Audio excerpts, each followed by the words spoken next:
able to at least find one. Not here alone now, Suspector, as they're trying to assault the spiral staircase.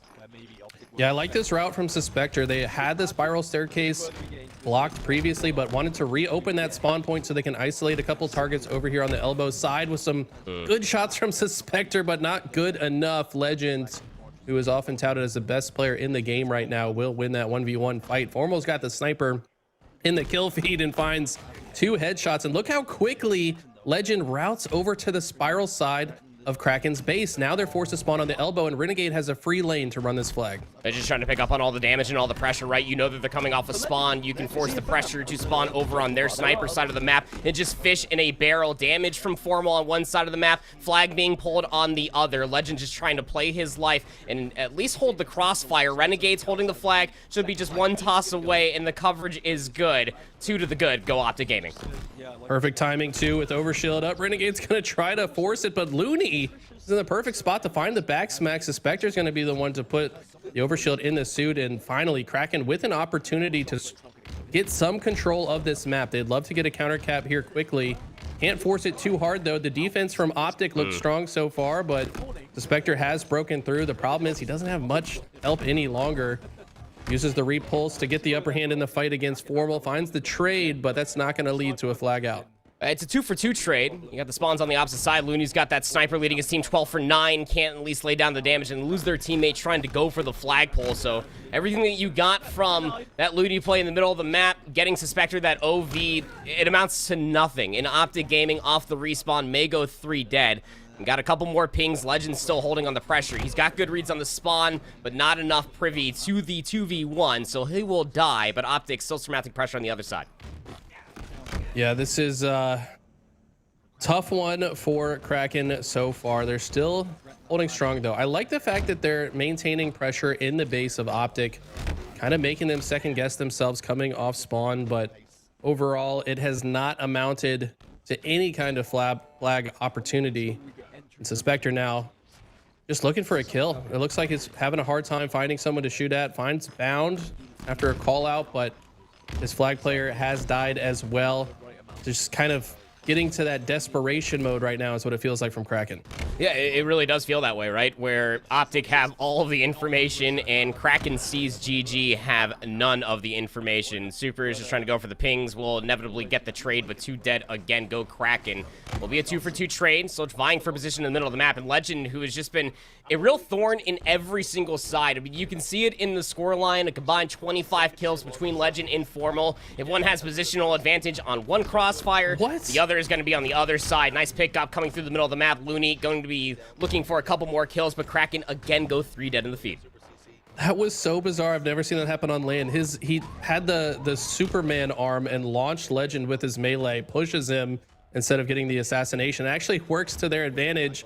Bound's now got the overshield and the flag, and yes, Super CC can land the snipe body shot, but I don't think it's going to be enough. This game looks to be over as Optic are just too clean on these flag runs.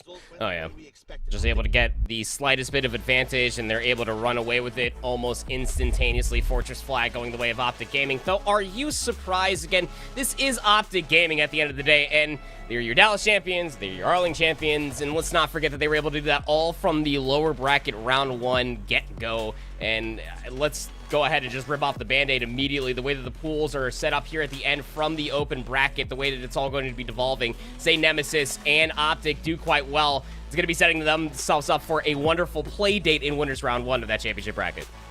Yeah, that's what I think most people are looking forward to and hoping to see. I mean, all it's going to take is Optic to win this, and then if Nemesis beat Ether, who ended up in their pool, then we will see the rematch, Nemesis versus Optic, which we know has a lot of historical context. Optic, for whatever reason, has stumbled against the European players for quite some time across many rosters of Optic, by the way. So this will be a classic matchup should it happen, but for now it's Kraken. I think what they need to do in this series is try to learn as much as they can from this, you know, find out what Optic's doing right, find out what they're doing wrong, and then take that intel to the rest of their pool play. I think this actually plays to Kraken's favor to play against Optic as their first pool play match, because now they're going to be able to learn from the best and then take that into some easier matchups afterwards. I'll have to take a look at how they potentially will bounce back in that map. It'll be a Street Slayer between Optic and Kraken, but we're going to shift our focus over towards Cloud9 versus Mindfreak, a team that Eli holds very close to his heart, and well, me as well. I'm a big mouse and keyboard fanatic, but they're going up against Cloud9, who came up a little bit short versus Shopify Rebellion just yesterday.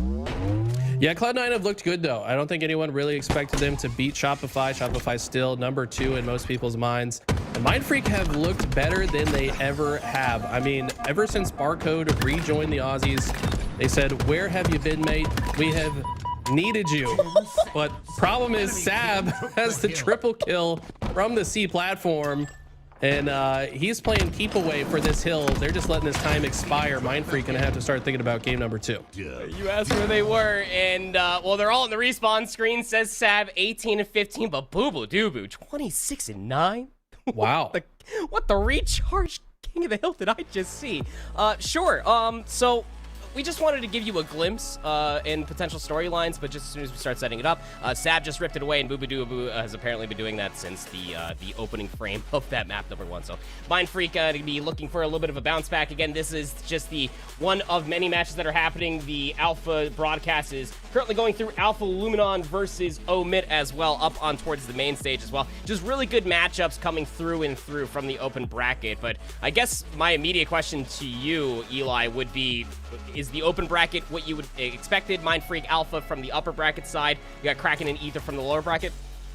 I mean, to be completely honest, I did see most of these teams making it. Kraken was definitely a favorite, but I thought there was a lot of other teams that could have taken the place of Kraken. I'm not surprised at all to see Mindfreak, Ether, and Alpha. I mean, these teams have proved time and time again that they're the real deal. But that last slot, I think that Kraken earned was well earned. They had to fight their way for it, and they've got a really strong roster this tournament. It's cool to see Suspector back in the mix. We haven't really seen much of him in the last couple of years. He voluntarily took some time off and focused on free-for-all for a bit, came back as a content creator, played on that ascending baseline roster, and then I think he just got his competitive juices flowing again, decided to team up with Envor and Super CC, and obviously it's been paying off as they made a hot run yesterday. Yeah, always kind of tagging along are the core 3, I guess, for this Kraken esports team, just around like top 8, maybe breaking in a handful of times since Halo Infinite's inception. But you know, on the other side for Optic Gaming, this is your number 1 team at the end of the day. Everybody is kind of vying for a target on Optic's back. They've been playing Shopify Rebellion incredibly close online, but their chances look good here as far as SLC is concerned. Yeah, Optic definitely have a target on their backs. They're the team to beat right now. There were so many roster changes, and you have to think that every roster change is just to try to catch up to Optic. That's really what it feels like. And I think the new FaZe roster have been finding their stride. They look like they are ready to challenge Optic. Shopify are always the biggest competition for Optic. It still feels like they're top 2 as far as everything else is concerned. But then you got SSG, who looked damn good yesterday. A lot of question marks around that roster, but they're looking a lot better now. And of course, Nemesis, who Optic is likely to run into in winners round 1. As we take a look here at some of the pools, FaZe currently undefeated, Space Station undefeated, Shopify and Optic currently the only teams that are 2-0. And so far, those third seeds struggling. Omit, Zero Tenacity, and Unreal, and TSM were actually the number 1 seed in their pool, but that's a pool of death, and they're actually 0-2 to start. Yeah, I guess let's take a little bit further focus as far as that pool B is concerned, right? Because FaZe, they're a bunch of funny guys, right? I mean, as far as the qualifiers is concerned, whether you're willing to pad an excuse at the dysfunctional not wanting to play, whatever it may have been, they find themselves here, and people were expecting TSM, who, as you were pointing out, number 1 seed going into pool B, to be able to play them pretty darn close, and they gave them a good shake. I mean, but that live fire Slayer 35-50, that simply wasn't it. They beat the breaks off them 2-0 on the streets. Oddball, really clutch moments there for TSM. But I mean, FaZe, they got by with only losing 2 maps, one of which was that Fort Flag 3-2 versus Nemesis. As we're gonna hop back into Optic Gaming versus Kraken, we'll table that conversation for later. Okay, yeah, we got Street Slayer here, and Streets is Optic's playground. This team is so good at this map, so if you're Kraken, you really wished you saw a different map coming into game number 2, but so far not looking terrible. Down by 2 early, but as soon as Optic get control, they often ride that momentum to a massive lead. Oh yeah.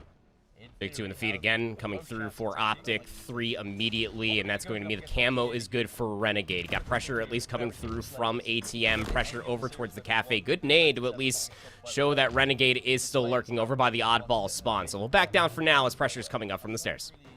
Interesting push from Kraken. They send 4 through B side. They don't care about taking space anywhere else on the map. I don't know if I agree with this. You just make it easy for Optic to collapse on you from all sides. 3 go down. Looney's left to run away with his tail tucked between his legs. Takes one with him with the sticky grenade. And that's a cheeky way to, I guess, fight back a bit. But the problem is you're down by 4 and you've given Optic the entire map to work with. We saw so many sticks coming through in clutch moments, but that one was just simply for a trade. A 6-3 start for Looney, still having the hot hand is what we saw from that Fortress flag. Still trailing by 5. Good pressure coming through over by the pillars, but Jiggle peeking your life away just means for an inevitable collapse again for Optic, now leading by 5. Renegade taking to top heaven. He's got his teammates pushing through, and look at this. He just trusts that they're going to finish that fight and says, let me just set my sights on the camo that's up by the laundry. Easily grabs it. You can tell that they had a game plan set in motion for that. And yes, Kraken are able to take down the members of Optic, but at what cost? Now you've got Renegade lurking with the camo, trying to take some space on this right side. I expect the rest of Optic to flank through the shoddy and mid of the map, and Renegade's just trying to get that opening pick so they can advance forward. Yeah, 7-5 start for Bound. He got first blooded. Suspector also takes down Legend, so Renegade's gonna have to get to work here with the camo. Still leading by 6 go Optic, and Renegade's gonna find another player weak behind the A zone, so gonna be an immediate trade. 23 plays 16, and Super CC has not had a fantastic start. 2-7 for them. Immediate flip of the spawns come through from Optic, and now Renegade's moving a little bit faster, trying to get the collapse over by Driveway. Almost feels like the way that Flag Fortress is going on. A Kraken have none of the information, and Optic are playing with all of it. And what in the world just happened there? Renegade somehow misses both grenades on this player, uses the repulse to get the upper hand, and unfortunately Looney stops watching his target, thinks that maybe Renegade backed up, and no one's looking at Renegade. It's pretty easy to play the video game if no one ever looks at you, and that's just the way Renegade plays. He's always where you don't expect.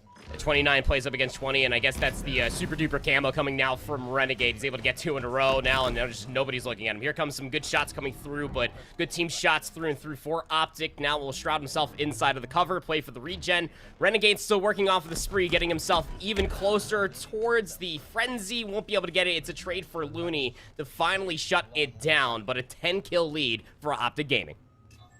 10-kill lead, and if you're Kraken, you've got to start to figure out your game plan. They've done a lot of these pushes where they're full sending it 3 at a time through an area. I feel like Optic are going to start to read this, and they have done so. They just back away and throw grenades, and it's a very effective strategy here. They've got a lot more space to work with as Kraken have put themselves in this corner, and now Legends grabbing another camo. Sorry, Bound is the one to grab this camo. Legends finding the double kill.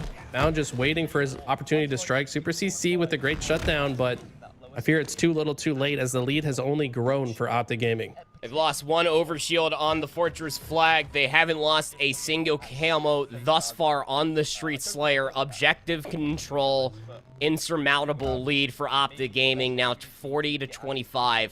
Working themselves a little bit of a steak brunch, I guess it may be, over in Utah at this time of day, but man, it's looking pretty good. Looney able to at least go 1 for 1. Envor's playing a good corner there to at least find another bottom side of tires, but Optic just flowing through the backside of PD, isolating target after target, finally losing out on numbers. Kraken get a moment to breathe. Moment to breathe.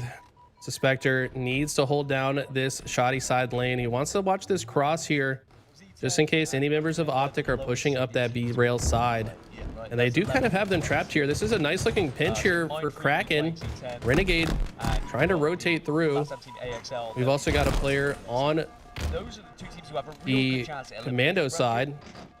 And somehow Optic have just wiggled their way out of a pinch situation. It felt like Kraken should have got more based on the positioning alone, but Optic have just played their lives beautifully here. Yeah, sure have. There comes at least another 2 in the feed, now 3 away from victory for Optic to take a 2-0 lead in this best of 5. Just trying to play for the trades, if not just trying to find the initial kills. Now just 49-33. Who's going to give it up? They know that there's somebody stuck inside PDs. Wormel's looking for it, but it will finally come through in the end. Optic with a decisive win in map number 2. They take a 2-0 lead over Kraken. All right, and bear with us, guys. The audio might be a little weird sometimes. We're working with what we got as far as the productions availability of various broadcasts and feeds. So at times we're just using the best feed we got to keep you up to date with all the possible Halo action as we have set our sights back on this Mindfreak Cloud9 series, which now Mindfreak have the lead in game number 2. They're up by 5. Yep. Looking pretty good so far. And there's one thing that we definitely got out from Mindfreak yesterday. You saw it firsthand, is their willingness to be scrappy. Barcode, double positive, 14-7, 13-8 out of Scoopmeister. Looking good for it. They just need 8 more and with this lead. Trying to play around the objectives, able to at least get the recall. Sways trying to make a play happen, maybe through the big door, sees the nades, not here alone, thinks twice of it. Yeah, I like that use of the QT, quantum translocator. Gonna put that portal on concrete. And now, just trying to play for space. What I'd like to see from Mindfreak is to not slow down their gameplay. Obviously, whatever they've been doing has brought them into this lead so far. Need to keep playing aggressive. That's when they're at their best. This team very good at Slayers. We've seen them beat TSM at the last event. Now with Barcode in the mix, he's one of the best Slayers out there. He's 16-7 right now, really putting the work to Cloud9. And the Open champion looking to tie things up versus Cloud9. And as we were already pointing out earlier, although they were in a group with Shopify Rebellion, we're at least expecting them maybe to take a map. They only lost their Aquarius Slayer by 5, but here on Live Fire, simply not going to be the case. Boo Boo also had it, like, he dropped somewhere near a Herculean performance in that map number 1. I think it was just one shy of 30. That is not a performance you will see here. Just 1 kill away. Go Mindfreak for a tied up series and a guaranteed map 4. I'll be honest, Boobadooboo has had kind of a quiet year, but he's looking a lot better this weekend so far. Needs to get it going in this game if they're going to make a massive comeback. Unfortunately, Mindfreak only needs 1. Avisy's got the camo, though. Let's see if he can put any use to it. No, Sways will just end the game in a hurry, and that's a big tie-up in this series, 1-1. If Mindfreak are able to beat Cloud9, they have a real chance to finish 2nd in this pool. That would be massive.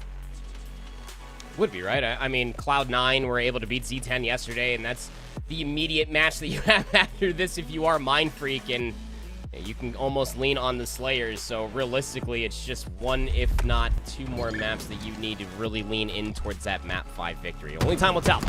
Over towards Omit versus Alpha Luminon, and this is another team, again, you were talking about earlier, Eli, to me in the digital green room, I suppose. A lot of highs for this team, coming up short as far as their region are concerned, find themselves going up against Omit, and a very similar story for them as well as what we were talking about for Cloud9.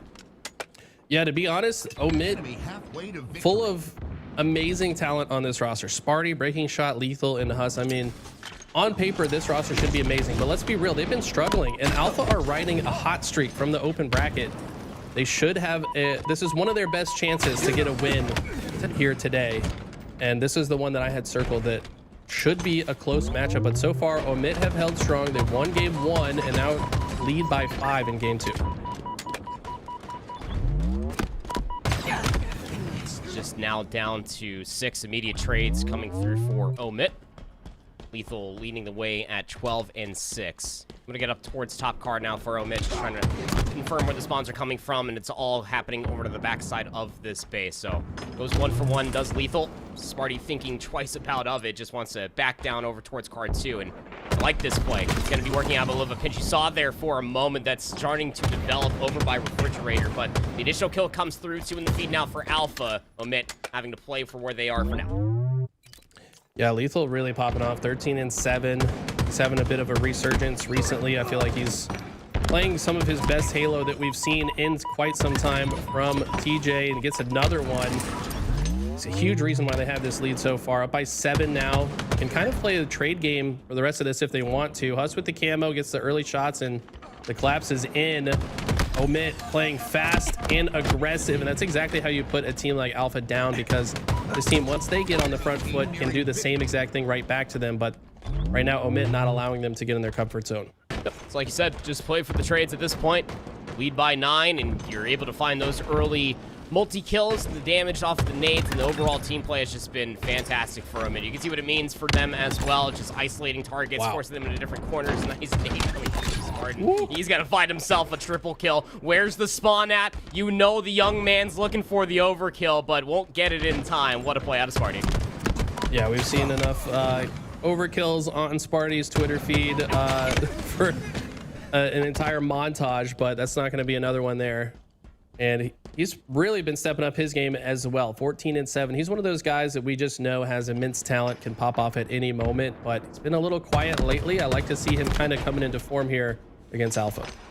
Yeah, I mean, let's call it what it is. I mean, Omit need this bounce back. The O2 losses versus Complexity, the SSG match, they stepped up in a massive way. You already talked slightly about that, but I mean, I would almost expect that they should have been able to push Complexity over towards the map 5. They'll win map 2 here versus Alpha x Luminon, and we'll be able to take that lead in towards that series. We'll give you further updates on that one. Of course, that is still going down on the main broadcast. Back over towards Kraken to see if they can develop anything as far as this King of the Hill is concerned versus Optic Gaming.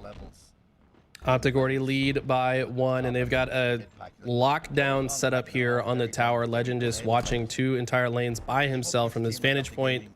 Also has Renegade in the hill with him to team shoot should anyone arrive. This looks dire for Kraken. As they lose 2 players, they might as well rotate for next, but Optic might play to shut them out here and maybe burn some time off the clock, really suffocate their options here before they opt to finish this capture.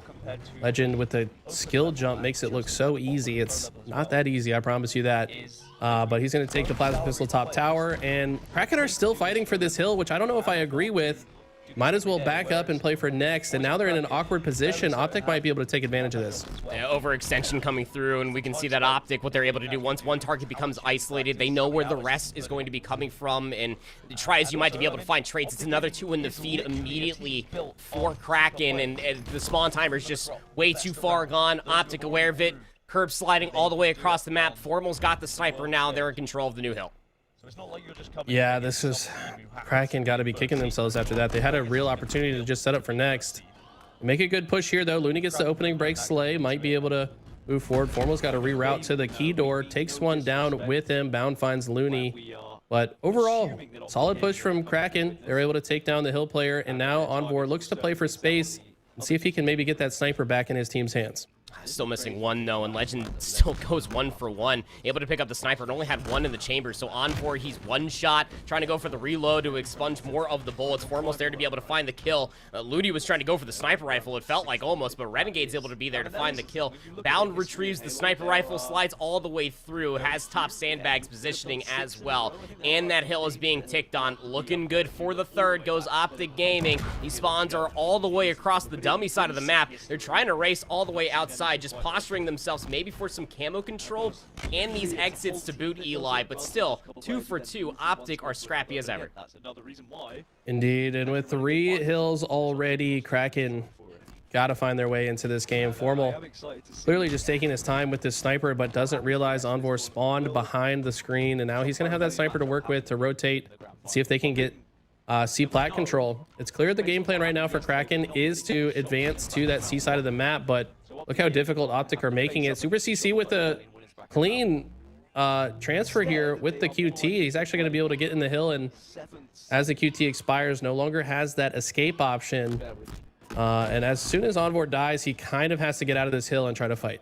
I need a superstar moment coming through from Kraken to start what feels impossible. You had to reverse sweep in the King of the Hill to start a reverse sweep in the series versus HCS's #1. This is a good lunch half rise moment if I've ever seen it. So we'll back down out of the hill towards your heating of the warding, I suppose. Goes Super CC, just trying to value his life alongside of the teammates. They know that Legend is still lurking towards top tower, and they're missing 1 towards the top side of Nest. So Super doesn't want to hop on the zone. Here comes the collapse out of Optic, but trade damage is good, plus the pings for Kraken to help Super stay alive. I really like this rotation from Super so that he can get top tower, but wow, Optic are ready for it. Looks like he got hit with the repulse sticky combination, and Formal's going to be able to stick Envor on his way to the grave. Optic have taken control of this hill. They've also got tower control. Kraken now spawning in garage, have to decide how they want to play this. They're going to send 1 player out through back B, but as soon as Looney dies quickly, they probably have to slow down this push. They don't have many opportunities left to stay alive in the series. It lost the opportunities to, a hill ago to be able to play for new. It feels like now for Kraken, you got to find a way to work your way forward, and Optic are still fighting for space. Suspector caught one shot. Renegade hops off of the zone to be able to find that trade. Postures himself through bottom center. Just trying to keep all of Kraken guessing. And a wayward shot goes right past Renegade's head. He repostures himself. Helps Forum will get a player one shot back green. Just more kills bleeding in the kill feed for Optic Gaming. They're trying to exhaust what feels more of the time, but realistically, they can turn this in towards more zone control and close out the game whenever it really feels like. A QT is there for Looney. Is he able to at least find the kill, but Legend Stained will find the trade. I think that's going to spell the end of the game. Envoy, the last player that can take the hill out. Look how much coverage the hill has. There's no way to end it. Optic Gaming predictably will win that one 3-0. But like I said, I feel like Kraken can take some learning lessons from this loss and perhaps have a better chance against the other members of that pool as we set our sights back on Mindfreak versus Cloud9, which is still 1-1.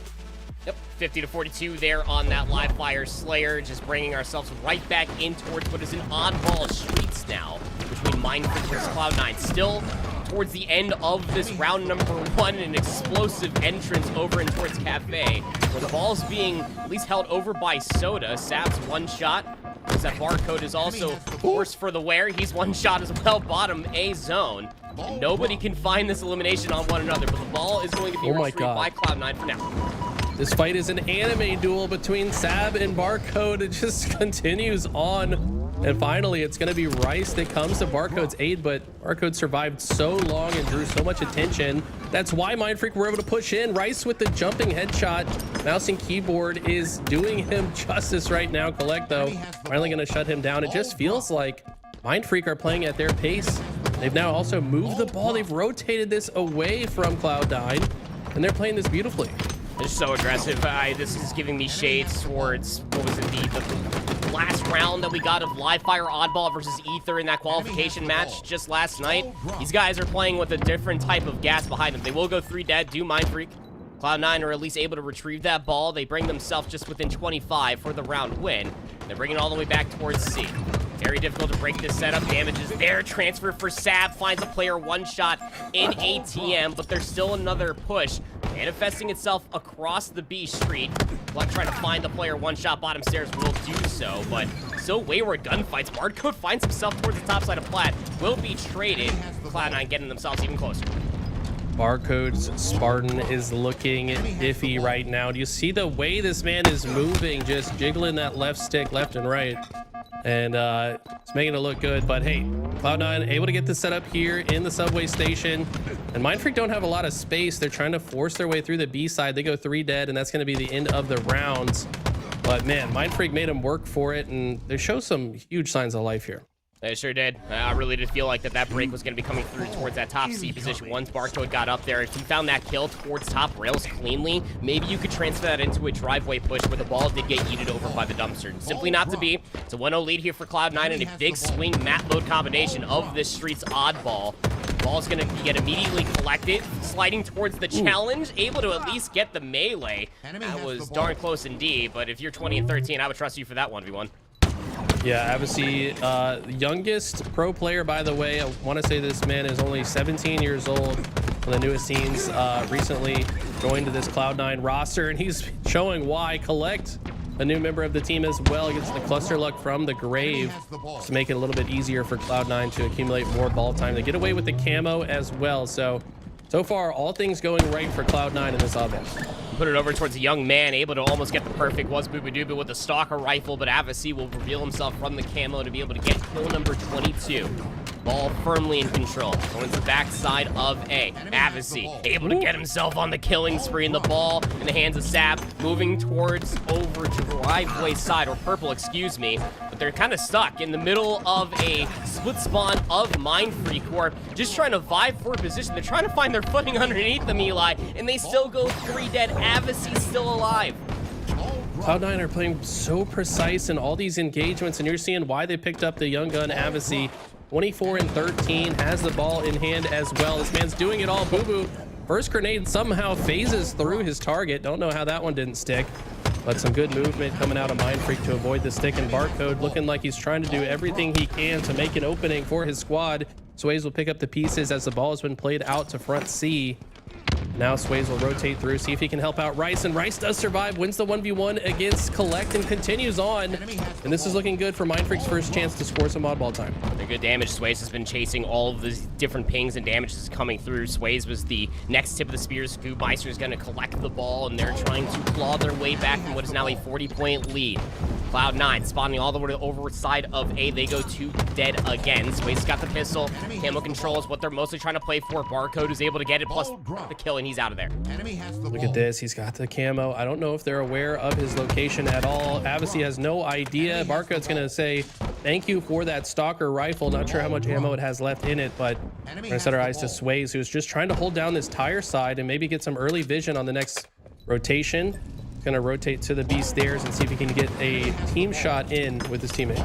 Cloud9 are just trying to set up what almost feels like the most perfect break, but every single time they peek for information, they get damaged, and well, finally it goes their way. 2 dead now for Mindfreak. Here comes Scoobmeister trying to get the turn for the 1v1, but at least does well to yeet the ball out from the top side of Plat, but Cloud9 found those kills so decisively. Mindfreak spawn out over by PD and Cafe. They're able to collect that ball and still work themselves closer towards the lead, but Mindfreak very close to almost getting themselves a re-break, unable to do so. Cloud9 getting closer and closer towards the map lane. Did you see that? Barcode was so far ahead of the push, but he still recognized his timing. As long as his teammates hold W, he will be able to, they'll be able to follow up on his damage. So ultimately they do put enough pressure on Cloud9 that they're able to retake the ball. Sab though has a nice timing into the driveway side, might be able to take out Barcode, but Rice will shut him down shortly thereafter. Avicii left the last player alive, and what does he do here? He's all alone. His location is known. If he dies at a staggered timing, this could be really bad for Cloud9. So I'd like to see Avicii play this patient and only get a kill if he's guaranteeing that he can. He knows that Scoobmeister's in the court. He's trying to bait out that 1v1, and it's going to cost everything to maybe do so. He's up to 30 kills. The decision is take the chow. Avicii will finally get the challenge. Scoobmeister will die, and there's that stagger spawn coming through. Sab also dies in the middle of the map. Sways is going to get the camo. Will pop it just in time. It'll be a burn. Collect able to show up in the feed as well. 2 dead. Barcode trying to give headway towards a driveway resurface, but Boo Boo Doo Boo able to get up towards the staircase, past the spike nades. Cloud9 get control of the ball again. Potential look for a lead swap. Scoobmeister 1-for-1 over by the staircase, but no ground to be captured from Mindfreak. It's all Cloud9 in the feed. The Aussies have fought so well, but Cloud9's defense have just been a little bit too strong. Look at Avicii and Collect, the 2 newest members of this team, popping off 32 kills and 24 respectively. But Mindfreak are relentless. They don't seem to care. They go 3 dead. That's the problem. You need to care. I think that might just be the end of this round. They did their best, but it just felt like Cloud9 are winning a majority of the fights that have really mattered. An opportunity here. Feels a little bit desperate. 1 shot though. Collect had a good chance there for the triple, but not enough damage, not enough HP nor shields, but still 3 in the feed for Cloud9. Sab last alive, just has to go grab it for the last second, and it will be a swing map mode 3 win for Cloud9. They'll take a 2-1 lead versus Mindfreak. There were a lot of question marks about this Cloud9 roster going into this. They were hit or miss. They actually did not qualify for the LVT Pro League, getting beat by both Complexity and Omit in that tournament, and they've bounced back though. They've been looking strong against some top teams in scrims. Mindfreak showing that they're no slouches though, as Cloud9 have had to sweat their way to this victory. Aquarius Bomb going to be an interesting game 4 that we find ourselves in, because I want to say Boo Boo Doo Boo, one of the better players at these assault game modes. He's just got a very creative mind for the game and knows how to find his timings, but the way Mindfreak have been playing, it feels like if they're able to get control, they might hold on to it and get a couple bomb arms in a row. We'll have to see. Yeah, I mean, it comes a realistic possibility that if you can keep that pace up and remain consistent, especially through Aquarius and on bomb game mode, Yeah, it becomes a relentless assault, and you almost feel like that should play into Mindfreak's wheelhouse. But Cloud9 have been able to showcase that when the aggression does get pushed, albeit Street's very, very different than Aquarius, they've been able to shut it down. And we did get some semblance of that, albeit towards a short glimpse on the recharge map number 1, Eli. So I'm hopeful. My Copium tank is still very much so alive for the Aussies. We'll have to see if they're able to bounce back in that series as we hop over to TSM versus Ether. Yeah, TSM versus Ether. TSM currently 0-2. This is a must win. If Ether were to come away with this win in this series, TSM would fall out in top 16. No matter what, they're at least starting in the lower bracket. So they need to get past this team. Ether haven't looked amazing. Obviously, they were able to make it through the open bracket, but we haven't seen them really play at the level that we know they're capable of. And TSM have a real chance to win this. They're already up 1-0 in this flag. Noble's got the sniper though, but Tolik's going to take him down with perfect shots, and that's kind of what we expect to see from TSM. It's what you need to see out of TSM. I think they just adding more severity to that conversation again, finding themselves #1 seed in towards this group just to resurface the laundry list that kind of got washed away in all of the fantastic gameplay so far. Is that they find themselves in a really tough situation. You know, the loss of Nemesis, the loss to FaZe, the group of death beckons, and they find themselves going up against Ether, who are battle hardened from that open bracket just yesterday. But a 1-0 lead, it's a fantastic start. A 5-2 lead out of Soul Snipe is exactly what you could ask for. Tolik with a disgusting grenade angle there. Always finds kills and spots that his opponents do not expect him to use. Druck with some tricky movement, cancels the clamber, jumps backwards to get the kill onto Noble and the overshield, and he's going to go straight for this flag, running the flag with the OS. One of the most common strategies here on Fortress and one of the most foolproof ways to get one home. Looks like his own flag has been pulled, but that just means that Ether are now across the map from one another. And Druck has used this OS to get several kills. Is anyone else here to get this flag out though? See, yes, Druck's the flag is halfway across the map. All the way across the map almost at this point in time. Druck's going to be able to at least have that crossfire for a couple players off the respawn block. Spawn now has to at least take that 1v1. Who's that all the way up there? I believe it is Acid, and he's going to have Manny one shot, but has to concede the space, has the coverage from Druck, who at least gives up his forward positioning. They may have lost where Acid went to, but Ether desperately trying to turn this into a reversal, maybe through the bottom side of the staircase. Ooh. But it turns in towards a double kill for Druck. Has a good chance for the third. I mean, tapping buttons was one shot to be fair, but Ether absolutely reeling at the 8-minute mark. Druck absolutely feeling himself for the reach out while one shot. And look at this, Tolik doesn't even care about the sniper. He steals the Ether sniper and just chucks it off the map, says, sorry, you don't get to play with the sniper today. Now that's going to be a full sniper in the hands of TSM on the other side of the map, and no sniper to answer for it. Now Tolik understands he's forced his spawns onto the spiral side. He's going to grab this flag and hit the quick curb slide before turning around and get taken down, but that flag is already on the move. It gets damage on the tapping buttons, but or it gets damage, or at least on the one, excuse me, but cannot find the trade, not immediately. Here comes the first push now out of TSM from that flagpole. It's another double kill for Druck. 14-4 now goes the kid. Flag being moved again, looking good for the third, and not even contested. Ether just in the absolute blender through all of the Fortress flag map #1. Hopefully Slayer is a better game mode for them. Yeah, I think that was Tolik. 14-4 at the end. This guy's absolutely playing lights out. We've seen this man in the top 5 KDs of entire LAN tournaments. I'd like to see him really find his form, because when he's playing his best, he's absolutely one of the best players in the game. As we might be swapping back over to Mindfreak Cloud9. I know we're all over the place, chat, but there's so much Halo happening at the same time. We want to make sure that we keep you guys up to speed with every single series that's happening simultaneously. We got the red zone coverage for you here today. Yep.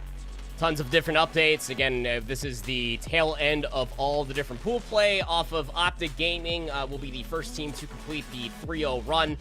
They were able to do so with only losing one map. So if you're like me and you enjoy chaos, now you're hoping for the same thing on the opposite side for Pool B, and you really want to see that Nemesis winners round 1, make sure that you follow this stream. But all jokes aside, we're going to be going in towards this bomb Aquarius Mindfreak versus Cloud9. And the way we were kind of tailing this up is that Mindfreak, they like to play the super aggressive aggressive pace. Cloud9, they've been able to shut it down a handful of times, and you almost feel like for Cloud9 off the bounce back that they would require from their win versus Z10 and their loss versus Shopify Rebellion. They want to have themselves a better posture as far as the championship bracket is concerned, but we already kind of coined it that if Mindfreak are able to bounce back in this series and let alone win it, Eli, they will end up taking that second seed. We like their chances for Zero Tenacity.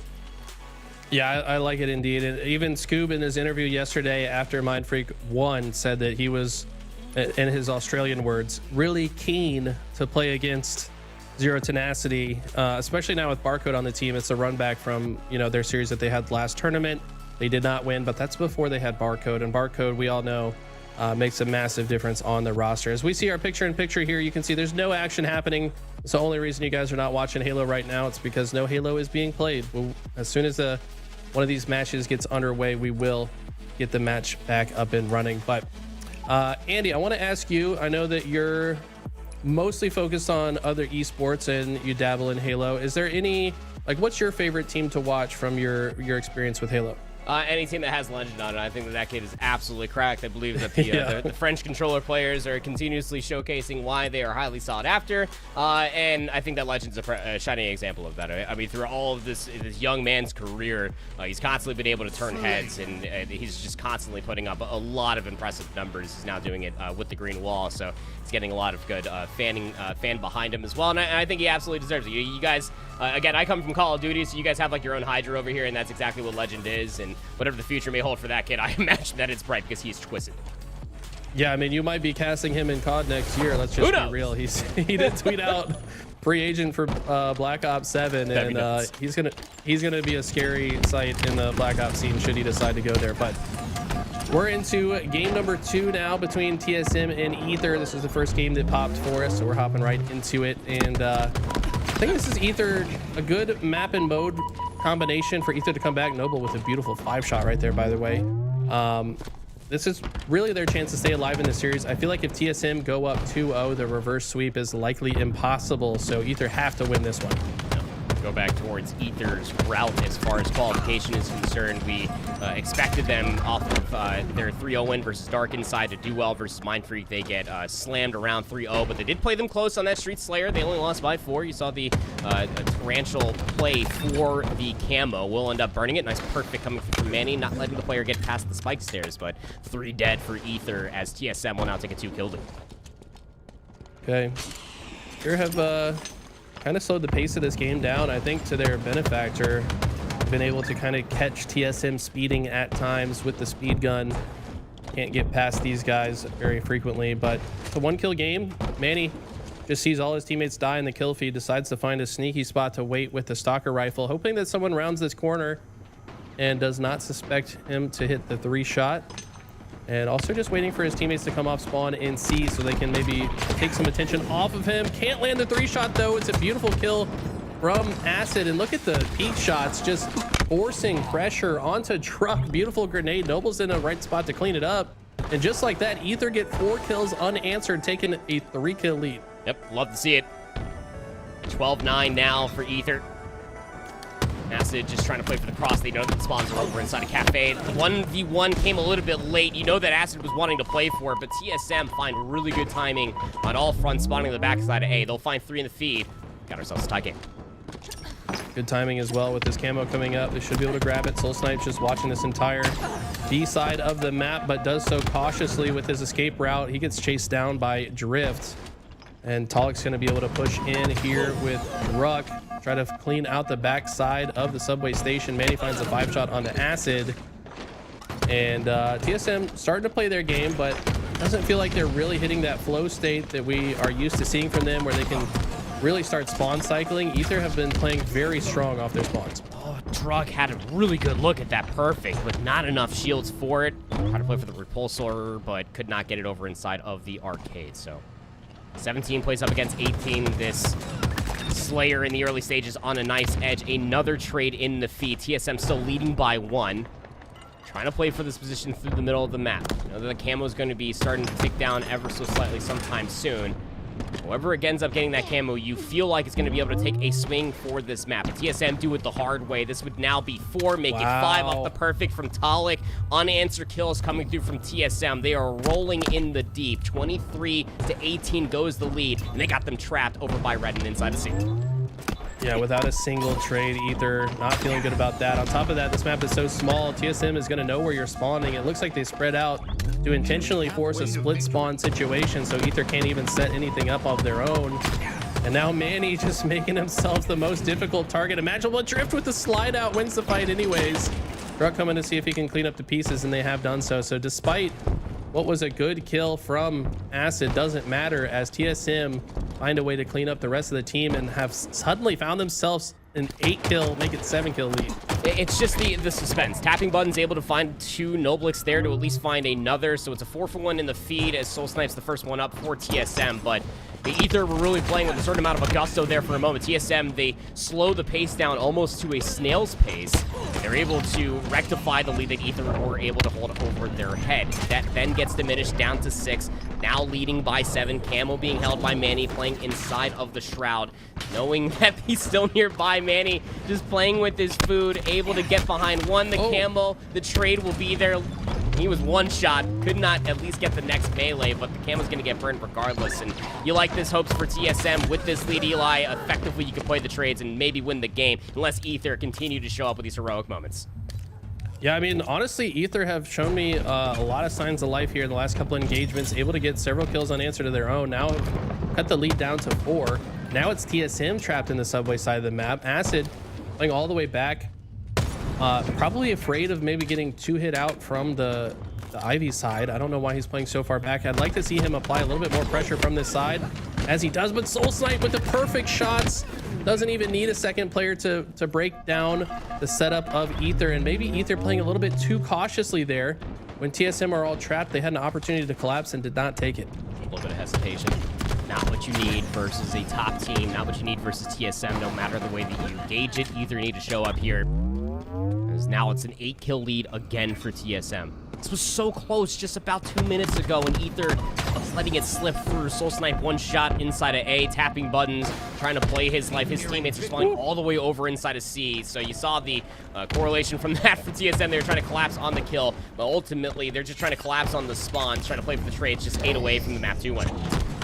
Soul Snipe playing incredible, 15-9. He's also often been the tip of the spear, and he's just playing with a vengeance right now. This guy is just moving, cutting straight through the center of the map. I mean, this is what we're used to seeing from TSM. Fast and aggressive gameplay, forcing trades, especially when they already have the lead, controlling the spawns as much as possible. Now Druck with another camo is going to see if he can stay alive. He's been triangulated by Ether, though. They've made sure he's off the map. Manny falls as well, but it's only 3 kills to go till TSM closes out game number 2. Just 3 away from a 2-0 lead for TSM. They know that they can get themselves in a better position and put Ether's hopes to rest, as they will have a date with FaZe regardless after this series. But you poised it ever so wonderfully, brother. If Ether go down 0-2, it's not looking good for the reverse sweep versus TSM. They are playing lights out. Talik 15-10 with the prediction. The double kill will put the cherry on top of a map 2 win, 50-39. Soul Snipe just holding forward that whole game, 18-12, massive score line. As we go into the Cloud9 Mindfreak series, looks like Cloud9 setting up to plant perhaps their second arm. They're already up by 1. The insta-splode from Boo is clean, and Collect's gonna see if he can fly in and clean up the pieces. Another member of C9 still somewhere top util. Yes, that's gonna be Avicii flying on in, and now it's Sway's left in the base, seeing if he can stop the bomb arm. Tries to bank the grenade off the wall, but Collect is in a tricky position, and just like that, they go up 2-0. Cloud9 looking like they want to end this series now. I mean, it feels like forever ago we had the conversation, Eli, and we were kind of poising it for Mindfreak to be the team to set the pace and get arm after arm, but it feels just as soon as we hopped into it, Cloud9 are making us eat the words and saying, no, we'll do it instead, little bro. Don't worry about it. 12-8 for Avicii. He's had himself a great series here. 11-3 from Boo. Immediate shines of what we got from the tail end of what we saw from the stat line, the 30 bomb of that map number 1. Man. Massive, and here comes the last arm required for number 3. Explosion on the map. Number 3 shouting Very kind gestures, I'm sure. Cloud9 there towards the end. But Mindfreak, they're going to lose that map number 4, and Cloud9 are going to be able to hold their heads a little bit higher from what happened yesterday in their pool. And Mindfreak have just gotten little by little better and better. They're taking more games. They're getting a little bit further. They're playing closer against good teams, but Cloud9 a little bit too clean today. The question marks were around Boo Boo Dubu, and they've been answered. He's playing insane today. If he can keep up this pace, I like Cloud9's chances. Maybe looking good. Into anything you want to say to the stream? Top 4. They're looking quite good right now. Actually, it was actually 17. Sure are, man. So that kills is in a row. Not even running right. Cloud9's day. They are done. Ooh, We'll see them back 17 in a row. Bracket very, very soon. Mindfreak, though, they got to turn this around. They're going to have to go up against Zero Tenacity and Shopify Rebellion for Pool C for maybe a glimpse of a hope. Zero Tenacity going to still be fighting for maybe that 3rd spot, but Mindfreak's hopes to get in towards that championship bracket very much still alive. Just as an update, in case you guys were missing the opening ceremony for the main broadcast, Omit were able to win 3-0 versus their opponents from the championship bracket as well, so they're going to have a bounce back in that Pool D versus Complexity and SSG. Thank you. Shout out you, production, for giving me the representation here. And on the other side, TSM, we just saw the beginning of that with that 1-0 lead versus Ether. So things are developing almost exactly how they intended to. The script writers are doing their thing, Eli. Yeah, I mean, to be honest, every open bracket team is up against the wall today. This is such a hard, just the level of talent that exists in the pools right now. It's so hard for an open bracket team to come out and win a series. Just one series win from one open bracket team would be monumental. I think that Mindfreak have a good chance once they run into Zero Tenacity. But here we set our sights back on TSM versus Ether. It's actually 2-0 in TSM's favor as they won games 1 and 2. And now Ether, though, have a good start here in game number 3. All the Streets Slayers are starting to blend together, man. I've seen too many neon soda can signs. Yep. Oh, gosh. 3-0 start for Acid. Need a pretty big bounce back for Ether, as we were talking about the open bracket teams up against the wall, facing some of the best. And you thought it was the worst. This is the number 1 seed from Pool B, but the true demons of this bracket, I suppose, will be FaZe, their next opponent. But TSM trying to work their way back, maybe clean snipe out from tapping buttons. Just mere moments away are Ether, just another good kill feed, and maybe they can capture this first hill. I've been quoted as saying on any given day, tapping buttons can just be the best player in the world. He's starting to show some shades of the talent that this man possesses, and he is just making the map his right now. This is, it says Noble in the bottom left, but this is tapping screen as he finds a triple kill. And look at the discipline. Instead of flying out for the overkill, just takes the tower position so he can guarantee a bit more hill time. Ether looking strong off the start here. They sure are. You can't ask for a better start. 5-1 start out of tapping buttons. 5-3 has the repulsor to keep himself safer from that grenade, and he can value his life towards the top side of tower. Says screw it. I'm playing for the bait here, man. Trying to posture themselves over by the camo field. Go Ether. The reading the spawns over by the garage door, but it's a collapse coming through from the nest side. Soul Snipe's able to find the one inside a secret drift there for the trade, but not enough numbers on this side for Ether. TSM in towards the hill. Okay, Alex got this cuts positioning, just waiting for a player to try to sneak through that side, but quickly routes back. I think after Manny left the tower side, probably called for someone to fill his position. Alex done exactly that. The perfect grenade onto the cuts will be good for the killing spree. Still got a grenade in pocket as well. We'll throw it down. Probably doing some more damage, and at this point, they don't even care if the kills actually come through. They just need to buy enough time for this hill to complete, and it looks like they're going to do just that. Trying to work on this spree. Talik will at least be here for his team to capture the hill. Tied 1 apiece now, just about to be past the 4-minute mark. Talik still working on the spree. Camo is now up. He's caught up in a little bit of a crossfire, but so was Acid. Able to go 1-for-1 was Talik. Well played. At least keep the camo up in questions, but Noblik was able to capture it. He gets away with his life as well, so Camo's still in play, and Sniper coming up. Yeah, this would be massive for Noble to get both the camo and the sniper. Accidental melee there. That was kind of a weird misinput. That's actually going to reveal his location momentarily, but with no shields, finds a tricky route to get through. Look at the prediction nades from Druk, though. Knows that he wants to jump. Druk, both of those grenades were Druk's. How did he even do that to guarantee that Noble died there? That was insane. You got to put down the DMR real quick just so you can throw both of the nades at the same time. Sometimes you just got to free up your dominant hand, Eli. You should try it sometime. But it's so working towards this zone. Nice snipe from Soul Snipe. As he thought he was throwing his shoulder, he threw out his whole head, and it got yoinked off of his shoulder. So what a clean break coming through from TSM. Almost able to get the no-scope. Sees 3 red Spartans right in front of him. The nade comes through, and Soul Snipe picks up 2. Clean body shot, player 1 shot. And Acid will at least get the kill, deny the triple, but what a massive moment for TSM, a swing of a moment, if you will, because Ether were looking to keep that under lock and key. Soul Snipe is playing different right now. He's got 8 assists. Yeah, he's -5 and 6, but with 8 assists, he's been outputting massive damage. You start to see how that first snipe through the window when that player just peeked for a microsecond. You know the reaction time it takes to do that from Soul Snipe? That was insane. But Ether have regained pretty well. They now got control of the hill. It's TSM trying to find their way back in. And honestly, if Ether go up 2-1 here, this is their best looking chance to stay alive in the series. They need it here today. Clean 2 go through. For TSM, Ether trying to turn this into map positioning, but they're going to turn it into a second capture regardless. So halfway through the 3rd minute here, Eli, and things are looking a little bit further up. Nice repulsion play. We'll get the pancake there, at least for the trade. A very funny trade nonetheless, but 2 in the feed.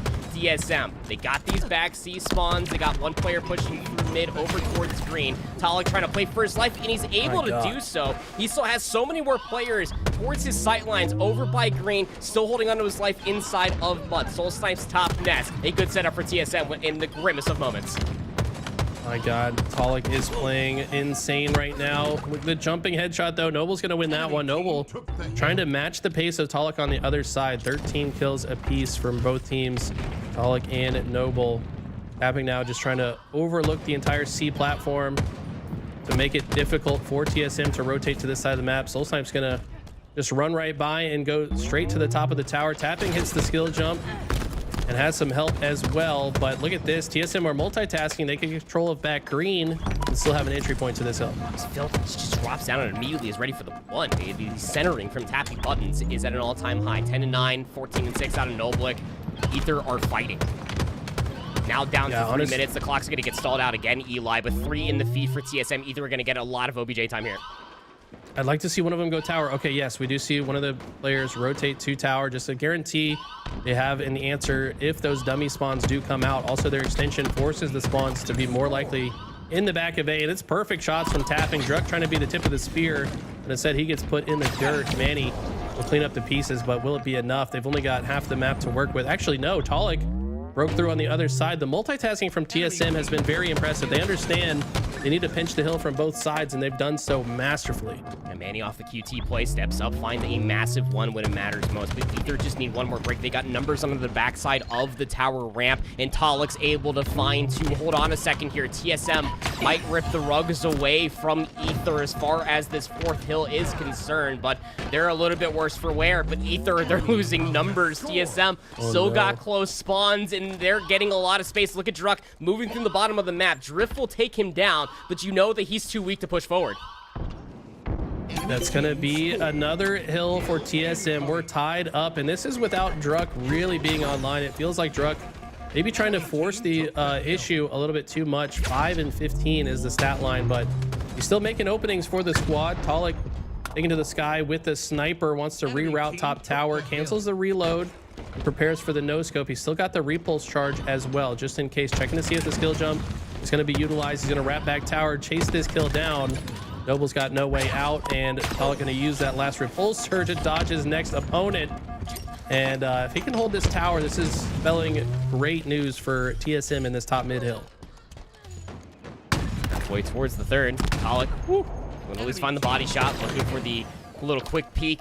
Didn't have any more bullets in the chamber, so has to favor towards the reload. Able to get all of it now. TSM got a lot of space through the top center of the map, and they're starting to at least push over towards the plasma nades. You got a lot of good safety with Talik towards the top side of this tower, Eli. You can get the crossfire towards the middle of the map, but 2 in the feed for Ether. They're able to get a little bit more space, but they lose their heads along the way, at least for Drift. Talik holding strong top tower. He knows Camo's lurking. He could see a little bit of the distortion effect there on the cut side. The player wisely doesn't full chow. Look at Acid's awareness. He knows there's a player top tower. That's why as he takes that fight, he quickly rotates into less visible space. And at the same time, Tappings has the flank. Gets the trade onto Talik. That's going to weaken the power of TSM on that side, but it doesn't matter. They're able to force this hill. With 2 minutes on the clock, this is still doable for Ether, but they're going to have to need a good setup for the next two. Double kill from Manny. Prediction Nate's not going to be able to catch anybody, but they're working over towards the last capture required for the 3-0 versus Ether. 1-for-1 trade in the feed. Drug has top sandbags control. He's one shot, though, has to concede the space. You got A-zone spawns coming through, and Acid's able to pick up on the double kill, so the break comes through. New sniper on the way. It grabs the new repulse as well. This is the most broken item in the sandbox, in my opinion. He's able to find it too, and that Ether were not prepared for that flank. The timing of that push using that repulse is massive. Let's see if he can now break into the backside of the hill. He does. Look at his timing. He's perfect. Right place, right time. And how quickly he's ready for the next set of spawners. Good grenade comes out. Thought he might use the repulse to dodge the frag grenade, but doesn't need to. Now he's ready to shoot the plasma in case anybody jumps in with it. The flexibility from TSM is astounding. Manny picks up the snipe because Talik didn't get the timing to be able to get it off the respawn. Was maybe 2 seconds too early, but still turns that into green pressure. Manny, he's being focused now because he has the sniper top tower, but Shoes now on the other foot. 26 and 11 goes Talik, and he's just trying to play with the food here. Ether trying to get top tower control, but they need to contest the zone. TSM are about to close out the series. This is their Ether's last opportunity. Noble finds one. Make it 3 as Ether have successfully broken at the time they needed it most. Manny left to run away. He's just going to sit and wait here in the vent system. But it's just about 15 seconds left for Ether to capture this. Manny trying to break his way in as his teammates are coming out spawn. Tapping finds Druk, though. Huge pick from Manny. Talik finds one as well. That kill might have just won them the game. So it look like it. Nade comes through from Manny and keeps them off the zone for now. It is just a mustachio's hair away from being complete. From that 3 being turned in towards a 4. Drift has camo. He's the player that's closest up. Here comes the capture finally, and we go towards the last zone here. Halfway through the last second minute. It's all going to come down towards this last zone, Eli, and the transitional kills are looking pretty good for Ether. Drift is able to find 2, turning this camo potentially in towards a 3rd. The Eagle Chow comes through, but Drift puts him in the dirt. And this is all off the backs of Tapping, making a huge heads-up rotation. He just trusted that the hill would be captured and held down the tower, knowing the hill would move here next.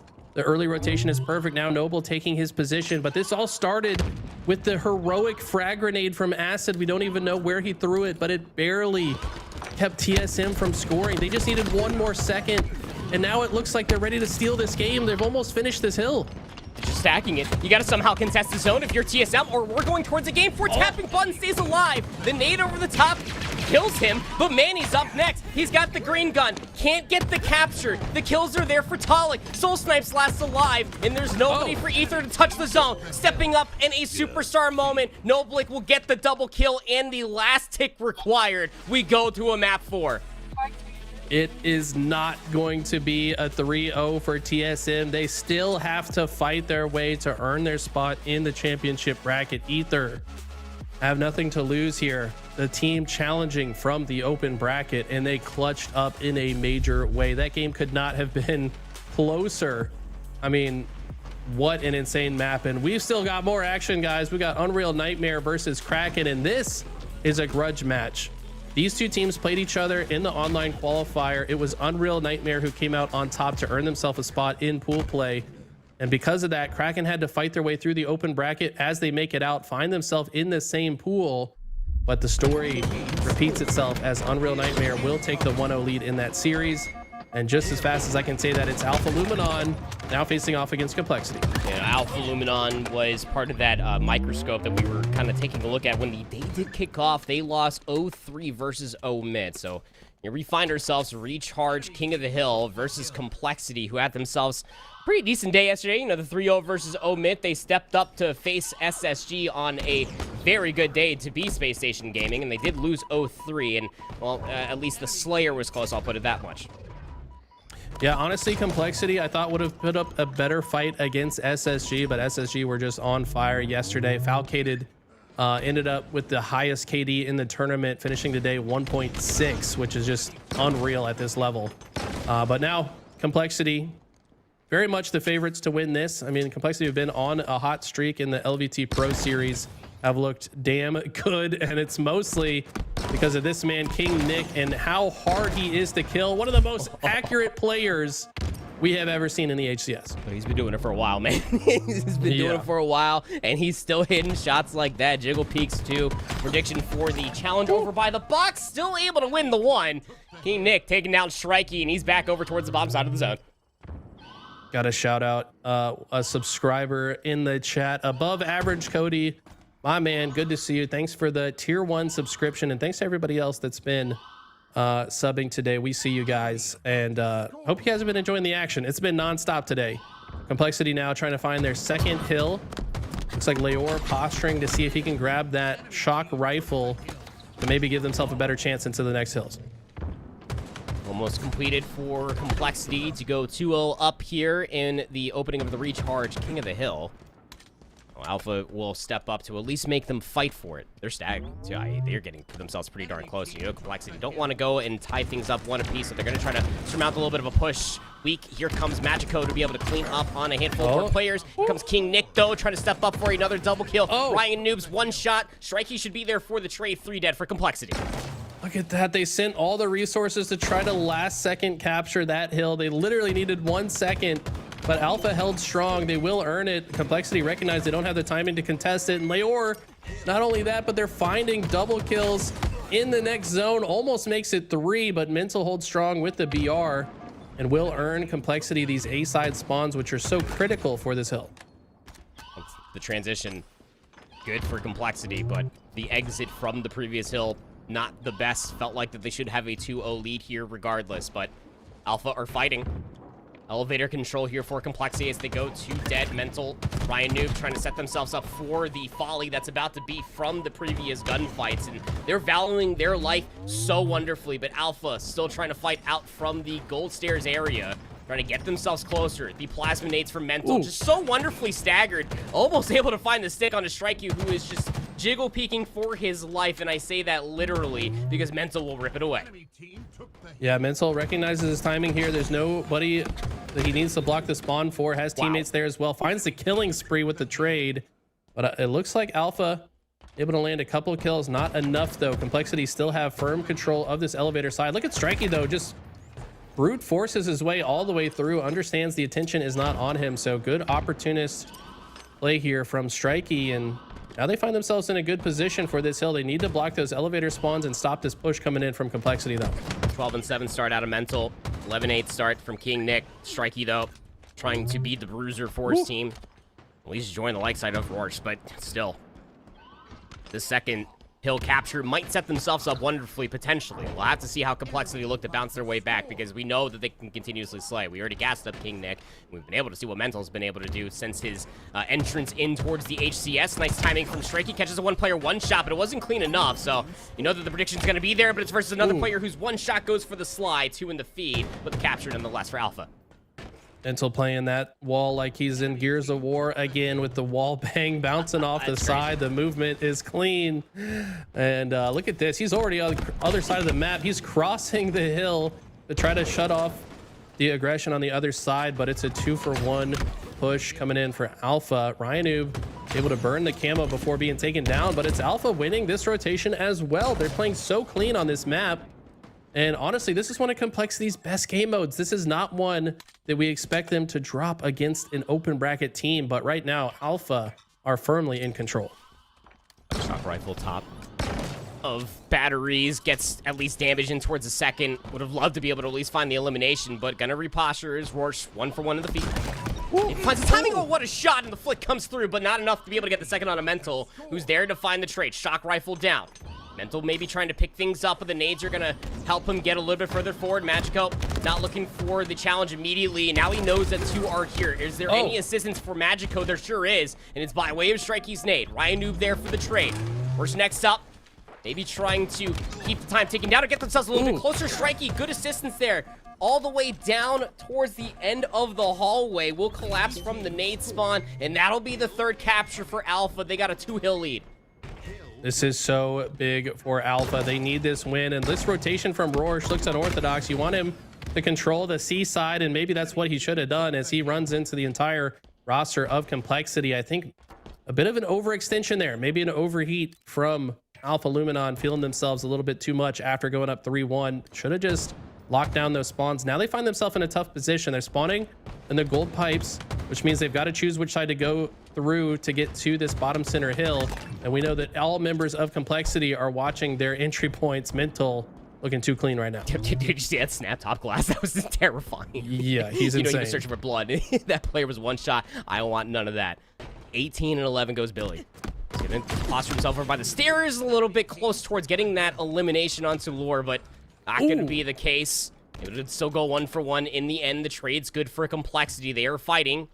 Magico does have the camo.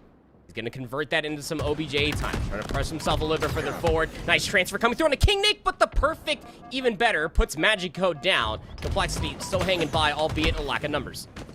This guy just does not miss. King Nick is so accurate, man. He's frequently in the highest of the hit percentages department. Mental, though, gonna swing through the back of the silo. You can tell that both teams are kind of forgoing the hill for now to get control of the C silo spawns because they are so beneficial on this hill. But the longer that fight went on, the better it was for Alpha. We've burned off a significant amount of regulation time, just a minute 21 on the clock. In case no one is in the hill, but Complexity looked good to capture this one. The next hill then rotates back to batteries, so both teams going to want to fight towards that A elevator side for the next rotation. Oh, Mental, God, somehow gets the melee, the reversal on a strikey.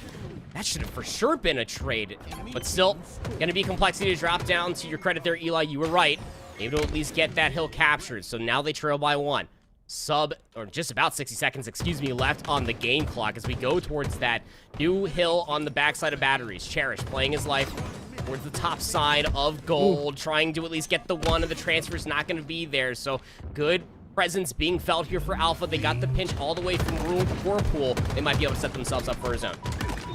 As we see the picture-in-picture, it looks like TSM were able to close out the series 3-1 against Ether. So we will continue to see TSM in the tournament. They finished their pools 1 and 2, but we set our sights back on this. 35 seconds, and Alpha look like they're content to play for time. Ryan not going to let them do it, though. Going to push forward, but someone from Complexity needs to stay in the hill, and they have finally got into it.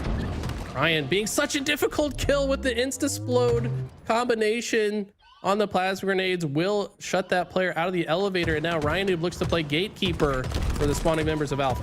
Nice nade coming through from Magico. He wants that one versus Ryan Noob, but an annoying position to have for himself, but did not know that there were still 2 players lurking inside of the tower. Complexity trying to pivot this into more zone control. There's 30 seconds left on the game clock, and Complexity need to keep it here by staying on the zone. King Nick is starting to do that, and Mental is starting to roam around the map, setting up a lot of good damage and easy kills for King Nick. Ryan Noob, they show up in the kill feed again. Mental there for the next, and it seems like we might have ourselves another zone, Eli. Sub 30 seconds, but Complexity looking good for the capture. We're in sudden death. Next hill, no matter what, will win this. Even if the time expires, it will send us into a sudden death. Extra minute added to the clock. Both teams going to want to fight for control of the C silo, as the last hill is bottom blue pipes. And look at Ryan Noob so quickly rotating to the tower to come to his team's aid. Roarch able to get a kill, but Cherish finds the perfect in the kill feed. And look how quickly Ryan is worried about the next set of spawners, but look how much damage he's taken already. Alpha are ready for him. Mental there for the coverage. King Nick's going to be able to at least find the opening. Does get traded. One more player over by batteries. That player's kind of stuck. Yeah, Ryan knew more than aware of it. There's going to be 2 in the feed now, but it's a 2-for-2 trade. Cherish, King Nick about to be off the respawn. Ryan Noob's got himself the grapple, finds a player one shot inside the zone, able to find the cleanup. Complexity back towards the time. They're halfway now towards the zone capture. A 1v1 for Roarch. Will find the kill, but he's weak enough for King Nick to be able to find the trade. Complexity are roaring all the way across the map. They should be aware that Alpha are spawning inside of A. Cherish also has the shroud screen in his pocket should he need it. Try to escape. You can put that shroud right in front of the hill and force Alpha to move forwards. But instead, he's opted to reroute to the silo just to guarantee some presence here. But a great trade out coming in from Leor with the sticky from the grave. Ryan Noob has the sneaky positioning, and it's 4 dead for Alpha. And just like that, the 3-1 deficit is going to be a full reverse sweep in this mode, as there's no way they're going to stop Complexity from closing this out. Impressive comeback. 3-1 down to a 4-3 win into sudden death with sub 30 seconds on the clock. The vets show up from Complexity to be able to take a 1-0 lead here in the series. It really did feel like that Alpha, off of their 0-3 loss, needed the bounce back, and a 1-0 lead versus Complexity, who did go 1-1 in their groups yesterday, would have been a statement, but not to be the case at all. We'll have to give an update to see what that series ends up concluding to be as we hop back over towards Mindfreak. They're back on the screen again, Eli, but this time versus Zero Tenacity. And this is the matchup that Scoob called out on the broadcast yesterday. He said, I want the run back against Zero Tenacity. He had a bad taste in his mouth when they lost in Dallas, Texas to this team, but this is a totally different Mindfreak, if you ask me. Not only is it Barcode's addition, but I feel like every member of this team has just been stepping up. The mouse and keyboard players are here to prove that they can compete with the controller players. I'll keep my biased opinions to myself. Don't worry about it. Barcode there to at least find the entrance, and yeah, Scoob is going to be there for the pinch regardless. So good control coming through. It's about to be a ZCB hold for Mindfreak. So they're trying to see where the push is going to be coming from out of Zero Tenacity. They know it's going to be a big door push, but when is going to be the biggest question. Sick is going to be able to at least find the first sways. There for the trade. Scoob still has Nest Bridge control, and that's just easy damage as all of Zero Tenacity are trying to get closer towards the B zone. But Sick is still alive back here. That means that Zero Tenacity can get some assistance out from the big door. Mindfreak need to stop this push in his tracks. Wow, great grenade coming in from Chick. He turns 2. Bastos here to help as well, but Barcode will make it 2 kills. That should make it a little bit easier for Sways to attack here, as there's only 2 players for him to worry about. He finds one, but is also traded out. So ultimately, a lot of zones being flipped, and unfortunately, though, it doesn't lead to any time for Z10. They'll continue to have to fight for it, as it's now an A-B hold for Mindfreak. Turn things around, trying to get themselves back over towards A. Zero Tenacity trying to keep their heads on a swivel. They're trying to keep the kills rolling. Double kill here for Sika. Nice spike nade to at least keep things interesting, but Scoop's going to chase that regardless. He might be one shot. Well, he's going to be able to get traded out here anytime soon. Chick's going to be looking for it. Over by screens, no, not the full regen, so Scoop's going to get traded out regardless. Camo is up. Got players trying to at least play for the area. The Shroud, I heard it get popped, but it was just used for coverage. QT also in play, I believe, from a Mindfreak individual, but Chick's going to get that camo. The French phenom Chick is known to hit some crazy overkills on this map. He won't find one here, though. Barcode finds 2, shuts down the camo, and finds the perfect. This man is playing fast right now, as is Scoob Meister, and you just love to see how coordinated these guys are. How many times have we seen Zero Tenacity flip a zone, but it just doesn't matter? They haven't got a single point because Mindfreak are just out-rotating them. They said, you can have C, we'll just take A back. You can have A, we'll just take C back. The difference has been this B side hold. Mindfreak have held B the entire game so far. No, regardless of whatever fights we do end up seeing around the dummy side, it always just feels like that Mindfreak have players in position to cut through bottom center, all the way over by pillars to be able to assist over by green, or if they spawn over by A, just get a player to try to push over by big door to assist over by B. These are the first points that Zero Tenacity have been able to score all of this opening map of a live fire, but man, you really do feel like that this could be the start of something if Zero Tenacity can now really let this triple capture fly. Scoob Master trying to find a trade over by Bags will do so. And you can see what it immediately means for Mindfreak. They want that B zone back. It's a lot of stray gunfights. Zero Tenacity realistically felt like that they had no idea where the spawns were coming from Mindfreak. They rectify what was a triple cap and almost get themselves back over towards the AB hole, but Zero Tenacity hold on. Yeah, the problem, Zero Tenacity had a nice trip cap for a moment, but Mindfreak kind of catching them off guard. Getting the early picks in that fight helps them break through and get control of A. And now look at the 2-man wrecking crew make it 3 as they look to take over the C side. That's a clutch kill from Scoob as well, as that was the one player that the rest of the team did not have covered. And Scoob will find his way into the C zone, but now Z10 spawn in A will capture it. And look, now what's the play for Mindfreak? Do they elect to play for B, or do they like to play for camo as it's up in 15 seconds? One shot, Repulse only good for 1 there for Barcode, as he will be cleaned up. It seems that the play at least will be fight over towards B, but Campbell's up 3. Zero Tenacity, they're going to turn this in towards dummy control. Camo control is going to be in the back pockets as well, and they're able to get themselves over towards C. I imagine this will be a cut through pillars. Chick's already over here getting damage towards backside of green. Rice is going to be able to clean up that kill, so numbers aren't here for Z10. They're trying to get themselves over by B. More than aware that Vastos is all the way up towards the top side of towers. There's also a mid-push developing for Mindfreak. Just really well done for Mindfreak just to be able to find where a lot of these players are at, but finally the camo push pays off, able to get themselves over towards B, and they flip A to B.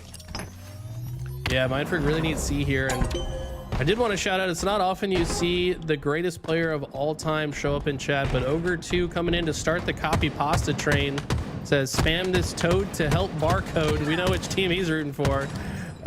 What's up, Tom? Hope you're doing well, my friend. But right here, Mindfreak finally getting back control. Zero Tenacity showing signs of life, though. They're able to get a lot of points on the board. It's been a while since Mindfreak had a stretch of scoring, but with this 135-point lead that they built, might be able to hold on to that for a bit longer. But it's Z10 now putting the pressure on them. On the feet again, 2 dead for Z10. QT play now for Barco and puts himself in an auspicious situation, but at least he stays alive. Back towards QT, knows that Sika was weak towards the back. Barco showing out to be as twisted as ever. Mighty's one shot over by the box. Wonderfully played for Barcode. He is everywhere that he needs to be all at once. Sniper in play as well. The collapse through the top side of center will be good for Mindfreak. Maybe play for the C capture, killing spree for Barcode. One player, one shot inside of Green Chick will die, and Mindfreak getting themselves closer towards the double century mark. Ooh, okay, we love to see it. Mindfreak really popping off. They're just winning all of their 1v1 battles. Every time we go to a Mindfreak POV, they're winning whatever fight is in front of them, and that's the recipe to scoring a lot more points in Stronghold. Zero Tenacity just stuck spawning at C. They're kind of in Groundhog's Day. They spawn up, pick a zone, die. They cannot find a way through. They are in B now, but will Mindfreak just take C right under their nose? Halfway towards the capture, looking good for it. Got players lurking over by B. AC hold now in effect for Mindfreak. Swace is playing over here. It's an isolated play. Has assistance over by screens, but they're both one shot. Nice nade comes through, which just kind of flushes them out, but off of these stray gunfights, Mindfreak are seemingly trying to collapse on the play, but the overextension allows at least one player to set themselves up for camo. It's Mindfreak with the numbers. Z10 spawning on the backside of A, but they also have the B hold. Still trail by 60 here, Eli, but I feel like that they're still within an arm's reach. It mostly comes down to Mindfreak. Make this camo really stick the nail in towards the coffin. Maybe get themselves over 200 points. They're able to flip A, but they're still holding on to C. They have not been able to get close to B. Chick finds a triple, though. That's massive. That should convert A. Now they need to quickly rotate to protect B as well. They predict that that's the next move for Mindfreak. Looking for Rice. He was momentarily the last player alive, but Rice, good discipline. He's going to wait for his team to spawn up. Sika is all the way behind enemy lines and finds a kill on a Scoob as soon as he comes off spawn. And this is looking good for Zero Tenacity to come back into this. They just need to hold on for a bit longer. Barcode goes down. Chick's in the right place, right time. Make it a killing spree. Double kill. Goes for more, but he has the reset. His portal was just sitting in B the whole time. Beautifully played situation from Chick. Utilizing the QT. He finally gets taken down, but the damage has been done. Triple kill into the double for the killing spree. Holds on, keeps B in question. Sniper was about to be up as well. I believe got picked up by a Zero Tenacity player. I believe it might have been Mighty's if it could have been anybody, but he's pushing all the way in towards A single-handedly. I mean, even off screen, he still finds himself a double. And where Zero Tenacity, we're down by 100 points. It's live fire, baby. Anything is possible. And Z10 bring it back, just trailing by 15. Looking like a lot of tenacity, not zero tenacity, as they have really fought their way into this one. Vastos gets a lot of damage on that player top center. That's Barcode. He dies early, and that's not what you want to see if you're a Mindfreak fan. They need to get these opening break slays. Instead, they fall 3. Rice, last player alive, and he's in an awkward situation. I'd almost prefer that he just dies faster so he doesn't end up on a staggered spawn, but he finds one and gets his shields back. He was in a 1v3 situation. He gets control of the tower. He's not done yet. He's fighting Sika now, but Bastos is there to clean it up. This one shot gets cleaned up. Mindfreak, 3v3 trying to flip towards the B zone. It feels like forever ago that they finally got themselves that B zone control, but they will have it once again. They know that A is about to be under threat. Sways backs down, trying to find a player maybe who's lurking over by the key door, but sees that there's a handful of nameplates still over inside of A. It sets up a teammate of Rice maybe for the pinch. He's only able to at least find one. Chick able to clean up another player towards the top side of Bags, and Mighty's, and he's going to be the last alive. Sniper still being held on the backside of tower, and it's a well-placed shot. Scoopmeister picks up the sniper, almost able to get the, at least the pick up the John Wick maneuver, I guess, but still Mindfreak losing out on numbers, zero tenacity. They're getting themselves closer towards a map 1 win. So far, Z10 have just been finding these early picks in all these engagements, and they're winning these little 1v1 fights now, where previously it was the other way around. Finally finding some success in these engagements, and it continues.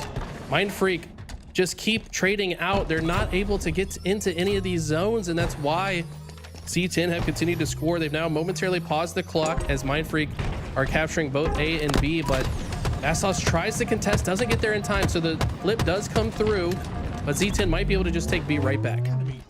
Looking good for it. Now it's going to get denied. C now being worked for Mindfreak. Just trying to be everywhere, trying to work their way back. Maybe trying to overextend a little bit too far because Z10 are back over towards B.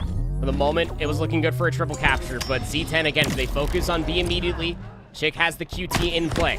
Midas is able to at least pinch over by the dummy's door, but it's 2 in the feed from Mindfreak, looking good for the hold here on AC. AC, not really a traditional hold. They would like to get control of B. That's why we see Barcode fly all the way out. There's not really any good part of the map to control A and B, but it's now a trip cap. Zero tenacity being put on max pressure. They need to cap not 1, but 2 zones. Means they need to multitask quite well. Mighty's taking heavy damage, has to back away. Now they're all trapped in garage. They do flip A, but where do you go from here? Mindfreak are here to stop them short. Look at the pressure that Rice is putting in from the big door. He's gonna have to back away, but he's forcing them backwards. 2 for 1 in the feed. 234 to 234. Mindfreak's gonna have himself another lead swap as well. Good damage from Mindfreak. They are holding on. 10 away. Z10 has to go. There are no kills. Where's the presence, man? Gotta somehow hop on towards the zone. 2 seconds away. Cleanup is here for Mindfreak. The double kill from Scoop, and he will call game. 250 will be reached, though it felt like it should have been a while ago off a 100-point lead, but Mindfreak strike first in map 1. Oh my god, Livefire Stronghold is one of the most volatile game modes we have in Halo Infinite. So fast-paced. Mindfreak able to weather the storm. Z10 with a huge comeback momentarily, and then Mindfreak had to make one of their own. And I know when I saw that mouse moving from Scoob after the double no-scope, that man stood up and said something to the other side. I wish we had a camera on the stage, but it's probably something really kind. Yeah, really kind. I mean, they're Australian, right? They said, nice guy, mate. It actually sounded exactly like that. But, hey, we talked about it, right? I mean, Mindfreak, they needed the map 1 win in anything. It's such a vibe squad, are the Aussies, right? And if they start off hot, which they did, and albeit a 16-point affair to be able to win, a map 1 win is a map 1 win, and they were able to show a lot of bright moments throughout the entirety of the way. So going in towards this Aquarius Slayer, map number 2, I suppose if they can continue up the ante, Z10 are going to be the ones who are going to be the ones that have to step up.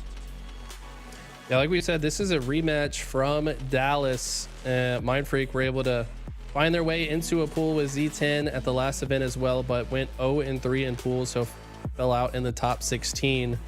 But this is one that Scoop's been thinking about ever since then, and he's getting his get back, at least so far. Z10 putting up a good fight, but Aquarius TS, I feel like this is a coin flip between these two teams. These teams are both very good. Aquarius TS, in my opinion, the most coin flippy of the Slayers that we currently play. The spawns are a bit unpredictable at times. Sometimes you get those squad spawns, sometimes you don't. So it's just going to have to be good awareness. Whichever team keeps their head on a swivel, maybe anchors one of the bases a bit better, but also has top center pressure. That's the team that's likely to come out on top. Just as an update for everybody, obviously this is not the only stream. Make sure that you have as many different tabs open, or if you're in the venue, get your trainers on, because there's a lot of different matches. You got a 1-0 lead now for Complexity as they won the recharge, 4-3. That was a crazy ending, and then we got teleported in towards this insane ending for Mindfreak versus Z10. This is, of course, going to be for Pool C, and then going up towards Pool B, we got FaZe setting up for a matchup versus Ether. Should be an interesting one to see if Ether can try to bounce back after a 1-3 loss versus TSM. And then for map 3, in between Unreal as well as Kraken, that is going down there, tied up 1 apiece off of a 50-47 win for Aquarius Slayer out from them. So going to be interesting to be able to see how it all continues to develop. The way we've been kind of coining it is it's a big moment for the teams that did go 0-2 yesterday in pools because, well, outside of one pool, there were 3 of them. Yeah, I mean, this match that we're looking at right now, Mindfreak versus Z10, going to be the most consequential. The winner of this likely to start in the lower bracket. The loser of this likely to be out of the bracket entirely. As we take a look here, Zero Tenacity finished yesterday 0-2, so to lose the Mindfreak here would eliminate them from the tournament. Mindfreak still has to play Shopify. I would say that's their most uphill battle, so we do expect Shopify to take that one. But tons of awesome action. As soon as pool play concludes, probably around 1:30 local time, there is when we'll see the championship bracket start to form. So keep your eyes glued to the screen, guys. Yep, should be an absolute good time indeed. Mindfreak versus Zero Tenacity back on our screens again. So with that in mind, Mindfreak and Z10 would be a massive moment for Z10 to step up in a big way. Those Slayers haven't exactly been kind to them, I suppose, though when you put them up against it was a live fire Slayer 50-43 versus Shopify Rebellion. That doesn't seem like a good time for Z10 to be involved, but you also had the Slayer loss versus Cloud9. That was on streets 50-37, so we'll have to see their difference in between yesterday and towards today, but it'd be very, very interesting to me if Mindfreak can continue to do what they've been doing all for the past hour, Eli, and that's just continue to up their ante. Absolutely. They've been looking unreal. Z10 with a 2-kill lead early on here. Mindfreak stuck in this car 2 side. Don't really like their positioning. I don't think they do either. Looks like they're going to wrap backwards towards the base, or at least try to, but Z-Mighty's is going to be here to cut them off. And now the war wages on. Z10 looking to ride this lead into more as the collapse is good in the yellow base. Yep.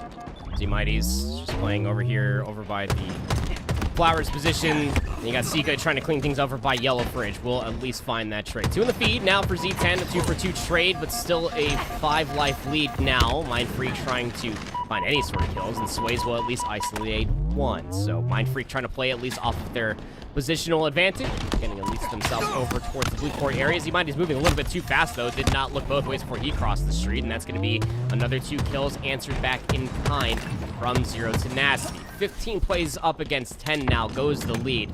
So early doors as far as this Slayer is concerned. So anyone's game, you feel. Nassos finds a trade as well. All trades favoring the team in the lead, but in this case, 3 kills go down for Z10, so Mindfreak might be able to take some mid-map control. Now just trying to fight their way out of the base. Z10 have controlled the P side of the map pretty strongly so far this game, and I think that's why they have such a strong lead. Such a powerful position to overlook the entire map and also just control those spawns on that side. Now trailing by 5, but you have to feel like as soon as Mindfreak get back into some kind of groove, they could earn the lead right back. Could be the case. Again, we've seen crazier things. 5-life lead is not the most outstanding lead that we've seen in a Slayer, especially on Aquarius, to be fought back from, but it's still a lead from Zero Tenacity. Again, what they really needed more than anything is to be able to step up the Slayers, and Scoop's going to be there to at least find the cleanup inside of Util. So a lot of hubbub outside of the yellow courtyard helps out Sways to be able to find himself the double. Has a thruster as well as Zero Tenacity are spotting on the backside of the blue. That's one of my favorite things. I have a teammate shooting over my right shoulder so I can just swing the elbows at the players in front of me. That's exactly what we just saw. The teamwork is clean from Sways and Scoob. They've been teaming together for quite some time. Now it's Sways trying to hold off the zombies attacking from the fridge side here. There's 3 of them go down. Bastos, last player alive, he finds his way through and now earns his team some spawns in the fridge side. Not sure if they want that, though. It's not a great place to spawn. They need to play fast out of it, and that's exactly what they do. 2 life deficit now for Mindfreak. Players 1 shot towards P2. Barco going to retrain his eyes towards a player that was over inside of blue court, but did you forget about the two players you saw on the other side of the staircase? 1-for-1 trade. 2 dead now for Zero Tenacity, as now it's just a 1 life deficit. Now all members of Z10 spawning in blue. This is exactly what Mindfreak want. They intentionally left that last player alive so that the squad spawns would come through and they could collapse here. Sways can't find his target though, as it's a good push out of the P side for Z10. Look how quickly we see Bastos rush to car 3 to grab the camo. Don't think he was able to grab it. Looks like Chick unable to grab it as well. I think that camo likely fell on the ground unless he was able to rock it very quickly. Either way, Mindfreak have battled their way into a lead here after that great forced spawn and collapse situation. I want to say that Bastos down. I saw the animation, at least from the UI, that he popped camo, but regardless, it was somewhere, and now it's nowhere. We'll see it again in a few moments' time. 1 life lead now for Mindfreak, as Zero Tenacity now reeling, trying to at least find the damage for the elimination. Goes Sways, gets pinched. Thruster not going to be good enough to break the ankles of Mighty, at least not mentally. So now we are tied once again. Straight gunfights after straight gunfights, fighting over this Thruster now, trying to find where these players are located at these stray spawns, because of the way we have both Z10 and Mindfreak moving across the map, are constantly setting up for a lot of different pinches to be formed.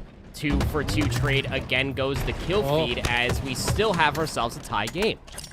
These kills are trading every single time. They've been tied for several kills in a row now. We got to shout out Bastos, newest member to Z10. Got the call up from Ascending Baseline EU roster. He's really been answering the call here. But it's a great push from Mindfreak. This is when Mindfreak are at their best. When they decide to just hit some part of the map together, they just run side by side. They have good target prioritization and communication in these moments. And now it's Rice waiting for the call to jump up to P2. As soon as the attention is off of him, that's when he makes his push. The communication is clean. You could tell they timed that one. Oh yeah, keeping player alive inside of Blue Fridge as well. Now it's seemingly Rice that needs the assistance from the rest of his teammates.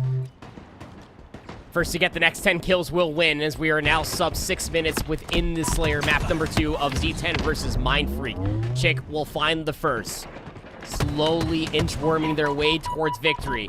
But still, you can play the trades all off of the 1 kill lead, but the overextension comes through. Can you stay alive for CK? He's had himself a great series so far at 14 and 12, and Mighties will be there for the assistance. Zero Tenacity now within 6. That was such a big moment for Z10. Scoop finds one, but doesn't like the trade, and they continue to trade. It's a 3-kill lead now. Sways needs to pull off a hero play. It's a good start to it with the jump back to avoid the trade melee situation. Now Scoob pushing in the front of the base. They find 2 unanswered. And look at this cross. I love this from Scoob. He's going to go up the opposite staircase. Mighty's is not expecting it. And Rice is able to clean out the flush. They've tied this up. Every single time that there's a 1-kill, 2-kill lead, it immediately gets tied up. 47 plays against 46. The nade comes through, and it's 2 now. Zero Tenacity just need 1. A trade would do it, but Mindfreak, it was in their fingertips, and it just slips through like sand. We got ourselves a tied series. Clutch closing from Z10. These guys are clean with it, and I had to shout out Bastos. He's looking incredible for this roster. Kept his death slow, which is really important in a Slayer. Obviously, good shout. Every death just gives yourself, gives the other team a closer line to the finish line, but keeping those deaths slow. And he looks like a very young man as well. I didn't realize that's the first time we've actually seen what he looks like. But let's see what happens on the Origin CTF. I feel like Mindfreak are going to be maybe a little bit more comfortable on this mode. Yeah, should be an interesting time again. We've been able to see what Mindfreak over the past, whether you're talking about from ANZ qualifications or through the open bracket, like once this team starts getting the ball rolling, especially in CTF game modes, they get the ball absolutely rolling. We've been able to see what they've been able to do to step up. And albeit that game one as close as it was, it ended with a Scoop double kill, and we got to see a lot of that coming through in the Slayer. Ending by 3, the overextension isolating themselves. So I just felt like the Mindfreak kind of, their eyes were bigger than their stomachs. I'm not too sure what other analogy I could possibly use, but we're guaranteed to see that recharge oddball, and that's going to be very fun between these two teams, especially for Mindfreak, who are trying to find themselves back up towards the main stage versus some of the big dogs throughout all of these pools. We also got map 3 happening for Complexity versus Alpha Luminon. That's happening on the A stream as well. It should be a fun Streets oddball between those two teams. Unreal Nightmare are still trailing 1-2 versus Kraken as they're getting themselves in towards the recharge oddball. But most importantly, I would say that we got FaZe back up towards the broadcast as well. They're going up against Ether, and things are rocking and rolling as things are progressing throughout the entirety of pool play. But this is going to be the biggest test of them all. Can Ether step up and face FaZe?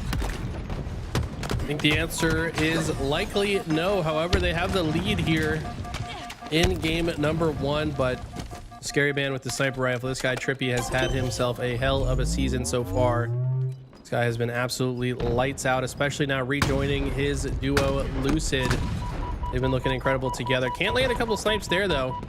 Showing signs of humanness here from Trippy, and Ether are going to take advantage of that and take both C and look to take B as well.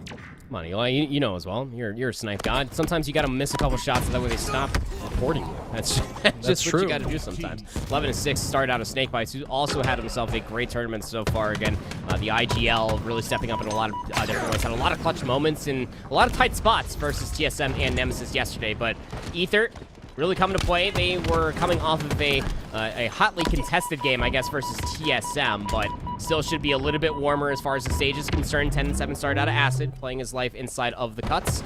Still just about a 20-point lead, though. It is live fire, and we have seen how quickly that can get away from you. Enemy team score. Live fire can definitely get out of control in a hurry, and yes, FaZe are the favorited team here, but with the level of talent that's on Ether, you know, as long as they can get FaZe into a blender spawn cycle, they can keep them there for quite some time. They still maintain their lead here.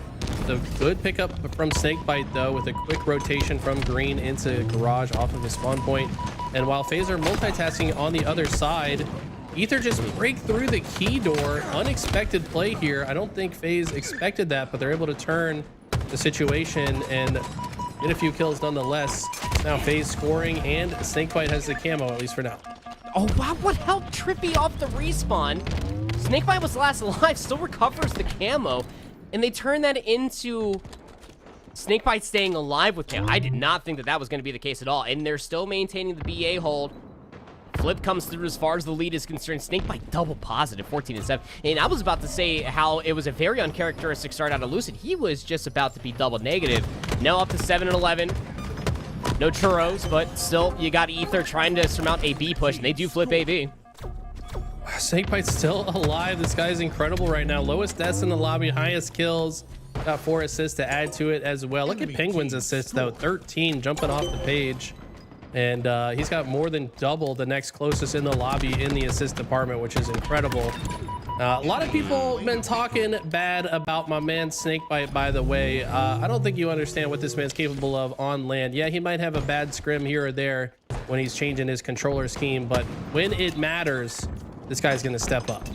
Scrimbucks are Scrimbucks, got to show up to land, and Snakebite knows a thing or two about winning championships, I'll say that much. I mean, the team in his very decorative history, good turnaround there as well. Between him and Penguin, be able to clean up the pinch that was developing over by the dummy side of the C zone, but Noblik will be there for the trade. Killing spree now for Penguin. Working his way up towards 11-10. It's a play for the regen, picks up the green gun just to give himself a little bit extra. Working his way towards that frenzy, potentially. It's 183-108, and Ether have not flipped themselves a single point since FaZe have flipped the lead. This has been really impressive control from FaZe. They've also intentionally not overextended. The timing is just not quite there for Penguin, though. You feel like if he had dropped 1 second sooner or later, the fight would have been much better suited for him, but they're going to take advantage of that. Does Ether. Might be able to capture C here and finally break this stranglehold that FaZe have held off of that opening. They're going to do just that, finally getting back on the board, and they continue to slay out. Tapping buttons will stagger out the death of Snakebite. Trippy in an awkward position, finds the no-scope, though, and Lucid might be here to pick up the pieces. Yes, Penguin's here as well, and they're going to be able to take C right back. Never got themselves over towards B, though. We're Ether. I mean, FaZe just were constantly focusing more and more pressure back over towards C, to your point there. They're able to flip that back. The CB hold back in towards effect.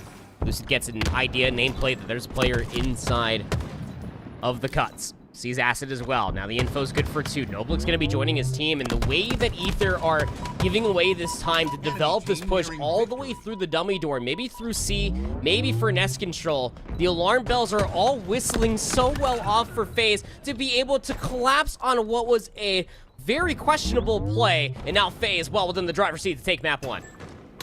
Yeah, this is the last push opportunity for Ether. They're going to probably break through the big door side, tapping, just waiting for his team, but there's not much time left to wait. Noble's going to find a sneaky route through bottom center, but nobody's in the hill in time. And just like that, they're going to reset. FaZe looking strong. They were down early, but something tells me they might just be warming up.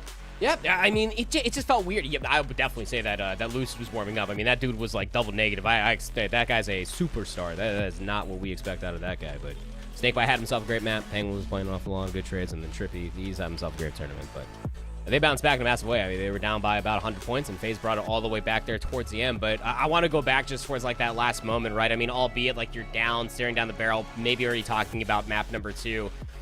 If you are Ether, but 3 players all the way through the dummy side, it takes so long to be able to work that route, and you know that Lucid was probably still lurking over by that side of the map regardless. It just takes way too much time to be able to develop that play without anybody baiting any sort of attention over by the green big door or through top center with a lot of nades or sandbags control regardless. But old man, I digress. It's going to be a 1-0 lead for FaZe as we got ourselves really ripping through this Pool B so far as we get the updates. FaZe coming in towards this by choice with their wins versus Nemesis and TSM yesterday. And if any of you guys are just joining us, this is Proper Cast joining me on the mic today from Call of Duty. This is Call of Duty caster, also co-worker and friend of mine here in Charlotte. So happy to have you. I'm sure you're going to be probably at HCS Charlotte as well, I would have to assume. I mean, I skate past it every single day for work, so might as well. Might as well. And we are keeping our eyes on all the matches. I see someone in chat upset that we're not covering Envor's team. Well, we already covered game 1. We're bouncing all over the place. We've got observers in every single lobby. If Halo is happening, we will be watching the Halo. So we'll catch every single thing that you want to see as soon as it's available. The Halo will be watched. Unreal Nightmare actually finds themselves down 1-2 versus Kraken as we immediately hop over. Your beloved Envor finds himself at 7-11. That wasn't a dig. That is just because you asked for it. Unreal Nightmare trying to at least extend the series. They find themselves down 0-1 in the recharge oddball. Here we go. This is definitely a grudge match as well. Like I said, these two faced off against each other in the qualifier. Unreal Nightmare got the better of them. Kraken had to fight their way through the open bracket to get the run back, and they're looking good for it right now as they're up 2-1. Orly's gonna have the camo though. Let's see what he can do with it. Kraken also up 1-0 in the rounds for this game. They're looking quite strong up against the likes of Common and Haynes, who just never seem to go away. They always find a way into pools, but they might have an early exit if they can't come out ahead in this round of oddball here against Kraken. Bottom center control goes Haynes, and well, Looney's just going to drop down and find the immediate perfect. There's one player from Kraken that I definitely say has been showing the all-star potential for Kraken, at least on this Saturday. Eli, for me, it has been Looney. 15 and 13 through at least a round and a half. 17 points to the good now for Kraken as they're keeping this ball trapped over towards the C side. Unreal Nightmare, those parallel spawns over towards A, trying to get themselves over towards the top side of Plat as we get the picture-in-picture with Mindfreak versus Tenacity getting on in their next match. All right, this is our feature match, Mindfreak versus Z10. We're going to keep our eyes on this. Also, if you guys notice, there are some audio issues with the other feed. That's part of the reason why we haven't been touching on that one quite as much. We want to give you guys the best audio experience possible. Now, it's pretty evenly matched opening to this game, I would say. And Sways, though, unfortunately finds himself assassinated. Barcode, last player alive, and not at a good time. This flag will get pulled. Let's see if Barcode can find a sneaky spot to slow it down. We'll at least find the Totem. What a shot out of Bastos. You talked about the young buck stepping up. 4-0 Tenacity as the newest addition for this roster. Able to find himself a nice little clutch shot there, but still popping things up. Flag looking to get sent back towards the base off the 1v1. Double kill comes through, but the flag's still in play. Okay, this flag is still across the map. It's about to reset, though. No, someone gets the last second touch. No way. Flag is still alive. Z10 making sure they keep themselves alive for this first capture, and they will bring it home. Seems that way. Nice shots coming through from Bastos. It's kill number 4, 6-2 start here for Sika. Bastos trying to work himself a cheeky little flagpole, but Mindfreak more than aware. They went 0-2 down as far as the life department is concerned. They knew that push was going to be manifesting somewhere soon. 10 minutes left to play as far as this Origin captured flag is concerned, and a lot of stray gunfights. 2 for 2 goes the trades. No flagpoles potential. Both teams vying for that mid-map control. High ground, such a massive part of this map as well. You kind of want somebody top snipe at all times, but as I say that, all of Mindfreak bottom center. Not exactly the strategy that I would recommend on this map, but Aussies know how to make lemons out of lemonade, that's for sure. They will still get this flag on the move, at least for now, but you have to imagine members of Z10 likely in a position to overextend. Can Mindfreak get a few more kills? Scoob somehow gets through without losing his life, turns around, try to help the Slays. Catches Sika bottom center with the rockets, but Sika will take him down. Is anyone else available to run that flag? We'll have to see. Looks like a few more Slays the goal for now, but yes, that flag should go home. Nice rocket shot coming through just to be able to at least get that elimination. Expunge the rocket. Flag looks like it is more than likely good to be sent home. Just keeping an eye on it, at least for the time being, is Mindfreak. Knows that there's at least more pressure coming through from the opposite side, but trades coming through. Flag still being worked up the ramp. Someone please find this kill. Sways finally able to do so. Trying to desperately get the flag capture. The crouch spam's good for the perfect versus Mighties. Sways gets traded, but the flag sent back nonetheless. What a clutch kill, double kill from Sways. That was massive. Flag standoff situation. Wins the 1v1 with the movement, throws off Mighty's aim in the most disgusting fashion and forces the reset. We got ourselves a tie game, and a mouse and keyboard player has a sniper rifle. It's Rice, but no, he gets taken shortly thereafter. I think Zero Tenacity wanted to shut that down before it got out of hand. But look at the route from Scoob. Finds his way through the front door. It's not expected by Z10. Gets some more damage down, but he does fall as well. And Chick, with some great long-range VR shots from the opposite base, will shut down that push. Back to fighting for even ground again as 2 are off the respawn block here for Mindfreak. Barcode's still going to at least find the 1 versus Bastos over on their Rockets ramp. Mighty's there for the trade. Numbers now on this side of the map. Chick up inside of Elbow. It's a great teammate that actually comes through. Keeps Chick's 1 shot, but he still slides through. And he's able to take down Barcode, who was going for a flagpole. Sways on the opposite side, able to find said trade. There's a flagpole being put together now for Zero Tenacity on the opposite side, but it's the sniper in the back pocket for Sways. Finds damage for Scoob, being able to clean things up inside the closet. The nade at least there to keep the player at bay, but the flag is going to get returned regardless of what was a brief moment. Look for a potential for Mindfreak to get the flag across the map. Sway's so sneaky right now. I did not expect him to stay down here, and doesn't look like Z10 did either. Rice with the quick flick around with the keyboard and mouse. That's terrifying if you're a controller player to see a man just instantly turn around. But several players go down for Mindfreak, and it's perfect shots across the map from Barcode to make them drop the rockets, at least for now. But other members of Z10 will go grab that. It's Sika with the rockets once again. Yeah, Sways gets the Phantom Melee, not close enough to be able to get that connection. The rocket just point blank goes 1 for 1. Michael Bay film happening all the way across of this Origin map number 3. Both teams fighting for positioning. Halfway through the 6th minute of regulation. Flags looking to get captured once again, but the blue flag, it's reset. Battle inside of the closet, not going to be good enough. Sways will get that elimination. The red flag still moving its way towards the blue base. You know that Sways needs a pop-off moment, finds at least good damage. Scoob's there for the double, and maybe this could be the return. Looking good for it. Bastos has to step up, but does not have enough HP to do so. Not just the return, but the potential double cap. Scoob's already got this thing past the 50-yard line. Barcode finds a kill in the kill feed. They need a couple more Slays, I think. They try to force this, but it's a beautiful grenade from Chick that shuts that down. Should be spawning members of Mindfreak to score, and they do. Barcode plants it in, and 6 minutes on the clock. That sniper will be taken off the map. Bastos denying mouse and keyboard players their chance to shine with it. We're going to have to just see Bandit gameplay for a few more minutes. Got 5 minutes and 30 seconds for Z10 to work the map to tie up this series. And maybe extend it towards overtime. Took About 4 minutes to be able to go from capture to capture, it felt like, and just both teams again are back towards that square one of the yellow brick road, trying to find themselves a positional advantage. They get their Slayers in a position to be able to clean up on all the damage that's being found, because there are just so much of that to speak of. 10 assists for Sways. He's shooting everybody. 2 in the feed now, 1 off the nade from Chick, 1 there from the DMR. But it's still just not enough map pressure. Here comes the flagpole on the opposite side. 3 dead for Mindfreak and Z10. They know where the last one's at. They know where the spawns are at too, but the fumble's not going to help.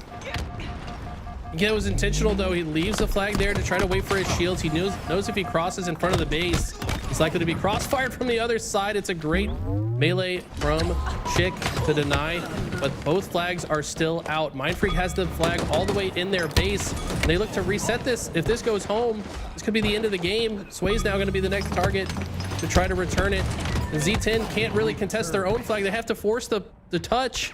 Flag's still in the base, though, and that's going to be GG. Game number 3 goes to Mindfreak. They take a 2-1 lead in the series. Hey, man, we talked about it. Mindfreak on Origin, capture the flag, any capture the flag, any objective respawn that you get these guys on. Once they get the ball rolling, you get these players, especially the M&K players, fighting for a position over by Sniper. You said it wonderfully. I mean, whether it's for a controller player, whether you're anybody going up against double mouse and keyboard, one of them gets their hands on that thing. You saw the snaps coming through for Mindfreak. It's a very scary situation, and Z10 were putting a lot of focus to make sure that that lane was never fully enveloped for Mindfreak, because they were constantly pouring resources into it. And they, to be fair, they did get themselves a decent amount of rockets, but it was not enough. They only took the map to just barely in those last handful of kills. They're going to see themselves in towards that map 4. But where one map comes towards an end, we got to go in towards the final round of the oddball map 4 here on Recharge between Unreal Nightmare and Kraken. They're looking good for it, too. In the lead in this 3rd round. We're tied in the rounds, but it's Kraken with the series lead and the round lead right now. Spectre with the shock rifle, trying to hold off the pressure from this gold side of the long haul. Probably knows there's more players on the C side as well, but look how long they've been able to hold the ball despite facing pressure on both sides. Finally, it's Unreal that break through, and it's a clean one. They get 3 kills without losing a single member and just steal the setup from under Kraken's nose. Mortality is he's up to 36-24. Pardon? Mortally, yeah. Mortally, this sorry, guy's. excuse me. Sure, man. That's a lot of engagements, and you feel like that you can rely on this maybe for a map 3 win. Nice snipe coming through here with the shock rifle. Gets the damage into On4, trying to get the push over towards the backside of blue. Knows he's got one more player, one shot, but would need the triple kill. At least finds the trade, but the ball looking good to get reset. Wow. Yeah, Mortally is going absolutely crazy right now, nearly crossing the 40 kill mark before anyone in the lobby even gets to 30. Looney's the only one close to 30. Mortally having himself a game here, but the rest of the team needs to step up, match his level of slaying power. See Haynes, the grenade goes out, doesn't get the connection, forces that player back. I think that might be the camo player. And now it's Mortally forced to play the ball as well. Did it actually drop? Yes, it drops into the Mangler pit. And Mortally finds his 40th with the back smack there in the elevator. Sub 2 minutes left in this round. 20 points is the difference. Mortally's able to find kill number 40. 21 assists as well from Common. We know where at least some of these kills might be getting set up. Common, good damage. Tries to go for the ball. Reset, but just kind of throws it back over towards what used to be the beloved Mangler spawn. Spectre will get that nade kill onto Septify, but it's 1 for 1 in the feed. Unreal Nightmare need to find themselves a sufficient amount of kills in the feed. The Spectre's double kill and good damage on the Common over by the B box should at least mean that Kraken not only can get themselves closer towards 100 points, that'll mean a map 3 win and thus the series. Spectre playing so clean right now. 29 and 24. But also just kind of watching his teammates as best as possible. Lives for quite some time before finally being taken down, but this is a good chance for Unreal to catch up. They've got the seaside set up. They forced the spawns. They've taken some space, and Mortally gets the opening slay. That's even better for their opportunity to tie this one up. They've got to hold it for another 15 seconds or so, though. Got space being provided over towards top glass. It was Mortally, he died. Oh. Here comes the push from the tower side. Good damage on 4, but how's he stay alive? How does he find that kill? And it's 2 in the feed now, favoring that of Kraken. Septify. Corner. Bottom BR. Plasminate gonna keep him honest for the challenge, but Kraken slide through. They're towards the ball, and they reset it. Yeah, huge play ball there. That's gonna, I guess, nullify the efforts of Unreal Nightmare. Except the opposite side of the map. He will grab it. Misses the toss, though. Doesn't quite get it out of the batteries as he now decides to fight. Will that toss end up coming back to bite them? Because now it's in a more difficult position to get it to safety. They've got to get a few more slays before they can comfortably grab it. We would certainly have liked to have it already in glass as it stands. But that ball is just going to sit while these teams fight for map positioning. And Kraken's totally fine with that. They still maintain a 12-second lead, and there's only 30 seconds on the clock. Haynes now the last player alive. He might be able to find this player, but for how long can he survive? And a ball will reset again and maintains itself in a precarious position. Haynes wanted that kill. Player dropped down in front of glass. Couldn't get the elimination over inside of batteries. Now Haynes is just forced to play inside of batteries. 10 seconds remains. 12 points, excuse me, between these two teams. And Haynes is tough in a really, really bad spot. All these nades keeping him honest. He can't get towards the ball. 3 seconds. Unreal Nightmare got to collect the ball. They got to keep the clock stalled. 2 seconds remain. And there comes the pinch from On4, and thus completing the round 3 victory and the map 4 win. And he letting them know it. Yeah, we knew that pop-off was coming. These guys. Oh, yeah. To further explain the lore of this matchup, for whatever reason, I don't know the background of it, but Unreal Nightmare was the sponsor of On4's team at the last tournament. But at some point, the sponsorship was lost. I don't know if they decided to pick up this other team instead after they qualified for pools and On4's team did not. But they're here to let them know that the org made the wrong decision and they should have continued to sponsor Super CC and On4. All smiles for the boys as they have guaranteed themselves a spot in the championship brackets. And that will be the last time we see Zero Tenacity on our stage. Just as an update as well, Complexity will also hand the swift boot it felt for Alpha Luminon with a 3-0 win versus them as well. Omit also able to do so, but they still have to go up against the hosting team of Space Station Gaming to conclude their pool matchups, but that one seems to be all but settled as far as Pool D is concerned. We hop back over here for Pool C. Mighty's has got himself the shock rifle, but could not turn around in time. Barcode will find that trait, seek it there for the perfect top tower. They got herself just a very close shave of an opening round here on Oddball Recharge. Okay, Zika finds himself in a precarious position, but that's going to be enough for Bastos to get the ball and start rotating it towards C. Some nice shots for the killing spree. And this man is moving. Are you kidding me?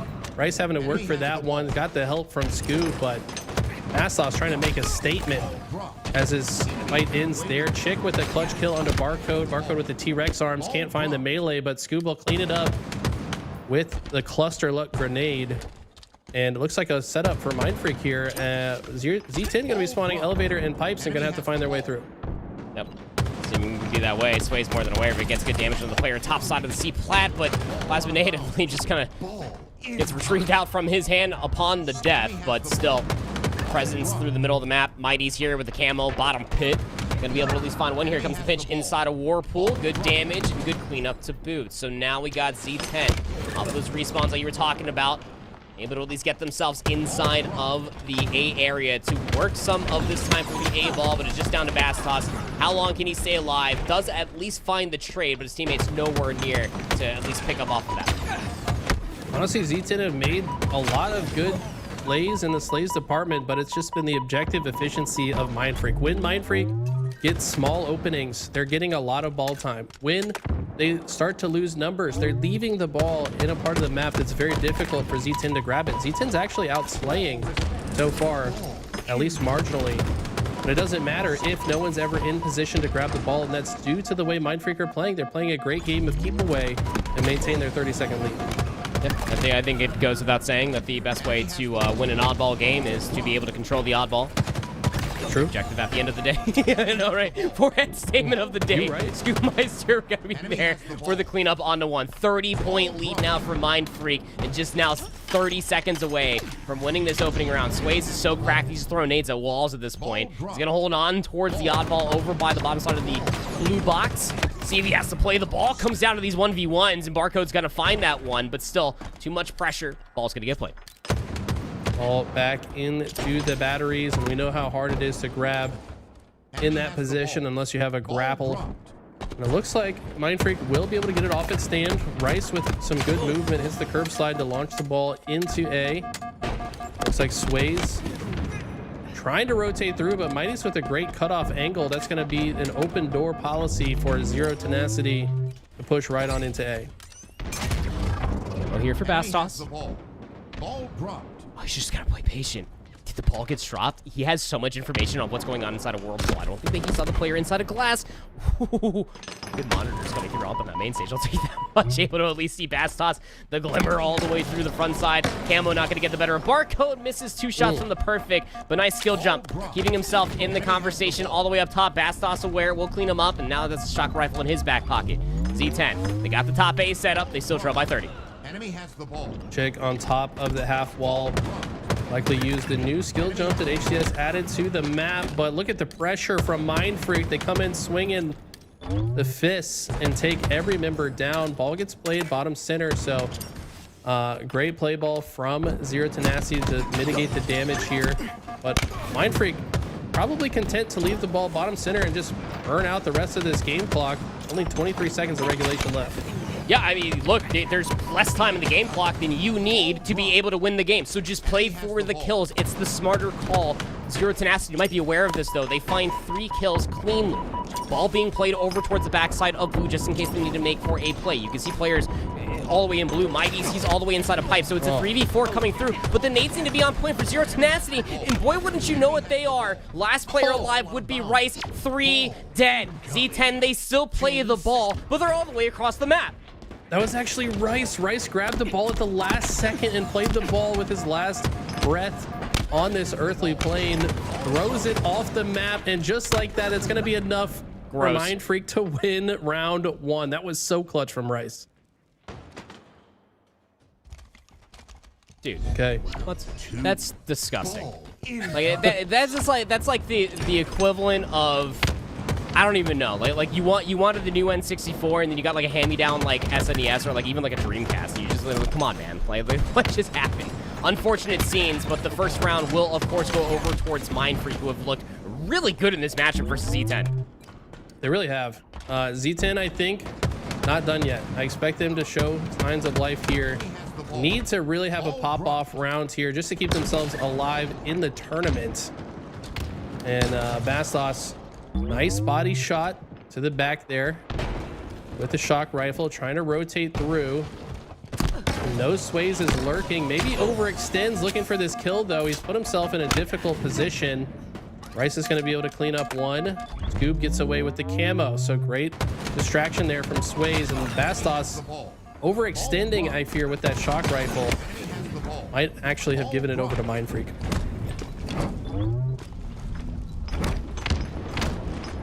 Okay, here comes the control on the backside of blue. This is what Z10 really wanted to have, but the problem is they just don't have the space, and some mouse and keyboard backsmack ninja nuttiness coming through there. But still a swift break nonetheless for Mindfreak. Ball's going to get played. Z10 do have Bastos top gold. Gonna find the player one shot, top glass. Just trying to hold this space for another attempt at the ball. Okay. Kind of a standoff situation here. Ball in the center of the map. We're seeing another low-scoring game. If anybody watched yesterday, you might recall the oddball round that finished 25-24 on this very map, just because it's so hard to grab sometimes off of its spawn. Both teams fighting heavily for it. Mindfreak were able to get the ball into pipes comfortably though, and Sika has nowhere to go. Scoobmeister knows his location, cuts him down. Chick gets taken down as well, but Bastos will clean it up somehow with the double kill. He's 22-13, steals the ball. He's doing everything right now for Z10. He really is, though. The only thing he's not leading on his team is assists, and that's Chick who's leading it by 2 assists. Now, the damage is there. The objective time is there. Somebody bump my boy Bastos off the oddball so he can go out and slay. Chick's going to get a curb slide. Barcode is going to track him down off of the camo. About to be depleted here. Watches his teammate's dead body just going to eat itself in towards his pipes. That was terrifying, but still holding the cross for now. Mindfreak down in numbers. Barcode, though, gets his ankles crossed up. Nice perfect coming through. Z10 got a lot of good map presence. Mighty's with the jab strafe. You don't see that come into effect very often. One of the harder techniques to pull off, but absolutely broke the aim assist of Barcode. Scoop now going to use the grapple to get into safety. New shock rifle about to spawn, but it's about as precarious a grab as the oddball has been, so it might sit on its spawn for some time. Scoop maybe moving a little bit too fast here. Gets heat checked, and that's going to be the open door for Z10 to move the ball into A. So much time has already been depleted off the game clock. We're at 2 minutes and 30 seconds. It might become the conversation before we end up seeing 100 points scored between these two teams. Keep an eye on it. Ball being controlled here for Zero Tenacity is going to be Chick that is holding on towards the skull. About to be over towards 40 points. Mindfreak are setting themselves up for a little bit of a push skis coming through from the top side of tower. You got a player spawning all the way over by the top side of pipes. Sway's going to join another teammate for the push over by Whirlpool. They know that Sika, he's going to be trapped. Mighty's also at least finds a kill onto Rice. He's one shot, so he can't really assist his teammate in the onslaught that's coming through over by elevators. A well-orchestrated break from Mindfreak. They're back in control. Their pushes are so clean. They're hitting so many lanes simultaneously. Doesn't matter who's on the other side. They have executed these pushes so well time and time again. When we had the pleasure of listening in, we could hear Barcode rallying the troops around these pushes. Looks like they were unaware of the push from Sika though, and this double kill is massive for him, but there's more members of Mindfreak to shut that down. Bastos has to figure out what to do. He's got one bullet left in the shock rifle and puts it to good work against Scoob. He's left to just look at his screen for a moment. And Bastos is single-handedly keeping this team alive right now in this series. Dude, like, what? He's playing insane. It's insane. He's got like the one bullet and he's like, we'll make it count. I guess we'll just get a perfect with it. Might as well. Shock rifle, really good for Bastos. 25 and 15. 15 assists, all of the damage, playing for his life inside of bottom tower. He hears that his teammate is under threat from the C hallway. He's going to join the likes of that attempt to at least keep the ball in play. They throw it overboard. Ball's going to get replayed, but it's still a 40-point lead here for Z10. What a reversal perfect coming through for Bastos. The guy can do no wrong. He's playing in flow state. Shout out to Tim Active. He might be on the cast later today, but if he's watching, he's happy to hear his buzzword flow state get used. But that's the only way I can describe this point of view. I mean, he's doing everything perfect. He's so in tune with his limits and exactly how much damage he can output before he gets taken down. Even in that situation, yes, he goes down, but he recognized that he had no escape route. So he does max damage with the melee before being taken down. Unfortunately, not going to be enough as Mindfreak have regained possession of the oddball, but look how much pressure is coming in. The grenades are in. Sika gets taken down. Rice might be forced to play this ball soon. He's waiting to see where his teammates spawn before he knows what to do with it. He's got Sways as his first alarm over by Whirlpool. Barcode, he's playing over by the skill jump, over by C stairs, and he's going to concede that space and go the long way around. Ball is still being controlled by Rice. Zero Tenacity know that a good break would mean that they could tie up this game number 4 and force us towards a game number 5 potentially, but it's a lead swap for Mindfreak. Ball now over towards the backside of C ramp. You know that the play might just be there. Bastos, he's looking for the spray all the way through the Shrouded Cloud. He finally pushes through. We'll take down Barcode, but it's a 2-for-2 trade as the ball gets played again. Yeah, great play ball. Mindfreak saw the writing on the wall. It was a great push, though, from Z10. I like that they started the push with that player bottom blue pipes that forced the rest of Mindfreak to respond by backing up, and Z10 just take the space that is given to them. Chick now trying to find the cheeky crouch shot. You see him slow down to line up the reticle, but there's just too many members of Mindfreak there. They're going to shut him down, take that shock rifle. If that goes into the hands of Sways, they got to be worried. Sways known to be one of the best shock rifle planets, not just in Australia, but on the planet. This guy is disgusting with it. Have to see if they can play for it. Sways is holding that B box area.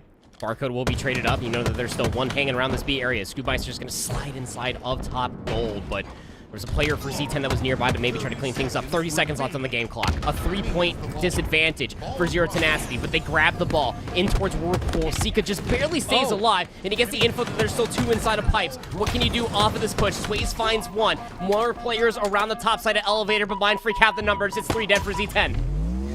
Might have just accidentally Amazon primed the ball right to exactly where Mindfreak wanted it, but members of Z10 staying alive in the elevator. Sways trying to stay alive, uses the grapple to dodge the grenade, and he's still alive. Sways has lived for so long. Somebody needs to kill this man. Sika just desperately trying to maintain some oddball time. 1 second remaining, and Mindfreak have done it. the pop off. They're saying go home, go back to Europe. Australia is on top. Wow. What a turn of events coming through for Mindfreak. I mean, their opening series versus Cloud9. We saw the glimpses of the live Fire Slayer where they were able to take that map win, but here versus Z10 sending them a pack-in after what they produced yesterday. They didn't take a map off of Cloud9 or Shopify Rebellion. They are leaving this tournament only taking one map off of the pool play team. We'll see Mindfreak back in action versus Shopify Rebellion. Should be an interesting one to be able to see how they piece up against each other here, Eli. But I know that you're excited for this one, my friend, as you are for every single Halo event. We got ourselves a little bit of an FFA. Yeah, FFA, unfortunately, it looks like a Slug and Malay Kingburger going to be the two players that do not advance through. Is that a Tool sighting? Do we see platinum level gameplay in the FFA? That's crazy. Everyone's going to be afraid of this man. We also saw Nathan For You having a strong performance. We expect him to go on, but look at these handsome gentlemen from down under. Congrats to these guys, man.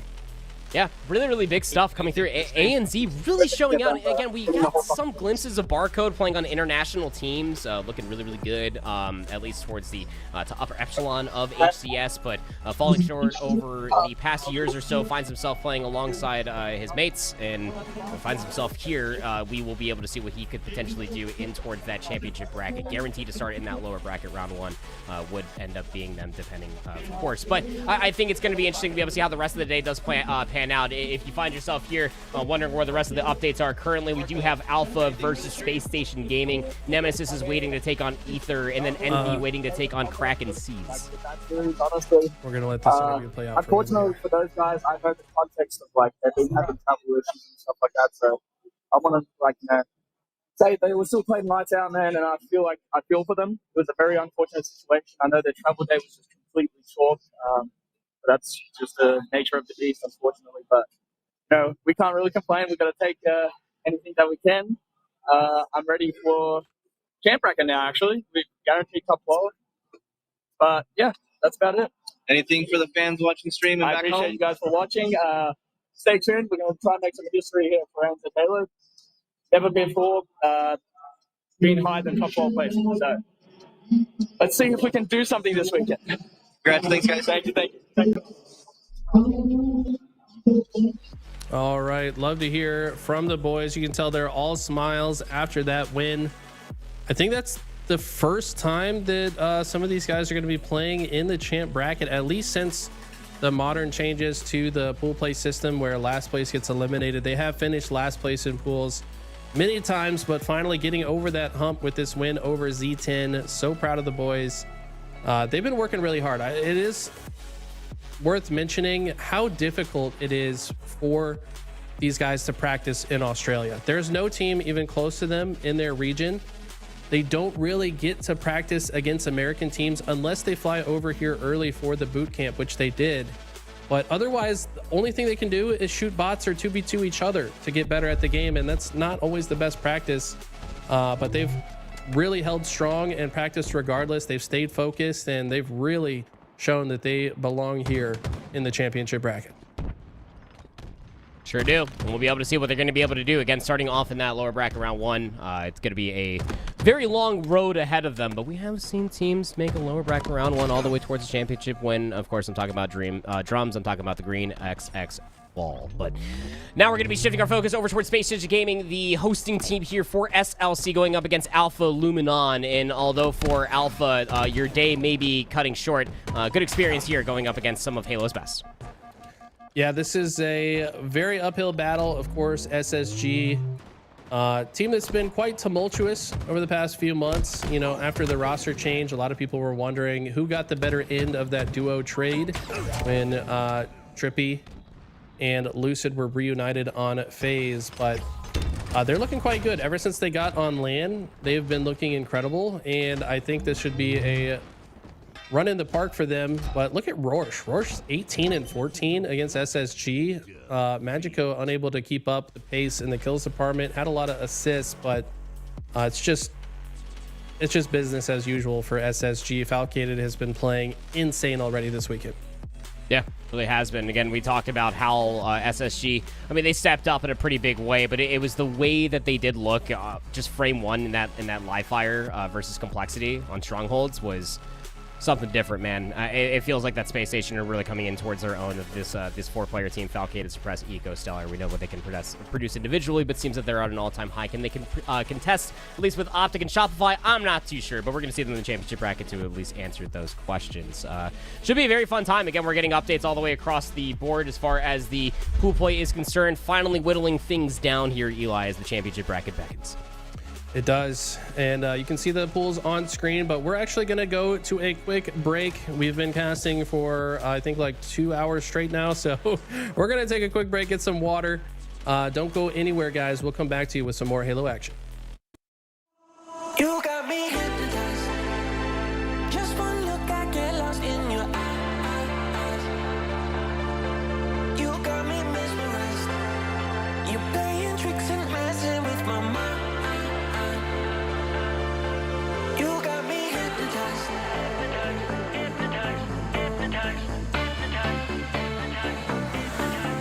You got me hypnotized.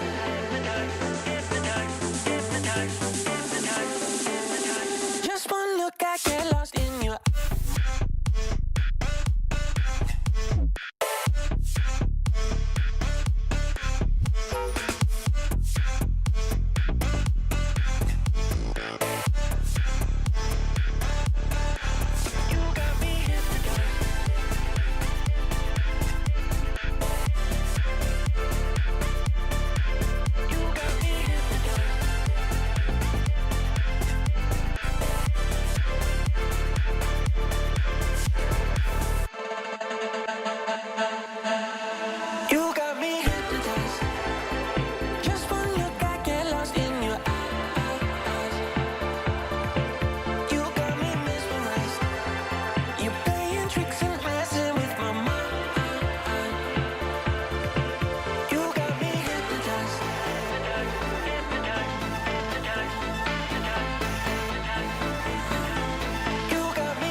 get lost in your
Ladies and gentlemen, welcome back. You hear a bit of a different voice here. It's active, and I'm going to be joining remotely through the cast here, and I'm going to have Tools alongside of me. Tools, what are the vibes like over there? How is SLC going so far? Well, it's busy. That's the best word to describe it. We got all the pool play going on. FFA just started, and I got word from the admins. This is the largest FFA event this year so far. Over 200 participants in that bracket. So, hey, we're going to be following that along whenever we get the chance, and we'll make sure that you guys can watch that grand final, see who can lift up the check at the end of today. That's amazing. Yeah, I did see it was like 220 participants for the FFA. That is incredible, and it's just good to see, right? It's good to see Halo still thriving. And as you see, it's going to be SSG, Alpha, Luminon. SSG take that game number 1. And honestly, I haven't kept up as much as I've wanted to. Tools, how have SSG done so far in this tournament? Phenomenal. Are they performing like everyone expected? They're so good. I think that's the way to put it right now. The top KD at the end of the day went to Falcated. I believe it was Suppress that was joining him high in those KDs as well. They've been dominant whenever they've been there. 3-0 sweep against Complexity, who everyone thought would be their biggest challenge. Now, Alpha Luminon, they got through on the winner's side. They had a fantastic run through that open bracket, and so far, they're going to battle with SSG. You know, only up 1 right now against this team. Although losing that camouflage, you think SSG is going to be able to maybe find a run here on the back of Eco's play. Yeah, Eco's going to have to make something happen with this camo, and maybe a route towards that B side. But look at Roche's positioning here. Really solid by Roche. It's even better that Eco reads that play, right? He understands there's going to be an anchor on that C side, trying to spot him out with the camo. And like you just mentioned, Tools, it's already going to be a lead for SSG, 20-19. Yeah, great use of that camo, gets a couple kills, flips out this lead, and now they're the ones dictating the pace, trying to pressure off the spawns, but that nade got 2 players one shot. Leor went for the challenge, but met with multiple bandits. He'll go down, and his teammates starting to follow Strikey and Roar, so last 2 need to find some value, but Suppress shuts it down, double kill, and now the staggered spawns will come in.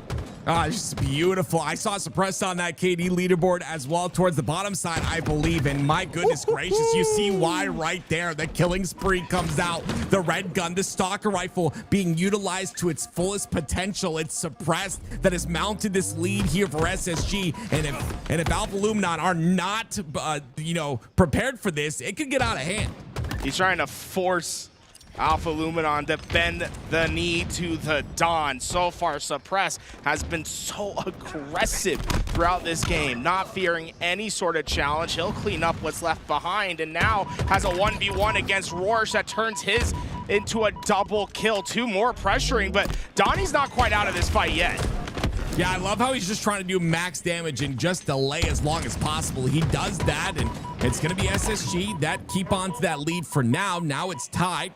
And the lead is gained once again. SSG back and forth here. And like you said a couple of minutes ago, it's very impressive that Alpha Luminon are able to keep the confidence and keep this game as close as it is. Yeah, tied game so far, but SSG, they usually come to life towards the end of these games. The hardest part about taking down a team like this is the final phase, the end game. That's where they have a complete mastery of this game, and now having red gun, potentially a camo going their way. This is a crucial moment for Alpha to really clutch up and to find some value. That first kill on Stellar will keep the camo on the ground.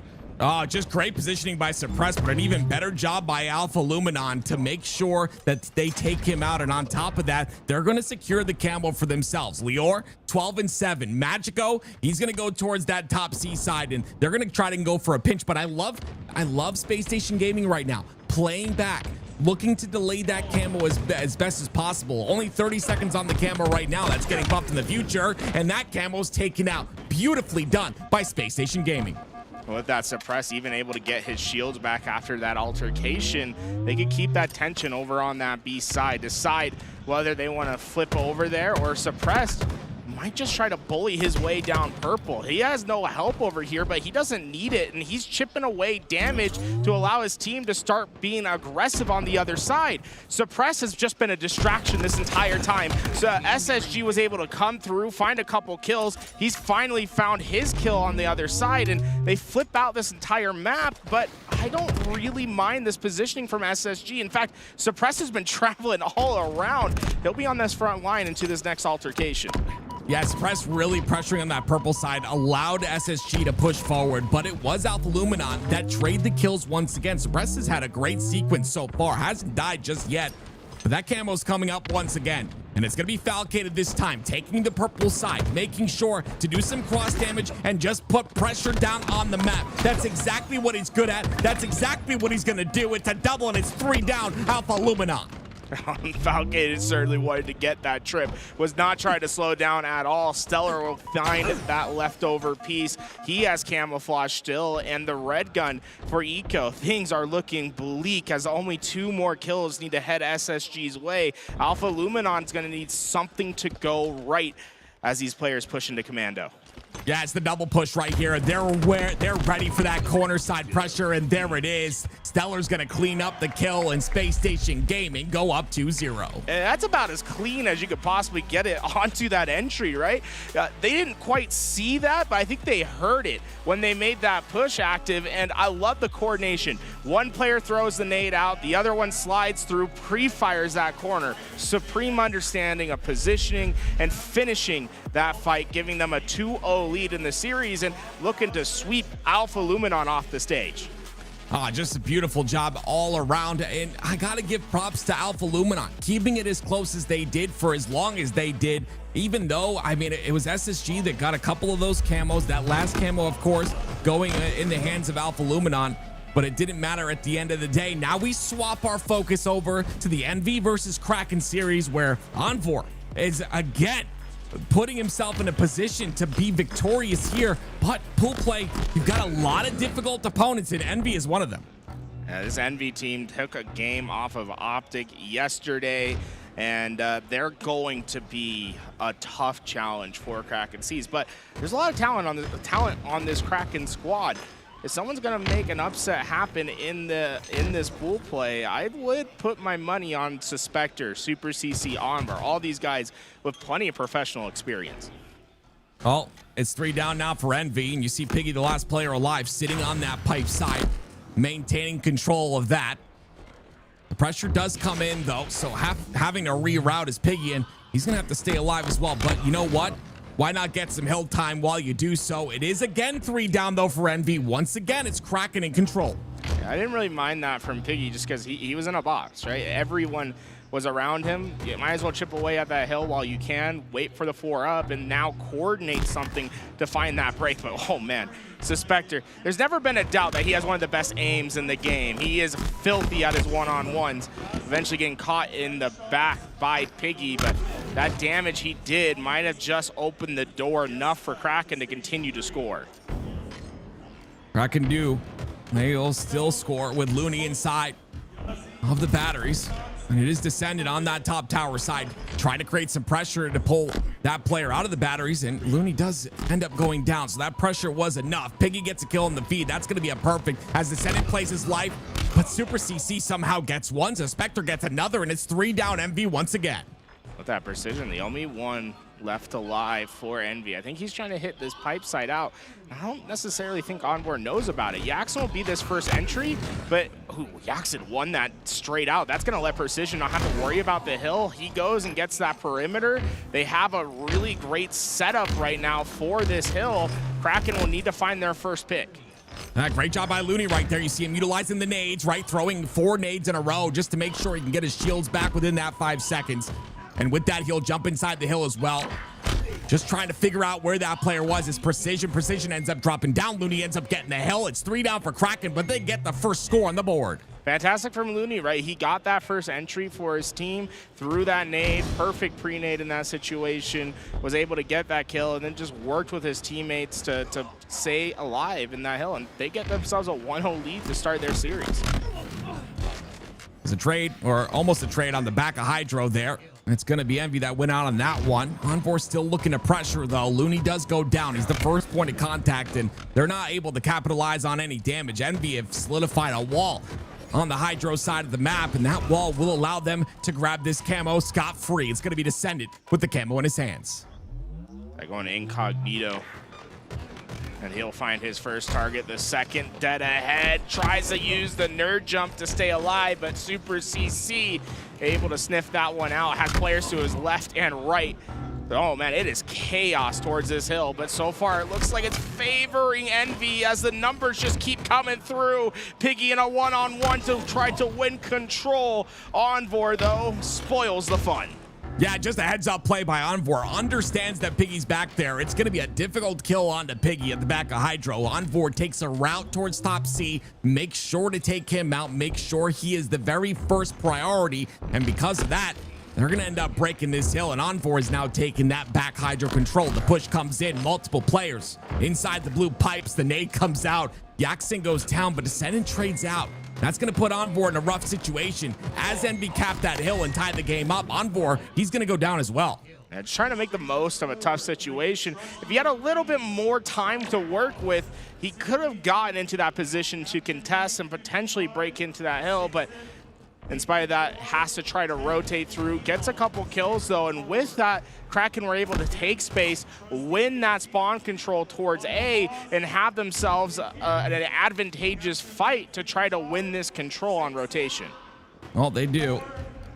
But it's going to be a pipe side push once again. Descendant playing this really slow, and you see why. It could be a potential player on the top of heaven. Those nades are not taken out as well, so instead, he waits for help, makes sure to solidify the kill. And although elevator is open, they understand the spawns are happening on the C side, so they'll fill that spot very shortly, potentially even get a spawn there.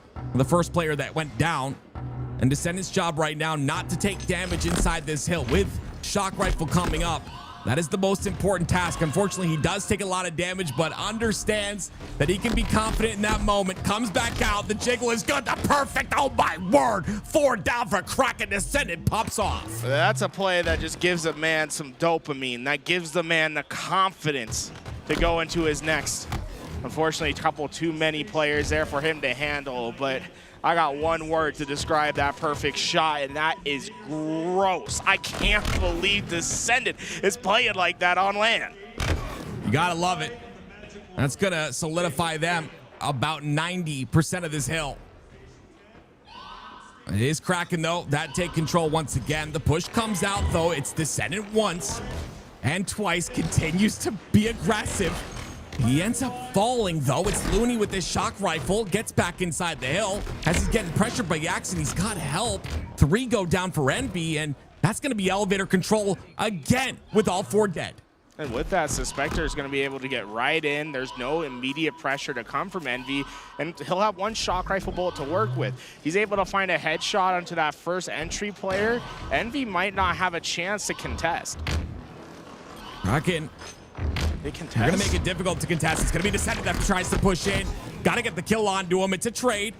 Kraken gets back in the hill. Precision's the only one in position. Yaxin has to back up, and it's 4 dead for Envy and a lead for Kraken in the game. That was well coordinated by Envy. They got to their spots, but they just didn't have the time. They couldn't facilitate that push, so instead of those kills coming in at that right moment, they come just a hair bit too late, and now a 2-1 lead for Kraken. Envy's here early on the rotation, but it feels like Kraken stole one away. They absolutely did. Onboard trying to steal away a kill of his own right there, hiding. Trying to get that first initial pick, but they find him out. And it's all about tracking those numbers on the map.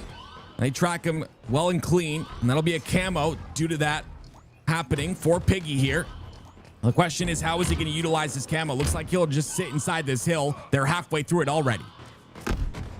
With that, a couple bullets of damage for Piggy as he retreats. No help to be found nearby. Instead, trying to buy time for his teammates to coordinate and then push through. And Precision wasted no time trying to activate on that damage. I'll get the first player out of the hill, but more importantly, Piggy just keeps anchoring these back spawns. It's going to be a real frustrating moment for Suspector and the rest of Kraken to try to facilitate some sort of offensive play towards this hill as long as Piggy stays alive. Yeah, the back of Hydro is such an important spot, especially on this hill.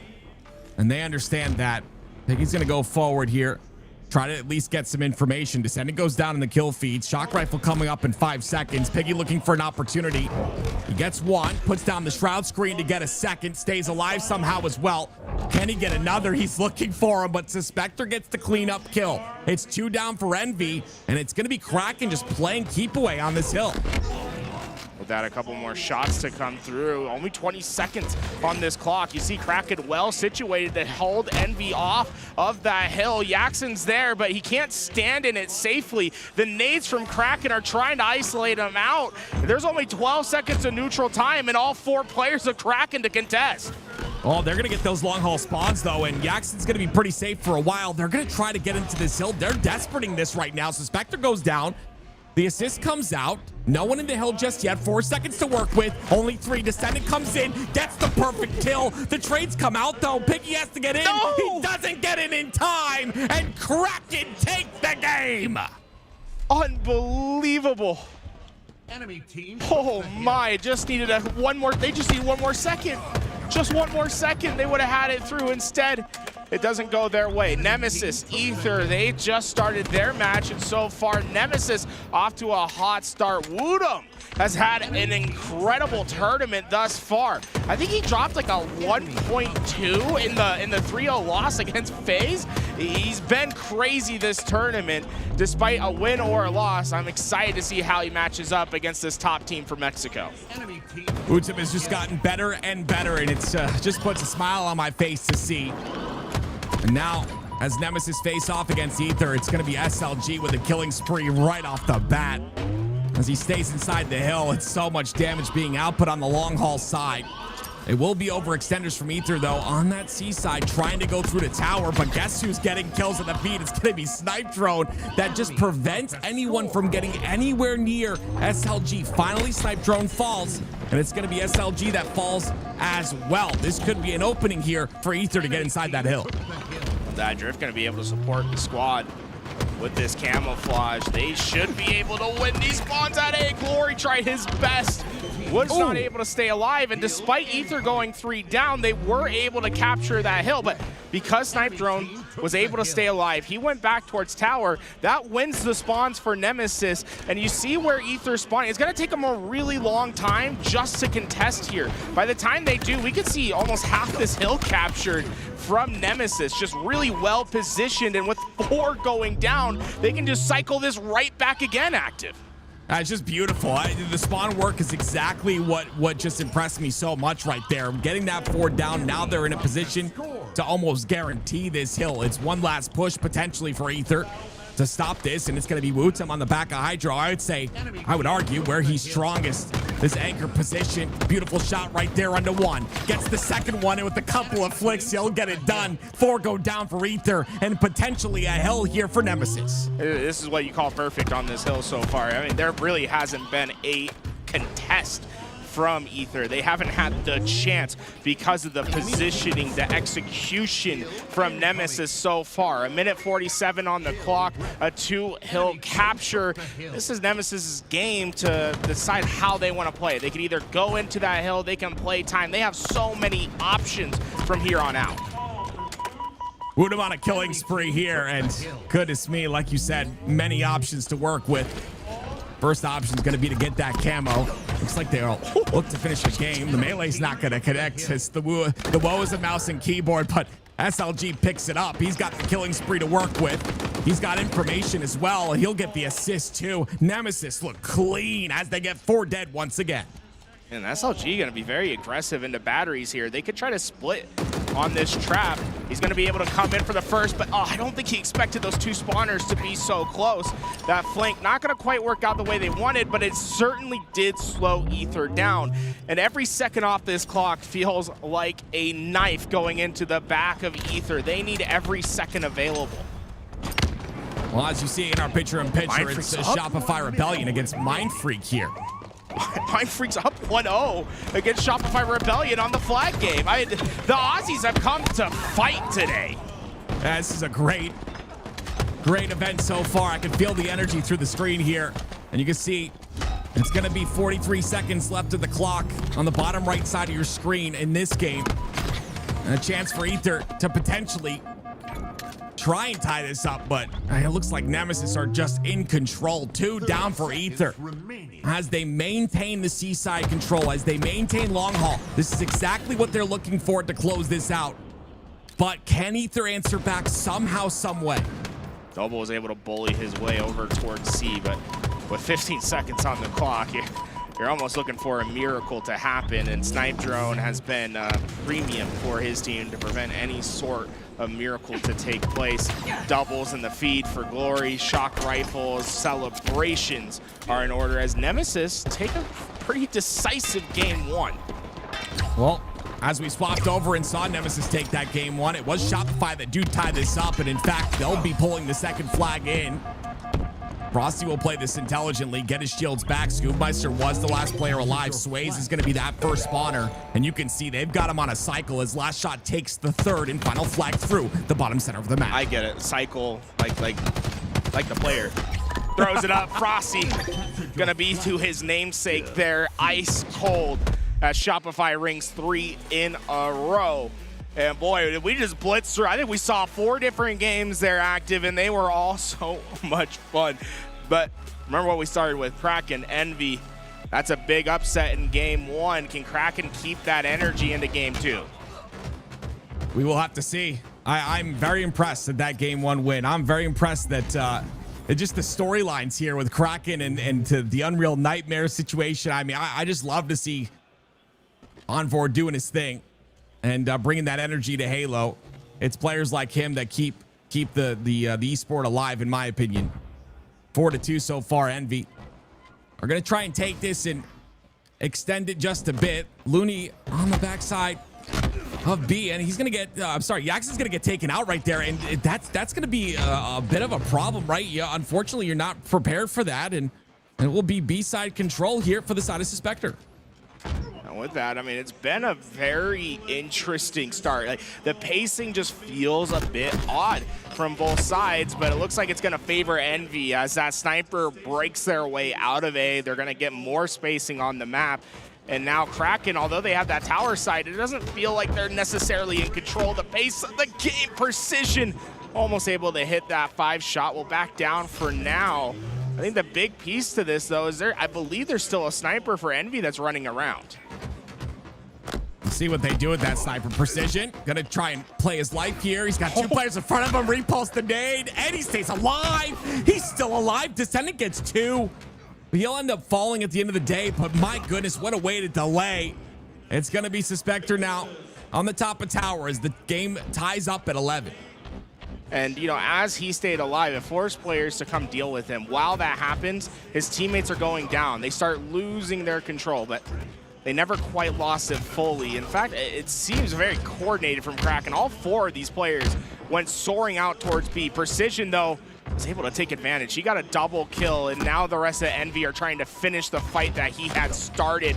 Up to the air went Suspector, but not quite able to get the kill. Will end up with the assist, and all that chaos, it seems like Kraken come out with a few scratches, but nothing to really worry about yet.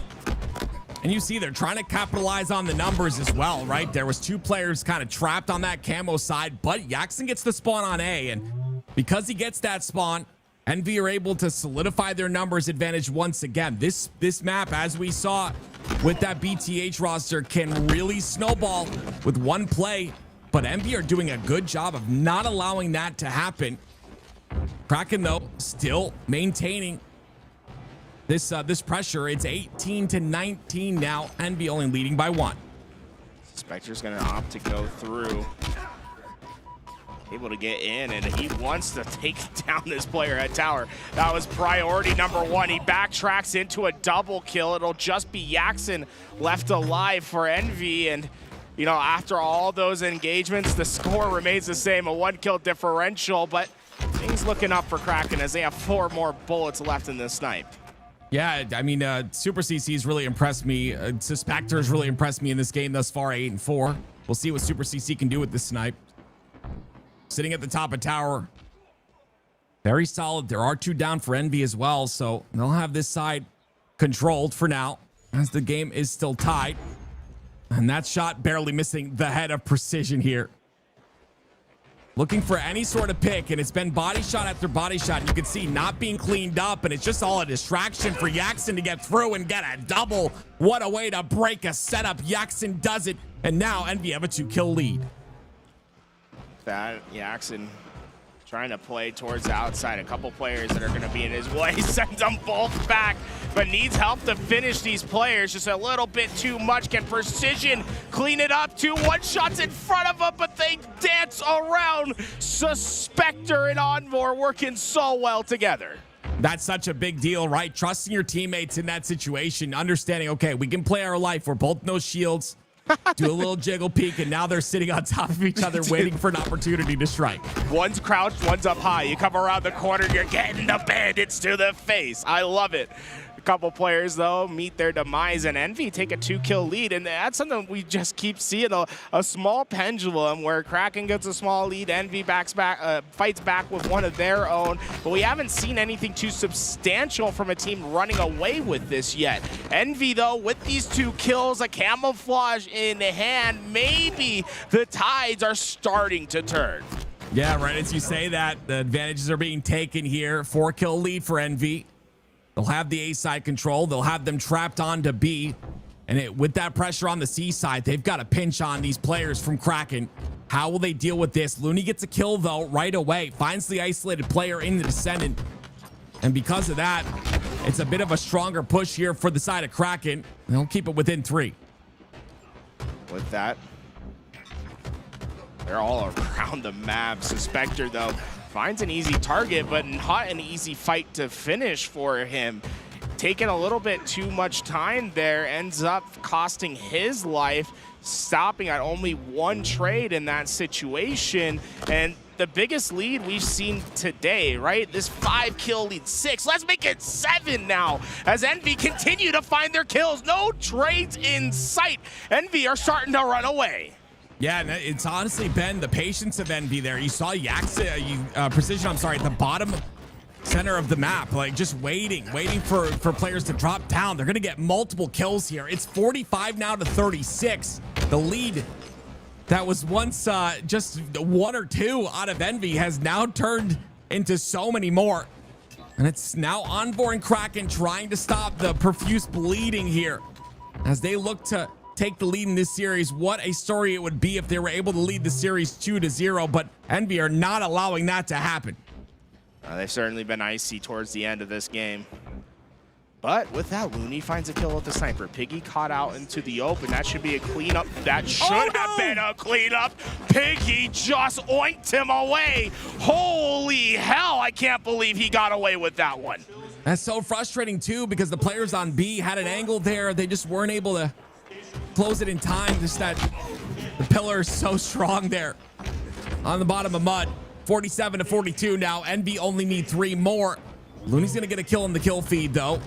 There's another player on the bottom center. A nice cleanup here would be good. Envoy gets that, and now within 2 as Super CC gets another kill. They're not out of this yet.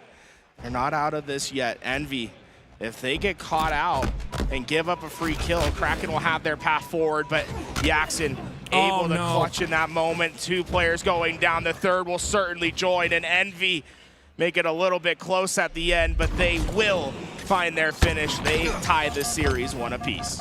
It's so unfortunate. Like so many teams, it's a lot of pressure in that moment, right? You want to take the lead in the series, but Tim, am I seeing the same score line as you? Is Mindfreak doing the impossible right? This is Shopify Rebellion. Looks like one of the best teams, if not the best team yesterday. They were fantastic. Mindfreak is not backing down. You love to see it. You love to see the mix-ups here. Year 4 of Halo Infinite, towards the end of the season, teams are starting to showcase what they've worked so hard for, what they've put all those hours in for. And it's this man, Barcode, on your screen. I'm so glad he's back to competing once again with the Aussies. And this lead is growing for the side of Mindfreak. Can they continue here? Bryce has been fantastic for his team. Look at that, 11 kills, 10 assists, and just 8 deaths, as we're a little bit halfway past this Slayer game. If they can get this sort of performance out of their mouse and keyboard players, I mean, look at them.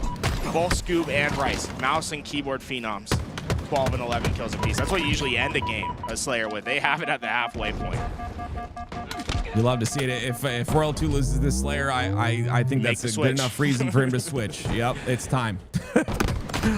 Trying to get him to do it for so long, but yeah, I mean, it's now Shopify Rebellion, and now you can see the resistance, right, starting to push on that gas pedal. Now only down by 2.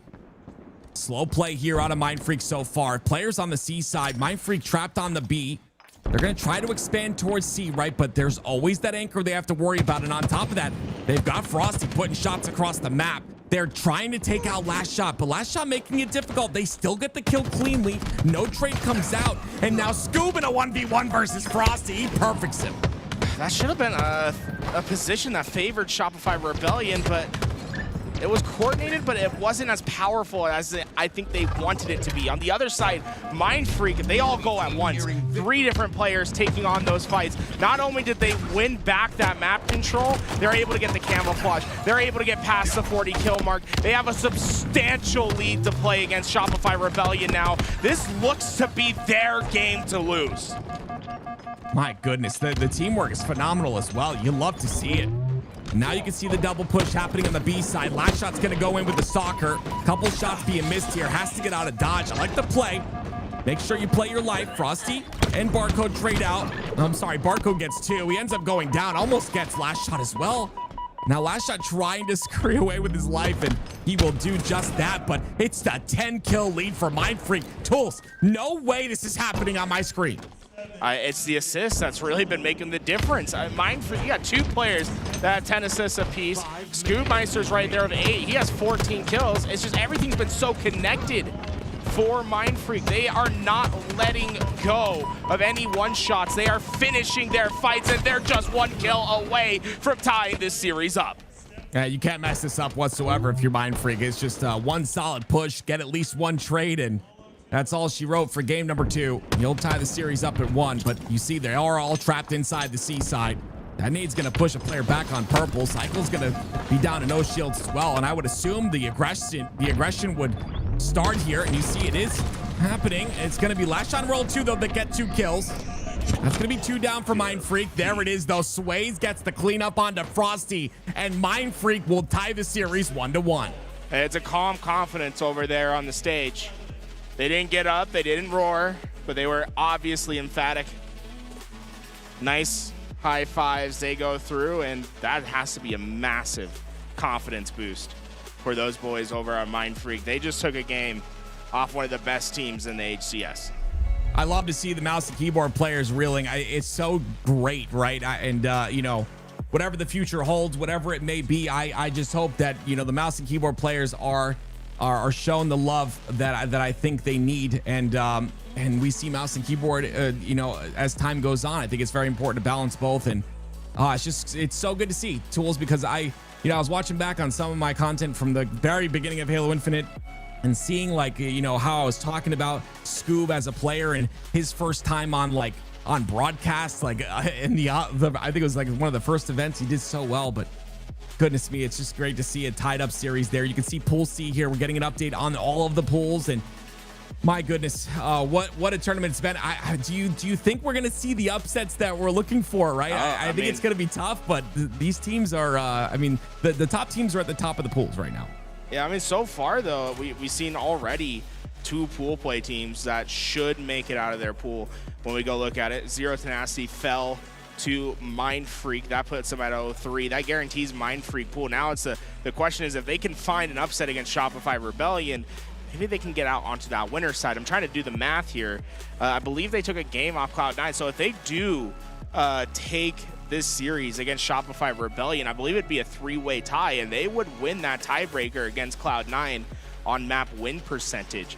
So that could be a huge thing to keep your eye out on in this series. Unreal Nightmare dropped 0-3 in their pool. Kraken Seas from the open bracket came in and have found themselves a path out. So that's already 2 teams that came from the open bracket yesterday that have found their way out of pools into the champ bracket.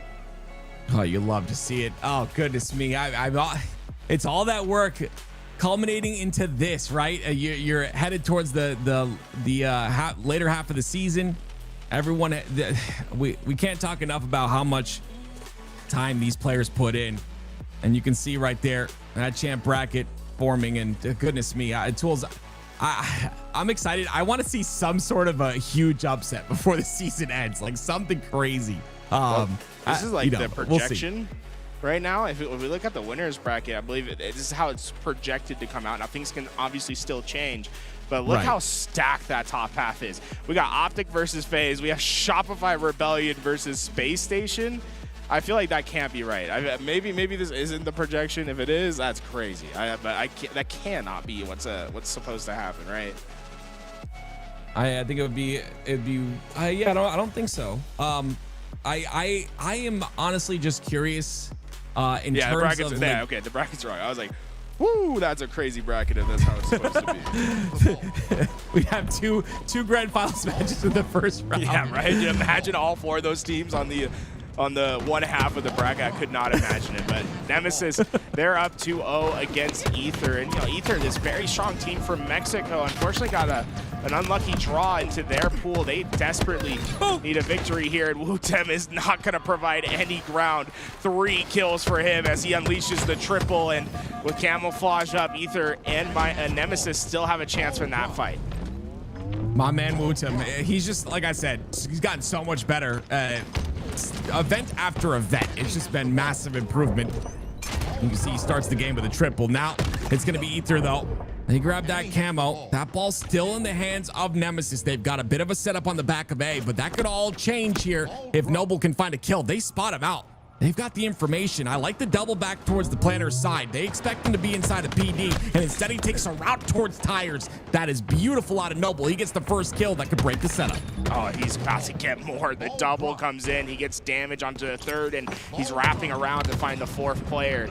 Nemesis are forced to play that ball, and think about what Noble did there, right? He was last alive on the front lines with Camouflage, able to stay alive, work his way back, and get those kills. Now, we're gonna keep an eye on Nemesis and Ether, but I think we gotta move over to Mindfreak and Shopify Rebellion, because right now Mindfreak are playing at that next level. They don't look like this just an international team that's they're gonna get a pat on the back for getting out of pools. No, they look like a team that's destined to go far in this bracket. This is a team right now with the way they're playing. Top 6 could be on the horizon. Top 8 would be the highest placing an Australian team has had, and I think they're trying to break records this weekend with the way they're playing.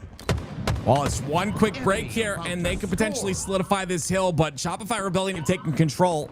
And if you pay attention to the kills at the top left and top right of the screen, it's going to be 2 down for Mindfreak, and that's going to make this hill very difficult to close out. That nade's going to be beautiful by Barcode. The last shot gets the trade out. Barcode has to get away towards bottom center, and it will be Shopify that not only secure this hill, but get the spawns and the control of the tower side. And Shopify Rebellion, right? They're never out of the fight. That's what makes the top teams the best. You can't sleep against a Shopify Rebellion in Optic Gaming. You can't assume that a hill is over. Shopify Rebellion work well together. They find their break, and now they're finding the kills. Mindfreak go 3 down. Camouflage heads to Royal 2. Sniper will be joining Shopify Rebellion shortly as well. Everything just seems to be going right, and yeah, you can't hide too long. Royal 2 takes him out, gets another as well. The double kill's clean. And like I said, it's been like this with this Shopify Rebellion roster. There's just a moment where they're like, okay, we need to stop this. Like, this needs to end right now. And they just go on a tear. It's going to be the B side. First hill going in their favor. The second hill looking to go in their favor as well. You see, they get out of it to delay a little bit potentially. Last shot's the last one here on the tower side. He'll have to get this kill and then potentially close out the hill. But I mean, Mindfreak have gotten the kills that they need to continue to pressure. Yeah, they have their ability to get in, but you have to think how hard it is to hold off Shopify Rebellion for this long. Royal 2's position is known. If they can get this kill on a stagger, it might make life easy for them, but Royal 2 has refused to go. He's still alive, by the way, over on that Nest side. He never went down. And now Shopify Rebellion, they have all 4 players ready to work on this break. They find the first 2 kills. Mindfreak have to vacate. Shopify Rebellion take control, and now they can play a little bit of time off the clock. They don't have to get into this hill. They opt to anyway. They get the 2-0, but talk about a beautiful break, and that all started with Royal 2 staying alive at the Nest. Yeah, I mean, on that ledge, putting his head down, crouching down as well while looking down at the floor, you don't see anything. You can't see the hitbox. I'm sure there'll be some short jokes in the chat, but that's not what we're talking about here, ladies and gentlemen. Okay, he crouched down, he looked down, made his hitbox smaller, but it's going to be Shopify They get that second hill, and they'll continue on here as Mindfreak look to pressure, but it's going to be another trade, and it's going to be 3 down for Mindfreak at the end of the day. Scoop, the last player alive. Trying to work his way back into this hill. Now, still plenty of time for Mindfreak to coordinate themselves a break here. Looks like B is pretty wide open. One player from Shopify trying to work on that long-ranging flank towards Nest side, but while that's happening, they're breaking in towards the hill. That flank never comes to fruition. Instead, Mindfreak find a brilliant break, and Royal 2 now in the position that Scoopmeister was in just 20 seconds ago. It's going to be Rice with that camo as well. They'll get out of that hill for now. Looks like losing Sways, they're feeling a bit uncomfortable on this hold. That kill into last shot will help things just a bit, though. And Rice, the mouse and keyboard phenom. And you see, much different style than other mouse and keyboard players. Rice is one of those slower sense tracking type players where you see a lot of flicky players with the Bandit now. Very different. And it works out for him. Still, though, Mindfreak continuing to look for this kill on the screen side. They'll get 3 down for Shopify Rebellion, but Cycle, the last player alive, finds his way inside the hill. Things really working out for Shopify Rebellion there as well, because, you know, only one player was alive. It was Cycle, but Shopify Rebellion had tempo on the spawns. The first spawner came in on their side, and they spawned over at B. That's going to give them a wide net to cast onto this hill, and unfortunately for Mindfreak, they just didn't have the time to get there. So they have to make an early rotation. They go down 3-0, and they also end up losing the sniper to Frosty, one of the best snipers in the history of Halo. What else can he do with it here? Last shot towards the top of tower. They've got this side solidified. Scoopmeister a little bit early to the push. He's going to pay for it. Nice perfect on a last shot. 4 down for Mindfreak. And the spawners, watch your head. Royal 2 looking for something here. I believe he got the body shot right there. Cycle cleans it up. Looking for another one on the Scoop. Scoop down to no shields now too, and they're just trapped inside of A as Royal 2 continues to pelt them down. And the Hail Mary works as well. And for Shopify Rebellion right now, it's more of a how can you possibly lose this game situation. They have such dominant control, a 3-hill lead, only a little over 2 minutes on the clock. I mean, they could definitely opt to play time at this point if they wanted to. There's so many options for Shopify Rebellion. Mindfreak gonna need a dominant display in order to make some comeback happen here. And Shopify Rebellion, they just refuse to go down without finding some sort of trade, some sort of value in those plays. It's gonna be up to Shopify Rebellion to really snuff out these players of Shopify Rebellion before that help can come. This is a very tall mountain to climb, Tools, for Mindfreak. Shopify will continue to hold that tower side. Camo coming up as well, and I would assume, unless Barco gets this kill, which he does not, that camo will go in the hands of Shopify Rebellion. Last shot gets 2 in the kill feed. Scoopmeister still in this hill. The spawns will potentially come out on the B side for Mindfreak. If Scoop wins this fight, they could potentially fight for this hill still. And Scoop will go directly towards top tower. I like this route. Looking for the camo player. Camo player's Oh, this is all disaster. Oh my word, Royal 2 fights 2. You know, it's a shame because Scoop definitely spotted him, and usually the advantage of having mouse and keyboard in that situation is you don't rely on the auto aim to lock you in, but he just couldn't find the shot, and unfortunately that's gonna be a game loss for Mindfreak because of it. They had a chance to capture that hill if they were able to find that early pick. Instead, they'll be battling down 1-2 in this series. Shopify Rebellion on match point. Great job by Shopify to pick things up once again. You can see at the top right of your screen, Nemesis and Ether, of course. You got them up 2-0 in that series. At the bottom left, we got Kraken and Envy still doing their series, tied up at 1, which is, again, so impressive out of Kraken here to be able to contend with this Envy roster that we've said looked so good all season long. My goodness gracious, it's just been some beautiful games all across the board, Tools. Yeah, so far, I mean, there's been so much action here over at the venue. It's been a fantastic couple of days of Halo, and there really is a buzz and energy from here in Salt Lake City, the people participating.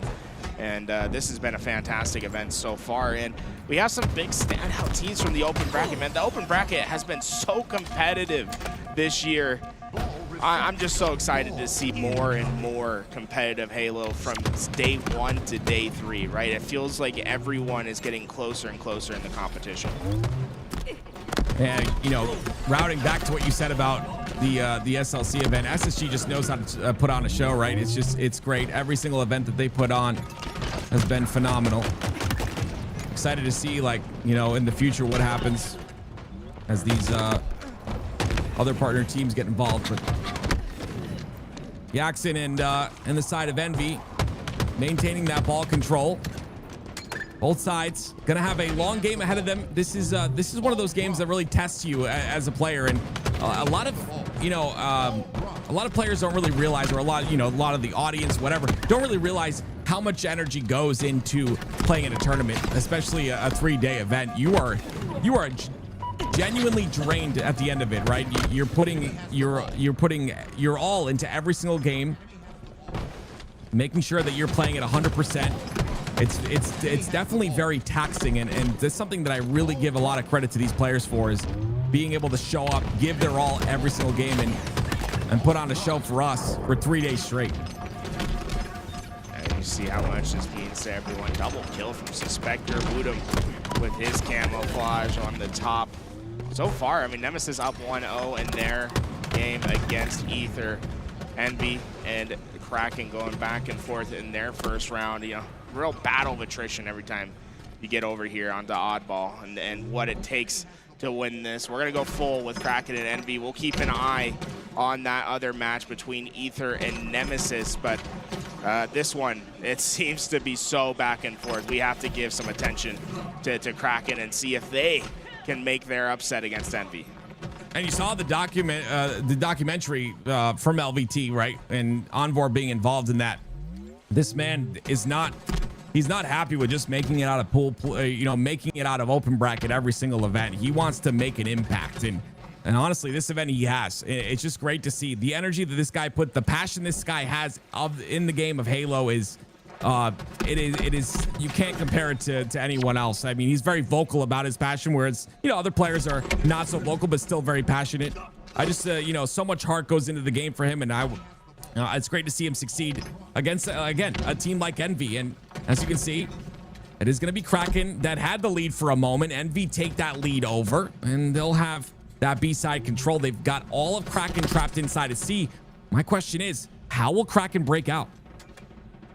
Now with that, I mean, look at the spread that Envy has on the map, and they have a ball in their hand over at PD. This is essentially a 3v4 that they've just been winning so far. Looney, though, might have just broken through with that perfect shot with the stalker rifle. That's going to force Envy to play, and you start to see the trades come out as well. That'll favor Kraken in this situation, but they need to be quick to put these players onto respawn. You don't want to give them too much time to get back into these fights. Looney. Oh my gosh, the patience on the Descendant. You saw Descendant trying to make him turn to the right side, but Looney didn't fall for it whatsoever. He just kept his focus straight and narrow and ended up getting the kill onto Descendant at the end of the day. Envy, though, still going to be in that lead. 1 minute and 14 seconds left at neutral time, and you see the rotation of the ball towards that purple side. Super CC getting a kill opens things up for him, and it's all of Envy spawning on the A side of the map. But Jackson getting that kill onto Looney is going to open things up a bit. Descendant able to dodge that first nade, keeps himself alive for now, and the backtrack gets the kill onto Envor. That opens up the B lane for Envy, and they are soaring through. The camo goes down. Descendant is breaking the walls of Kraken. He's getting into their base, and he's going to force that ball into a play position in which they can't get it out. A brilliant break from Envy. Yeah, very, very slow to that play ball. And honestly, I can't really say it was slow. It was Envy that were very fast. They got that first kill, and they went immediately towards C. Super CC had no chance to get towards the top of C to play that ball. And because of that, they'll have that C side setup, one of the strongest setups on Streets Oddball. And they'll continue to milk this time. It's Jackson through the Shroud Screen. Blind Fire comes through successfully, and it's 4 down for Kraken. And suddenly Envy have a massive lead into the round. I don't think Kraken can really contest this ball in time. If it is, it'll be at 99 seconds. They just have such a dominant map position to play with, and That was clean. It all started with that play from Descendant. Tim, that was so fun to watch. The way Descendant was able to stay alive, right? Dodge those nades. And then while one shot, regaining his shields, catches a player off guard and uses that momentum to find a break against Kraken's setup that they use to win their first round of Oddball. It's just one play, Tools. It's one play that can turn an entire round. And that was the play that did it. And again, those are the ones that you don't see. You don't see that in the KD. Like, those are the things that, you know, as a viewer of the game, if you pay attention to those things and you start to understand those things, you'll love the game of Halo so much more. You see that it's going to give Envy that first round, and they'll continue the pressure here as time goes on. They'll get some more ball time. They've got that A side setup controlled. It's Piggy trying to be that anchor, but Yaxon comes through, gets the trade. Another beatdown comes out. That's another kill, and it's 3 down for Kraken. Yeah, Envy, it seems like they've hit another stride so far in this series. Yaxon, sneaky. He's able to get max damage down. Now trying to find his next targets. They're all starting to hit the respawn. Envor trying desperately to stay alive, but the high angle will work out for Yaxon. Just one player left inside the PD, but Yaxon didn't check the corners. The Spectre, he stayed alive. Yeah, the fact that he stays alive is huge here, and he gets another one too. This is big. It's Kraken that push on the purple side. So Spectre's gonna get pushed once again. He'll get his shields back in time. The push doesn't come into PD, and he'll stay alive. So Spectre makes a huge play, gets that nasty double, and is able to fend off the side of Envy. But as you can see, the pressure of Envy's a bit too much, Tools. Kraken wasn't even able to get 1 point of ball time off that. No, I mean, it was great from Suspector to give them a second chance, right? Not to let Envy just start running away right then and there. But the problem is they're playing for second chances. They're not creating opportunities when they matter. Well said. You can't play for second chances. You've got to make sure to be the one aggressing first, the one that makes the play first. You can see precision. He's going to make that first play. He'll get the first kill onto Envor. A beatdown as well. That gets cleaned up, and you'll see that every single time. There's a player, no shields on the side of Envy. They'll clean it up. There will be a cleanup there most of the time, and 59 points of oddball for Envy in this round number 2 with already 1 round under their belt. If they can take this, they'll go up 2-1 in the series. Yeah, with that, I mean, so far, Envy playing a fantastic job of keep away. Kraken, they just really haven't had the position to contest. Looney comes in just in time to help Super CC. They both go down to 1 shot, but it's working out for them. Looney got that next kill. Envy, they're going to be forced off that ball with 1 player left alive. Kraken, that might be one of the best breaks we've seen yet from them. That's potentially going to earn them some time here. And I'm impressed because, you know, Kraken off of both of those engagements were down to no shields 2 times in a row. Pretty much all of them. But they're able to fend off the pressure of Envy. 3 down for Envy. Last player alive is Descendant, and he gets a kill. He somehow gets a kill once again. They'll finally get some ball time, but as you can see, it's only about 5 points of ball time that's been accrued in that entire sequence. Yeah, they need a fantastic hold here, and Envy have been really dominant on their breaks thus far. You see Piggy Precision working with each other on that B lane. Yaxon comes out of nowhere. The silent assassin broke through the back door. Double turns into 3. A triple kill for Yaxon, and the Teabags are out. Oh, man, you talk about dopamine. That is a lot of dopamine for Yaxon. I mean, what a break, what a play. And it's 72 points and counting here for Envy. Time and time again, a player on the side of Envy makes a play that turns into so much more. And finally, you see a couple kills go on the side of Kraken, but my goodness, Yaxon, this man has been performing phenomenally. 26 and 16 for him in this game. Even now, even though Kraken have been able to get to this ball, nothing quite feels safe to them. They feel the pressure coming in from that high side, but there's also players at B keeping them at bay. Yaxon has been able to keep them contained at this driveway, but they weren't able to execute on those kills. Kraken, although they were condensed on the map, they were strong together, able to win those fights, and that should be a nice chunk of time that should go in their favor from that play. We'll see what they're able to do with it. They've got that rotation towards the C side. Descendant gets the kill onto Envor, though. That's the first kill to go down for Kraken. Super CC gets a trade, but my goodness, they get ball back once again. They catch it before it gets thrown out. Precision's the one, and he'll get more time. I think Precision's the one is the call, because the way he just made opportunity for Envy cannot be understated. That was a position that was so dominant for Kraken. They should still be running away with that ball. Instead, Envy was able to break it for a little bit and make things a little bit more mixy, also getting them to that 88-point threshold, just 12 seconds needed. If they get a break here, this game is done. A bit overextended there by Suspector. Had nowhere to go. The pressure again from Envy has been the picture of this entire time. Great shots by Yaxon. Jumps out of top C. It will create some space here for Descendant to close out this round potentially. No nades coming through. And there it is. Envy will take game 3 and lead this series 2-1. It was a fairly dominant game 3 as well. That's the Envy that we were expecting to see. I'm sure they anticipated a 3-0 when they saw this match on paper. The first game wasn't quite as easy as they thought, but it seems as if they're hitting their stride now, as game 4 Aqua Bomb will be where Envy will try to finish this one out. As we watch this, I just want to give a shout out to all the viewers watching. If you're concerned about the audio is not on our end.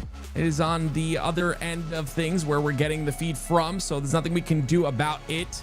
But we will continue to keep you up to date on all the series, and you get to hear Tool's voice and my annoying voice as well in your ear to keep you updated. Just really impressed though by Kraken, time and time again. You know, you expect.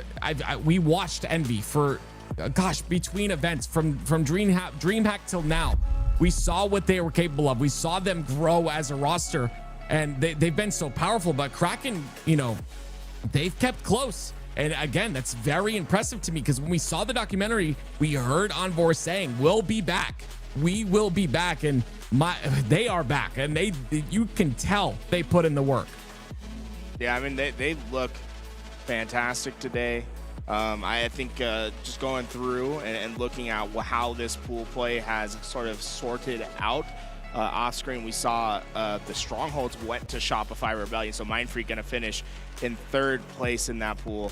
I will say I was keeping an eye on it. Shopify Rebellion were pretty dominant in their strongholds as well. A bit of an unfortunate situation for Mindfreak, as they'll start over in the lower side. Cloud9, really impressive this event throughout pool play. They are going to find themselves in 2nd place in Pool C. Optic, the cleanest sweep I've seen them pool play. Hey, you know, knock on wood, Optic getting a 3-0 in pools. We haven't seen it yet this year. They've been able to do so. We're still trying to determine who's going to get that 2nd spot with this matchup of Envy and Kraken. Over in Pool B, we see FaZe and Nemesis going to be coming out on that winner side. TSM will secure the lower side, as Ether will drop out at top 16, and Space Station 3-0ing their way into a seed number into the top half of their pool. Complexity will take the 2nd. They'll start over on the winner side. Omit will be in that 3rd spot, as Alpha Luminon failed to win a series. They'll be out at top 16. I believe this is going to play out with a Optic versus Complexity. FaZe should be going up against Cloud9, and then Shopify Rebellion will be going up against Nemesis. Ooh, Shopify Rebellion and Nemesis to start our winners bracket. That could be a crazy match to watch. Yeah, Nemesis, they like to make upsets happen. We've seen it time and time again, and you can't doubt this Nemesis roster. I absolutely love watching them. I'm a little biased, mouse and keyboard, Wootum, that whole thing. But regardless, great to see what they've been capable of. And man, I miss you, Tools. I wish I was there, man. I'm glad you guys are having fun. I can feel the energy through the screen over there, and you love to see it. You love to see how much energy is still getting put into Halo, and how much passion these players bring to the game. Yeah, the other thing to know, I mean, the FFA, it started, I think they're in round 2 right now. We'll be keeping an eye on the FFA when we can, but they had the biggest participant list all year. Over 200 players in the FFA today. So Fantastic cool to see so many people. I mean, the whole round one, it took like, I think it's been taking like 3 flights of it. It took forever for them to get through round one just because of how many people were playing. But now they're starting to cruise, and you're starting to see some of the players that have been making it through. Now, hey, Tim, I did play round one. I just want to put it out there because it said I dropped. I purposely dropped. I did qualify. I just want to put it out there because people are going to be looking at this. They're going to be like, oh, Tools got top 212. I'm like, no. I actually, you see, it says I got 6. I didn't get 6. I made it through, but I felt bad because I was like, there's no way I'm going to be able to play round 2. I'm going to have to work. So I dropped out. No, I'm glad you played, though. I'm glad you played at the end I got of a the day. ninja on the guy. Dude, I got a ninja on the guy sitting next to me, and I turned my head over. I looked him in the eyes. Oh my gosh, no, you A little did. toxic. But then I DQ'd, and that was the guy that took my spot, so I feel better. Wow. Okay, well, there you go. It's a little present for him. That's funny. You love to see it. Well, ladies and gentlemen, we hop back into the Kraken Envy game, and we've got Aquarius Bomb here on the docket. It's going to be 4 down for Kraken right off the bat. You see Precision immediately towards that util side, and he'll block the spawns on that first spawner, which potentially gets them the spawn on Fridge, but some beautiful nades shut down the bomb hold. It's going to be pressure that comes out, but a very quick bomb here for Envy. They are not messing around. They want to close the series out now. They could cycle this. This is not good. They're still on staggered spawns. Yaxon got a perfect kill on the Envoy as the first spawner came up. That bomb is moving, and Kraken is in trouble. By the time they're able to contest, that bomb's already halfway, and Descendant has a laser beam of a BR to control on the util side. He realizes that no one's watching. He's going to get this all the way back up to the base. The only concern here could be a util spawn. I think that's the only way they can stop this, and look at Descendant. He gives up the bomb to go block out that spawn. Now you can head back. This is beautiful play from Envy. This is fantastic Aqua Bomb work so far. Oh, the toss comes out, though. Just a great job by Suspector to get that bomb toss out, because you even mentioned how much work goes in, but that toss comes out. Descendant catches it. He gets the nade for the killing spree. Oh, my word, Descendant. He's going to cap the second bomb. Envy go up 2-0. Watch this game back. You want to learn how to play Aqua Bomb. Just watch how Envy is obliterating Kraken right now. They are winning in all phases of the game. That was as dominant of a start as you can get. We're a minute 30 into this game. They're up 2-0 on Aqua Bomb, and it's over.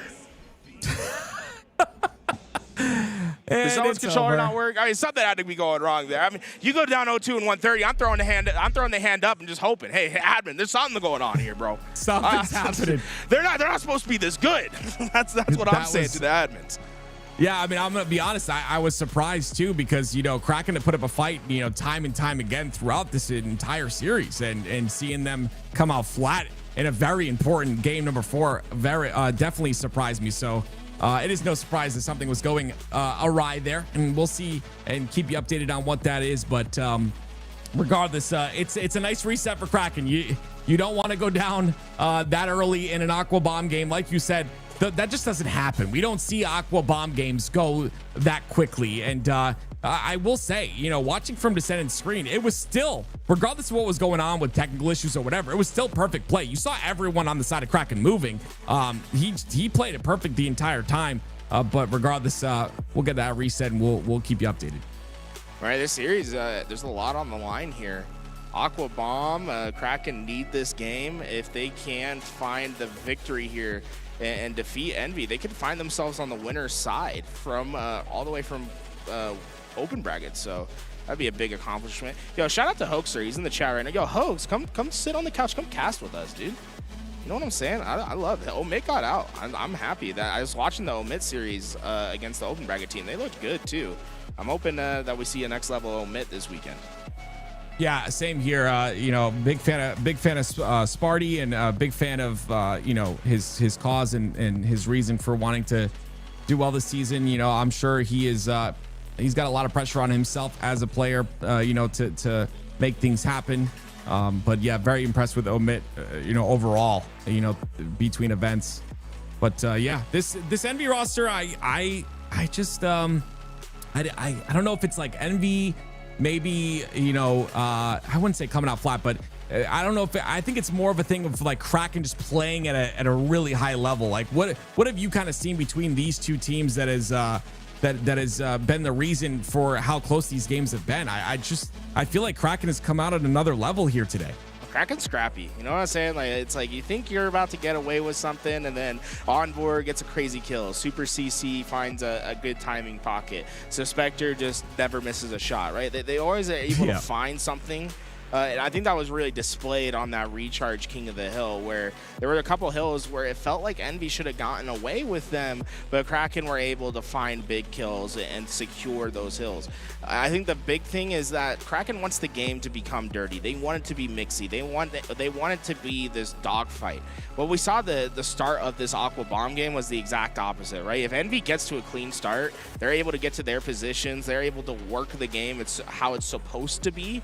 Kraken struggles on finding those breaks, right? Finding a break against a well set up team. And I think that's been the big differential between, you know, our top 16, top 12 teams and our top 4, top 6 teams.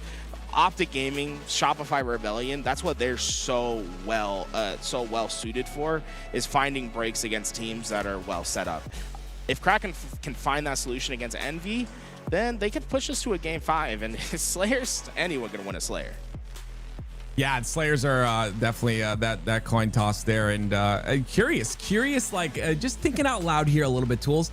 Curious with that S&D mode, if that ever, you know, develops it in a way that we can, you know, make that the game 5 maybe in the off time, you know.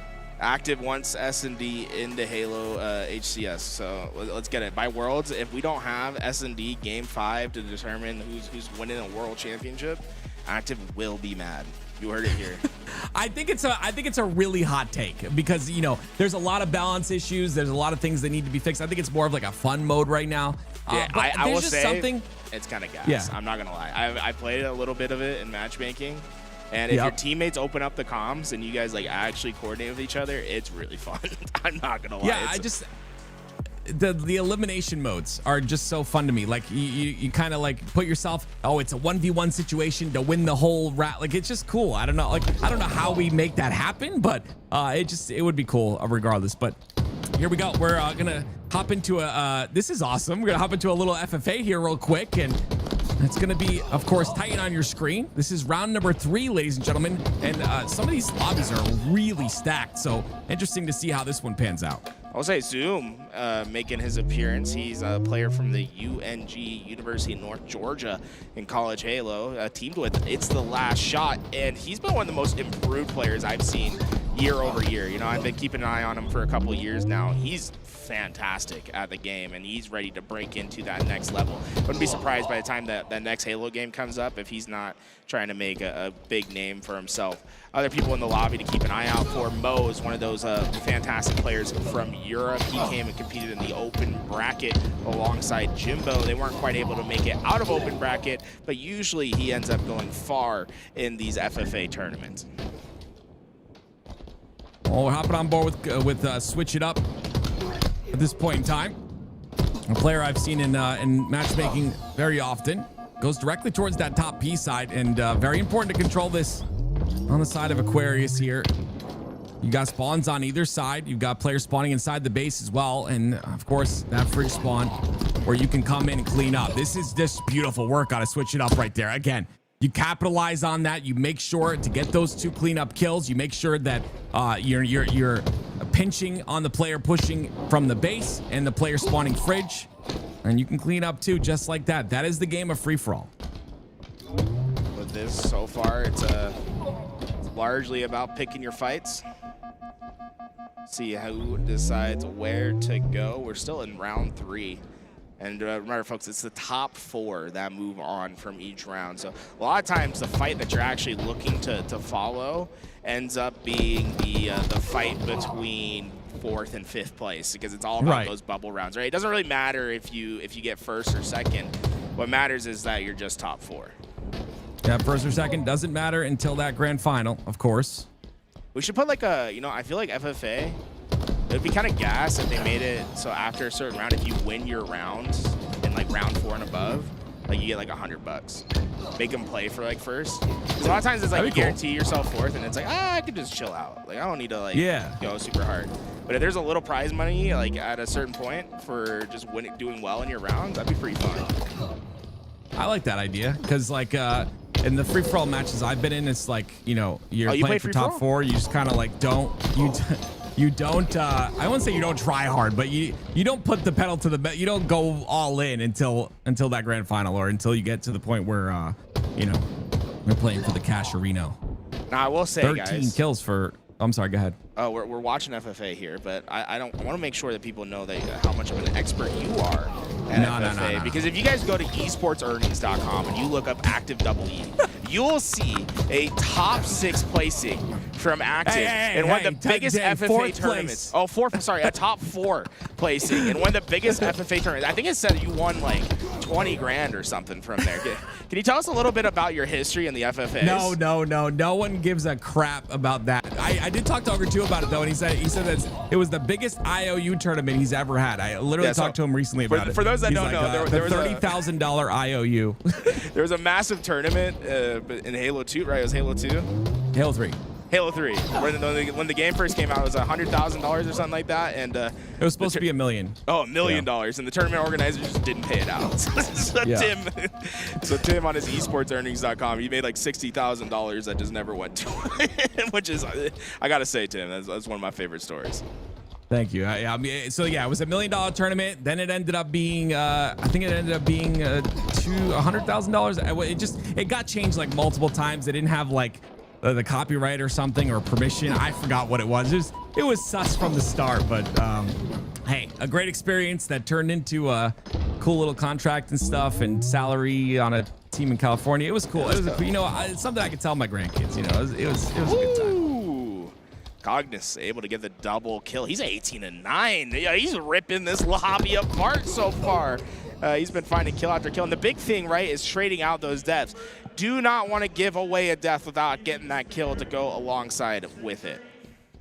Yeah, you got to make sure to trade. It's been the name of the game from day one. You're in a situation if you're not getting a cleanup kill, you're getting a trade. At the end of the day. So kill for kill, very important. You want to get multi kills every single life too. Obviously, very important. The cleanups, the doubles, making sure you're just shooting your gun at all times. We'll see if Switched Up's able to do just that. I love how he keeps going towards the top of P. It's put him in a good spot. He is in second place in this game. You say he's pushing P? yeah, I guess so. I guess that's what the young kids say, huh? Cognis is doing pretty solid as well.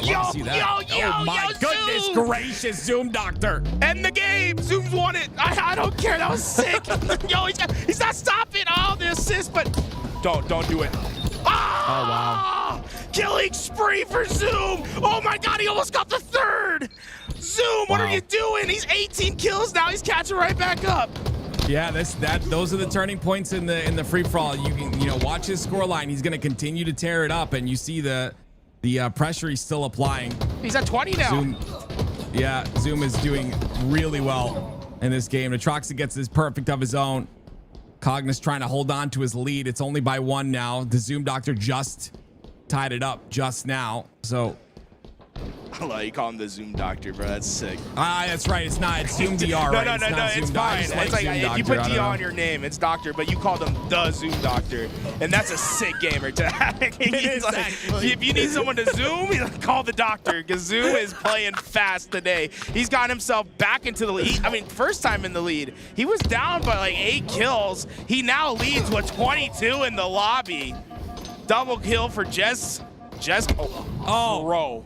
Are we going for montage clips on the main stage? I guess so. It's something crazy about, and this is something that I can kind of bring from how many hours I put into free for all back in the day. It's like no matter how low you are on the scoreboard, it's a huge mental game because you are always in the game. You're always capable of winning. I don't care if you're in 6th and you're trailing by 20 kills from the 5th place person. You are always in the game in free for all. It's just about finding that timing, finding that flow, and you saw that out of Zoom Doctor. Immediately down by 8 kills, comes right back. Now he's in the lead, 24. So it's a mental game with yourself, and that's what I love, right? It's only you. You're the only person you can depend on here. No blaming your teammates, no blaming anyone else. It's you and only you that is responsible for winning or losing. So that closest player that you see on your left, that's going to be Natroxin sitting right there. He's at 22 kills. He's been able to go about 1 for 1 on all his engagements so far, but this is a very tight pack. We're looking at the top 4 right now. Jazz almost able to get the next. We're seeing Switch It Up with 24, Zoom with 25. You know, the players that are on the outside looking in right now would be like Mo's with only 21 kills. I believe that puts him in like 5th right now. Yeah. This is a close lobby so far. We still have a little over 6 minutes to go here, but there's not a lot of separation between 1st and like 6th. I 100% agree. We'll see how it kind of evolves as time goes on. Great shots there, and I saw in the chat someone said Cognis Everdeen. I love Cognis that. Everdeen would be a sick tag. That's awesome. There's some cool tags to be made. 27 kills here for Switch It Up, who takes the lead. He's got 28 now. The Troxton trying to make something happen. Like Tools said, he's the first person on the left screen there. And, you know, we've been watching this free-for-all, and it's all been in preparation for the reset between Kraken and Envy, and it looks like that reset has come through, and no score on the board here, by the way. So it is 0-0. We'll keep you updated on the free-for-all, but let's get back into game number 4 between Envy and Kraken. I'm going to assume it's a full reset until maybe they put something up, but that's going to be my assumption for now, Tim, because with the way they got those 2 scores, maybe they just had a completely faulty controller. Something might have happened there. So let's assume it's a full reset. If they end it after Envy gets the first, then we'll know from there. And you see, yeah, there's a lot more resistance now. It's not toppling over after 1 kill happens. So wait a minute. Jackson's already quarter of the way through this. Yeah, he's kind of making things happen. he's the only one up there. He almost got that thing armed. See, that was crazy. There's a lot of pressure. You saw this, the fridge spawns happen. I believe they even delayed off those fridge spawns to not get naded on the door, and they get this bomb out. This is great. Now Super CC is going to hold on to it to make sure to get the defuse. You don't want that carried through and continued. Now it's going to be kills that have to go through. It's going to be a bad miss. He gets the assist. Precision gets 2, though. And Envor trades out another one. So 3 down for Kraken. Envor, the last player alive.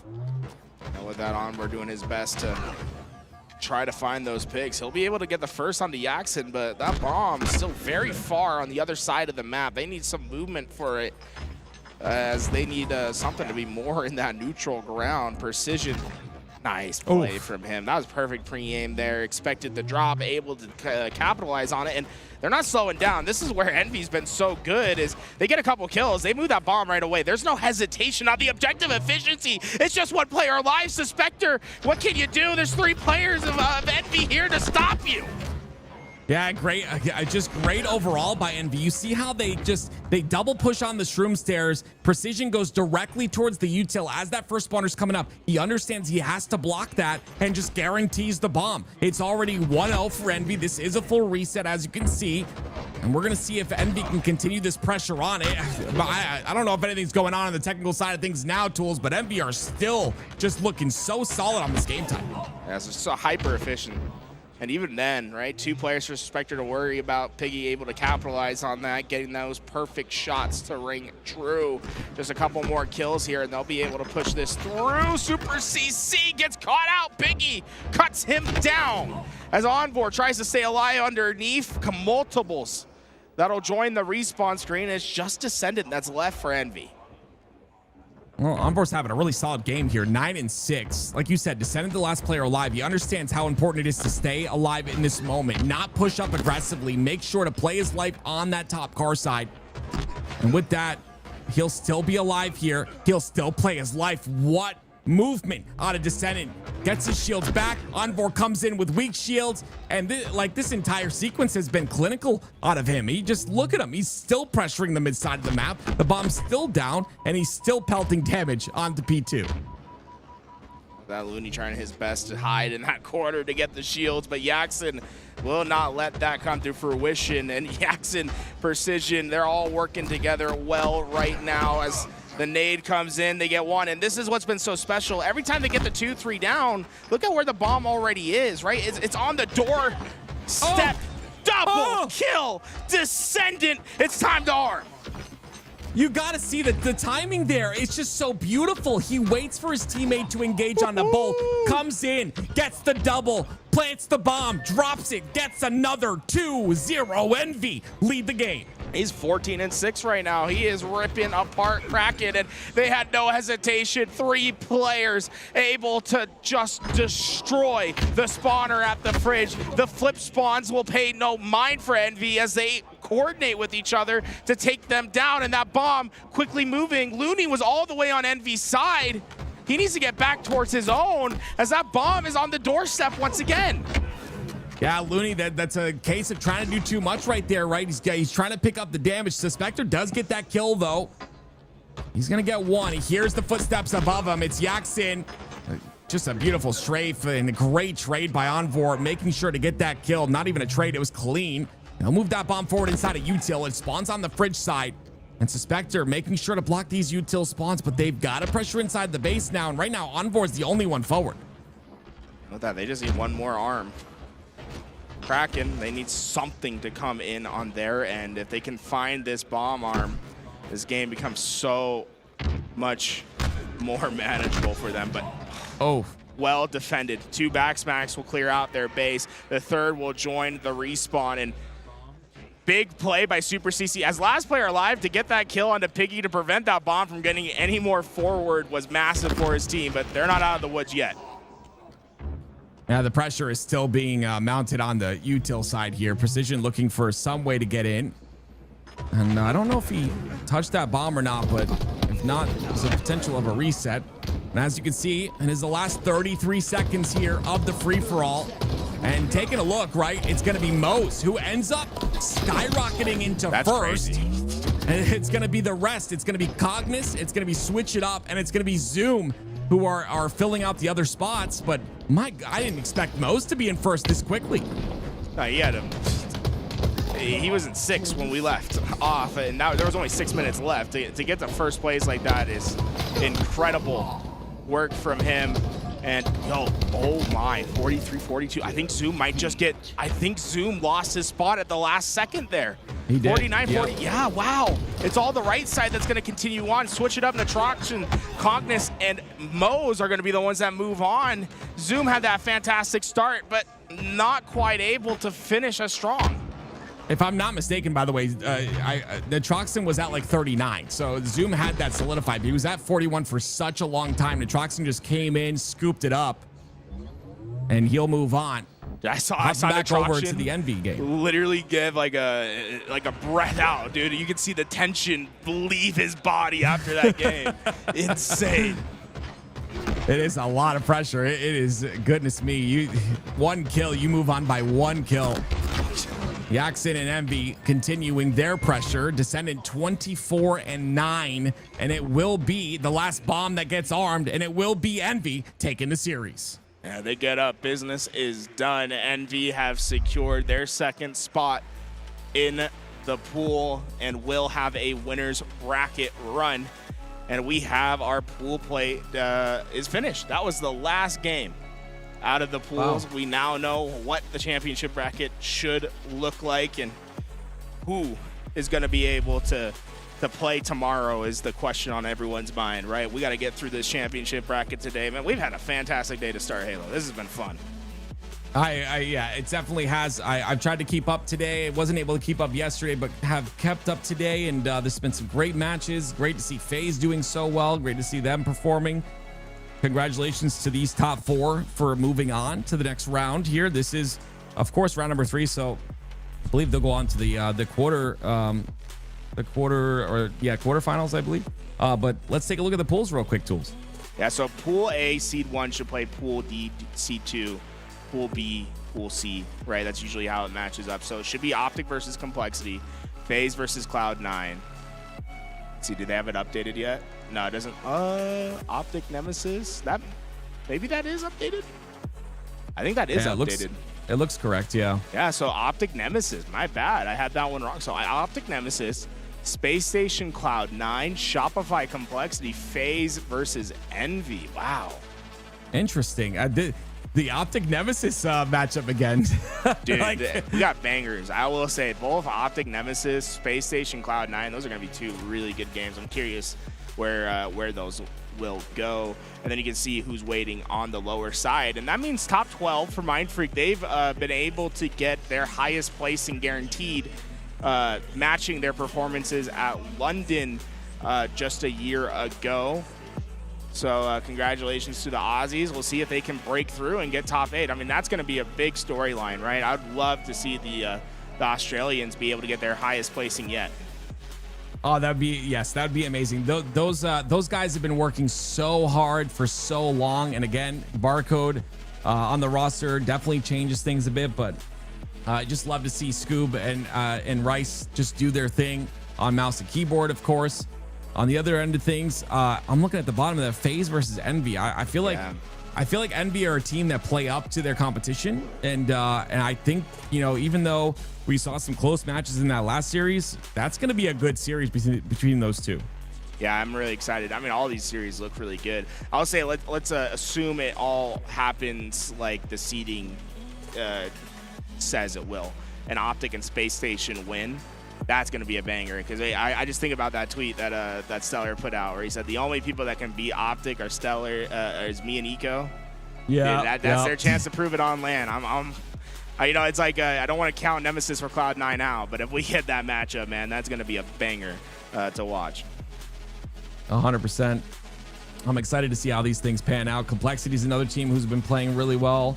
Shopify, I think, again, we're going to kind of see how they do. I think all of these teams, once it all changes once you get to that championship bracket. You know, obviously pool play is very important. Get your seeding, get that down. But when you get to that champ bracket, you either have two chances, or if you're on that lower side, you're starting on that lower side, you only got one chance. And I think this is where all these teams play their absolute best Halo, is in this champ bracket. So I'm excited to see who ends up at the end. Yeah, it's going to be a bloodbath to get towards the end, but you know, get your predictions in, chat. Like who do you think's going to grand finals? I saw a lot of Optic v Shopify Rebellion in the chat, and I will say this is like the first bracket in a while where it can like work out to actually happen that way.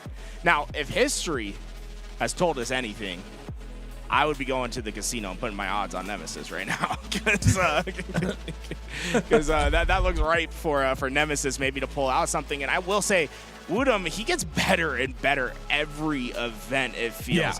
He is playing at another level, and I think this Nemesis team is the best they've looked all year. Yeah, I just it's insane to me, right? I think maybe even though he was a championship Splitgate player, Woodham is like, you know, he's starting to understand the game of Halo even more, coupled with his like insane individual and mechanical skill. And I just think those things together have just, you know, helped him continue to grow. And I'm sure he's learning from his teammates as well. And goodness, you know, he's in the beginning, you know, he had that aim, he had that mechanical talent. His Halo mind was just starting out. I mean, it's very similar to Splitgate, but now I feel like his mind is evolving. Like you said, tournament after tournament, he's just continuing to understand Halo at an even higher level, and it's just all coming together for him.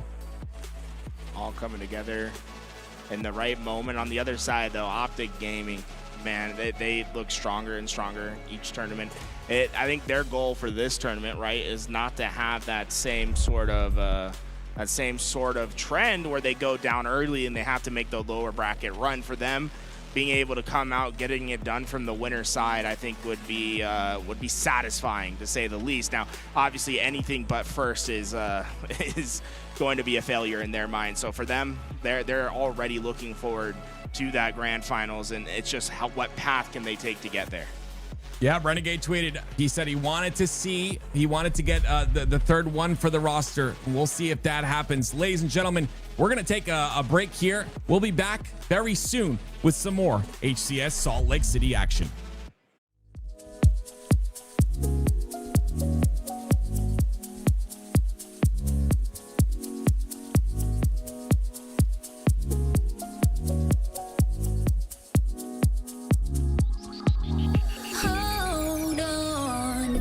Too much, so long, but don't start to rush. Take your time, clear your mind, you're worrying enough. Don't make it too tough.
thinking too much. So long, but don't start to rush. Take your time, clear your mind. You're worrying enough. Don't make it too tough. Oh, we made it. We made it, yeah. Oh, we made it. We made it. Oh, we made it. We made it, yeah. Oh, we made it. We made it.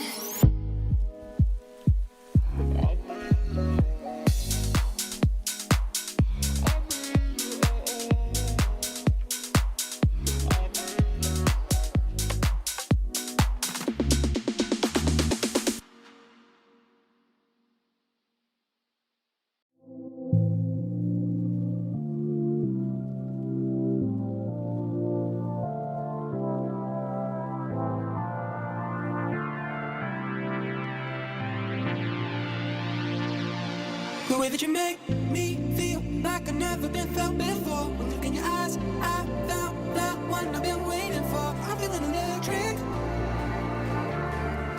Our love is electric. The way that you make me feel like I've never been felt before. I'm feeling electric. Look in your eyes, I found the one I've been waiting for. I'm feeling electric.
Defeat.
Welcome back, ladies and gentlemen. We've got winners round 1. It's going to be Shopify Rebellion against Complexity, and everyone's getting ready. Now, this is where the real gameplay happens. Of course, I mentioned the pool play, you know, but bracket play is where everyone comes to play and gives their absolute best. My name is Active, and alongside of me, way in the distance, very far away, I can't hold his hand, but it's Tools. How you doing, Tools? Well, that's what's normal. No, you normally, right?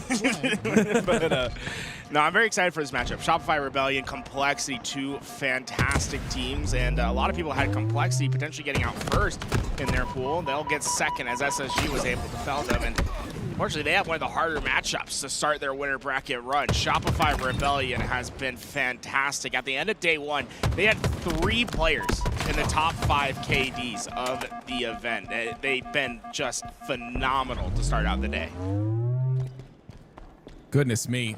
We'll see them continue it as time goes on. It's Royal 2 with a nice little trade there. OS coming up very shortly, and it's going to be Cherish that goes back towards his side to get this overshield. There is a pull of the flag, but you can see Cherish is going to try and stop that here, or stop anyone from pressuring that side. He gives up the nest side with the snipe, right, to get this overshield. Now he's got a delay, and it's going to be Royal 2 that knows exactly where he is, and his job just to get this overshield out of Cherish's hands. And Cherish, I mean, honestly, a bit of a slow play when he had that overshield, but it's a play that ends up working for his team thus far. Now able to find their attack point, but Cherish only able to trade one. Honestly, a fantastic trade by Frosty there. Could have been backbreaking if Cherish was able to stay alive and keep that pressure up with Sniper.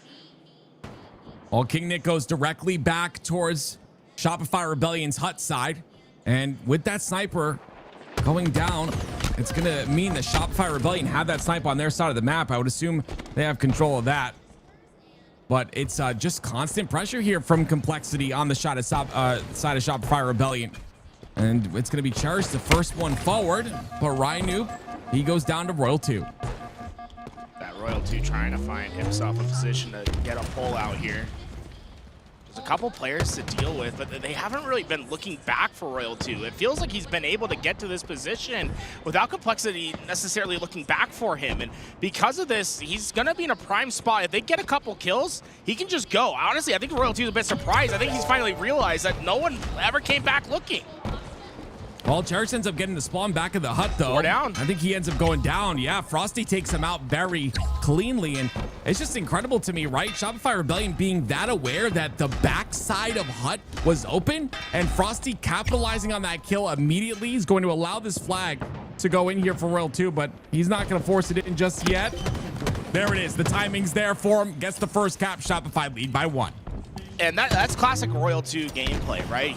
He's playing isolated that entire segment, away from his team, was able to get behind enemy lines, and once he saw a pocket of timing to go and pull that flag, he's right there, does it, and there was really no contest that entire run. You can't ask for a cleaner gameplay from Royal 2, and so far, he's been playing in this isolation so well. He only has 2 deaths. Like, Complexity have not been able to find their solution finally.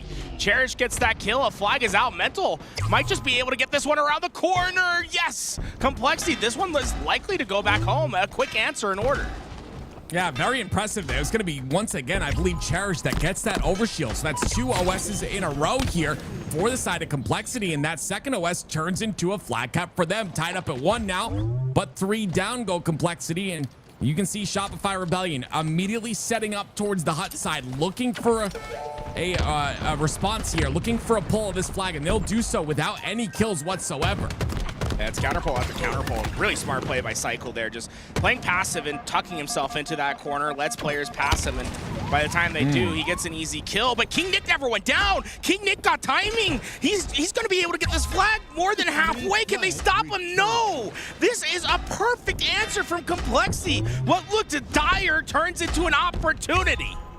Wow, this will be the second cap for Complexity. They lead 2-1. They will go 3 down, though. Make that 4 as Cherish falls, and it will be Shopify Rebellion that maybe look for that counter cap. But you see Rhino going immediately for this overextension, understands the task. He is the first spawner. His job is to overextend and apply pressure, and that's exactly what he does on the last shot. Takes him out first. But can he stop this flag from going in? They can slow it down. They can get the snipers back into play. It's all about stopping Frosty from getting that flag in. And with Frosty being last alive, they're going to be successful at that. Now, not only does Ryan Noob get the sniper, that's Shopify Rebellion sniper. They're going to have Complexity sniper also joining in that fight. So this flag's in a prime spot for Shopify Rebellion, but they are severely underpowered to try to sustain this flag. Complexity have all the chips. Ryan Noob's kept weak by the 1 shot out of Cycle, and he'll get his shields back, and he'll have the snipe to work with. And you see immediately aggressing forward. His last shot's not going to understand that he's there. Ryan Noob once again takes a weird angle. Wait a minute, he's not going to have the timing here. He's going to be in big trouble. Ryan Noob's got to get another kill. He tries to with the insta-explode, but Frosty once again comes through, and he gets the kill on Ryan Noob. Mental trades out 1. They're not able to get the return. They're getting a bit scrappy here. That scrappiness is not going to pay off for now. This should be a cap. It's Cherish the only one in position to stop this. Yeah, Last Shot should be able just to force this one through. They'll tie it up at 2 apiece. And that flag, it took a long time to get through, but that's Shopify Rebellion able to battle back through the oppressive control that Complexity had, right? They had an overshield, 2 snipers pressuring into that base, but still able to sustain a flag capture and now have a sniper to try to counterattack as Last Shot and Frosty both with that power weapon, but it's only going to be Frosty that remains for Shopify Rebellion. King Nick able to grab that sniper for his team. King Nick puts a body shot into one. That's going to be Royal 2.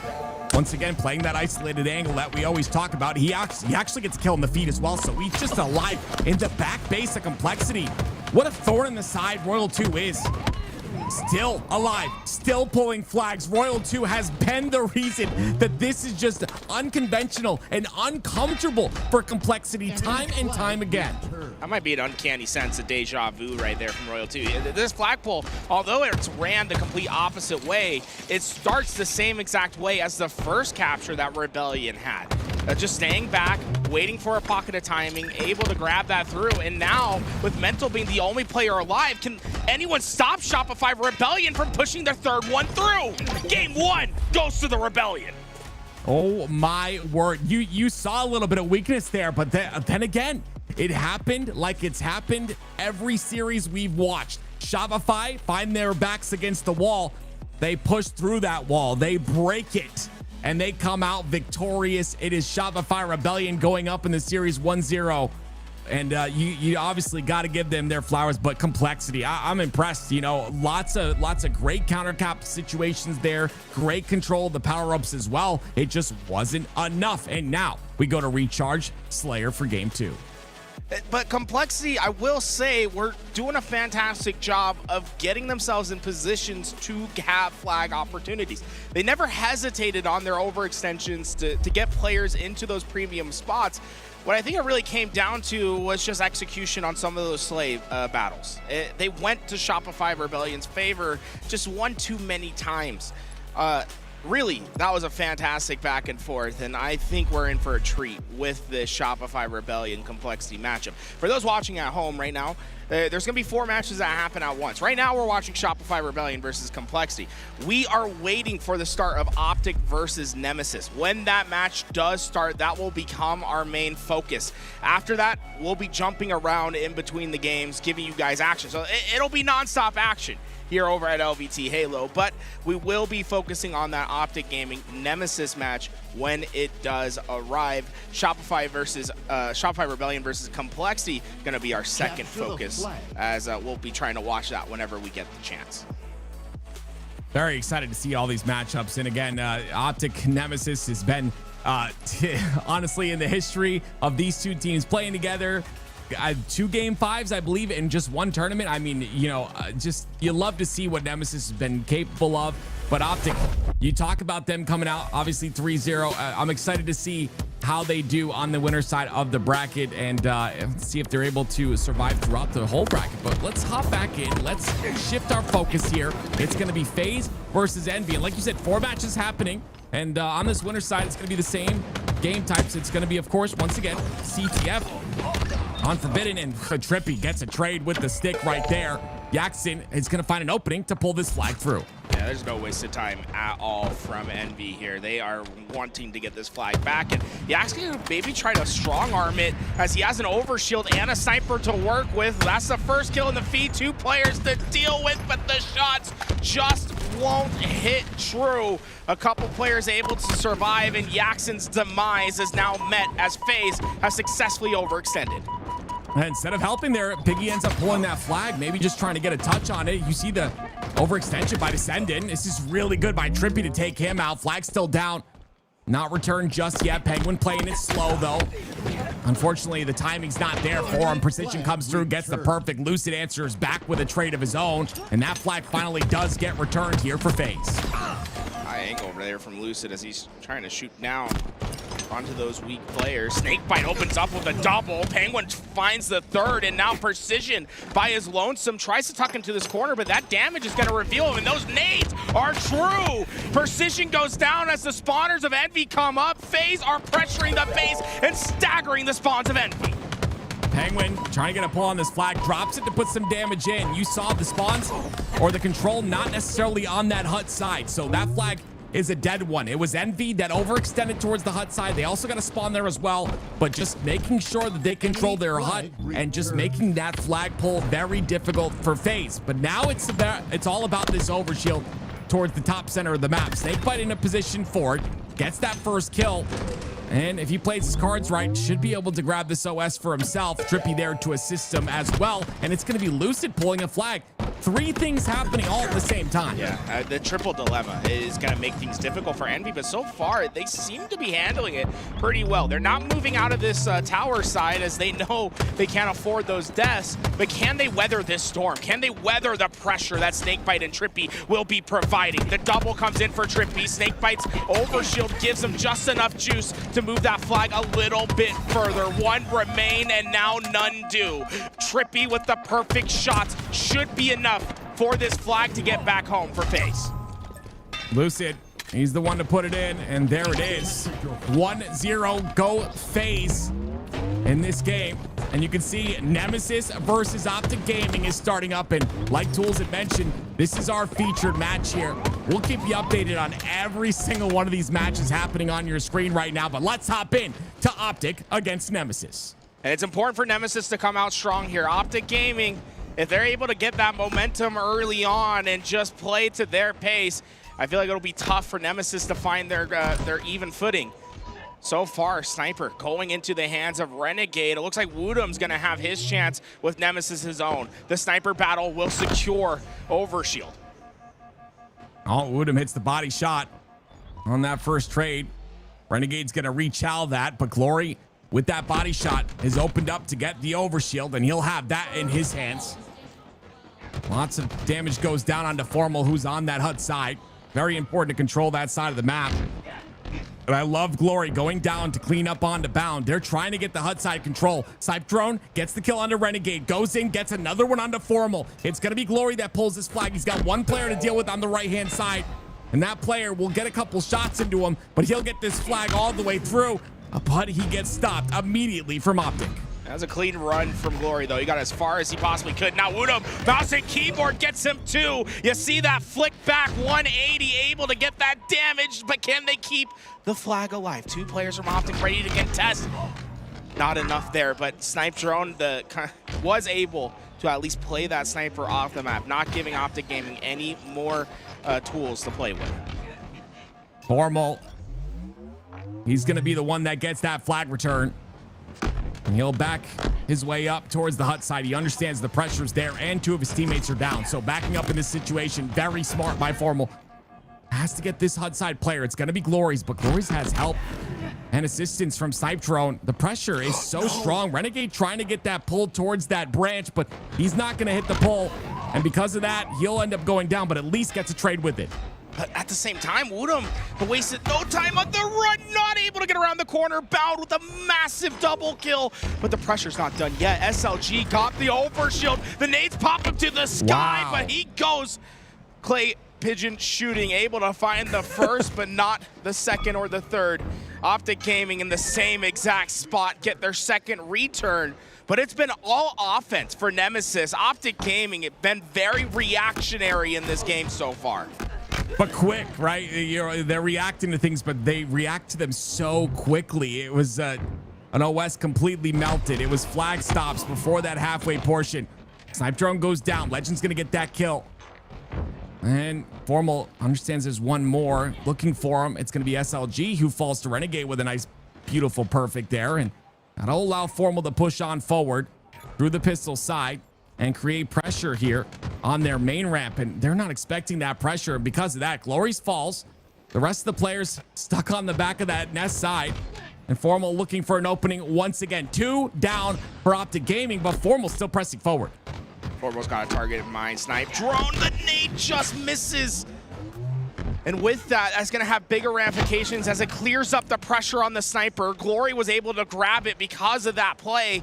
And now, look at how fast Nemesis is trying to respond. Wasting no time on that pull. It won't get far, but you can clearly see the attitude that Nemesis has. If they have any numbers, they are surging forward.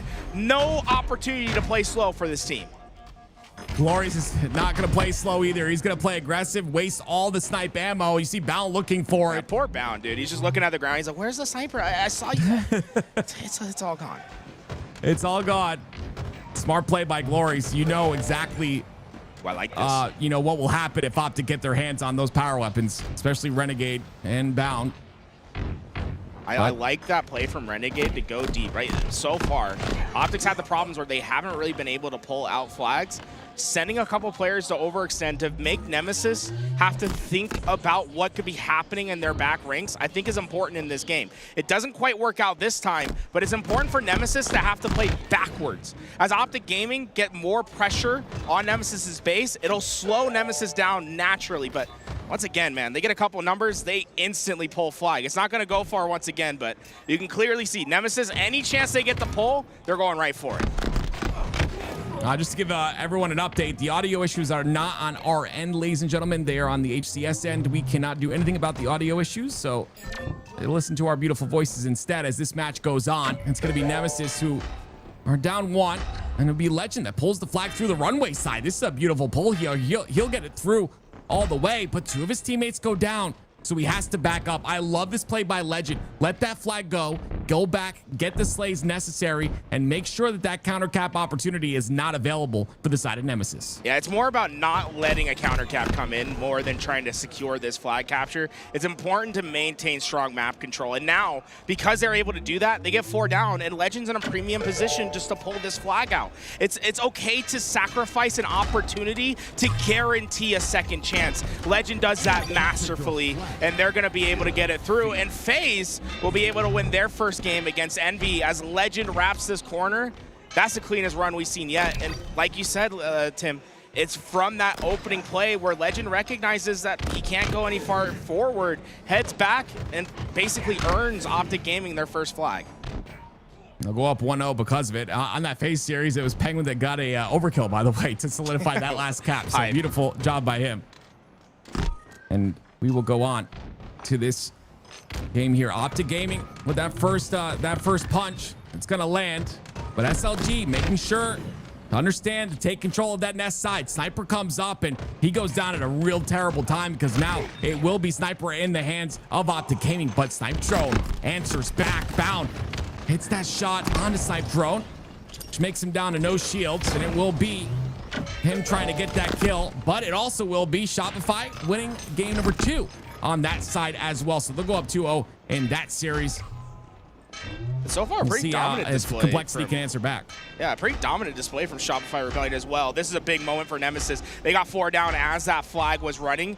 Look at Wudum's position up there. He has a chance to continue that pressure alongside Glory after this flag capture. This is how you get back-to-backs. This is how you take a team and force them into staggered spawns. If they win these opening engagements, Optic Gaming's in a dangerous position.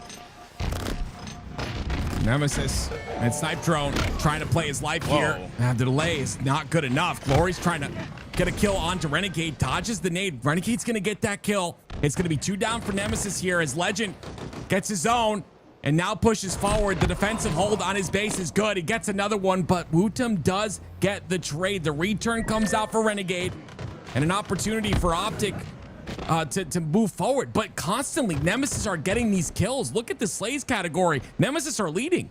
Yeah, but it's so interesting how Nemesis decided to play that last entry, right? They had 4 players on the side of Optic Gaming. There's a ton of tension on the map. The gunfights are about to happen. SLG pulls that flag while it's 4v4. No numbers advantages, goes right for that pull. Optic Gaming were able to get 2 kills as that flag comes out. And Nemesis's push, although they're well positioned in Optic Gaming's base, they didn't have the firepower to continue that flag run. Maybe a little bit too eager on those pulls. Optic Gaming punished that, and you can see it. It's a quiet push forward from Optic Gaming. They've cleared out their base. Their next step, trying to get that overshield. If they're able to secure that, I'd expect to see an aggressive play from Optic. Huge shots from Formal. That's going to give Bout an opportunity. No, he goes down. Oh, no. Optic Glory. Gaming. Oh, Glory. The nades continue to come out. That OS is still down. Wootum's trying to go for it. No opportunity to do so. Finally cuts the corner enough. Feels comfortable enough. Gets the overshield. But SLG does fall. So now it's Wootum in a 1v2. Gets 1, gets 2. It's 2 down for Optic Gaming. Wootum will continue the flag run. You think Legend's fast with these flag runs. Mouse and keyboard flag runs are incredibly fast, and you're going to see that right now out of Wootum. Yeah, make no mistake. There's nothing going to be, nothing's going to stop this flag run. As Renegade, although he was far up on the map, that's an easy return there for Nemesis. And It's the same thing, though. Nemesis are pulling flags. At the end of this game, when you look at the stat sheet, I think you're going to see 4 or 5 times the amount of flag pulls from Nemesis compared to Optic Gaming. Optic been very mindful about their opportunities, their chances to pull. Nemesis, it's almost like they're forcing it, right? They are flying into those bases, trying to get their opportunities. And the hit rate, it's not close to 100, but if you have 10 pulls and you're successful on 20% of them, right, it's going to work out for your team. Exactly. You just keep slamming your head against the wall until it breaks, and that's what Nemesis are doing, and it's definitely working. Oh, that could have been. That could have been something there by Formal. Goodness. Looking for more. Another player towards the runway side. Formal wants to find a way out of this hut side, but look at the jiggle peaks. They're going to make him waste ammo, but he reads the slide out, potentially. I mean, it would have been nuts if that was the case. Woo! And he gets another one onto SLG. The minute he's getting counted out here, gets 2 big kills, 4 down for Nemesis, and Optic pull a flag. With that Formal, with the overshield, only 2 minutes left in this game. Optic Gaming need this one to come back, give themselves a little extra time, and I don't think anything's going to be able to stop Bound here. Now, the problem for Nemesis is the back-to-back, right? Formal with that overshield, he can force this timing. He's able to get it around the corner. No! Ooh. Huge damage. Slowing Formal down there might just open a door, an opportunity for Nemesis as SLG overextended. SLG got that flag through, but Bound, they're just in time for that back smack and the return. Whew, back to even footing. Oh, the confidence too by Glories right there to chow that fight. Bound's there. Knows Glories has that snipe. He's going to go down, though. That's 2 down for Optic Gaming. Legend playing defensive. Him and Formal. Isolating angles on the wall. Legend tries to find one that pushes into water. He's going to get him down to no shields, but Legend stuck in a 1v3. He's not going to be able to do anything. Bound's going to try to overextend here. Snipe Drone's going to pull it towards the main ramp side. Timing. No one's there to shoot him. They have great timing. That flag's going to get past the halfway point. Snipe Drone. If he can get it back to this hut, he can wait for the spawners. Not able to get around the corner. Massive kill from Renegade. Legend wins on the other side. They're pulling out a flag of their own. Bound with the perfect timing. Nemesis is spawning up as he gets to the 50-yard line. There's no one that can shoot him. He's just meters away. Can Bound wrap this corner and secure game 1? It was close until it wasn't. Bound punches the flag in. Game 1, go to Optic Gaming. Wow. It looked like Nemesis had it. The flag was out, but Optic Gaming wastes no opportunity given. Locked in. Optic Gaming went to war for game 1, and were able to sneak it past Nemesis, but we're talking about 2 very different strategies from these teams. Nemesis, it was all gas, no brakes, and it was able to get them the first 2, but it ends up costing them on that 3rd flag run. And one of the big things I noticed is, I was talking to you for a moment there about the slays and the fact that, Nemesis were outslaying them at one point. It was Formal that was having a little bit of a rough game. At the end of that game, it completely changed for Formal, right? He started to pick it up. He started to apply that pressure. Of course, the assists are really high as well. It ends up still going negative in that game, but regardless of that, it was him that kind of picked up the slays, and it was, of course, Bound making that play, getting that timing, and pulling that flag through. And now we're going to hop back over. And like we said, we'll keep you guys updated on every game, ladies and gentlemen. This is the place where you can watch every game pretty much at the same time. Make sure you're updated on the entire bracket and as it goes through. But FaZe are up 1-0 against Envy. A very convincing game number 1, and now into game number 2. It's already 23. It's tied up pretty much, 23-22. As FaZe continue on here towards the back of Hydro.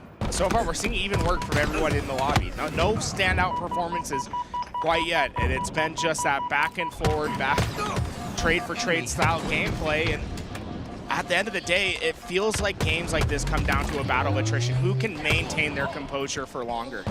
And so far, like we talk about experience within competitive Halo, you just have to favor FaZe in these situations. I feel like Envy need to find a big break. They need a push, something to pull them through, to give them that big lead, to have them feel safe in this position. FaZe looks just so clean in this tournament. It's great to see, and I think it's just going to get better. I would even argue we see them go very far here But again, their first test is Envy. You got to pass the first test before you get to the next one. And so far, right now, FaZe are leading 27-23. It's very slow play out of both teams. This is very interesting to see, especially on this map on Recharge. And you see the opening open up for Piggy here, looking for some sort of information. And he'll get a little bit of information on a snake bite, but it's not enough to really allow him to push forward on the map until the overextension happens on the C side. And now it's going to be once again Envy with one dead. One of the biggest questions I get asked from new people that are watching Halo is why don't they scrim Slayers? And you're seeing why right now. There's no way to replicate. You can't play this slow on land, right? Yeah. You saw how slow those teams are being. It's just, you can't do anything to replicate that game state. And oftentimes it comes down to who performs best in the day of to win the games like that. We're back to Nemesis and Optic Gaming, and Formal was able to grab that camouflage right away. No one from Nemesis really went out towards the middle of the map, staying onto those perimeters, trying to find that pick. That strategy, though, just not working out, and Glory's being hunted, and it was eventually Renegade that takes him down. Formal spotted him and never let him go. Now Formal still with a little bit of camo to utilize here. Multiple players in front of him. Ends up getting out of dodge somehow. I'm sure he wanted to go for that shock rifle, but no opportunity to do so. And it will be Nemesis now with the shock rifle in their hands, and 2 kills as well as 2 go down for Optic Gaming. The Chow long range. Wutum's going to back off intelligently. SLG will clean it up, and SLG gets another with the double. This is the butterfly effect of Halo, right? We're talking about a play that didn't go Optic Gaming's way. Formal wanted to grab that shock rifle and get it away. Now, he wasn't able to get there because of SLG, and that means the shock rifle goes into his hands. And now Nemesis, with that firepower, were able to find their break and maybe able to find more. Renegade never looked back. He didn't know where he got shot from, and now the damage is done. The double kill is in. SLG is ripping Optic Gaming apart. Peter, oh my gosh. Listening to communication there, almost gets the shot on the Legend. Legend ends up falling anyway, but you've got to talk about that. You listen to communication that quickly to make a play while you're making another play. It's just insane. You're thinking ahead. SLG on fire right now, and Nemesis leading by 1. So many lines of play. Adaptation is the king in Halo. Not everything's ever going to go to plan. What you can do with the comms as they come through can make the big difference. Formal massive win against Wutem there. That's going to be able to secure them some spacing and camouflage as Wutem never gets into that fight. Now it's up to Renegade. There's 4 players up for Nemesis. If he can go through the map with 4 players up and not get spotted and find premium positioning, this could be devastating to Nemesis's numbers in the game. But looks so far just to be even trades. Renegade still with a camouflage to work with. What can he do with it, though? He's got about 10 seconds left. Player down bottom. It's going to be Snipe Drone. He goes down. They spot him out, though. He's trying to do as much damage as he can. That damage will capitalize into another kill. Another one goes down. Formal cleans that one up, and it will be a 2-kill lead here.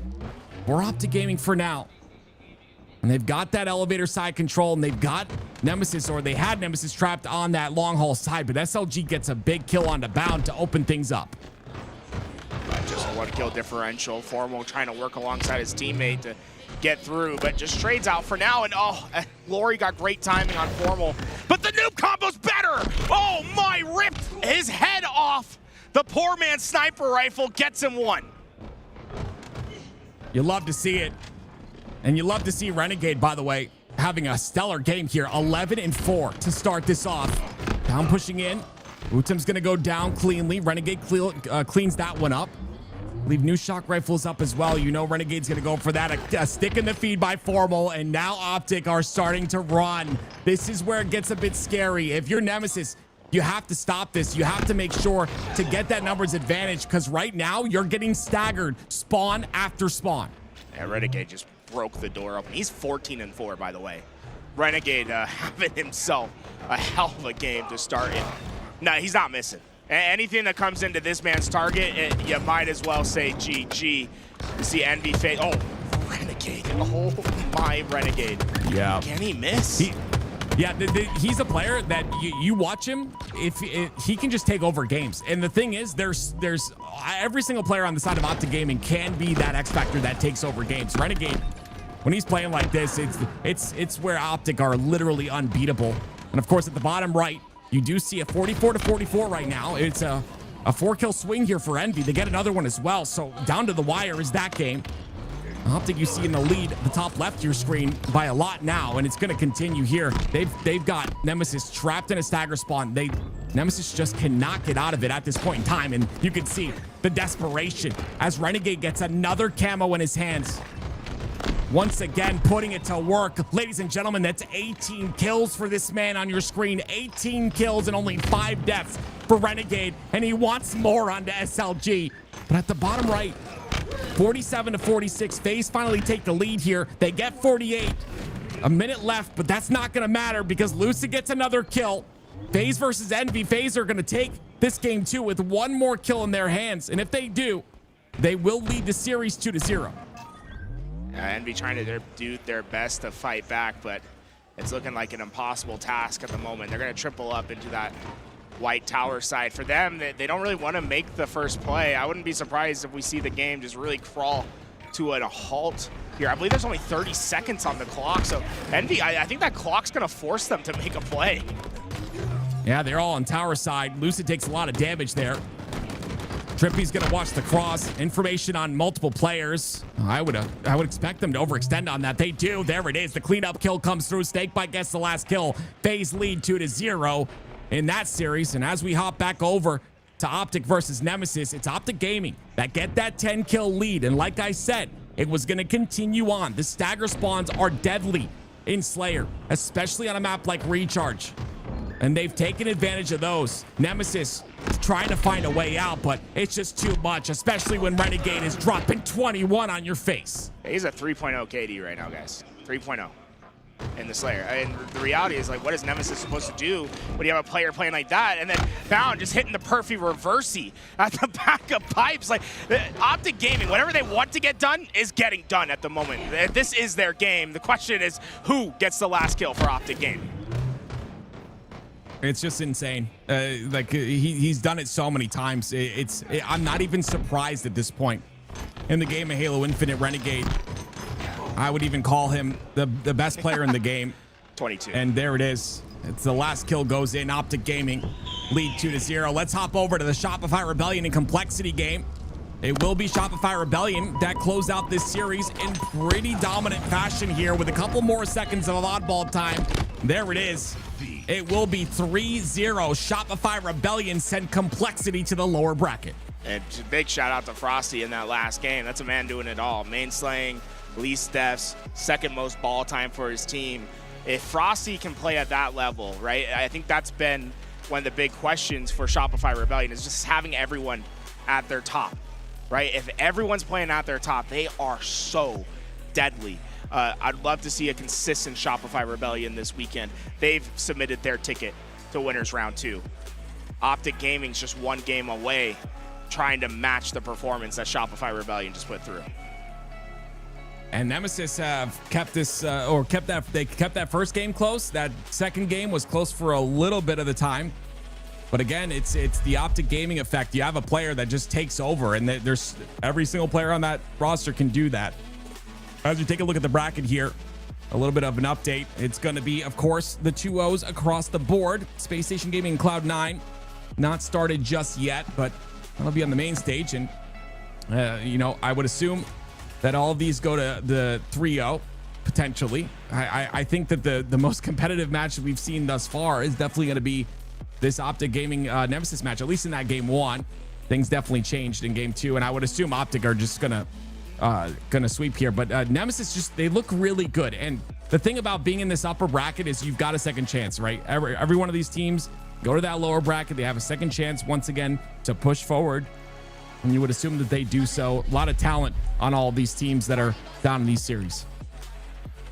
See, it looks like the main stage about to start as well. Cloud9 going to be going up against Space Station Gaming there. I love it, man. Whenever one game ends, it looks like we got another one starting right back up. We are never missing any action here. And this SSG team, man, they've looked so impressive in pool play.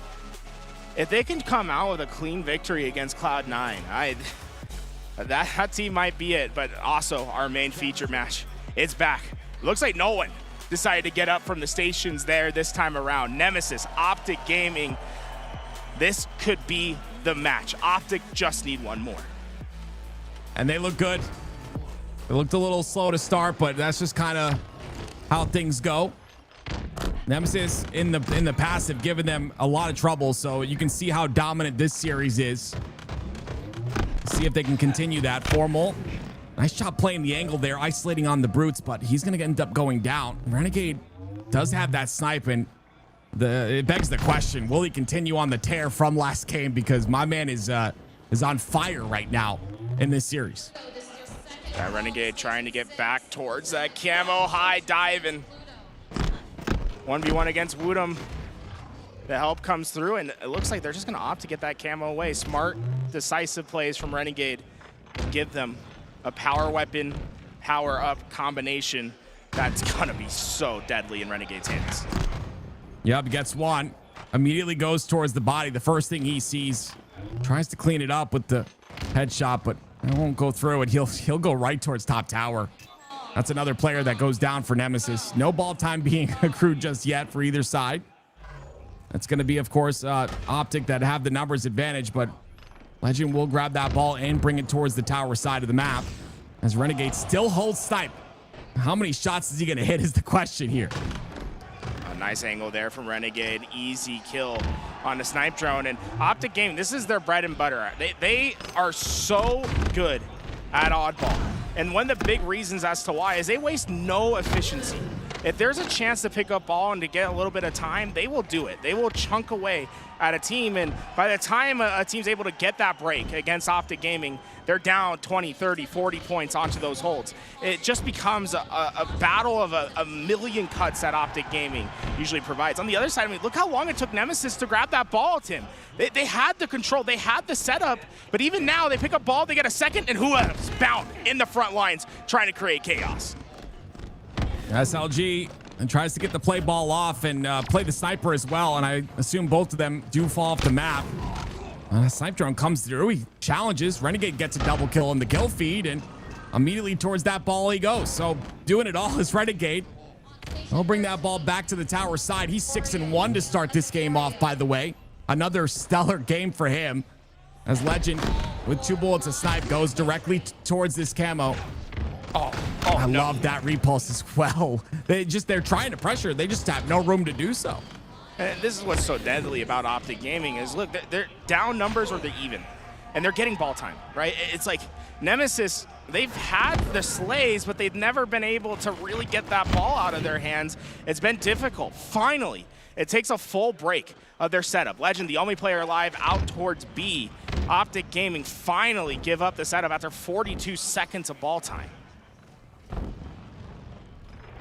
Glory with another camo. Let's see if he's able to get something done here. The sniper drops out of his hands. Bound picks it up, and it's a break immediately here for the side of Optic Gaming. And they decide to play it there. We'll reset things just a bit, and Legend will maintain the tower side control. As once again, Nemesis looking for something, but they go down once. It's 2 dead for Nemesis. What are they going to do here? SLG, he falls as well. It's beautiful shots out of Legend. Looking to dance on his opponent. Can he get the melee? No, almost does, but it's Formal that picks up the pieces, gets another shot with a snipe. And it's always the reaction time is there. You know, right angle. The second they pop through, he's immediately hitting that trigger. No one getting past this reticle Formal so far, and you're seeing Optic Gaming, they're just playing such an efficient game of keep away at the moment. I gotta say, I saw the ricochet, I believe, for just 1 second there, Tim. I thought there was no way Formal can miss. It's honestly funny to me as well. Until a moment ago, everyone on the side of Optic Gaming had 1 assist and Formal had 8. So it's kind of crazy. Like, he's playing the role he's supposed to play. That's exactly what he wanted to do when he formed this roster, and it's working. SLG though comes through, gets the stick onto him with the repulse. Optic Gaming still lead, like you had mentioned earlier. Although, you know, a break does happen for Nemesis, it's still a large mountain to climb here for them, as Optic are able to get the initial time that puts them in the lead by this much. Bound hit that QT, able to dodge a spike grenade that would have killed him. The reposition allows him to then reposition and take the win on that gunfight, and he just did it again, and he's taking the he just held Formal in the fight. That's the second time with the Quantum Translocator that he's been able to reposition and immediately put damage. That is max value. It's what you want to get after every life, is that max value. Formal's still alive here. He's going to reroute towards the rat tunnel. No one able to spot him here. Legend gets that camo, puts it to use. Only for a kill, though. He ends up going down, and it's Nemesis chipping away. More ball time for them. They're able to get the ball hold on the screen side. Formal with no one really around. Going to wait for his teammate to come on the screens, and they'll push in to break here. There's a player missing, and it's 2 players on that big door side. 3 go down for Nemesis. Another clean break by Optic, but the spawns happen on the camo for Nemesis. With that Formal able to get those shots through. He only has 5 kills to his name, but he's been hitting the rotations when it's been necessary. Nemesis just need a good hold here. They have not been able to get anything really clean away, and those problems are going to persist as 3 go down. Once again, Glory going to have to wait for those respawners to try to make a play on Optic Gaming, and they're running out of time. Only 20 more seconds needed. Formal looking around for any overextenders on the rat side, and you see Renegade was on that C side by himself, and look how much pressure he took away.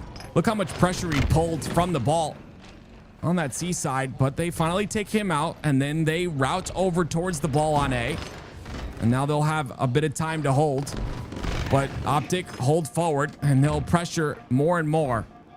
13 points is all Optic need, but 54 seconds of neutral clock. Nemesis have to act quickly.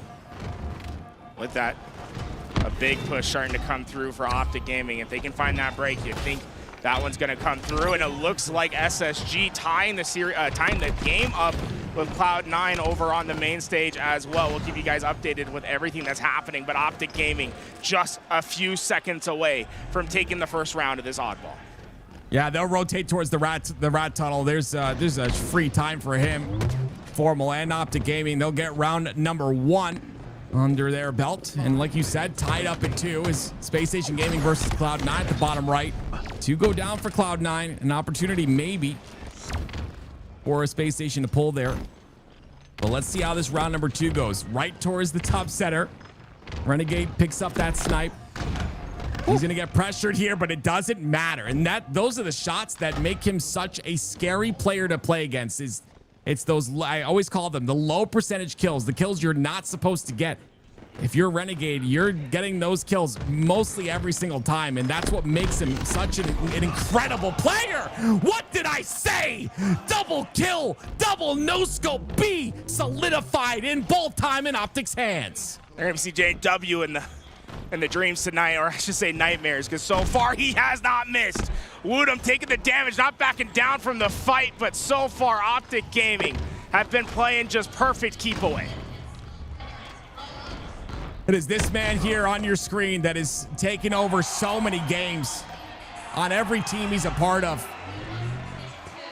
Literally, and I will say this at the mountaintop, the best individual skill player in the game as Space Station Gaming win their first game against Cloud9 on the main stage. They'll solidify that. But yeah, I mean, honestly, I think he will go down as the best individual player in Halo Infinite by far. 55 and counting here for Optic Gaming. And Optic Gaming, I mean, there's just no one that's getting to this ball. They've been playing just such perfect positioning onto these plays. I mean, look at Formal over there, right? By the time anyone tries to come in through that B side, he's won that gunfight. Now Legend has the option to hit the rotations. He's just perfectly keeping this ball max distance away from wherever those Nemesis spawners are. And at this point, I don't know if Nemesis can get to this ball in time. They need some big slay to open it up. We might just see a perfect game from Optic Gaming in this second round. Oh, they go 3 dead. Legend's going to try to do something here, and he'll hold on to ball long enough. That ball is now played. And as you said, it's going to be Nemesis that go immediately down bottom center for it. Are they overextending for it, though, just to get that time on the port? They want to make sure to get control. It is 2 down for Optic, though. Legend with that QT. He's going to be able to pressure, but also stay alive. Gets 1, gets 2. Legend once again with a double. And that'll be 3 down for Nemesis and more ball time here for Optic Gaming. That QT has been just filthy for Oh my gosh. Optic Gaming, and they're forcing it. They're forcing it through Rat Tunnel. The team spawns are there. Renegade gets around the corner. No one from Nemesis is in. And Optic Gaming dominate Oddball. A 3-0 sweep against the top team from Europe. Just on another level, man. They are on another level, and you have to understand how difficult it is to play from the top, how difficult it is to play as the #1 team. And Optic Gaming come in with the passion and the fire every single event, and on the road once again to potentially a 3-peat here as they go to round number 2. Still very early to tell, but I mean, the way they're playing, the way Renegade's playing, the way the entire team is playing, they are playing their roles perfectly, and it's definitely being showcased. At least it was in that series. And Tim joining us on the couch to watch the rest of this winners round 1. We got a little bit of Shopify Rebellion. Frosty, last shot, joining us here. Now, Tim, be free. He's remote with us, but sometimes you'll hear the voice. Just rock with it whenever you hear him. But hey, guys, 3-0. Looking dominant this weekend. What has it been like? What's been going well? And what do you think about working on going into this next game? Yeah, I mean, I think we're just vibing, playing well together. We had a little boot camp to get the vibes up before this tournament. But yeah, I feel like everyone's locked in. We're on the same page, and we're firing. Yeah, I love it. It looked like that last game of Oddball was real dominant for you guys. At what point were you? Do you feel like you're on that next level right now, or is it still like getting that tournament underneath you? Like, where are you feeling on a scale of 1 to 10 right now? I mean, yeah, we're still trying to warm up. Still early start of the tournament, so we're just trying to get our vibes up. You gotta get this kid a Shopify jersey, bro. Whoa, FaZe Clint. What? Okay, man. Oh, you just gave me the stare down too. Hey, bro, you got a world championship for FaZe. I know. Another one for Shopify Rebellion, right? That's what's on the horizon. I think we have another game coming up. I'm going to have you guys, watch around. Give me some of those professional insights. I mean, you guys were watching the Optic Oddball as you were sitting down here. What did you guys think about Optic Gaming in that game? Like, what makes them so good at Oddball? I mean, that specifically is their best map and mode by far, Live Fire Oddball. I mean, I'm not going to lie, like, obviously they're great players, like, as far as, like, playing fast and stuff like that, but they take advantage of just, like, kind of hiding in A almost, or just like hiding around the map. So I feel like teams really don't expect it. They're so good at playing their lives. So when they slow it down like that, it's like, oh, like I don't really know what to do now because they never play like that on other maps. It's crazy how dominant they've been on Oddball. Like, as you guys have been practicing, it feels like you guys are really the only team that's been able to keep up with Optic Gaming in those scrims. Like, what have you found to be successful on Oddball against them? Like, what's the key to success? I mean, just being disciplined and patient is also, two good things against Optic for sure. I mean, they take a lot of space, whenever they have a time, whenever they have timing too. And, you just gotta know what your timings are and be disciplined. I love it. I think can we get the Shopify? Or actually, which one do you guys want to watch? The what's going on? Give you guys your choice. You want the FaZe Envy or do you want Cloud9 SSG? I'm down to watch the SSG one because it looks like FaZe is mopping him up right now. All right, let's head over. We'll take that one up into full when we get the chance. But SSG going up against Cloud9. And you guys, what have you been thinking about these squads? You guys played against Cloud9 in pool play. Like, where'd you put them right now? I'm gonna say they have the potential to hit top 6. I mean, I feel like they're a good solid team. I feel like they have good teamwork. I feel like their chemistry together is really good. They just gotta put their practice to work. I feel like whenever we were playing them, it kind of fell a little off. At least towards the end of the series. So I mean, they just gotta keep pushing through and keep putting in the work. Yeah, they're definitely a dark horse team. They can beat any team here for sure. Yeah, it seemed like they were playing super confident. They played really well against Mindfreak. But dude, that Mindfreak team, they took a Slayer off you guys, and they took the Slayer off Cloud9. Like, what do you think about the Aussies this weekend? I mean, Barcode's back. Barcode's back, man. They were playing with Max Passion. They're shooting. They're shooting for sure. Okay, look at this, 11-13 so far. Boo Boo with the shocker. I gotta say, Boo Boo series against Mindfreak, I think he got 17 in a row. It was like 26-9. He got out. He's roaring after that game. And I was like, probably a little deserved. You go 26-9 with 17 in a row. No, 100%. Oh, wow. Star gets through. Man, I'm like, It's crazy. Like I feel like people are like doubting this SSG team coming into this weekend, and then they look like nothing ever changed from like last year. This tournament, I mean, they look so good. 100%. I mean, I feel like people are clowning on him a little bit more with all like the team change stuff, especially after like what was said online or whatever. But I feel like people don't realize how spread out this team is online, and that really does play a big factor when it comes to playing consistently online. Obviously, their performances hasn't been like the greatest, but like these guys are, I mean, world championship players, right? Yeah. They're gonna show up to this land. And they're gonna be really good. So I feel like a lot of people are doubting them when they probably shouldn't be. Honestly, it's almost like the same boat as you guys. Like you know, you have Stellar and Eco picking up two players that haven't really won those major championships yet. From your experience, like what would you say is like the biggest piece of advice to like try to get two players up to speed to be a championship level roster? I mean, for me, the biggest thing is like just trusting in your teammates. I have full faith in these guys. I love my roster. I love the way they play. So I just feel like I put my trust into them. Like even though they haven't won before, I know they have the potential to win. And like every single game, every single team we play, like I know we have the potential to win no matter what. But so far, man, this has been slow. I was talking about this a little bit, where it feels like people always ask like, why don't you scrim Slayers? Like sometimes you'll see a scrim that has like a couple Slayers in there if you guys are working on something specific, but I feel like you can never replicate this online, you man. Can. There's definitely a thing behind Slayers that are on land that just play a bit different, a bit slower, a bit more methodical as well. I mean, it's just you definitely can't replicate it like you said. It's pretty hard. Ooh, Camo's coming up. Let's see. It's a winner's bracket now, so like it's serious. Yeah. It's funny like watching the pool play compared to like every stage of the game. Like the pool play attitude from the players, it's like, oh yeah, you might get a couple pop-offs. Yeah. The winners bracket, the losers bracket, bro, they start really chirping, getting a little bit loud. Dude, Boo-Boo's been on a mission on this rotation. I think he's gone from all the way from white to now pipe door. Yeah, I really like the way he plays his life. I think he's a good anchor to this team.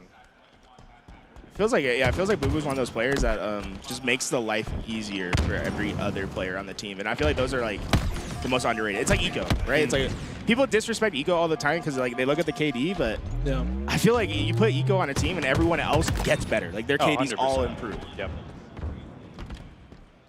And also just like staying alive, being that pillar for your team is gonna make it so you're never 4 dead ever. And that's something that like someone like Renegade does all the time. Obviously he has these insanely good plays, but like what people don't see is like because he's not dying as much, he's able to just make it so they constantly have some sort of control on the map. Rather, like most teams will like go 4 dead in that situation if they don't have a Renegade on their team, right? Yeah. Makes the game easier for the other team. Dude, Collect somehow just got away with 2 there, and I felt like the Cloud9 was completely trapped, but I guess Collect finds 2. And he's, oh wow, he caught suppressed too. Oh my. Oh, don't do it to, oh my God, Collect. Those are good kills. Is he still gonna catch? No, okay, no. I always get confused because on land it's always red, blue, and it's like I see red players. I'm like, oh, that's Space Station. No, it's Cloud9. If players over towards tower side Space Station, having no presence towards A right now. They're gonna send everyone here.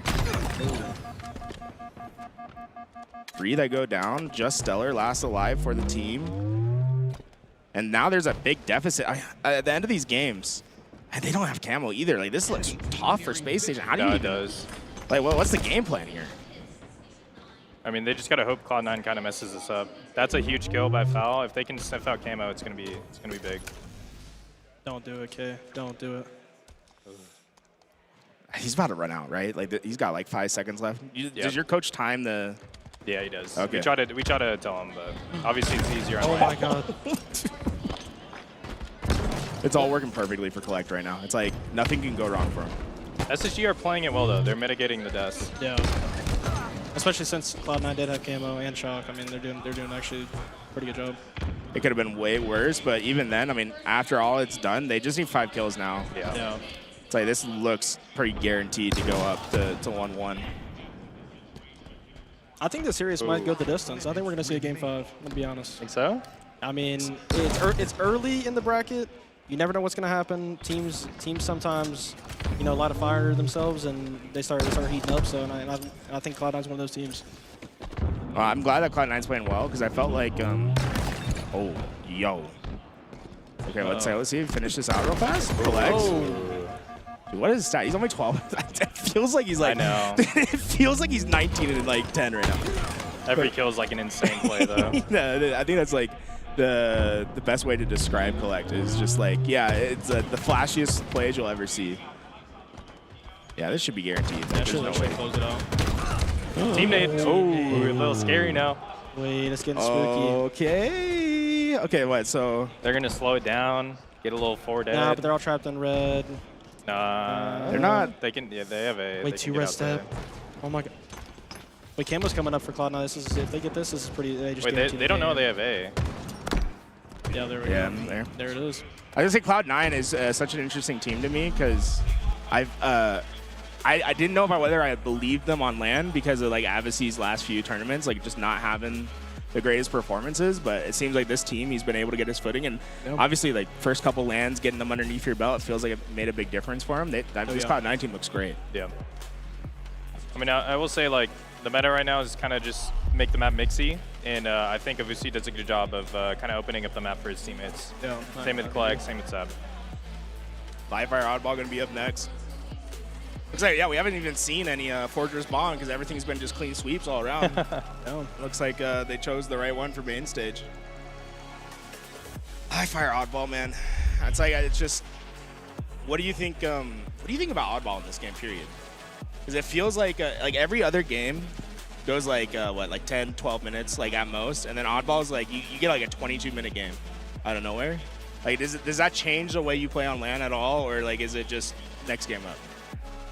I mean, I kind of treat it as like a next game up. I mean, it's like an average. Every other game type's like an average of like 12 minutes, you know, average per se. And then Oddball, like you were saying, you go 22 minutes. I mean, you never really know. It's just about, I mean, sometimes it doesn't really go that long. You know, I think that's the benefit of it, the magic of it is like, you know, if it's a good series, it's going to go the distance. And I think kind of, if you're going up like against I would say like a worse team, like a team you should beat, you know what I mean? It's not gonna go like the distance per se. But I think it's a great game mode. Now, I do think we need some more maps for Oddball. To be honest. Yeah. I mean, they had the little station over there. Have you tried Lattice yet? I've actually I took a peek at it. I took a little jiggle peek. Yeah, I loaded in for like a minute. I took a little jiggle peek. Yeah, I had the little wiggle. You know what I'm saying? Looking over the shoulders. Oh yeah. That sniper bridge is pretty big though. I don't know if you saw that. It is pretty big. You know, it was funny. I was like just playing FFAs with Eli the Ninja, and he put it on. I was like, oh, I played this map. It's interesting. It's bigger. It's like a little bit bigger than Livefire probably, but it feels like those rotations. The only thing I didn't really like about it was that whole like the open area where they have like the Pelican crash. Yeah. I felt like I never felt any sort of traffic going through there when I was playing. Okay. But obviously that can change with like King of the Hill, Strongholds, Oddball. Like, who knows what happens compared to like a Slayer game. Yeah. See the elimination. Who is playing? Team Nemesis. Oh, Nemesis that versus Whoa, Complexity TSM.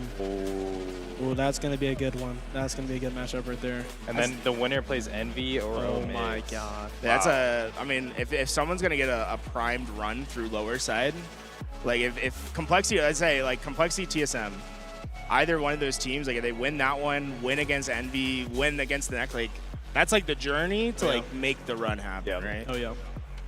And then the loser of this will go and play against Kraken Seas. Then I feel bad for the international guys. Like in Nemesis versus Mindfreak, I felt like this could have been Mindfreak's tournament to get top 8, but that's gonna be a tough challenge. You think Mindfreak have a chance in that against Nemesis? No, 100%. I mean, I feel like every team has a chance to upset, especially in the lower bracket. If you're coming off a loss and then you have to play a team that's going to actually fight back and shoot back and put up a fight, I mean, it's obviously a challenge at any point in the bracket. Okay, what's going on with Avusi here? Audio issues. Little game 2 water break, little game 2 bathroom break. I don't know. Do you guys bring your own IEMs, or like how does that situation work for you guys? Did you have to do like a lot of searching? So for people that don't know, like, can you explain like the audio setup, like when you go to main stage? Because I feel like a lot of people don't like understand. They think it's just like put Astros on, play the game. Yeah, I mean, I like the way it's set up. I mean, we basically have like our own in-ears that we get game sound from, and like hearing our own voices too, right? Yeah. And then the headsets are basically for sound canceling. There's white noise being pumped through those as well. And that's how we communicate to each other as well. So. Yeah. So when you're the comms, are they coming through the IEMs or are they coming through the headset over the IEM? Through the IEMs. Yeah. Okay. Oh, Hey, I mean, it's a pretty solid setup. we got a good example. So our producer uses IEMs when he does this, but there's this is 64? what's up? Do you know what's you're gonna have to take a look. I will say I put them in, and they're like the most comfortable IEMs. Yeah. So have you been like? Did you do a lot of shopping for yours? Yeah, definitely. Yeah. All right, let me get this back. Yeah, it's definitely, the IEMs are definitely something you can't just like go anywhere and just buy. It's not like just regular earbuds. It's they're actually game changing if you have a good pair. Like mine I have noise canceling actually on the earbuds, and it mitigates everything pretty much. I can literally just So use you're my noise TV. canceling the noise canceling. Yeah, So exactly. you can hear better. Yeah. Yeah, mine are like custom, so it's like basically noise canceling like everything else. So I don't get any other noise in my ear besides the earbuds, which are really nice. And they're just comfortable because they're custom made. They're literally the mold of my ears. So you had to take. Did you go to a doctor or like how does it? Okay. Yeah, they basically put like putty in my ear, then molded it, took it out, and then I sent them in. And that's like literally the shape of my earbuds is my ear. I got it's like if someone steals your IEMs, you just are like, okay, give it, you put it in. It's like, that's not right. That's not right. Exactly. Find the golden the glass slipper, get it through. It looks like Cloud9 SSG gonna start right back up. Oddball Live Fire, what do you guys think? Cloud9 SSG, who's taking this one? I'm gonna go with Cloud9 because I think Cloud9 is the only team besides us to even get close to beating Optic on Live Fire Ball. I mean, we've played them, and I mean, we kind of know how the ins and outs of that matchup goes, and I'm gonna take Cloud9. Cloud9. It's a good shout. It's gonna be close. I think it's gonna be really close. I don't know, Stellar, Sniper. Tell you, I'm just always waiting for the day. Pop the heads. That being said, I mean, Collects also has some crazy sniper on him. Boo Boo's like, I feel like Boo Boo's like the sneakiest sniper in the HCS. I'm not gonna lie. He like gets in, he just hits everybody. Yeah, he's always been good at getting power weapons, hitting shots. Back through QT, 3 down, SSG. Oh, and there's Sabinator. The Sab. Getting that snipe. Let's go. Enemy has the ball.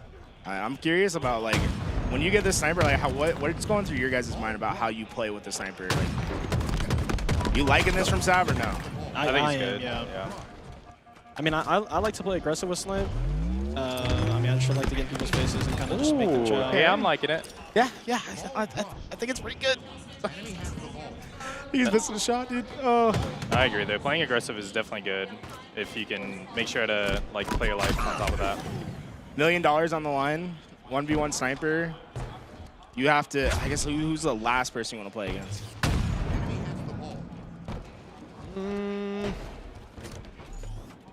I'll just tell her Renegade. Renegade, interesting shot. I don't know. I feel like I always think of myself as the best sniper. So somehow there's like a matter. duplicate of you running around somewhere. It's like, gotta worry for the evil clone in the lab. This is the back. I mean, honestly, I'm surprised Cloud9 didn't get more time out of this. I'm not gonna lie. Felt like they got those 3 downs instead. SSG, they find a break and they're gonna get time here. I don't think anyone from Cloud9 is close enough here. Enemy has the ball. No one's. I'm like curious about. Okay, yeah, I was curious about when this break is gonna happen for Cloud9 because there's no one covering on that right side. They just broke through and yeah, wow, great setup for. I mean, great break of the setup from Cloud9 there. I think SSG sold that setup a little bit.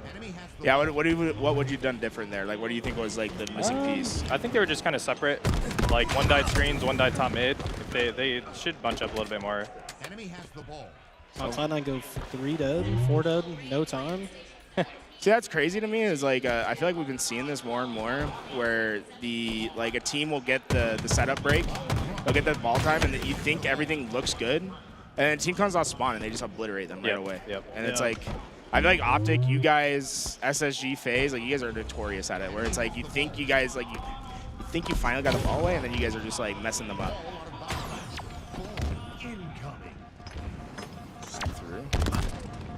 I feel like we've been seeing premium QT plays, I'm not gonna lie. Ooh, good Oh, getaway. wow. I mean, you spoke it into existence. Oh, okay. Cast a curse, I don't know. Oh, camo. yeah, you're learning what it's like to be on the mic for a second right there, bro. You think oh, classic boo-boo. I mean, he's about to get Wait, he's running at the whole roster right now. It's insane. Nah, I like this. I like this. Get in there. Mixie. Oh, my click. We'll see you later.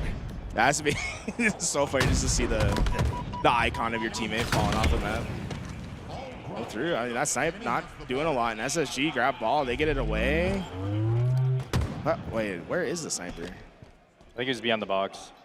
It can go behind the box? Well, like, I think it's still there. I don't know if I anyone. don't know if Falcon got it or not. Yeah, I swear that thing's still on the ground. No, it might still be there. Maybe it was out. I don't know. Maybe it just missed the count on it. They were blind. I don't know. Nice damage. All right, chat, come through. What do you guys got any big questions for Frosty and Last Shot? Preparation for this weekend? Put them on in the chat. You guys can see chat down there. We got chat right in front of these guys, so they can see whatever you put in there. Yeah, shout out LVT chat.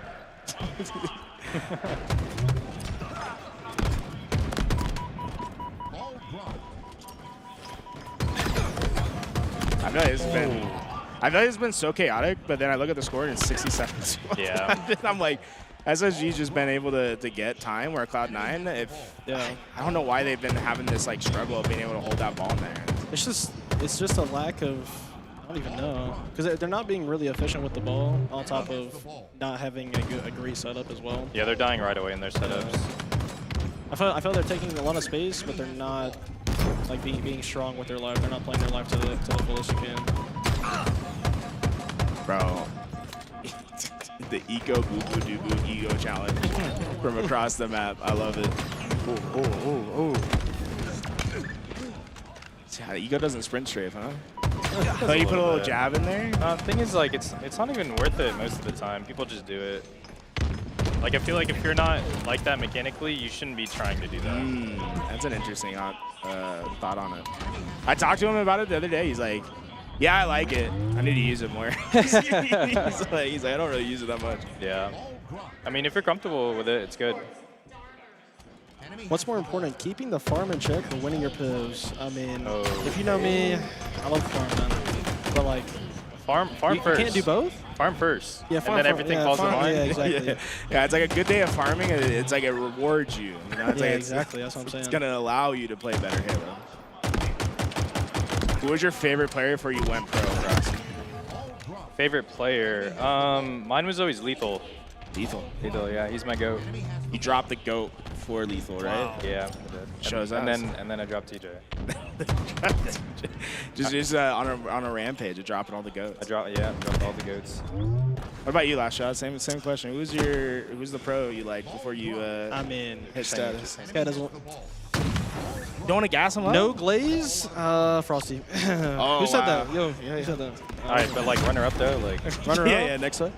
I don't really know. I didn't really watch much Halo until H5, and when I did, it was just Brad. That's pretty much it. How many months up? Are you like tier 3 or no?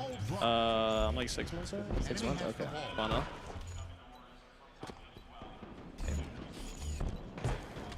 Dude, they called it right back. Cloud9's only down like what, 10 seconds? That's what I'm saying. I mean, as long as they play how I know they should and they're capable of, then I mean, I have Cloud9 winning the series, but obviously that has to happen before we see that. So. Also, game types are very important, so it just depends. SSG could just be really good at this map compared to them. Yeah, I saw people like, I think I went on the Reddit, people were like theory crafting the BO7s for Grand Finals. Yeah, Shopify and Optic's going to get there. And it's like, okay, so HCS put this BO7 in because it figured it's like, okay. They get a little too deep into it. It's not that deep, I don't really think. I mean, they're picking the game types, obviously, but I mean, we have like 3 Fortress bombs on the entire, and then everyone's like, oh my god, Fortress bomb. Well, oh my god. I feel like it's HCS's fault a little bit because it's like it's like in a BO7 you have to play every objective. Yeah. And there's 2 there's 2 bomb maps. Yeah. So it's like you're either going to get one or the other. That's what I'm saying. It's like, you can't really blame them, but at the same time, I mean, yeah. Just put another bomb map in. You guys think Bazaar would work? No. Oh, fast on up. Not a Bizarre fan at all. That is just not a Halo map to me. Dude, Boo hitting the crag movement. I do like Guillotine though. I mean, everybody's been saying that. Strongholds. And I do honestly think we could see some 4-chop maps really work in HCS. Now, whether or not that will actually happen, you know, I don't know. Next year, I'm pushing for thrust starts. All LVT tournaments, thrust starts, dude. I'm telling you. Wow. Changing the meta up right now. This guy's trying to go back in the past. I don't know. You know, I finally understand what it was like for those Halo 3 guys that come through, and all they talk about is Halo 3. It's like, I'm in Nick Bestman? Yeah. Straight Yeah, Halo 5. We know. We know. We get Bestman telling us all the time. He's like, Bro, he's like a Halo 2 stand though. That kind of pissed me off. Yeah, I don't know. He's like Halo 2 S tier, everything else A tier. Like what? Yeah, I don't know. This guy's living in the past. Dude, the QT keep coming into play. He's gonna find, dude. I mean, look, if Cloud9 keep playing like this, I mean, look, I'm gonna just stop. I mean, Boo Boo Doo Boo 20 and 10. I'm gonna cast your curse. I'm gonna cast your curse. And he's dead. Dude, that was kind of crazy because Collect hit the perfect QT, and then he had the guy not looking at him, and he starts hitting like a crazy strafe, and I felt like he made himself miss in the gunfight. Not gonna lie.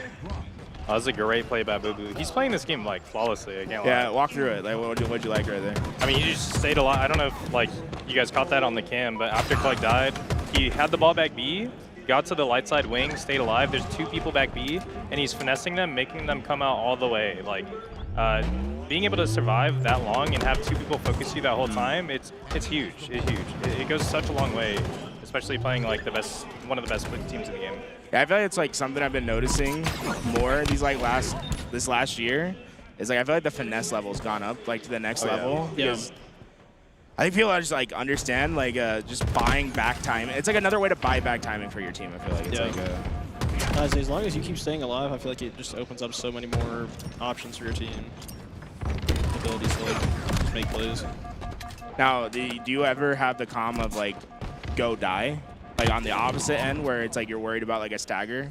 Yeah, I mean, sometimes whenever I know we're gonna die, or just like if we're going 2 dead or something, and I know my last teammate's gonna die, I'll probably run at them and die. Yeah.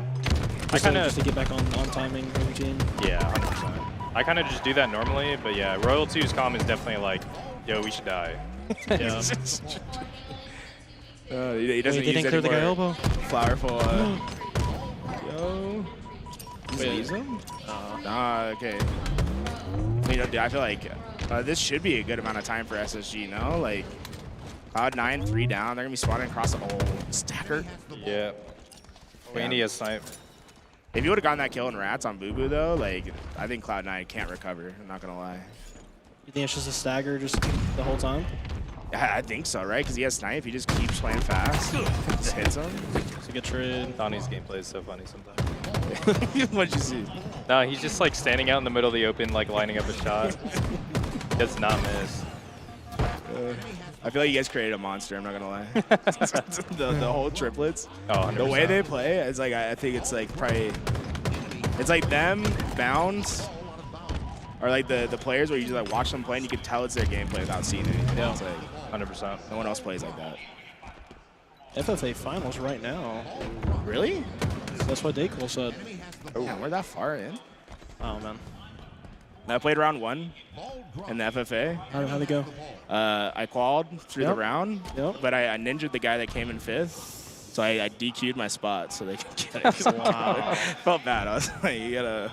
Right, I ninja'd him because I was sitting right next to him. I gave him a little smirk. Stared him down for a little bit. Like, and then gave it up. Favorite HG map? Well, I wasn't born to play HG, so I was in the womb. Yeah, that's I was true. yeah, I was not here, so. Lockout or midship? I'm gonna go midship though. I'm blatantly picking Sanctuary. Oh, that's not an option. You know what is the worst one? Is fucking Lockout. I think if I play another version of Lockout, I might uninstall the game. Or someone needs to train me to tell me how to play it. I don't like this. No, that's the thing. Well, yeah, if you have a good team that knows how to play it, like it makes it feel better, but it doesn't make it fun. So I was gonna say I don't like the whole standing still watching a lane. It feels like that's the entire time. through. Let's see. Okay, everyone's lining up. Foul, max down. Okay. Okay. He's Wait, Sad gotta get killed up. Wait, we played ball? Now, you think he like made wrap towards mud there, trying to milk it a little bit more? I think he could have milked a little bit longer to let Sab at least go and try to like make a play or like try to get out and do something, but instead he just ends up trading with Sab. Well, I guess the idea is like you play there, then the downside of it is they have no reason to push towards tower anymore. They can just like let it go, and they can just play that ball back towards their strong spawn. Yeah. Oh, I like this. Boo Boo Doo Boo versus Foul. They're like matching each other right now. They're roommates. They're roommates. Are they still rooming together? I'm pretty sure, yeah. Surprised they are like same exact stat line right now. That's crazy. That's insane. Boo Boo's winning the tiebreaker though. He's got 34 seconds of time. Goes to OBJ, is that how it works? Yeah. Oh, 100%, right? Bro, if he had hit that little foot there, Good damn. Playing for toes, I don't know. Ooh. Hit another? Oh, Yeah. okay. he seemed like smirking. So this is good damage. Ooh. Wait. Bro, he learned that from Oh. Okay. Okay. It kind of makes you wish he had 2 more bullets. No, but see, how is Cloud9 not getting any time? I feel like Sab did a lot by just staying top tower and forcing them to like push him and actually kill him, and Cloud9 didn't capitalize by getting any time like towards the. I think someone's always feeding. That's what it feels like, doesn't it? There's only 10 seconds left in the round. Maybe they like opted just we're not gonna pick it up. Yeah. I mean, they should win this round right here. Right, you just throw it off right now and boom. Yeah, okay. I feel like the timer should stop when you play the ball. Think so? I think so. I think it's cringe to be like The game. 5 seconds left, throw it off. Yeah. Okay, if the timer stops when you play the ball, I think the timer should be down to like 3.5 minutes or something. I think we should do that anyway. Whoa. I'm down for that. At least in matchmaking. I don't care if it's 5 minutes in HCS, but like, dude. No, I'm down to make the time lower in the game just to make it more interesting, honestly. A lot of times I have like a meeting or something, I'm like, yeah, I can get like 1 game in. And it's like oddball, and it's like, okay. Yeah, 22-minute We ruler. need it 2-0 or I'm throwing. This round, I'm going to let you know right now. Yeah, this is the first time we've seen him with Snipe, right? Yeah, he might have had it like in the beginning of the game, but. Uh-oh. That's what you get camo too? Camo snipe start the game? Oh. okay. Yeah, I missed the easy ones, hit the hard one. Yep. See, listen, it doesn't matter until the last shot, you know what I'm saying? Is that your... Wow. That's what I said. That's what I said, sorry. Yeah? You gonna put that on like the tombstone? Is that a billboard right there? Like, great timing. That's huge. That's actually huge. They can get a lot of time off this. Yeah. Hold the ball. Hold the ball. Stop dropping it, bro. Stop dropping that ball, bro. Yo, do it again. Do it again. Yeah, that's so far away. I think the bet on this map has shifted towards, you know, the ball guy holding a screen, or like a small door, excuse me. And Really? just like your team getting a lot of space towards B and actually just having a, what is it, like a, not like an escape plan, but like a secondary kind of play to play off of, especially if things do go wrong. Yeah, a lot of teams will. Do you abide by that, or do you think that's just like what's happening? I mean, no, it works. I mean, Yeah. I feel like we like to mix it up. Like, I think that's why our team's so good is like we have multiple game plans, but we definitely do that as well. Yeah. Okay, I need you guys to walk me through like why you guys like it, because I think that might be my least favorite thing that's been happening. I mean, it feels so hard. It actually does feel. It's just newbie. Like, so a guy gets to like hide in a corner in A, and you shoot somebody in the side like 99% of the time. So. Yeah. Just because when you go into A, there's so many hiding places. Yeah. Okay. It's newbie. It's just really newbie. Yeah, because you could be bottom mid and like force them to spawn B or something, and then the guy's just like your teammate's just hiding rat tunnel. You're jumping up and down small door, and you're like, oh, 3 big door, and then the guy just sticky repulses like 3 of them. You know what I mean? Gotcha, It's just, that's what you're saying. Wait, Sap's playing this great. I can't lie. Has he died in like? Okay. It definitely doesn't feel like that. It does not feel like that. I don't think he's died in like 5 minutes. I'm not gonna lie. See, look, they literally pulled away from that. It's actually huge. Yeah, they get out of small door since they're spawning B, and they just hit a good rotation. See, who's hitting that timing it down low? They gonna get this flank to work? No. I think it's They didn't play ball. They didn't play ball either. Oh, They didn't play ball. That's really bad. That's really bad. And they got camo. Oh no. I feel like you wait on that camo top pop, no? The sniper comes up yeah, in 10. I would for I sure. would. Why would for sure. I try to save the camo as long as I possibly like, literally to the absolute last second until I'm like, I know I'm about to get pushed. I can't wait for you to do that and get punished. So. Okay. No, I'm not gonna lie. I have died in scrims with a full overshoot in my pocket. So. Yeah, that is true. That is true. I just say that because I get that's what happens to me 90% of the time. Yeah. That's a risk you take, though. Yeah. But it's Risk like reward. right now they just went 4 dead. Like Cloud9 just went 4 dead. They got camo snipe and they're barely getting any ball time. Yeah, it's been kind of an awkward setup, but they did hit the rotation. Do they win the spawn here? This is good. This is good for C9. This is really good for C9. And back to spawner we go. I mean, it's just. All right, this guy right here needs to do damage and play his life. Let's see what he does. This guy can just get info and just chill. No, you shouldn't give that up. You should keep finding that. Enemy has the ball. Man, they're all pushing there, but like, he has no intel. All right, now back up. Now back up. Whoa, whoa, whoa, whoa. He's getting greedy. He's getting greedy. He's getting greedy. Oh. 2 one-shots, though? Any finishes? No. No. It's not good enough. That wasn't good enough. Well, I guess that whoever was behind them at door right now just kind of made it so there was no follow-up. Yeah. That's smart. Man, they had it like exactly what they wanted to. I mean, they're spawning over on mud. Sniper had the great angle, and SSG just broke it like it was nothing. He needed to hit the body shot on the guy sliding training. Yeah. That's what it was. SSG just broke Cloud9 setup, and then Cloud9 just insta-breaks SSG setup. See, that's why I hate this hold. I'm not going to lie. This is why I don't like it. Is because I feel like everything's so dependent on B. Like, if your player B dies or gives up too much space, then things get mixy as hell. Because you still get, like, those split spawns so often that you just, like, fill in those lanes. Oh, good. This is honestly good. It's not really good just because they have staggered spawns a little bit. Yeah. See what they do. As long as they take their time and just get info off of B.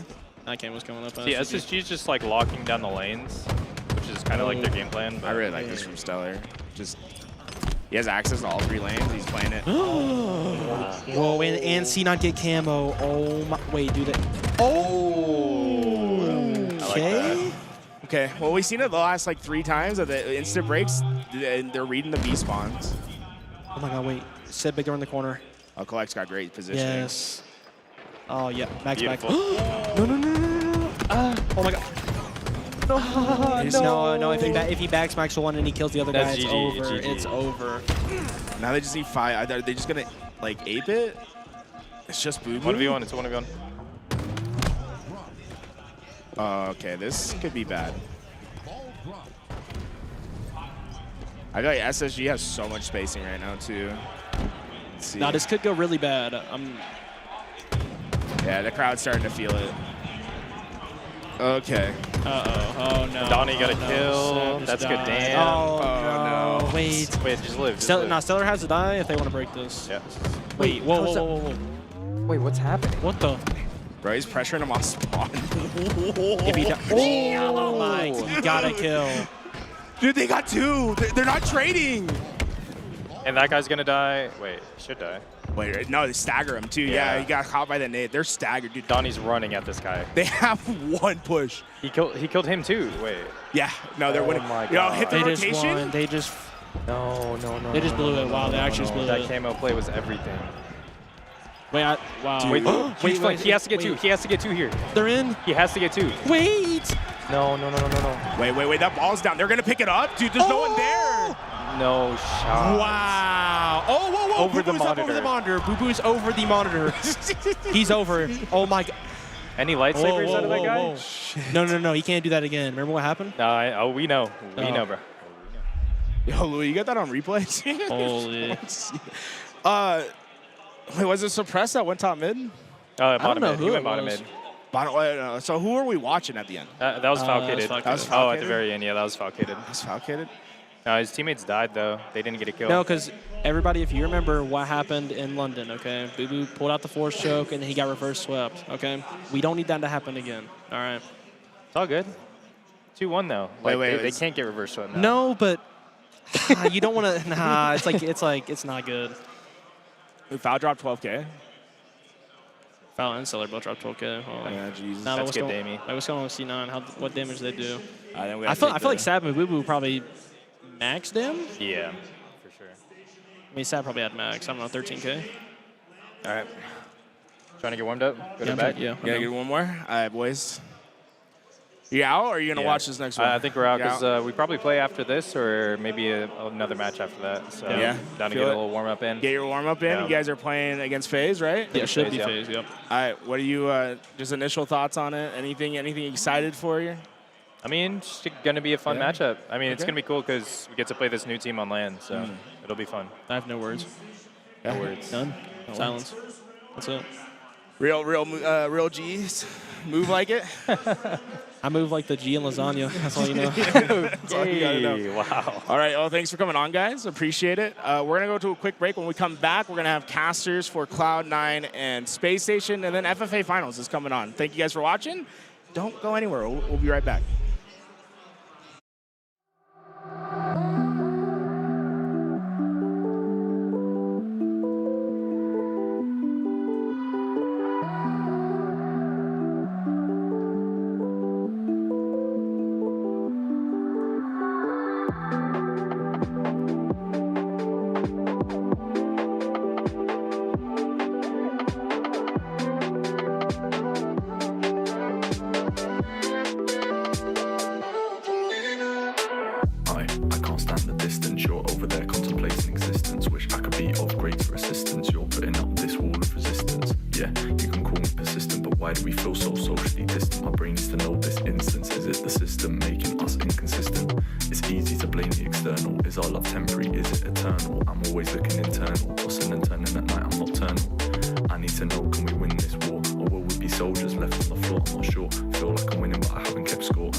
Ladies and gentlemen, welcome back. We've got Cloud9 against Space Station Gaming. Cloud9 are going to end up winning that last one. Very close fashion, but now they are starting this next one. It's going to be SSG that put the first bomb in already. My name is Active, and of course, I am joined with Eli. Eli, how you feeling today, man?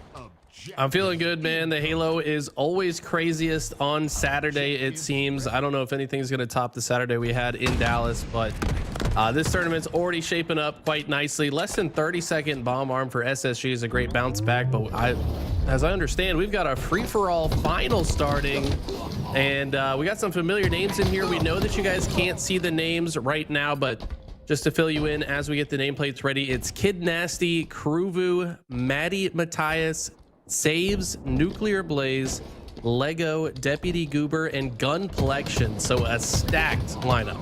That's a very stacked lobby. This is going to be very interesting to see who ends up winning this one. $5,000 prize pool on the line. And of course, it's going to be very close to start here, and then you'll start to see some players pulling away as the time goes on. Yeah, free-for-all is one of those things that it's really about just getting into the action as quickly as possible. The way it works, in case you guys are unfamiliar, is in the span of 15 minutes, you just got to get as many kills as humanly possible. It doesn't really matter how many times you die unless it comes down to a tiebreaker. The only matter of concern is getting kills. So right now, a 7-kill early lead for HCS 36003481 is looking quite good. We'll get the exact gamer tag here shortly. It's going to be really important to start very strong here, like you see him doing. 8-3 so far. And of course, on to what looks like it's going to be saves here on your screen. Saves with 2 and 2 assists, and assists are so frustrating for me. Like, you're in a free-for-all lobby, you just can't clean up the kills. You want to be that player that does get those cleanups, but if you're on like a little bit of a rough timing, those assists can pile up. And no, it doesn't matter how many assists you have at the end of the game, unless you're tied up for that first place spot. But normally that is not what happens. Yeah, typically you hear in 4v4 people say stop cross mapping, don't cross map, take space around the perimeter. That's exactly the game plan you want in free for all as well. To shoot across the map typically means you're giving somebody else kills, so definitely not ideal in the free for all scenario. So it looks like this is Deputy Goober. No surprise that he's the one in the lead. We saw Gunplexion is 359 as we get all these squared away for you, but there's only, I want to say 2 FFA champions in this lobby, and that is Gunplexion and Goober. I know Kid Nasty has gotten far. He may have even won an FFA as well, so perhaps 3. Gotta double check on that Kid Nasty stat, but regardless, these are always players that find themselves in the finals. Yeah, Goober is one that we've seen dominate time and time again. And the one that Gunplexion won, I believe that he's the one that won on that live fire tournament. Yeah. When it was live fire that one time, Aquarius was going through some buggy situations, but looking to get his win here on Aquarius. You can see he's on your screen right now. And staying alive in the fridge side, very difficult to do. You've got spawns all around you, and you see he goes down pretty quickly, not able to get anything. And right now, he ends up in 4th place with Deputy Goober still in that. I'm sorry, Kruvu in the lead with 14. Yeah, shout out to production for getting these names on screen to help you guys and us keep track of the action. And I did want to also remind you, Gunplexion won our LVT Orlando FFA when we had our little LAN there, and that was on Aquarius. So this guy knows his way around this game mode. Obviously, one of the straightest shots, and that melee doesn't work, question mark. I don't know what that was about, but hopefully Gunny can get past that and stay locked in. Yeah, don't let that tell you this early. That is not a good thing. I would have. I would be like reeling right now. Shocked. It's over. Yeah, it's over. But thankfully, he's a professional, and I am not. It's Kruvu, 16 kills, still in the lead. Lego gets 16 of his own, and Goober with 15. So very tight up towards the top side. Maddie and Gunplexion close on that 4th and 5th place spot as well. Yeah, so the map is exactly the same as it is in 4v4, so that does mean there is a camo that spawns top center. It's often bait, though, as it's very difficult to get away from the center of the map. I mean, typically, it's not even worth the journey going for it, as you saw Lego kind of punished for going for it. There's still a heat wave on the map, and I've seen different lobbies GA it or not GA it. It's typically up to the players, but since we haven't seen it at all yet, I would have to imagine it has been GA'd, so unlikely to see any kind of heat wave action. When it comes to other items on the map that are important, of course, the thrust that spawns P1, helpful to win a 1v1 fight, and also the sticky grenades, I think, are secretly the most important item on the map. Oh yeah, those instant explodes are so strong. But we'll see players go for that thrust. BR you don't generally see picked up very often. You want to be in those close range engagements like you mentioned before, not going for cross maps or any sort of assists. You can see the push from Goober. He ends up getting a killing spree. So on a bit of a run is Goober once again. Has mastered the free-for-all on this map. And that's all he focuses on as well. So you know he's definitely going to be solid in the free-for-all game. Yeah, a little bit of background on Deputy Goober. Used to be known as Porky J, was on that X-Set roster alongside Kratos, Suspector, and Filthy G, if I'm correct on the lineup from that very first HCS event. At some point decided he just didn't want to play teams anymore, just wanted to focus on FFA, and it's been a very lucrative decision for him as he is our winningest FFA player by a long shot. Won the world championship, and he's got an overkill. Almost made it more, but might have squeezed the controller a little too hard. Looked like the melee was likely an accident, but who cares? He's got a massive lead already. Oh man, yeah, I mean, goodness me, we're talking about him. He is I love free for all, Eli. You know, I'm one of those that has always liked free for all because, and maybe it's the same reasons for him. You know, you avoid the drama, you avoid, you know, teammates maybe not coming to play or whatever it may be. It's just you. So if you don't come to play, if you fail, then it's your fault, and that's it. I enjoy that part of the free for all experience, and it looks like Goober does as well. A 10-kill lead here for him. I'm sorry, 8 kills for Maddie.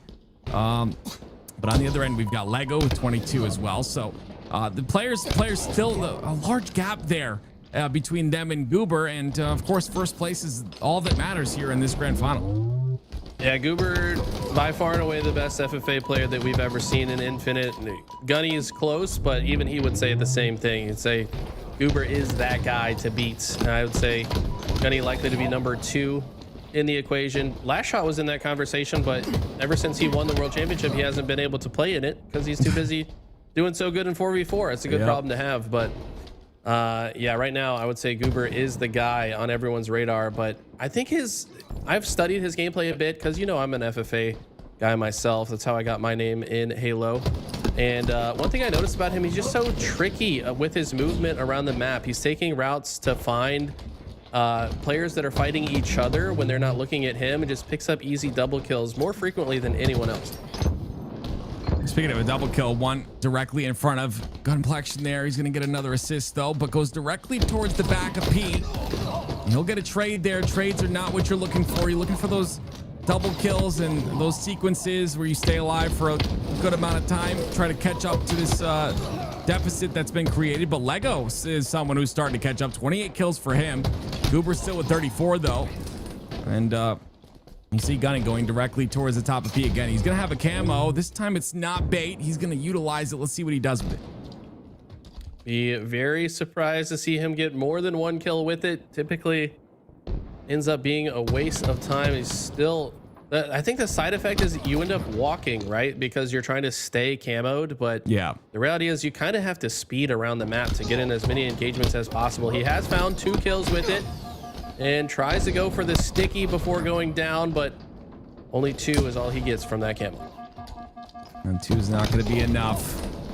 6 minutes left, though. Plenty of time for things to change. The storylines always change in free-for-all. We can see that happen here. Saves with 21 here. And towards the bottom of the list, just trying to find his way through. Just a couple of sequences, and things can definitely change for any of these players. As you see Lego staying alive here on the Fridge side, ends up getting that cleanup kill, which is very surprising, is that you're always going to see a player on the top of P. You're always going to see them trying to clean up that Fridge kill, but he ends up getting that one, which is definitely good for him.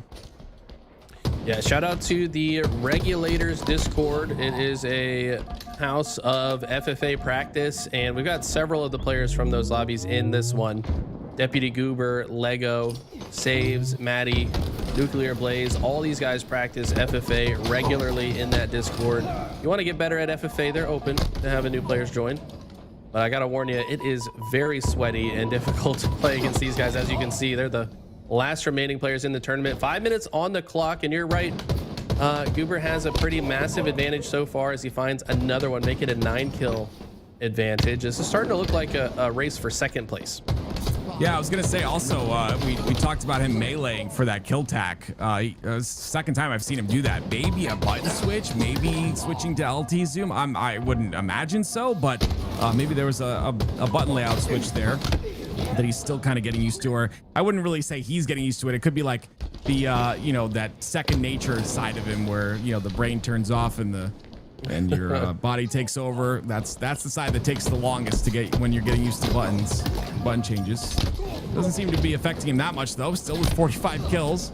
The next closest person is 34. That's going to be Maddie.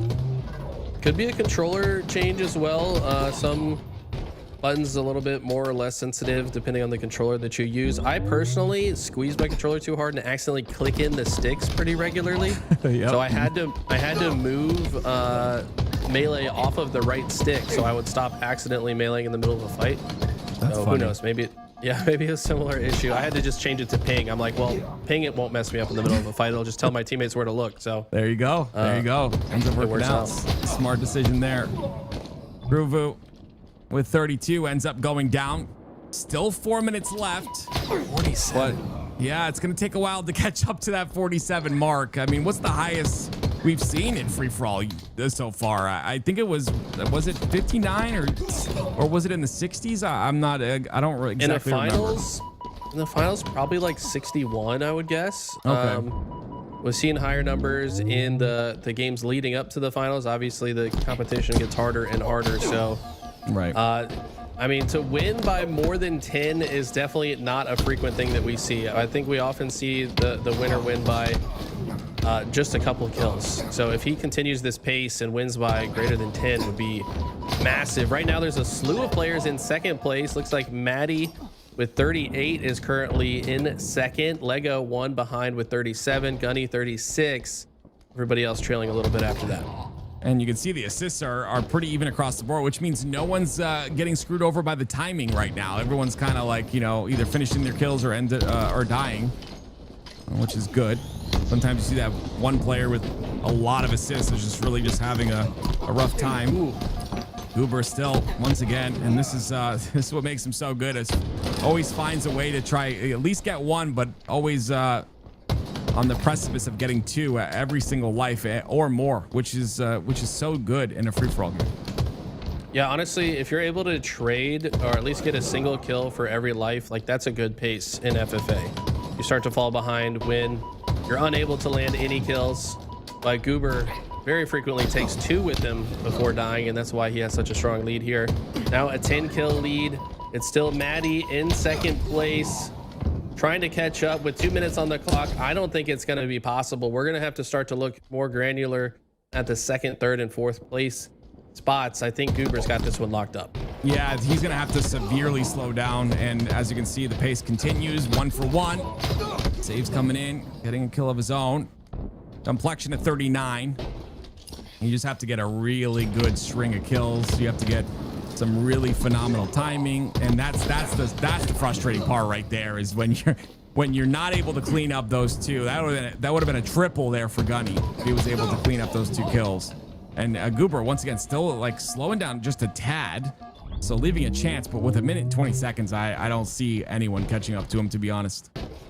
Maddie pretty solidly in second with 45. Lego 2 behind that at 43. Keep in mind, Maddie got second place at the last FFA as well to Command Station when she made history as the first woman champion. He might be destined for another second place finish here. He's on pace to do so, absolutely. Now it's Gunny and Lego a little bit further behind, fighting for a few more dollars in the next position. Gunny going forward here. Gonna get one. Nice perfect shots out of him. 40 seconds left in the game. Goober trying to get his 57th. And he'll get that. It's so clean. Ooh. It's so clean. He almost gets the second one again. But gosh, the shots are so good out of Goober.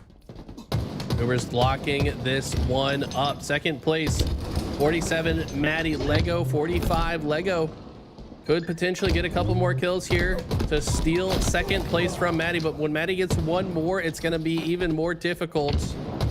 We see Nuclear Blaze with some nice movement there, forces a trade, but the clock is dwindling down. 5 seconds to go. Deputy Goober is going to get a double kill. Why not make it a triple? No, we will end up in first place, and this is not one man to pop off. So humble, very kind gentleman, just gonna fist bump players around him. Gunplexion congratulating his fellow FFA champion. Jeez, it's incredible. Like you said, the best free-for-all player in Halo Infinite by far.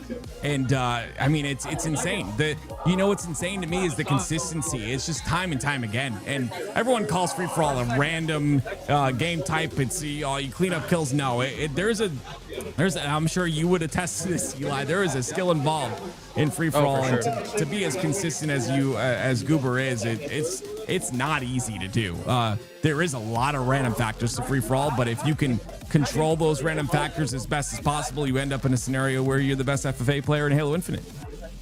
That's true. And if anybody is like, man, he didn't even have to play against any pros. Well, when FFA How does it happens feel to and win? pros can play. He still wins. It's not really by the settling way. in yet. Later tonight when I get some drinks, you know.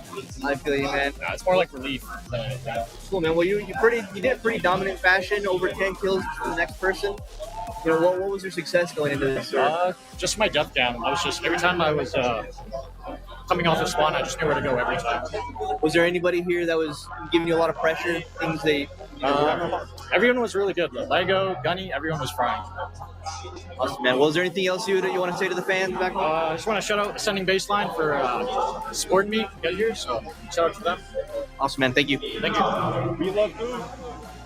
Very, very humble, Eli. You love to see it, and of course, a shout out to the Ascending Baseline for getting him out there. And he'll win a nice little chunk of that prize pool. So look at that. It's a 12 kill victory, 12 kill lead to get the victory here for Goober. I mean, that's just beautiful. I mean, what a dominant game out of him. Yeah, very impressive. Like we said, we don't typically see anyone win by quite that much.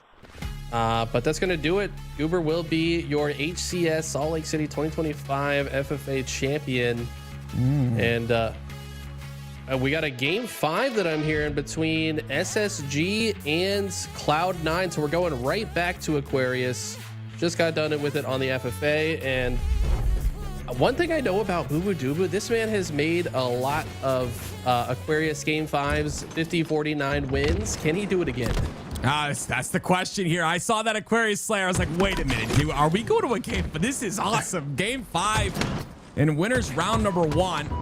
And Cloud9, I mean, I'm going to be honest with you. We talked to Last Shot and Frosty in that, towards the beginning of the series. And Last Shot literally called it. This is going the distance. And yeah, it is definitely gone the distance. And it's going to be Space Station up by 3.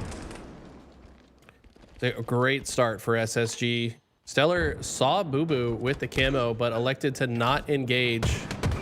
I guess waiting for a more favorable fight with the squad, and you can see why. Patience is a virtue. Boo Boo's actually not even in that engagement, ends up trading out on the other side. And it's now a 4-kill lead for SSG. Stellar trying to advance to the other side to start applying pressure to the next set of spawners. Yeah, very hot start for Stellar here, 3-0. And you see the spawners, like you talked about, inside that util. It's going to be Stellar and SSG still playing their life for a moment at least until they end up going down. Sab's the one at the top of P. He gets that cleanup kill, and now he's the one pressuring the spawners of SSG. I like the insta-splode attempt. It doesn't connect, though, as all members of SSG have retreated back into the base. Now he's the one taking grenade damage. Finds a trade of his own, but Space Station don't mind these trades. Eco still holding strong top center. This positioning, in my opinion, the most important position on this map and mode combination. If you don't control P2, this game mode can get out of hand. It's the finesse of being up there in such an exposed angle, sometimes, routing towards top center or top car that, taking the least amount of damage possible, but outputting a lot of damage. It's a tough job on the top side of the map. Nico does it so very well. Ooh, beautiful shots by Falcon. The thrust is good. 4 kills will be the lead. Make that 3 as the trade comes out once again. Space Station have held strong to their lead, but it was Cloud9 that got one of these kills unanswered. That's how they clawed down to a 3-kill lead. Just like that, though, they find multiples. Will these kills be traded out? Eco finds another. It's 3 dead for Cloud9. They're starting to reel a little bit. This is a mode that comebacks are very possible, but not always the easiest thing. Abacy having the camo might be the key they need right now. I mean, it's a huge play by Abacy. As the last player alive, he goes in, gets the camo, comes out, gets a double, gets the third. Well, an assist, I guess one shot of an assist for him, but that's a huge play. His entire team goes down. He sneaks up top center, grabs that camo, gets 2.5. I mean, that's value if you ask me. 100%. Now he's the one that's controlling the top of the map, rotates through P2, probably has callouts from the teammates.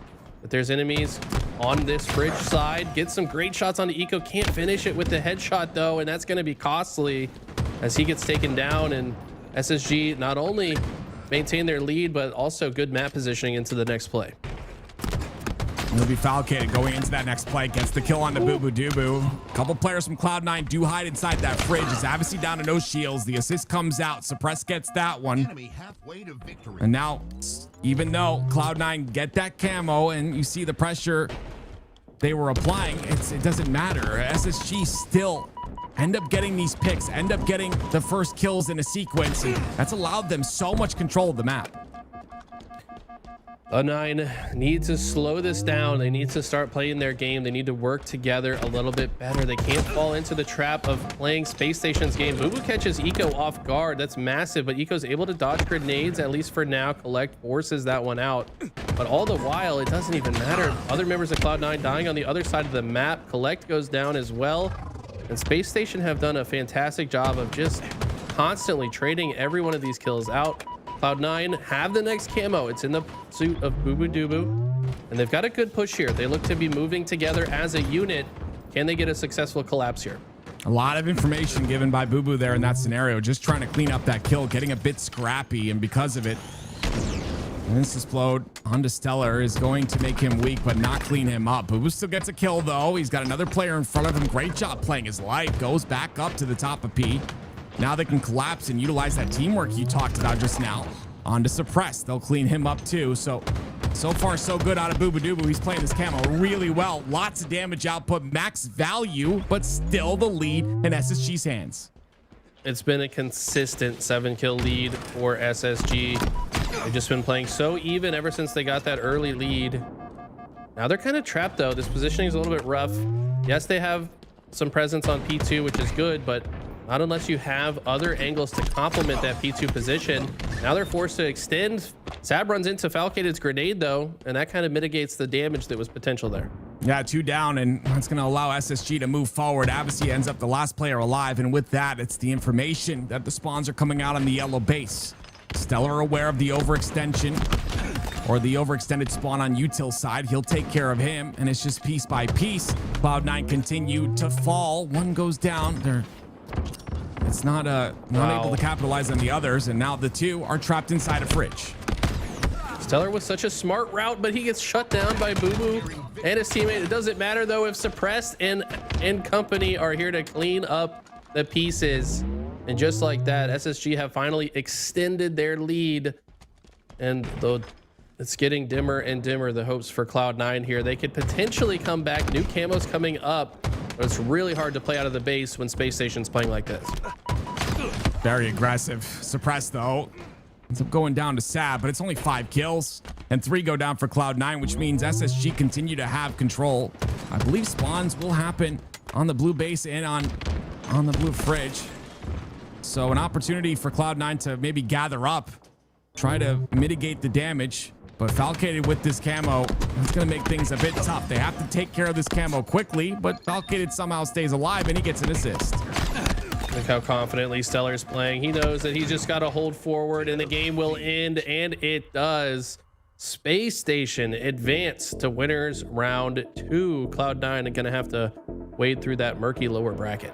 Oh man, Cloud9 very impressive though to bring that to a game 5. You know, a lot of people kind of doubting Cloud9. They didn't make it into the LVT Pro League. You know, although they did perform in a lot of the opens, it just wasn't what we wanted to see out of them. But they come through to the LAN, and they put up the work and bring that to a game 5. Now, like you said, down to the lower bracket they go because of this team right here. It's SSG in dominant fashion in game number 5, making sure to close it out when it matters the most.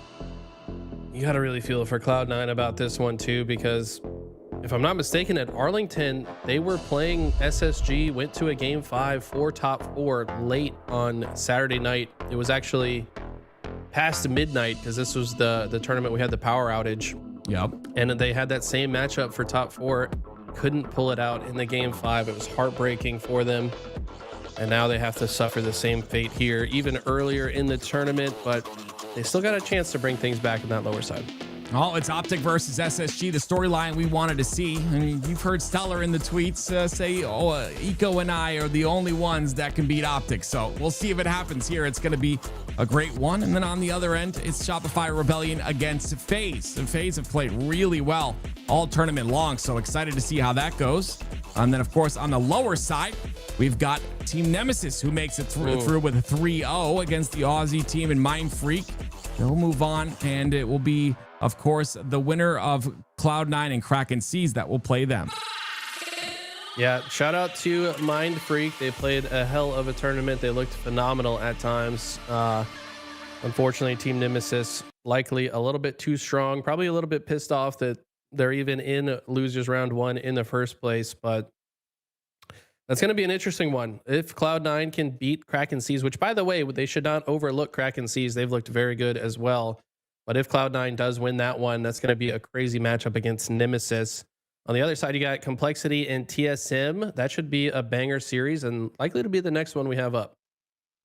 Yeah, excited to see how that one pans out. I think that honestly, all these matches are going to go down to the wire as we get to this lower side. And ladies and gentlemen, we'll keep you updated with every single match as it happens. Don't go anywhere. We'll be back after a short break.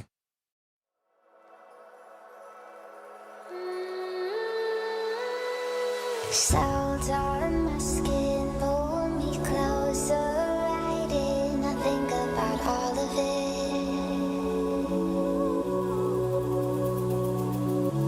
Walking the city to sunset, we'd sit, talk about everything. Now I can't sleep without you by my side. Best part of me, and I can't deny now I'm just someone I don't even recognize. Can't go back, but I'm trying to, 'cause I'm not me without you.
Spit it out, just tell me honestly. You should know I'm not your enemy. You won't trust, I want it just as much. You need love, I need the same for us. Look at all this time I wasted.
Ladies and gentlemen, welcome back. We've got, of course, Omit against Envy here, and two teams that I'm excited to kind of watch go at it.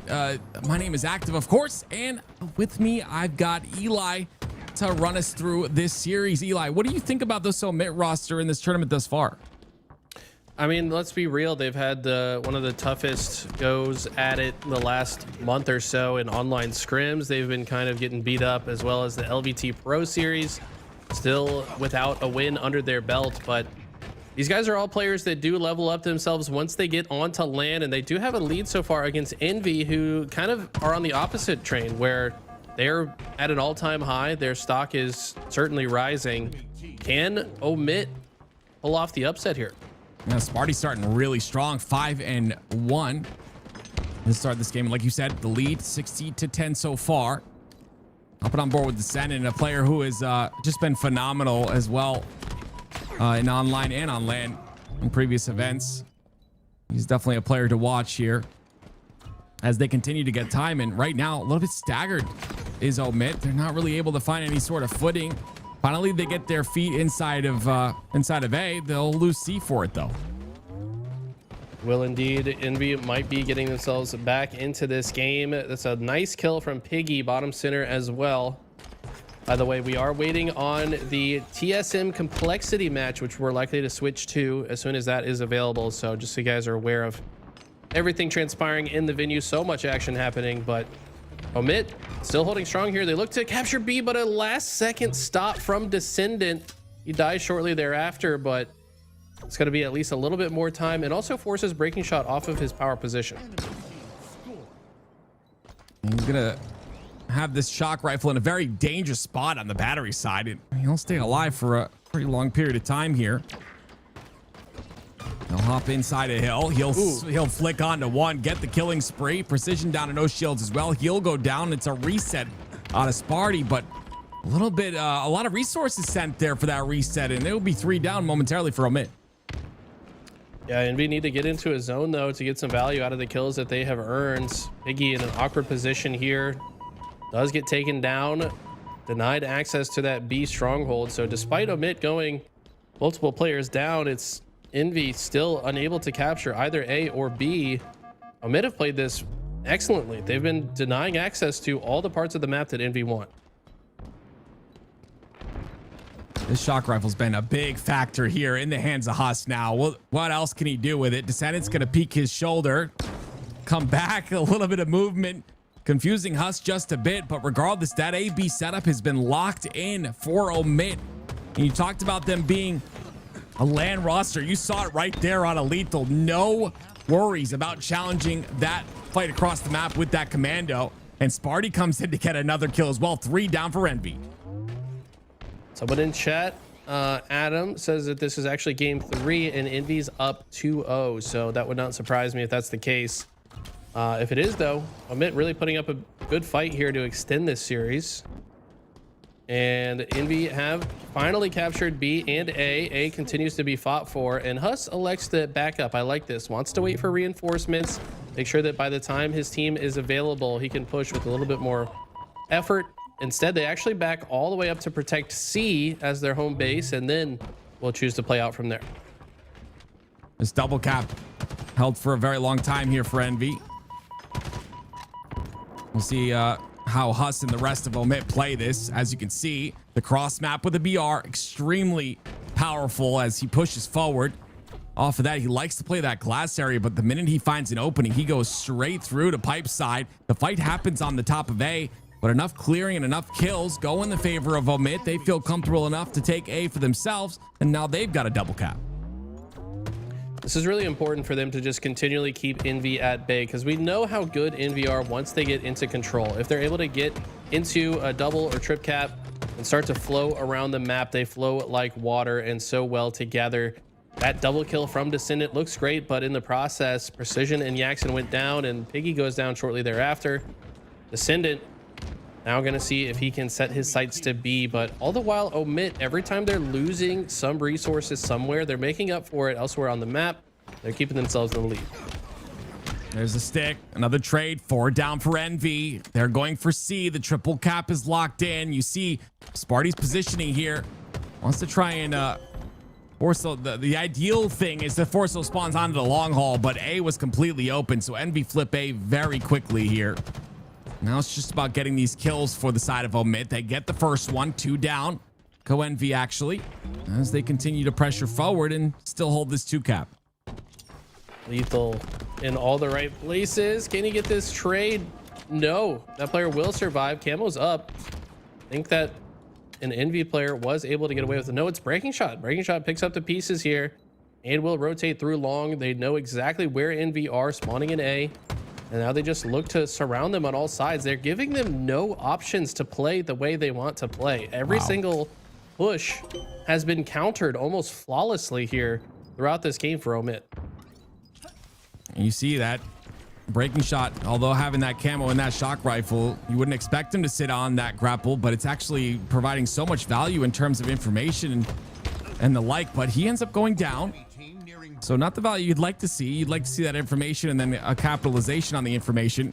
He has 12 assists in the game though, which is very solid. Couple players end up going down for each side, 1 for each side. And it'll be Envy that take advantage of that. But, I mean, Omit have gotten so much score here so far. If they play their cards right, it's 1 break and another setup, and they'll win the game. That's exactly right. Envy finally in control, though. We know what they can do with it typically. In this case, though, they go 3 dead. Precision, last player alive. He hasn't really been online this game. Died 15 times, only 8 kills. We're used to seeing a lot more from him in the Slays department, but that just goes to show how well Omit have been playing this map so far. They look to close this out. Yeah, a very aggressive, very confident out of Omit. It's so different than what we've seen online out of the roster, and that just goes to show how different online and on LAN are. And you can see it. The last couple of points go in. Omit put a series score on the board, 2-1. No celebration whatsoever. I think Breaking Shot actually did get up there on that right side of the screen, but you know, lots more work to be done, and they know it. Breaking Shot's one of those players that he'll talk some trash, but it's usually in the spirit of keeping himself locked in and hyped up. He's admitted it. He's like, I don't even care. Like, I'm not trying to be mean to anyone. I'm just doing it to hype myself up. And I like that level of self-awareness and respect he gives to other people. It's like, if you know how to give yourself some dopamine, do it. And looks like on the other side of the stage, Thug Nasty has lost one of his AirPods as he looks around the floor for it. Not sure what he's doing exactly, but shout out to Hoaxer as well on the other side. Omit have so much talent, such a great coach behind them. They just really haven't figured it out. Maybe that win is the turnaround for them. We'll see how it pans out. Over here, you can see Complexity versus TSM.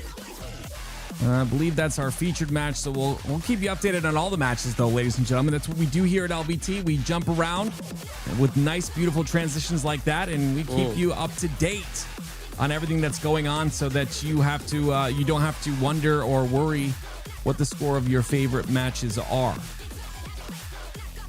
We also got someone in chat asking, actually multiple people asking, when Optic or FaZe play soon. They are in the winner side, so these matches are occurring before the winter semifinals. That's when they will play next. So stay tuned. That will occur.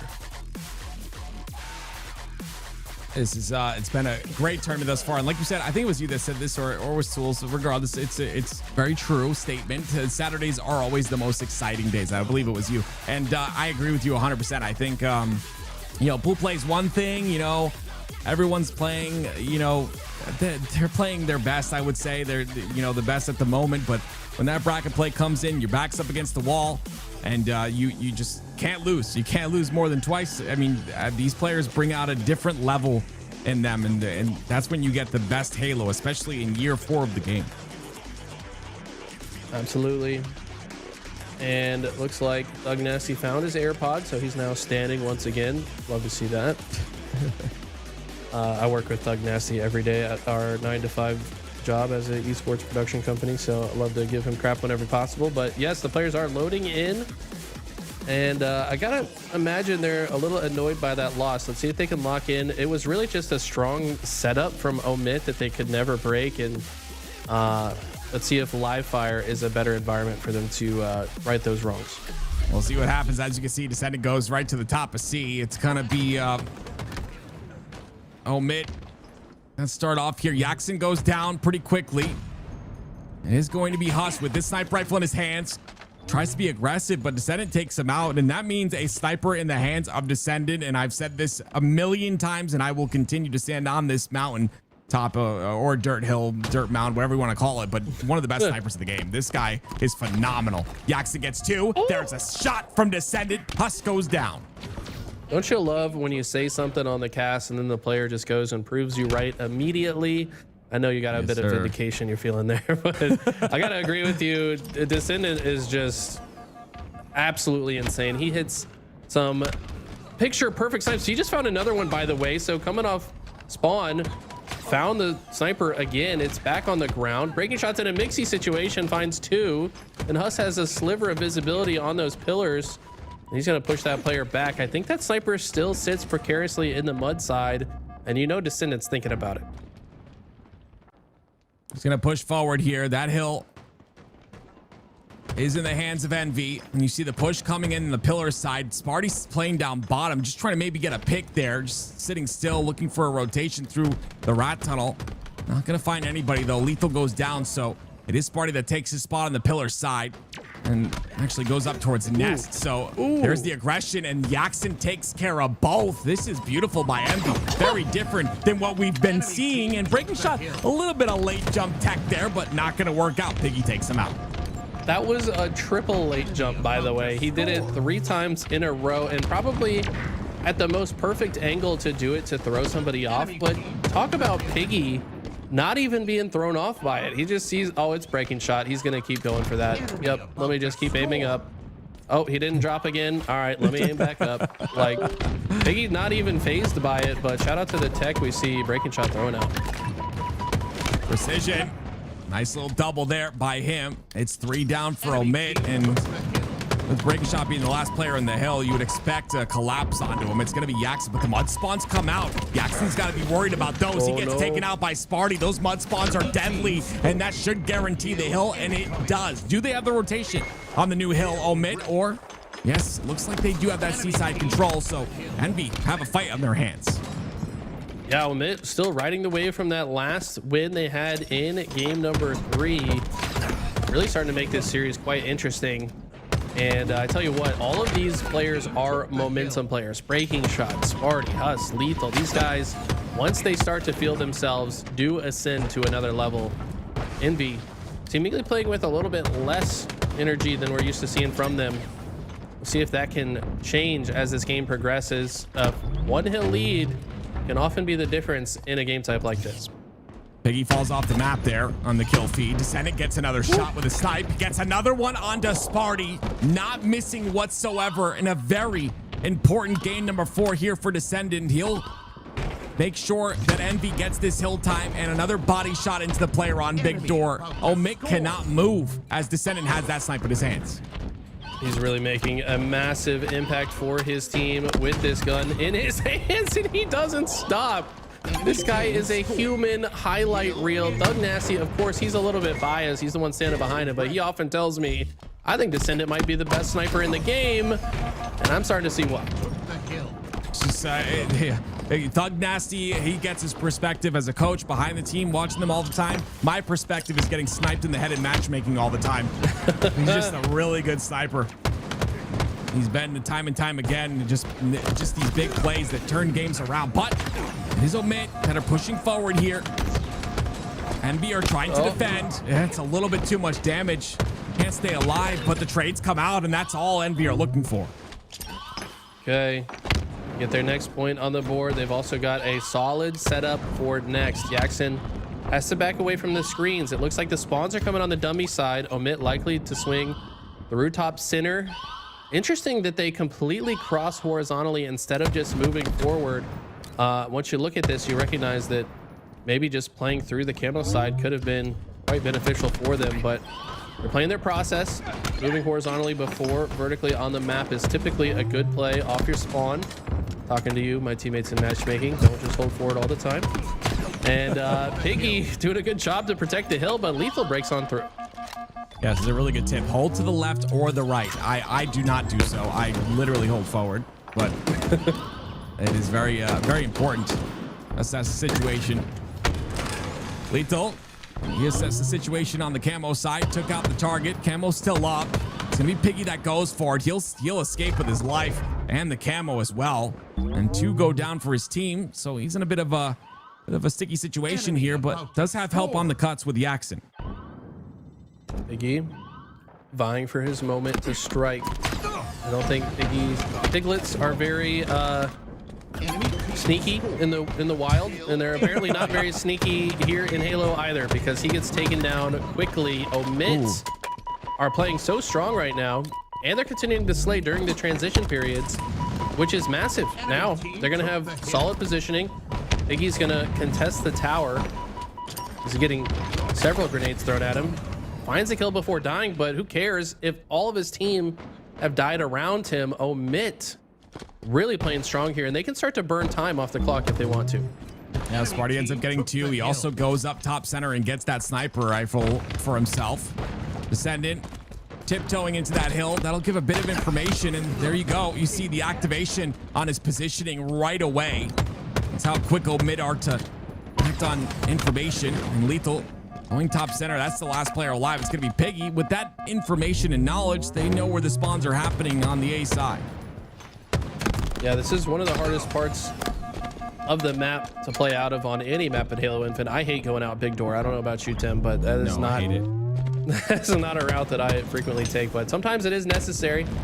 Piggy going to be backed out of that situation. Sees the QT, which is quite precarious. That nade doesn't stick. I might be suffering from an optical illusion. That looked like it stuck to me, but Piggy's in a tight pickle now. Yeah, can he get out of it is the question. He's got a couple players behind him. Look at the breaking shots movement. My goodness, tries to get the second, not going to be able to. Sparty left alone, but he gets the brute spawns for his team, and with that top tower control and his teammates behind him on brutes, he might be able to make something happen. Misses a couple shots there, but the trade is enough. And it looks like some staggered pushes here from Omit. Will they pay off is the question for me. Us takes one down with make it 2 actually.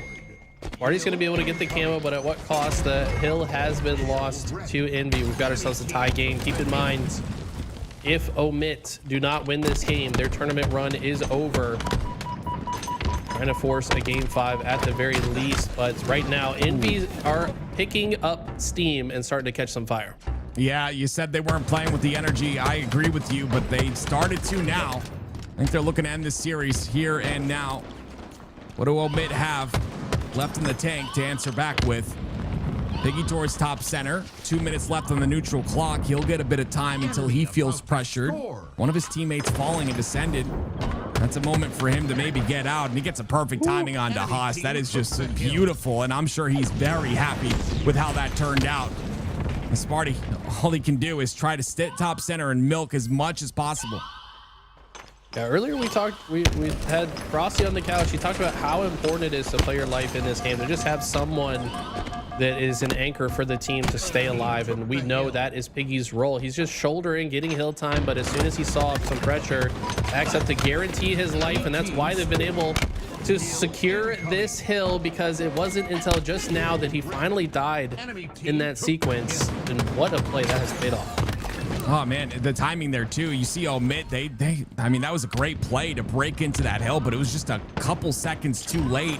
End up getting 3 dead at the end of the day, but Envy just come off a spawn on the big door side and get hill once again. Now they're about 30% through this hill already. Ascendant, he's just chilling. He's not even facing any pressure. It seems like Omit taking their time on their push, which is probably the best move for them. They want to make sure this is a push that works, that leads to them having a setup. And Huss with some very creative movement hits the clamber into the late jump, but Precision not phased by it at all. Ends up fighting 2 without trading somehow. But it's still one member of Omit back green. That's going to be breaking shot. And the rest of Omit spawning at tower. So this hill definitely not going to be easy for Envy to capture.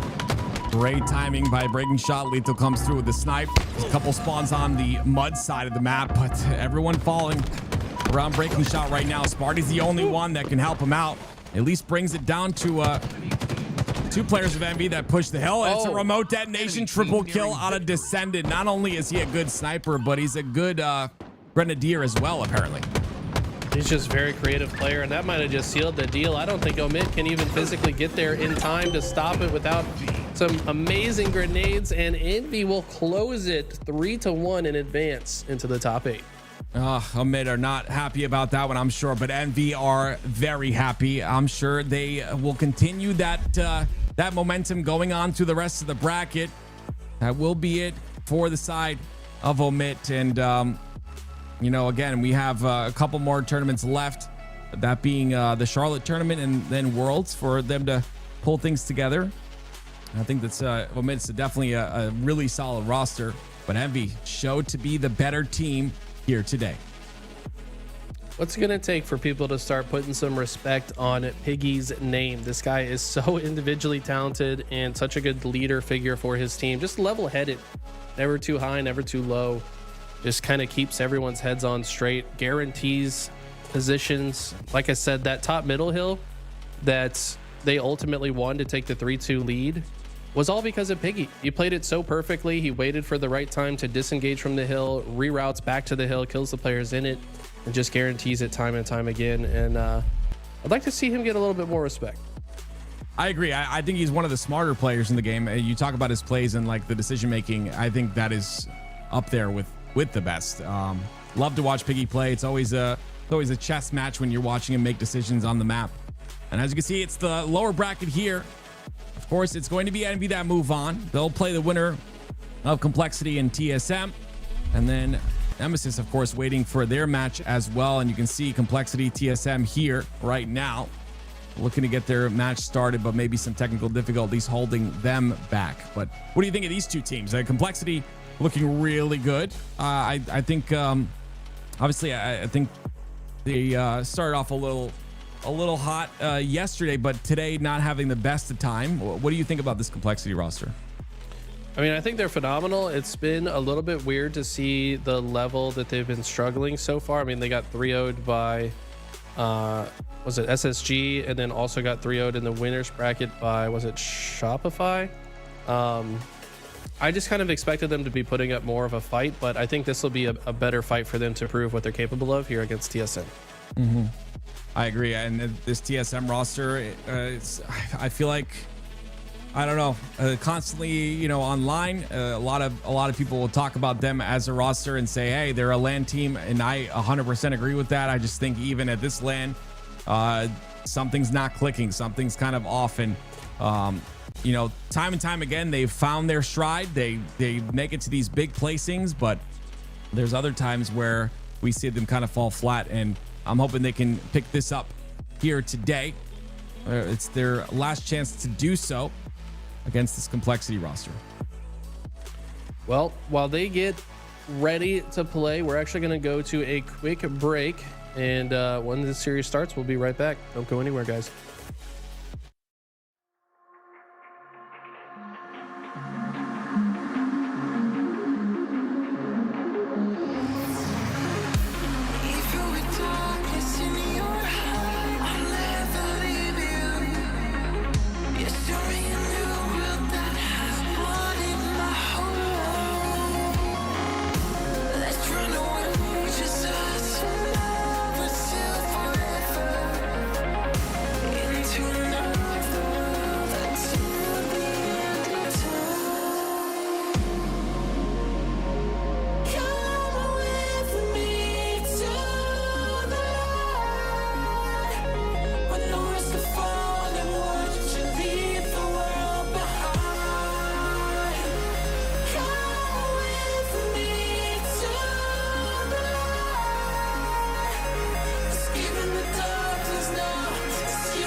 Bomb taken.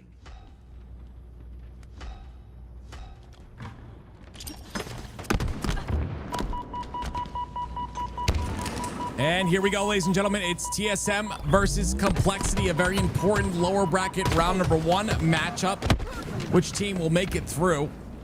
TSM, again, you know, definitely a LAN team, I would say, in all aspects of the word. But is it going to be enough to deal with this Complexity roster, who look very strong with Ryanoob on the team? They look very strong, and obviously there were some tech issues. This series starting was supposed to start at the same time as all the others, but it's just been delay after delay. So I think situations like this kind of check your mental as well. You know, if you're able to, if you're like ready to play, but then you got to hurry up and wait, and then you wait some more, like sometimes you lose some of that energy. So this is going to be a little bit of a test of the mental for these teams. Yeah, I 100% agree that that's a factor, and it's not thought about enough, in my opinion. The just getting through these tournament days, playing your 100% best at all times is such a difficult task. TSM immediately on the bomb, immediately trying to arm it. They're 3/4 of the way through, and that'll be very quick. It's TSM that put the first point on the board. We've seen Complexity come back from behind in this game mode many times before. We know that once they get into control, they can typically get control of the entire map and score as well. But the thing about TSM, they don't like to give anyone any room to breathe. Once they get rolling, they are one of the hardest teams to slow down. Play so fast and aggressive. We've seen Talik play some of his best Halo so far this week, and him and Soul Snipe have been playing incredible. They lead the lobby right now with 5 kills apiece. Can they continue this pressure? Ryanoob is the one, though, on the side of Complexity that is trying to defend on his base, at least. Just make sure that everyone's clear of it. Soul Snipe's the one that's going in. Manny gets it perfect in the kill feed. Soul Snipe tries to get one. He does trade on out of Cherish. And then Manny's going to try and push in as well. But Ryanoob's there. And what a play. What a heads-up play by him. Making sure to go back to his base. They're unaware of 2 different players. They want to make sure to clear them out. And they do just that. Also just a fantastic grenade, bouncing it off the slanted part of the floor to get it to bounce and explode perfectly in the face of that player that he was predicting. Moving in through the car bridge. Got to have all those nades on lock, and someone like Ryanoob is going to make sure he throws accurate nades every single time. Still on the top center side of the map. Just kind of make it in his home. With 2 down for TSM, he decides to take this fight onto Soul Snipe, and the jump up's going to work. He'll win that fight. Bomb being down here. Maybe Ryanoob looking for a way to get this bomb away from his base. Maybe let it reset. It's not resetting for 12 seconds, though, so still a lot of time here for TSM with 3 down for Complexity to pull this bomb into the base. Bob Manny ends up going down. I think Manny's play there, he just wanted to move the bomb even further forward to make it even more difficult for Complexity to take space. They have to turn around and respond to his movement. Also, even if they're getting kills, they can't comfortably advance on the map without the bomb coming with them. So Manny kind of multitasking with that play. He also keeps his spawn from being staggered so that he's more coordinated with the next push. I love that play from Manny. And he continues on here too. King Nick just doesn't miss. It's the way it goes. Druck cleans him up though, has to take care of another, and it's the rest of Complexity just flying forward. They'll let this bomb reset. 3 go down for TSM. Question the reset maybe a little bit. I guess it's better to just get control. All of TSM spawning inside the util side. Cherished right now trying to advance. He's just trying to create an opening for a team to get through. Misses the jump onto the little power switch or whatever that is on the wall that you can jump off of now. And he's going to have to rotate through the back of the base anyways. Some clean shots to catch that player before they can finish their curb slide animation. But look at Druck. He's across the map in the base of Complexity to get the long range shots down with the battle rifle. It's going to make life difficult for Complexity to advance forward. Great shots by Cherish there. The last shot connects. He'll get one. Druck still on the top center side. Bomb taken. And TSM are feeling pretty comfortable with that one bomb arm as Druck gets another cleanup kill. Let's just keep away for now until they get a numbers advantage. But still, it's a lot of aggression out of the side of TSM, and it's Complexity that read it time and time again. All 4 down. If they can get Talik, he'll survive for a moment though. Okay, Cherished playing his life here, wants to gatekeep anyone from TSM pushing through. Cherished some great shots onto Soul Snipe, gets a kill onto his former teammate. Now Manny's gonna be the one moving the bomb into the fridge. And now, honestly, TSM can kind of play a style where they just keep the bomb away from their own base. And if they can steadily keep it on the opposite half of the map, they're never really in danger of being scored on. Problem is, against Complexity, that can be hard to do for a long time, but so far a good strategy. Working out for now. Cherish gets away with that camo. Wait that nade, wait that nade. Oh my gosh, he doesn't get him. Cherish still alive, but the pressure is being mounted. Cherish has to do all he can to just play his life here as long as humanly possible, and he does perfectly in the corner. Gets the cleanup kill. Still, maybe 15 seconds of camo to work with. If he can get this kill onto Talik, it will be good, but Talik wins another 1v1, and that's something that we just see time and time again out of this man, always winning those pips. Winning them so frequently, doing so much for his team. But I tell you what, they need Druk to come online here. He's not been having the type of game we're used to seeing from him. Talik picking up the slack, though, has been incredible so far this weekend, as has Soul Snipe. I mean, every single series that we've watched, I've seen Soul Snipe popping off in the kill feed, making big plays. And so far, they've made it difficult for Complexity to play the system they like to play. 3 down for the side of TSM. An opportunity for Complexity to get this bomb arming, and they start it. 2 players on that P door side. Mental takes care of one of them, and there it is. That's a nice clean hold there by Cherish. Doesn't decide to go top center and full peek. Instead, just holds those couple of spawners on the fridge, and it's tied 1-1. That's the beauty of this Complexity roster. I feel like in those type of situations, everyone knows exactly what their job is. It wasn't Cherish's job to shoot in the base. It was his job to watch the spawners in the fridge and stop them from throwing grenades or advancing to stop the bomb arm. Someone else was already in the base, and it was their job to watch the bomb arm. So love to see the process. They trust each other so well, and that's how they were able to get that cap. Still tied up. Lots of time left on the clock here for both teams. 2 down for each side as well. Cherish decides to play towards his side. Camo's up. Talik's gonna grab it and get away with it. And on top of that, Cherish taking a little bit of damage for his teammate there. And because of that, he gets cleaned up by Soul Snipe. I believe it's Talik, though, with that camo. So Soul Snipe and Talik, the last 2 alive. And it's Mental looking for Talik, and he finds him. And that's another bomb arm for the side of Complexity. I mean, beautiful job by them. Even with the camo in the hands of TSM, Complexity find a way to cap 2. Out of nowhere, they just capped 2 in less than a minute. That's not something you see very frequently. I see someone in chat saying, I knew Complexity would lose. Brother, the game is not even close to over. You can't just assume that it's gonna end. You sound like a matchmaking teammate. Oh, they capped first. We lost. I'm gonna stop playing the game now. Of course, I'm just kidding, Smoothie. I see you in chat all the time. So shout out to Smoothie. But yeah, Complexity really got themselves back into the game. TSM now the ones that are playing from behind.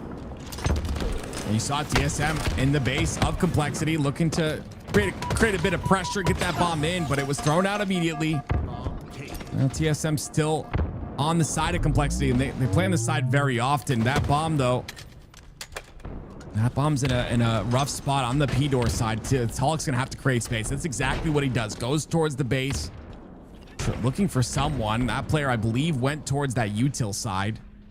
And because of that, TSM will just make this their home for now. As the first kill goes in for Talik, he's looking for another, and that's an assist for him. I love the play, but the problem, look at this. I mean, the rest of Complexity, they know what's happening. As soon as they have the information, they say, yeah, let's just leave him here.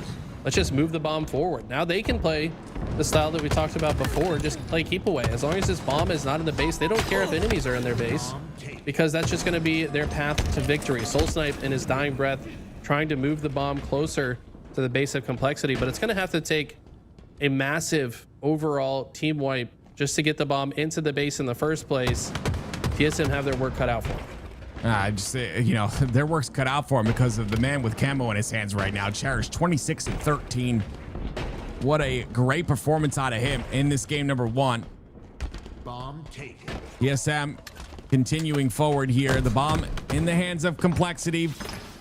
TSM have to play a bit of defense right now. They got to play for Slays. Rhino with 18 assists as well. That's insane. 2 of them working in tandem, and here comes Cherish with a kill, an assist, I should say, for him as Rhino gets the kill. Yeah, I gotta call out Cherish. In my opinion, perhaps one of the most improved players that we've seen over the lifespan of Halo Infinite. This guy just seems to keep getting better and better and better, just always challenging himself. Came from Apex Legends, was a competitor in that game, and now, in my opinion, one of the nastiest, most overlooked players in Halo Infinite. A minute and 30 seconds left. Not a lot of time to work with, and you see that bomb just pushed into TSM's base. They're gonna have to run that bomb forward, and they will do just that. It is King Nick, though, sitting on the corner, and that's what they're playing for. Will they check the corner? Manny does. He has to double take, but they clean it up, and because of that, Manny will go towards top center now and take control. That was a crafty grenade. I'm going to steal that. Manny teaching me new things on the cast, and look at the angle that he has. These players will not be able to stop this bomb. There is no chance. Manny has guaranteed it with the perfectly played rotation to car 3, and just like that, we got ourselves a tie game. Next score wins. Minute on the clock, but we're likely to go to overtime here. Yeah, most likely overtime will happen. You see TSM once again aggressive on the base of Complexity. 2 go down for Complexity, so a numbers advantage for now as Talik spawns. They still have it. They'll hold that util side pretty close to their chest here. Make sure they maintain it. 2 down though for TSM, and you see Complexity kind of running forward. And it's Manny who has not missed a shot whatsoever on a killing spree, gets a double kill too. I think it was Druck that called Manny the ultimate X Factor. This guy just finds ways to win games, and he's doing so much for this TSM roster. Keep in mind, he's the reason that they tied this up in the first place. He stayed on their car bridge to manipulate the spawns. He has continued to slay out. He's not died yet, and now he's still here. He's picking up more kills. But look at that, the bomb did get chucked into the courtyard, so some member of Complexity was able to throw it out, but Manny's not done yet. He's going absolutely insane right now. They might just close the game. Yeah, this is literally all Manny, a killing frenzy as the bomb's getting armed. It's 1 more second to go. He'll body block, but wait, they both go down. It is Complexity that stops them in their tracks, and a killing frenzy, not enough to stop this Complexity roster. Now they're moving forward. They're the ones to aggress. And a big 1v1 by Cherish, and he gets it onto Druck. What an insane sequence that was, and so clutch for the members of Complexity to stop it. Now they're in position to perhaps get their own bomb arm. Manny back off spawn, though, with a vengeance. Continues to slay out. He finds 1, gets an assist. 3 dead. Is this bomb going to move back to the other side? We're just playing... back and forth. Yeah, we're playing ping pong right now with the bomb. This is insane. Thank you for the reference there. You're welcome. You're welcome. I got you. Manny, they have to stop him at this point. This is where you target a player. Shut him down. Finally, he goes down. That's the player that's going to take over. That's the player that's going to create that space to move forward on the map. You take him out, and it could be a different story here. TSM still aggressive onto the side of Complexity. They get 2 kills. Those are clean. No one goes down. Cherish trying to get the camo. He falls as well. It's 3 dead.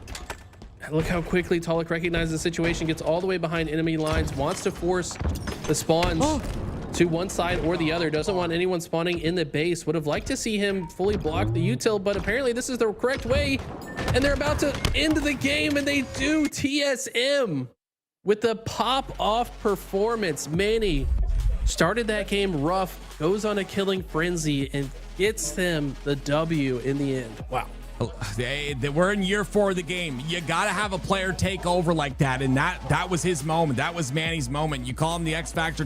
Was it Talik that you said? Call him the X Factor. He is. Yeah. He was in that game, and it's that is what's necessary in order to win these games and in order to take advantage in games. We'll see if Manny can carry that on as this series goes on. Crazy game number 1, and Complexity, man, they went into this tournament with such high expectations. They've been battered down time and time again, this is where they're really going to have to test their mental if they can bounce back in this, because we know they're more capable than this. I want to say the last time they played each other was in the LVT Pro League, and Complexity came out on top. So this is one that they feel like they have to win. Of course, on the lower side, to not win would mean the end of their tournament, and that would be a lot earlier than they wanted to. Well, it was a definite good showing here. You can see maybe going through some controller settings potentially here for King Nick, a player who is very aggressive and very confident in his shot. Got to make sure that everything's dialed in perfectly, and sometimes that means changing things when you need to, and that'll be the case there. But yeah, it looked so good on the side of Complexity, but I think the biggest thing was Manny. Obviously, Manny popping off in that game, of the aggression that continued forward over and over again. And of course, it is TSM that take that one. Now we go to Origin Slayer for game number 2. Yeah, interesting if it is King Nick having some type of controller issue, because he is typically that guy that never misses, that is so hard to kill on the map, just winning pivs all over the place to open space for the team. But we weren't quite seeing that level of dominance that we're used to seeing from him in that first game. Looked like he opened the GameSir software. I think that's what he was using in that image there, to just dial things in, make sure everything is good. As we go into Origin TS, now this is probably a little bit scary if you're Complexity, because we know how good TSM are at this map. These guys all came from Halo 5. These guys are all super confident in Halo 5. They literally, this group of 4 were teaming together at the end of Halo 5 and won one of the last online cups in that game against the best in the world. So they're very confident on Origin. We also saw them upset Optic on it in that crazy game 5 that sent Optic to be second place in their pool at the last event. Complexity looking a little weary on that side as well. I'm not seeing the same level of energy and focus that we're used to seeing from them. Yeah, it's rough, and it's kind of one of those things, like the mental battle is like, hey, what could I have done better? You're thinking play after play. You're saying, okay, if I didn't die there, if I didn't miss right there, that's the stuff that you got to toss away and just go on to the next one. As you can see, TSM smiling, even Manny smiling while he's talking. These guys have been buddies, best friends for such a long time. That chemistry is so strong between this roster, and sometimes all you need is a little fire under your butt, a little kick to get you in the right direction, and then you can kind of traverse that into many more things. We'll see if they can do that here. Complexity, they need to find an answer. Just while we had a little bit of extra time, I decided to pull up the wiki here to see the first time this foursome played together. And I got to go all the way back to 2020. October of 2020 was, let's see. Yeah, Manny, Soul Snipe, Tolic, and Druck in the Esports Arena 1000 4v4 variants. So when they started teaming, of course, they've made some team changes along the way, but they always come back to each other. They just recognize there's a bit of magic with this four group of players. Yeah, I ended up talking to him during one of the interviews, and I just kind of asked them, like, how has it been? You guys have essentially gone your separate ways and then brought everything you learned and brought it back together, brought all those things that have been learned, and now you're, together once again. And yeah, Tog was saying it's like an anime. I don't know what that means, Eli. I don't watch anime whatsoever, but I'm sure he's right. Regardless, they've learned a lot. Now they've come together once again. It's about breaking into that top three, potentially top two, to get their highest placing ever. It's just going to be so tough. The top three, top four is stacked right now. So it's going to take a lot. But again, year 4 Halo Infinite, anything is possible. What will happen here on Origin Slayer? Let's not forget, these guys finished 3rd place at the last event. Of course, that was with a winner's bracket run, and that's typically the case for these guys. If they can start out hot through the winner's side, that's when they have their top 4 finishes. And they've typically fizzled out in the top 12 when they haven't won that winner's round 1. Let's see if the history repeats itself or if they can change things here today. It's going to be Origin TS, and a slow start. Both teams playing pretty close to the vest. There's a lot of aggression towards that snipe side. You can see it's going to be Tolic immediately towards the top of pyramid, using the tip of the pyramid to jiggle peek his way to getting that kill onto Ryanoob, who I believe falls off the map, but just beautiful overall. That is a snipe that is played off the map as well from Ryanoob, so that wasn't just him falling off, it was him playing the snipe and making sure that wasn't a factor. Interestingly, Rocket's still not picked up. I guess Manny, top Rocket's not comfortable to grab him. He actually dropped off for some more kills. Not sure why no one has gone for that item. But the war continues to wage on here at the snipe side of the map. We're 8-8, and I don't think I've ever seen over a minute into the game the Rockets not being picked up yet. It's scary up there, Eli. It's It really is, though. They're still not going for him. Cherish gonna go down. That should be the opening right there. And you can see Manny picks him up, but he's down to no shields now. Still 2 to use though. And with 3 down for Complexity, an opportunity now for TSM to capitalize and collapse on the spawn. Soul Snipe's gonna get the first kill and stagger things out even more. Yeah, this is a early strong lead for TSM. Plus the Rockets should guarantee at least 1 more kill, I would say. Yep, there's the first. Might be more as well. Doesn't even need it. Gets the left hook to take down King Nick, and now the spawns are located here. Gonna wait till his teammate is dead so he doesn't get hit with the collateral damage, and the aggression from TSM showing why they're so good at this map. Yeah, it's just beautiful rotation. Get a pick, continue to rotate, continue the pressure. Now they don't have any sort of advantage, so you see they sit here and wait for that first kill. It is Talik that gets 1. 2 go down for the side of Complexity. But trades come out. It's going to be Mental that gets the kill onto Manny. So it's going to be Complexity that just have a long way to go, though. I mean, this is a 9-kill lead so far. Soul Snipe's going to make it 10 with that beautiful couple of shots. And now it's Rockets in the hands of TSM once again. It took so long for the first set of Rockets to get used. It feels like they were just up, but about a minute later, they do respawn and are in the hands of Druck. And yeah, it's this map, once you're on the back foot, very difficult to play because you're spawning in the base. It's very easy for the other team to just fly in the left or right of the base. Complexity have tried to play out to the snipe side to maybe give themselves this new power weapon, but the problem is TSM see it happening. They've got so much vision on the map from their previous win that it's very easy for them to get control. But just as I say that, it's 3 dead for TSM, and Complexity should be able to get that sniper. It's only a 2-kill game now. Very great job by Complexity to bring this back. And that rocket side pressure is still there. 1 on the off angle. Ryanoob's got the sniper. Talik pushes in, gets taken out. A trade comes out, but Ryanoob anticipating the ramp side push. He's just going to be a little early on checking that. So I think a player might get through there. We're not going to be able to see, but a player might get through on the snipe side. King Nick looking for a different route too. It's still a 2-kill game. TSM lead. TSM lead indeed. I think that sniper was dropped as well. Not sure if anyone was able to pick that up. Talik's not worried about it though. He just wants to get to the left side position of this space to deny one of the exit points. And this is what TSM are so good at. They hit the left and right of the base at the same time and give their opponents nowhere to go. It's like shooting fish in a barrel. And the Complexity have done good to play defense, but the push probably could have been a little bit better from TSM. They actually didn't full commit to one side, and that's why I think Complexity were able to get out. 3 bullets to use here for Ryanoob. Player down bottom. That's going to be Talik, making that flank towards the rocket side. That nade is so good. Ryanoob somehow stays alive. Talik's going to push him though, and he'll go down because of it. And now King Nick is going to go down as well. Beautiful push by Talik, and it all starts with that perfect nade on that elbow side. Soul Snipe wins a big fight bottom center as well. Uses a thrust to throw off his opponent. Doesn't run into that grenade either. TSM strengthening their lead now. It's 5.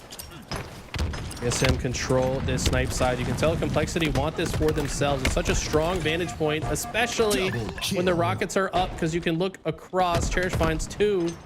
He's been on fire this game. No assist to his name, but 14 kills. Who cares? He's been a big part of the reason that they're still alive in this. Yeah, I mean, that's just, it's crazy. Double his teammates' kills, +2. But TSM continue on here. Talik is getting some kills of his own. 2 players in the double digits for the TSM side of things. And Soul Snipe with the Rockets once again. That's been a big thing. Even though we didn't see them picked up at the very beginning of this game, TSM have gotten pretty much almost every set of rockets here in this game so far. Yeah, really every single one. This has been a masterclass in power weapon control. We mentioned how they're very cozy on this map. They're making it obvious how comfortable they are. 2 dead once again for Complexity. Getting closer and closer to the finish line. When you're trailing by 7 this deep in a Slayer, it is extremely rare to come back. I can't even remember the last time. It's probably not even happened this year yet to be down this much this late in a Slayer. It just frankly does not happen. It's difficult too. Like you said, the amount of hours that these guys, this TSM roster have on this map, just not even just individually, but literally as a roster, as a team, since the Halo 5 days, so many hours, and that makes a big difference. There's so many things that even though the map is slightly different, understanding of the map, like the angles, those are all pretty similar. Couple of Complexity go down, 6-kill lead still for TSM. Gentle trying to wrap through this snipe side and trying to set up a play, and he has. All gets taken down, but Druck finds the trade. Soul Snipe finds one as well, and the walls are closing in ever so slowly on Complexity. Will they not win a game in the brackets? I mean, it's starting to look like TSM just have their number. Where is the energy that we saw from Complexity online? We have not seen the same level on land just yet. Well, TSM win out another one, 2-0 now is the series score. And it all started with Manny popping off there, right? I mean, he's just had, they're going to take a little break here. He's just had an incredible series thus far. And, you know, I think even Complexity, you know, at that point, they had control of this entire series, but that one pop off by Manny, and I mention it often, it reverberates throughout the rest of the roster. You have one player popping off, you're like, okay, you know, let's do this. Like, we got this 100%, let's go. And yeah, that's exactly what happened. You can see the energy on the Complexity side of things. Like you said, not really there at this point in time. This is tough, man. Complexity, just to walk you through some of their games they had so far. They did 3-0 Alpha at the beginning of the day. Alpha Luminon, the open bracket team that came out. But then they get 3-0'd by SSG and 3-0'd by Shopify Rebellion. Now, one game away from being 3-0'd by TSM. Keep in mind, this is a roster that a lot of people had their eyes on in the online scene. They had some very good scrim results. They often were taking top teams to late games. In the LVT Pro Series, they were even undefeated for a while. But they have not found that same magic recipe here on LAN. And they look a bit defeated. When you lose this many games in a row, it's really hard to keep your mental locked in. And you can kind of see it on their face right there. And I'd like to see Ashes get a little more animated. I know he's just chilling and he's a mastermind in his own right, but I'd love to see him kind of get these guys' heads back in the game. It doesn't feel like they're quite there right now. Yeah, I would even like think, you know, obviously after a game 2, all teams are allowed a bathroom break or a break in general, and that's why you saw TSM get up. I would urge the Complexity get up there, have a little, you know, like a little talk, you know, whatever needs to be done. I think it's important. And your tournament's literally on the line here, and you can either fold or you can, you know, get in there and change things. But at the end of the day, TSM look really good, and it all started with Manny. It all started with his pop off in that game number 1, and it just continued on. And to be fair as well, this series layout is favoring TSM in a way. But again, it's year 4 of the game. We go to recharge strongholds next. Yeah, interesting to note the teams that they're struggling against Complexity are teams that were struggling online but have upgraded on LAN, and they're kind of suffering the reverse fate, right? It's it doesn't feel good, because then you start to, you know, the imposter syndrome can start to sneak in, and like, do I really belong here? You know, these guys are all consummate professionals. I don't know if they're really going through those kind of internal battles, but that's a real thing. The mentality of these players can be shaken by just the way these games have been going, especially because they've been really close in a lot of the games as well. It's almost hurts more each additional loss that gets tacked on when you're that close but just can't get anything going. really does. And I think a couple of players from the Complexity roster have played well. And like you said, it just adds up. Game after game, you just, that's where you need that reset. That's where you need to like get it, like huddle, get a little huddle going, like talk it out, kumbaya, whatever the heck you need to do, like do something, like make sure that you guys are locked up or locked in and ready for this comeback here. It's like you said, very close games. Like they are definitely capable, this Complexity roster, but maybe the break is good. TSM take the break, but maybe it's also good for Complexity to kind of stop the momentum a little bit in its tracks and bring the series back. We know they're capable of doing so. I was looking forward to seeing this Complexity roster on LAN because I thought that they would level up even more. But like you said, not one game won just yet out of them. That could change right now, though, in this game number 3.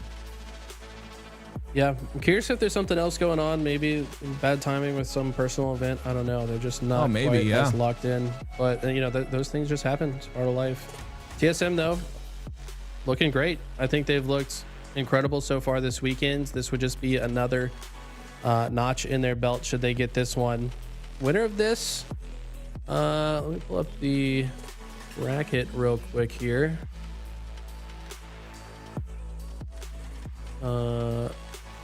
Can't actually find it very quickly. Thank you. Thank you. There we go. We're on the winner side here, but on the loser side, looks like winner of this will play against Envy. And Envy were looking good against Omit, so that's going to be a tough matchup for either one of these teams. But I mean, if TSM get this 3-0 and maintain their momentum, I could actually see them putting up a good fight and even beating Envy. That would be a rematch of winner semifinals at the last LAN where TSM won by a single kill in game 5. So I think a lot of people want to see that TSM Envy matchup. When they played in the LVT Pro Series, they went to game 7 and it was by 1 kill as well. So I think a lot of people are rooting for that. Oh, absolutely. And you can see that. So 3-0s across the board here for the rest of the rosters, except for Envy and Omit. But these have been some close games. I think, a lot of these are, these 3-0s are kind of like, they don't really tell the whole story. They don't give you the whole picture of some of these series and how close they have been. And of course, on that winner side, we've got Optic Gaming against Space Station Gaming. And we've got Shopify versus FaZe. So who are you favoring in the Shopify versus FaZe series? Oh, that's going to be a crazy one, right? That's a rematch of semifinals at the last LAN. Of course, different team of FaZe at that one. Yeah. But FaZe got the better of them then. And FaZe have looked quite good recently. Trippy and Lucid reunited have been incredible. But I think Shopify, finding their stride, they haven't looked flawless. Maybe not to the standard we're used to seeing from them, but agreed. I don't know. That's going to be an insane series regardless. Yeah, I 100% agree with the Shopify comment. I in my eyes, we haven't really seen fully the Shopify Rebellion roster we know that they're capable of. There's Tools, by the way, walking across, getting us some intel. He's gonna tell us what's going on now. Journalist Tools on the case. Yep. They're all sitting down though. They're all ready to game. They're all ready to go. So, this match will get started very, very shortly. And again, not seeing the energy out of Complexity, and you can even see Manny. He's on fire so badly that he's trying to pull himself down. You know what I mean? That's where we're at. You know what I mean? On the TSM side of things. These players are so twitchy and fast paced on the side of TSM. These guys just like to play a super fast, mixy, in your face play style, control as many parts of the map simultaneously as possible. I think we're seeing Talik. When Talik and Soul Snipe are playing their best, I think that's when TSM is at their best. Druck is always consistent in my opinion. It's rare that we have that he has any off games, and he's often the player that's controlling the map for them. Soul Snipe's been a little shaky at times. We saw a period where Talik was in a slump, but man, when they're playing their best, this team is scary. I think that's what we're witnessing right now. All right, well, ladies and gentlemen, looks like the thumbs up is given by the referee. And that means we're getting into the game. I need to see something from Complexity. And, sometimes I just want to make, you know this, Eli, so I'm telling everyone else. Sometimes it comes to a point where this is, on the right side, you see the energy's low. this is how a game starts. But all it takes is one pop off, one player having an incredible game, and it could change everything. Obviously, Cherish has had a lot of good games. You know, he's had a lot of solid games in this series, but and in the tournament. But it just sometimes that's all it takes, and that energy is enough to kind of go throughout the whole roster. We'll see if that's the case here. One thing I like to see, Ashes on his feet, gets out of the chair. He's locked in. He wants to keep these guys on track. Probably calling for some different strategies here. Covering the hand over the mic just in case there's any spies watching in chat. We know we've got you guys chat. Yes. Just to make sure. Just like the NFL coaches hiding the play calls here. The clipboard over the mouth. That's what I would do. If I was a coach, I'd play the whole role and put the clipboard over the mouth. No one can see what I'm saying. Well, here we go. This is it. Ladies and gentlemen, Complexity tournament life on the line. Can they make it happen here? In this game number 3, Ooh. Complexity go 4 down. That is not how you want to start this game.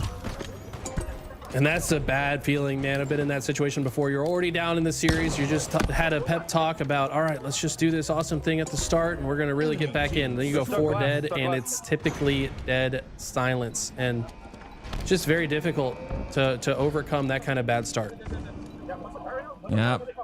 It's a double cap here. It's a push on the top of Catwalk, and that push gets shut down. And guess what? It's another 4 down for Complexity. And you can see that lack of energy is starting to show here. Someone's got to wake up, and they got to do it soon. Look at how quickly Talik vacates the pipes. They want to let Complexity spawn in pipes. It's the hardest place to play out of, that or long haul. Now they have taken down Druck.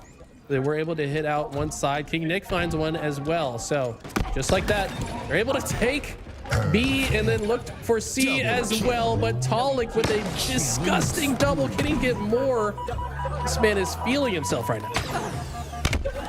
He's going to go down. Rynoob ends up getting 2. That's 2 down for TSM, and a little bit of life shown here by Complexity. But Rynoob falls immediately, and it'll be Druck, the last player alive, though, for TSM. What is Complexity going to do off this double cap? Okay, Druck. It's 1. Okay, they're starting to find their rhythm. This is what we talked about. Energy might be low, but we just heard a dead shouted in the mic. We do have Trey mic'd up. And we're going to start to hear some of these comms from TSM to hear what they can do. Mental. Gonna try and play his life down here. The bottom of elevator, very important spot to be. Cherish pushing in as well. They got it. They got it. Rynoob, he's gonna grab or help get this camo in the hands of King Nick, and here we go. 3 down for TSM once again. We're starting to see things flip around here for Complexity at the perfect time. Starting to feel themselves just a little bit. Love this play from Mental as well. Let them spawn at C. No reason to overcommit there and make the spawns mixy. You've got A and B. You'd like to spawn on this side and protect what you've got. It's one of the strongest setups in the game of Halo Infinite. Just watch these crosses. King Nick, though, overextends. The play call was made to push into C. And now Complexity might have just trapped themselves. Rynoob's going to try to pick up the pieces. Manny lives longer than he should have, but does finally get taken down. But it's 3 dead for Complexity. Rynoob, last player on his team, is still alive. You can hear TSM getting loud here. A little bit crazy there out of Rynoob. But again, TSM, even with the scrappiness and even with the slays from Complexity, they got TSM 3 down multiple times in a row. It is still TSM with this triple cap for a moment. But here's the answer back now from Complexity. Oleg. Ooh, shaky gunfight on Ryan, but still wins it. Complexity have maintained some control of the map. TSM scoring has been halted for the most part. Now just a 30-second game. But Talik has a perfect flank, and it's a 4 dead for Complexity. And look how quickly TSM spring into action. They're going to guarantee that they captured both of these. And they're looking to force a long haul spawn. Nobody available to block the C spawn, though. And now it's Cherish with a quick kill on the Soul Snipe off spawn. Yeah, Soul Snipe unfortunately not close enough to that gold stairs. They end up spawning on gold stairs, so he was unfortunately in trouble there right off the get-go. It's hard to, you can't really block both sides. You can't block gold stairs and glass and pipe door, so it's just a little bit too much to block all at the same time. 3 down for TSM, though. An opportunity for Complexity once again to get a bit of time here. This game is very close. Manny, the last player alive on TSM side. Complexity have done a great job to weather the storm. Even despite going 4 dead in that moment, TSM really didn't get that much value out of it. Complexity just were so quick to answer back off of spawn. King Nick now trying to clear this elevator side before he goes for the capture. Has some help from Mental. Mental gets the perfect on Druck. Pollock now with the plasma pistol and some great movement. Hits the jump backwards to get onto the bat ledge to stay alive. Has some help from the teammates. Looks to control these gold pipes.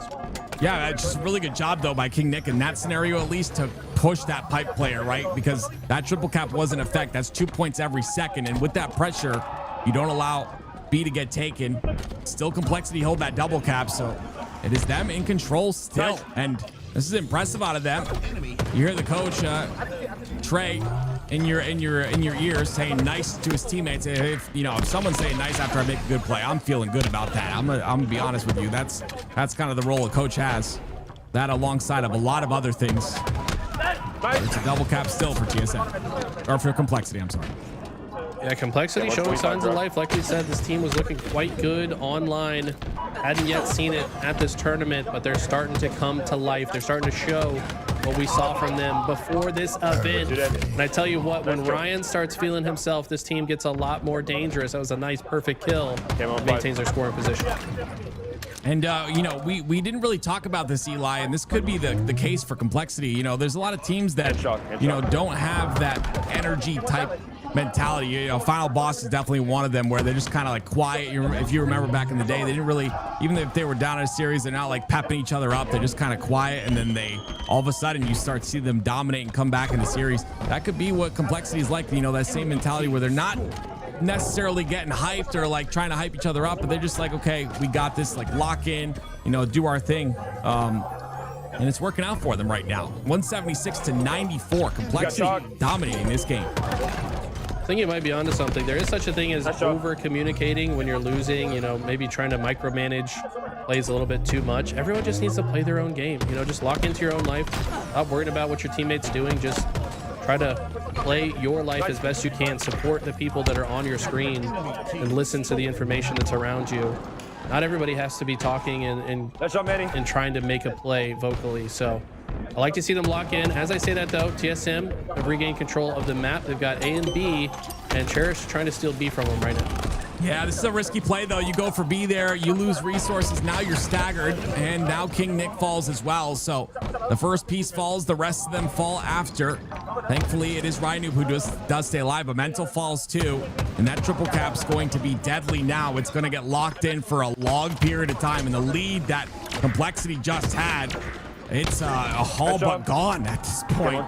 Finally, it is Complexity that do get C, but TSM are going right back for their home at C. They're going to try to recap that once again.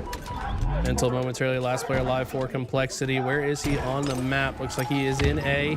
It's where the rest of his teammates spawn with him. Talik playing gatekeeper on this C silo side. Has the head glitch available. Does so much damage, and that's being followed up on. Ryan finds a double, though, before he gets taken down. And the rest of Complexity are here. Off the backs of that double from Ryan. That might be exactly what they needed. Somehow, though, TSM getting control of A all the while. So this value that they wanted might not be found from Ryan. No, Druck's just making it really difficult for them to get any sort of position on B. And you hear the call right there. You didn't kill Ryan. It's very important to track these players. You got to make sure if there's a player on your back line or someone that can really make a setup difficult to keep, got to take them out. And they do that. They get that trade. It will be TSM that have the double cap, for now. Just getting very close. Now a tied game. TSM have taken the lead. What was formerly Complexity's lead by quite some margin has completely disappeared. But the end of this game, I expect to be fast-paced. Every zone on the map is going to be fought for heavily. It's going to be fast-paced action. Both these teams know how to thrive in the chaos. We're about to see it right here.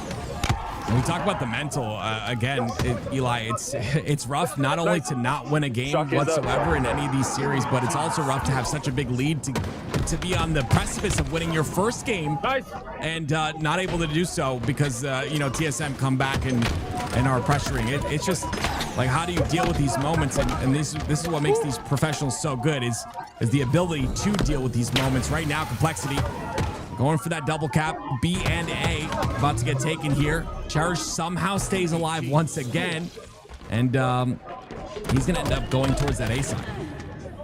Okay, trade comes out. TSM are okay with that for now. As long as Druck can get this capture, he gets traded out as well. So that's going to be reset. Complexity still trying to get control of the scores. But like I said before, expect all of these zones to constantly trade hands as this game comes to a conclusion. There's no reason not to hold forward and try to just play for as much control as possible. Every single individual fight becomes magnified in this type of situation.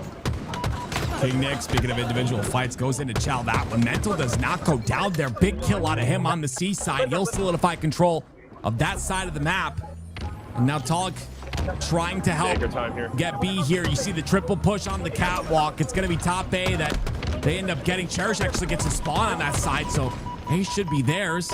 And like you said, it's going to be just constant rotations. I would assume maybe a rotation back towards C, maybe going towards pipes to get that B side capture, but TSM are on the higher end of these rotations. They're winning out on most of them. Ooh. That was a big kill. That was a massive kill from Cherish. He doesn't even take any melee damage either. That means he's available for the next fight as well. Gonna make a massive difference. Talik takes him out though. Mental has the shock rifle, quickly rotating, has the comms about the player in the corner, but can't escape out the window in time to spare his own life. Ryan, last player alive for Complexity. And he tries to stop B, but it's a huge win from Soul Snipe that's going to guarantee at least a few more seconds. Talik has control of the pipe side. He knows there's a player inside B. This should be a free kill for him, and he'll get the trade, which is really all he needs at that moment. It was 2 down for Complexity. It was also 2 down for TSM. TSM take the lead, and it's going to be Soul Snipe. Big kill on the Ryan Noob. Has to get the kill on the Cherish as well. Understand that gets the trade. That's a double. A double, but Complexity still scoring for now. Talik finds a kill, untraded. That's massive. Now has complete control of pipes. Needs to stay alive and get his shields back. Druck down to no shields. Looking for help from his teammates to overlook him. Not sure if anyone's going to be available to help him, though. He finds a kill. Full Snipe finds one as well. This is looking good for TSM to potentially close this out. There's 3 dead for Complexity. Cherish the last player alive, and they're going to have to look for him quickly. He's on that, I believe he's on the bottom center of the map. Camo very soon to come up. 240 and counting, though. Complexity have to act, and they have to act now, or they'll lose this game. Oh no, 3 seconds to go. They're forced to hold forward. The trade comes through. Mental gets taken down, but someone's in A. Cherish has too many targets. All zones being contested, but that is it. Good shit, boys. Good shit. Easy. There it is. You hear the pop off there. Yep. They are excited. They're happy. They're moving on once again, and that energy is going to continue on throughout this bracket. Complexity, unfortunately, they're going to find themselves going home here, as that was the lower side. TSM, I mean, Complexity kept it close, but TSM closed it out when it matters the most. The big kill on to B, that was the last place contested. Multiple kills on the contested areas, A, B. They close out the game. Man, Complexity, the only teams that they took games off at this tournament were Omit and Alpha, which they both 3-0'd. And in all the series Complexity lost, they were also 3-0'd. So not a single game 4 even played by Complexity at this tournament. Pretty damn clean, 3-0 sweep. What went right? What went right? The boys are shooting well today. Yesterday we didn't come out so hot, but today we're feeling it. Okay, do you know what's coming up next? I don't. Maybe Envy? Envy? Okay. I think so. What's the big goal for this weekend?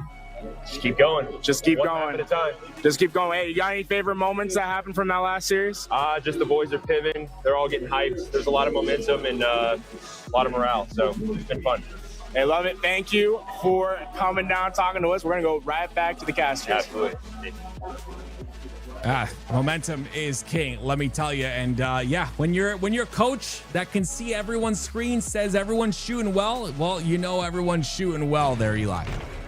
I love what I heard from Trey just then. He said, we're just taking it one game at a time. He's not going to fall to the bait that is Gary trying to make them jinx themselves. He's not saying we're going to win this tournament. He's not saying we're about to beat Envy. He just said, we're taking it one game at a time. And that's what makes Trey such a good coach. He forces the players to stay in the moment and stay locked in. I had the pleasure of having Trey behind me as my coach at the Halo 2 LAN where we got top 8. So I know exactly what he's capable of, and he's definitely keeping them locked in. Yeah, it's always good to have the good mental on your shoulders, and I always say it, a fifth man is a part of the roster that can really just keep everyone, keep everyone on the right mental game is very important. As you can see, it's that lower bracket that is now developed. It's going to be TSM versus Envy, and on the top side of things, it's Nemesis versus Cloud9. So those are going to be two phenomenal matches, in my opinion. I can't wait to watch those. I'm very excited about that Nemesis match. Dude, both of these matches are going to be insane. TSM Envy has been the rivalry of the year, in my opinion. They have had multiple series go to the last game down to a single kill. It's always close. And I think they're tied as well. TSM won in the winter semifinals by a single kill at Dallas, but then Envy won by a single kill in the game 7 for the LV2 Pro League. So it's always a banger when these two teams play each other, especially on LAN. Yeah, on LAN, it's such a different game. So excited to see how that pans out. And then on the winner side of things, I think we've already went over that, but there's a couple of good matches going on over there. I am just I'm having a blast. It's been a I can't see your face, Eli, but at the end of the day, it's been fun casting Halo. I've really enjoyed myself today. We've had some insane matches, and there's an update right there on the main stage. It's going to be a Space Station up. Wait, what? A Space Station up 1-0 against Optic. That's awesome. If that's correct, I would assume it is. But oh, there we go. I think we're getting into the next match, Eli. It's going to be Cloud9 versus Nemesis here in losers bracket round number 2. Yeah, that was the last match was a little bit behind, so that this one is ready to go. Go ahead. Oh, I was gonna say, I know you've got some back stuff right now. So if you want to take a little rest, I can bring in tools to talk and talk over this match with me, and give you a little time to get a break and stand up so you don't hurt your back more. Appreciate you, man. This guy looking out for me even when we're not at the venue together. I appreciate you, man. I'm gonna go do some stretches. You guys enjoy some good Halo. Absolutely, man. Really appreciate you. Like we said, ladies and gentlemen, we'll keep you updated with everything going on, every match that is happening. We'll keep you in the know. That way you don't have to look in a million different places. And all the while, I think Tools is ready. Tools, how you doing, man? Thank you for that interview. That was some good intel on what was happening in that series. So you could hear it. You know, I didn't know if you guys could hear it or not. That's good. I'm glad that all worked out. Oh my SLG. I gotta say, man, this Nemesis squad, I'm calling it right now. I think this is a top 4 sort of tournament for these guys. I don't know what their bracket looks like, what could possibly happen, but I just have a feeling in my bones that this Nemesis team could be getting Sunday this tournament. Oh, that would be amazing. Wootsum's already made history. He's already, my favorite player. I'm not biased whatsoever. But yeah, to see him break out of that top 6, that's his top placing, right? Top 6 is Wootum's top placing. To see him break in. Didn't he get maybe it is top 6. I thought maybe they got top 4, but that might have been the old EU roster. I think it is. I'm not 100%. I'm pretty sure, but regardless, it'd be cool to see him get up there again, make it to a Sunday. I think this Nemesis roster is so good, and it all just works out so well. Yeah, I just look at him, Tools. I mean, 26-12 out of the man. SLG 25-16. I mean, this is just beautiful work against this Cloud9 roster, who has honestly really impressed me as well. Yeah, I mean, the Cloud9's been looking great this tournament, but so far, Nemesis seems to have a pretty clear answer for them. And really, really impressive tournament so far this weekend for Wootum. Feels like he's taking that next step, right? He's main slaying right now. He has a very low deaths for his team. But then on top of that, he's got 68 seconds of ball time, right? This is Mr. Do-It-All at the moment. And then SLG, that veteran, for this Nemesis roster, stepping up in that Slay column as well. Things are just going right for Nemesis right now. And Cloud9, it's not any one player struggling. They just can't get a solution to this the top Slayers on this Nemesis squad. This 4 down, they need to convert something off of this. Yeah, and you were mentioning the stats a little bit. Snipe Drone with 18 assists, right? And then Glory's 97 points of ball time. So everyone doing their job. And it's always good to have 4 players on the same team doing their 25%, and that's when you see success. 69 points and count it. I think that's what's so scary. Oh, nice double kill for Avusi. Let's see if he gets the third. He does! Triple for Avusi. The killing spree is going to come in, and that's a big moment for Cloud9 that they need to take advantage of. What I was going to say about Nemesis, though, is Glory doing that objective work. If Glory's able to do objective work and this team still do well, because usually they're relying for him on the Slayers.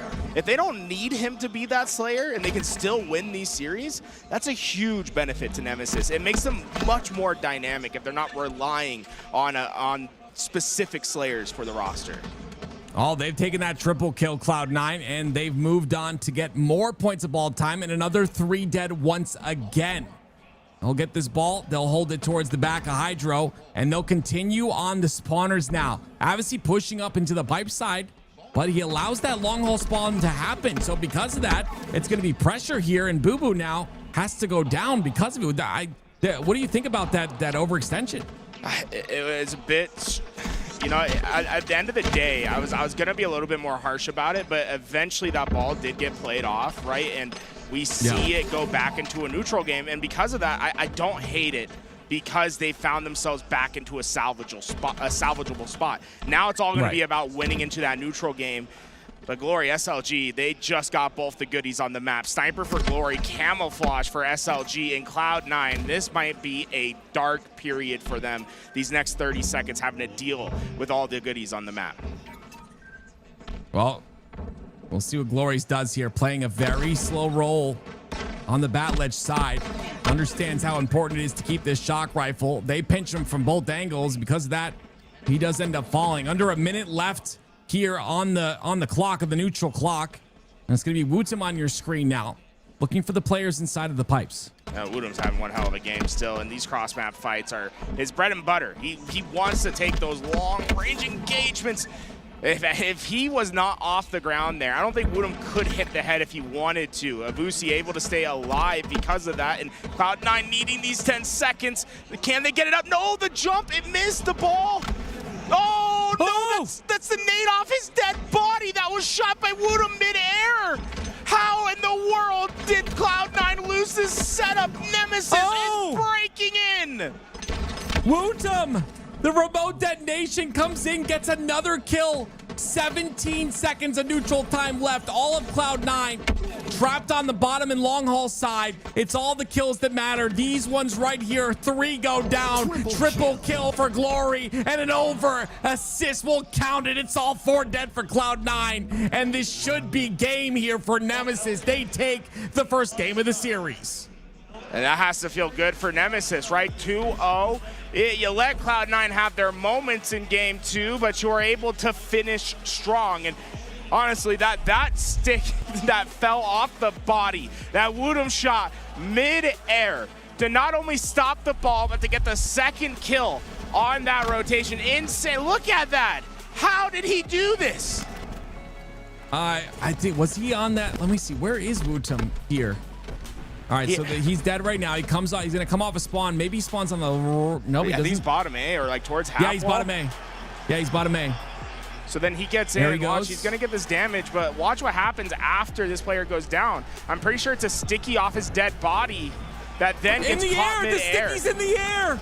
The sticky was in the air off his dead body, like you said. Yeah, look, you can see it on your screen right there. Look. Boom.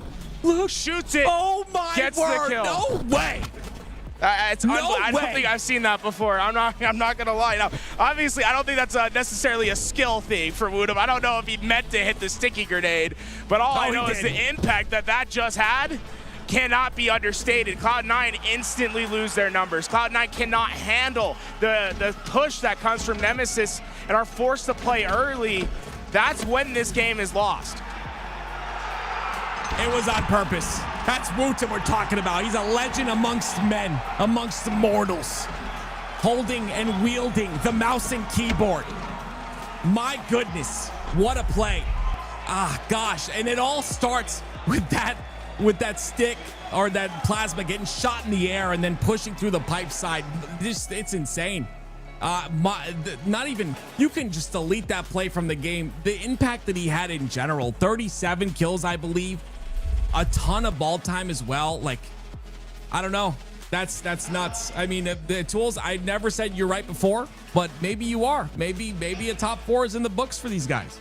You know, I gotta say, this Nemesis squad is looking different this weekend. I really like how they're playing, and that's a decisive victory against a Cloud9 team that was fighting back, right? It wasn't like Cloud9 had a bad game. They were playing well. Nemesis just played better. And that's a good sign for this team. That's when you have, you know, the idea of these guys getting further and further into the tournament. I gotta say, this weekend there's some crazy Halo going on. We got matches going, matches that are having some crazy moments. It is getting loud in the venue. This is what we love to see on a LAN weekend. Yeah, I heard that. I heard that loudness back there. I'm not sure what went on, but my goodness, you love the energy. I can feel it through the screen here as we go into this game number 2, live fire. But goodness me, I mean, what a shot, by the way. I love that we get these shots on the two teams and we're able to see both sides of things. But hey, it's Wonder Boy right there on the side of Nemesis. They're locked in. They're ready to go. And Cloud9, do they have an answer here? That's the big question, right? I mean, this is gonna be an important game. I mean, going down 0-2 versus a 1-1 is always a massive difference, especially when you're not a team like Optic Gaming or Shopify Rebellion, where you kind of know that you can push something to a game 5. It feels like Cloud9 is gonna be searching for their momentum there here, and I think a player that could be providing that is someone that's been having a great weekend, Boo Boo Doo Boo. I feel like he's been overperforming to what people had anticipated this weekend. I'd love to see him continue to step up for this Cloud9 roster and be one of those big slayers. I don't think many had him as the main slayer this weekend, but I'm pretty sure he is for Cloud9 so far. Well, here we go, ladies and gentlemen. It's game number 2. Nemesis on the verge of making history here. They have a long way to go, of course, but it's going to be Wooten on your screen. He ends up going down on the camo side. Glory takes the sniper, backs up towards A. Plays his life, which is the smart thing to do with his teammate spawning on to B. But that camo is coming up, so he has to route back to get that camo control.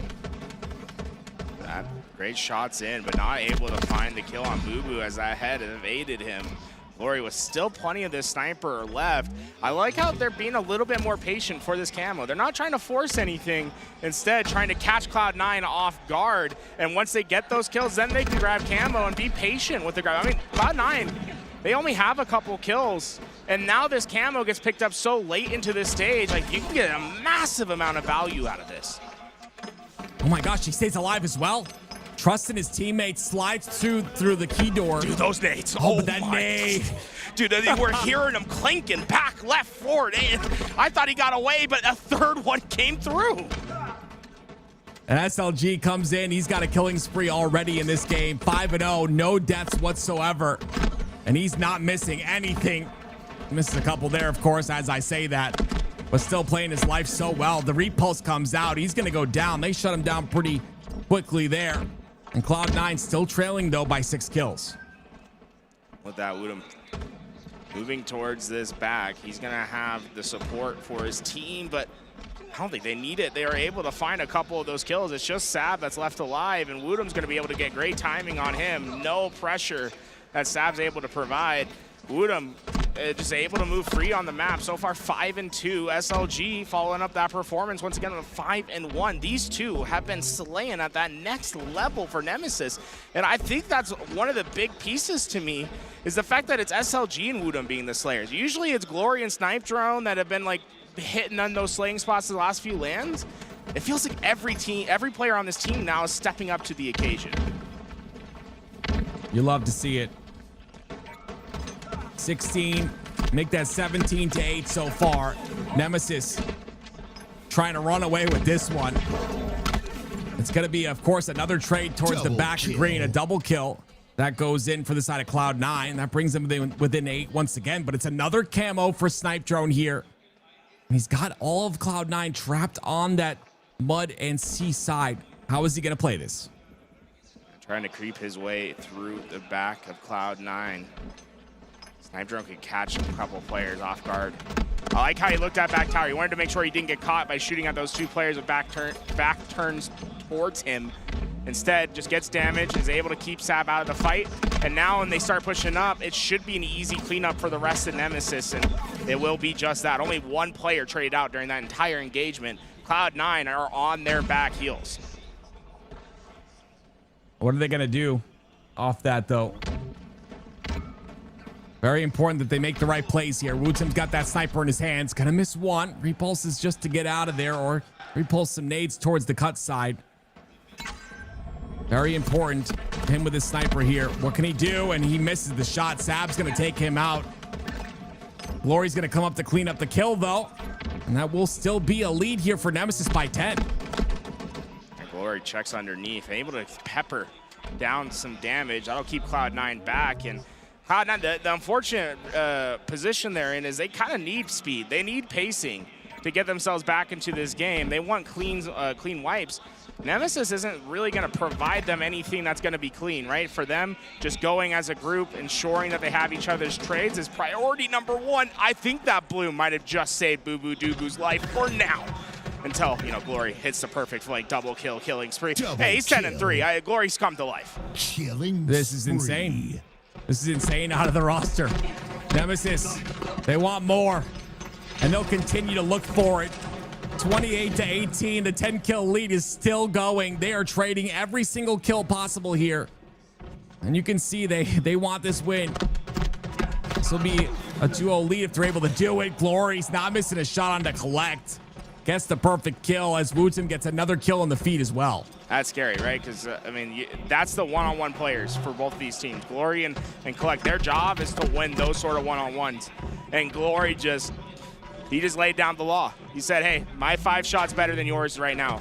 I'm 12-4 in this game. Let's make it 13-5 now. Right now, it's the rule of Glory. Whatever he wants, he gets in this game. Snipe Drone, again, another camo. That's been every single camo for the side of Nemesis this entire game thus far. And the lead is continuing to extend here. Boo Boo Doo, my goodness gracious, the flick from Snipe Drone. Boo Boo looked like he was past the wall, but it didn't matter whatsoever. Snipe Drone, a beautiful shot out of him. Avicii, he'll go down as well here very shortly, I would assume. There it is. Snipe Drone keeps his life as well. 40-25, Nemesis lead. If Snipe Drone's able to get his shields back, that'd be big for his team. Keeps that tower presence for them. A couple kills for Cloud9. They need they need to do that about 5 to 10 more times, and they'll be in a good spot. Nemesis, they have a clear path to victory. It's more about just not throwing it away at this point. That's the big thing. Snipe Drone, 10 assists for him, by the way. 5 and 7, make that 11 assists as he gets another one. 41. Great awareness. The QT comes out from Collect. He stays alive for a moment. Wootem gets a kill in the kill feed with the snipe and gets another one. He gets a double there. He's still got that snipe in his hands. 11 kills, 9 assists for him.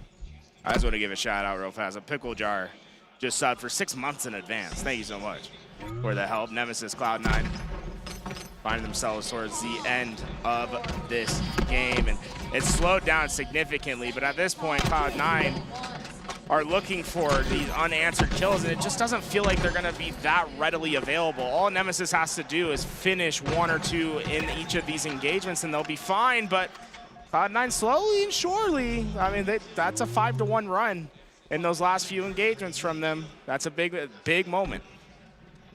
Now only within 12. Let's see what Sab's able to do here with his snipe with only 1 bolt left, but Camo's coming up and he uses the 1 bullet in the head of Glories. Double kill for Sab. SLG goes down and a triple with an assist as well. Wootem gets a kill though to trade out, and he's challenging Collect.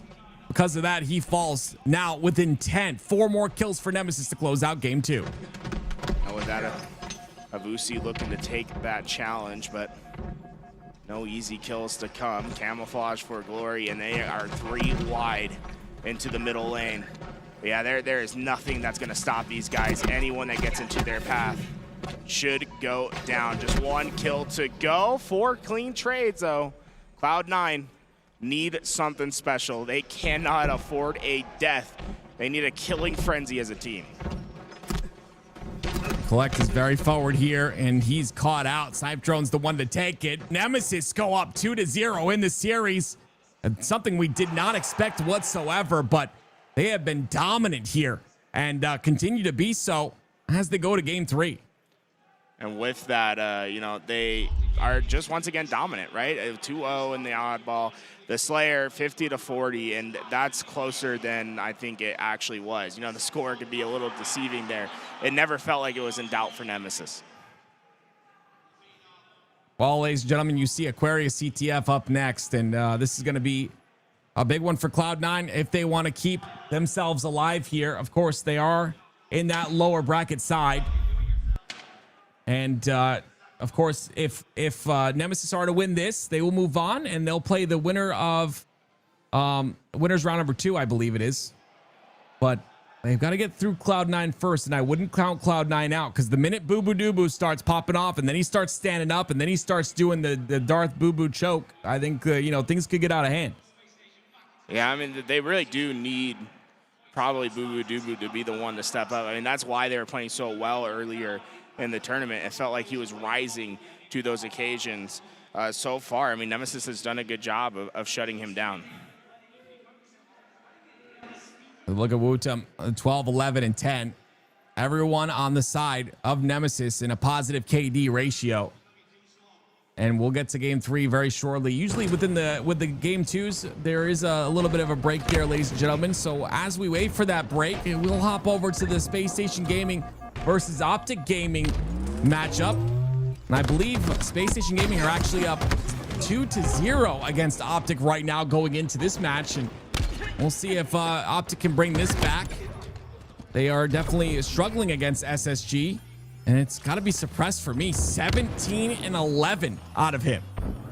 Yeah, so far, I mean, suppressed because living up to his moment. And, you know, this SSG team, a lot of people are counting them out early. Now, been a very strong opponent for Optic Gaming. And, you know, there might be some truth to some tweets that came out. You know, what Stellar said, the only people that are going to beat Optic Gaming are Eco and me. Right now, he's putting testament to words. Enemy team scoring.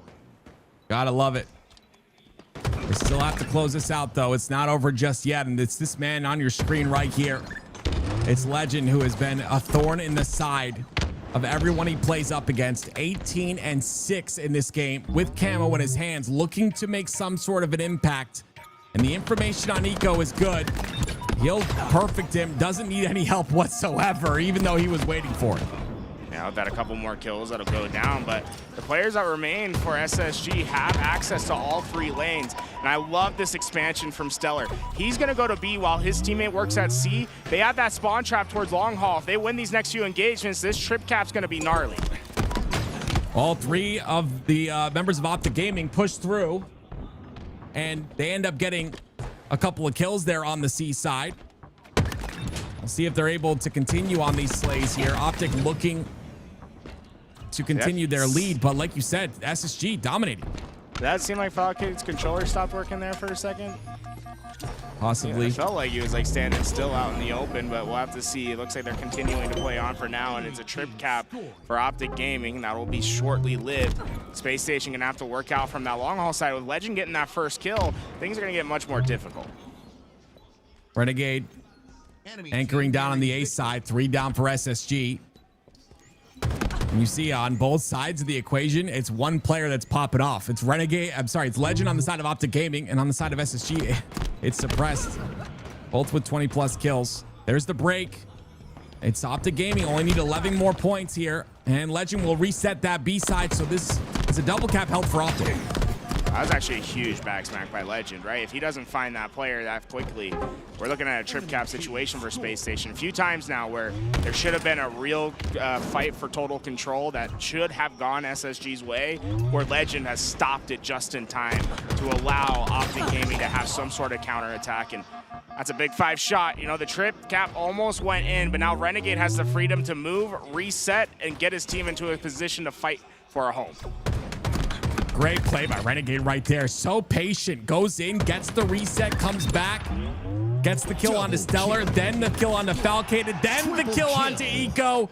Renegade stepping up when it matters the most to give Optic their first game of the series. It is now 2-1. They played strong. I mean, that's a clean victory, something that they have been needing in this situation. As we see both our games going to go on to break. When Nemesis Cloud9 is back, we will be hopping right in. But man, these series have been fantastic so far. And that Optic Gaming SSG, man, it feels like that one's going to be going the distance at this point. Yeah, I would agree. I think Optic, you know, they get a little angry. You know, you're trying to beat us. You know, they step down 0-2, backs against the wall. They started to step it up, and you saw it right there. Suppress having an incredible series, though. 5,800 damage out of the man in that game alone. And you know, even in previous games of this series, I've been told and been reading in the chat that he's been popping off there too. But don't forget, we still have this series in our hands here. Aquarius CTF, where Nemesis 2-0, very dominant 2-0, by the way, against Cloud9. Yeah, I mean, for Nemesis, it feels like they're playing at their best at every stage of the game. Like, it was never in doubt whether Nemesis was going to win those first 2 games. And that, to me, is a very scary proposition if you're a fan of Cloud9, right? It's Cloud9, that's a team where they like to be close in a series. Like, every game, they love to go to war. When they're starting to get beat at the starting line and are never quite able to catch up, that's a moment of concern, because for me, like Collect, Avusi, like those are players that want momentum.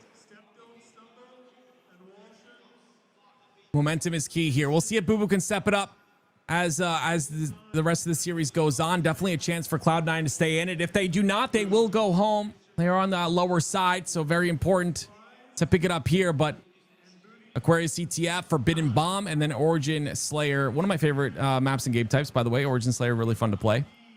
I'm excited to see how this pans out. And this Nemesis roster continues to impress me. Wootem has, I don't know how he's gotten better every single event, by the way. It's something that, you know, you saw him, you know, the first time he placed top 6, you holding up the keyboard. We all know the moment there. You know, I was like, okay, you know, this is the man that is going to take over. And then he just continued to improve event after event.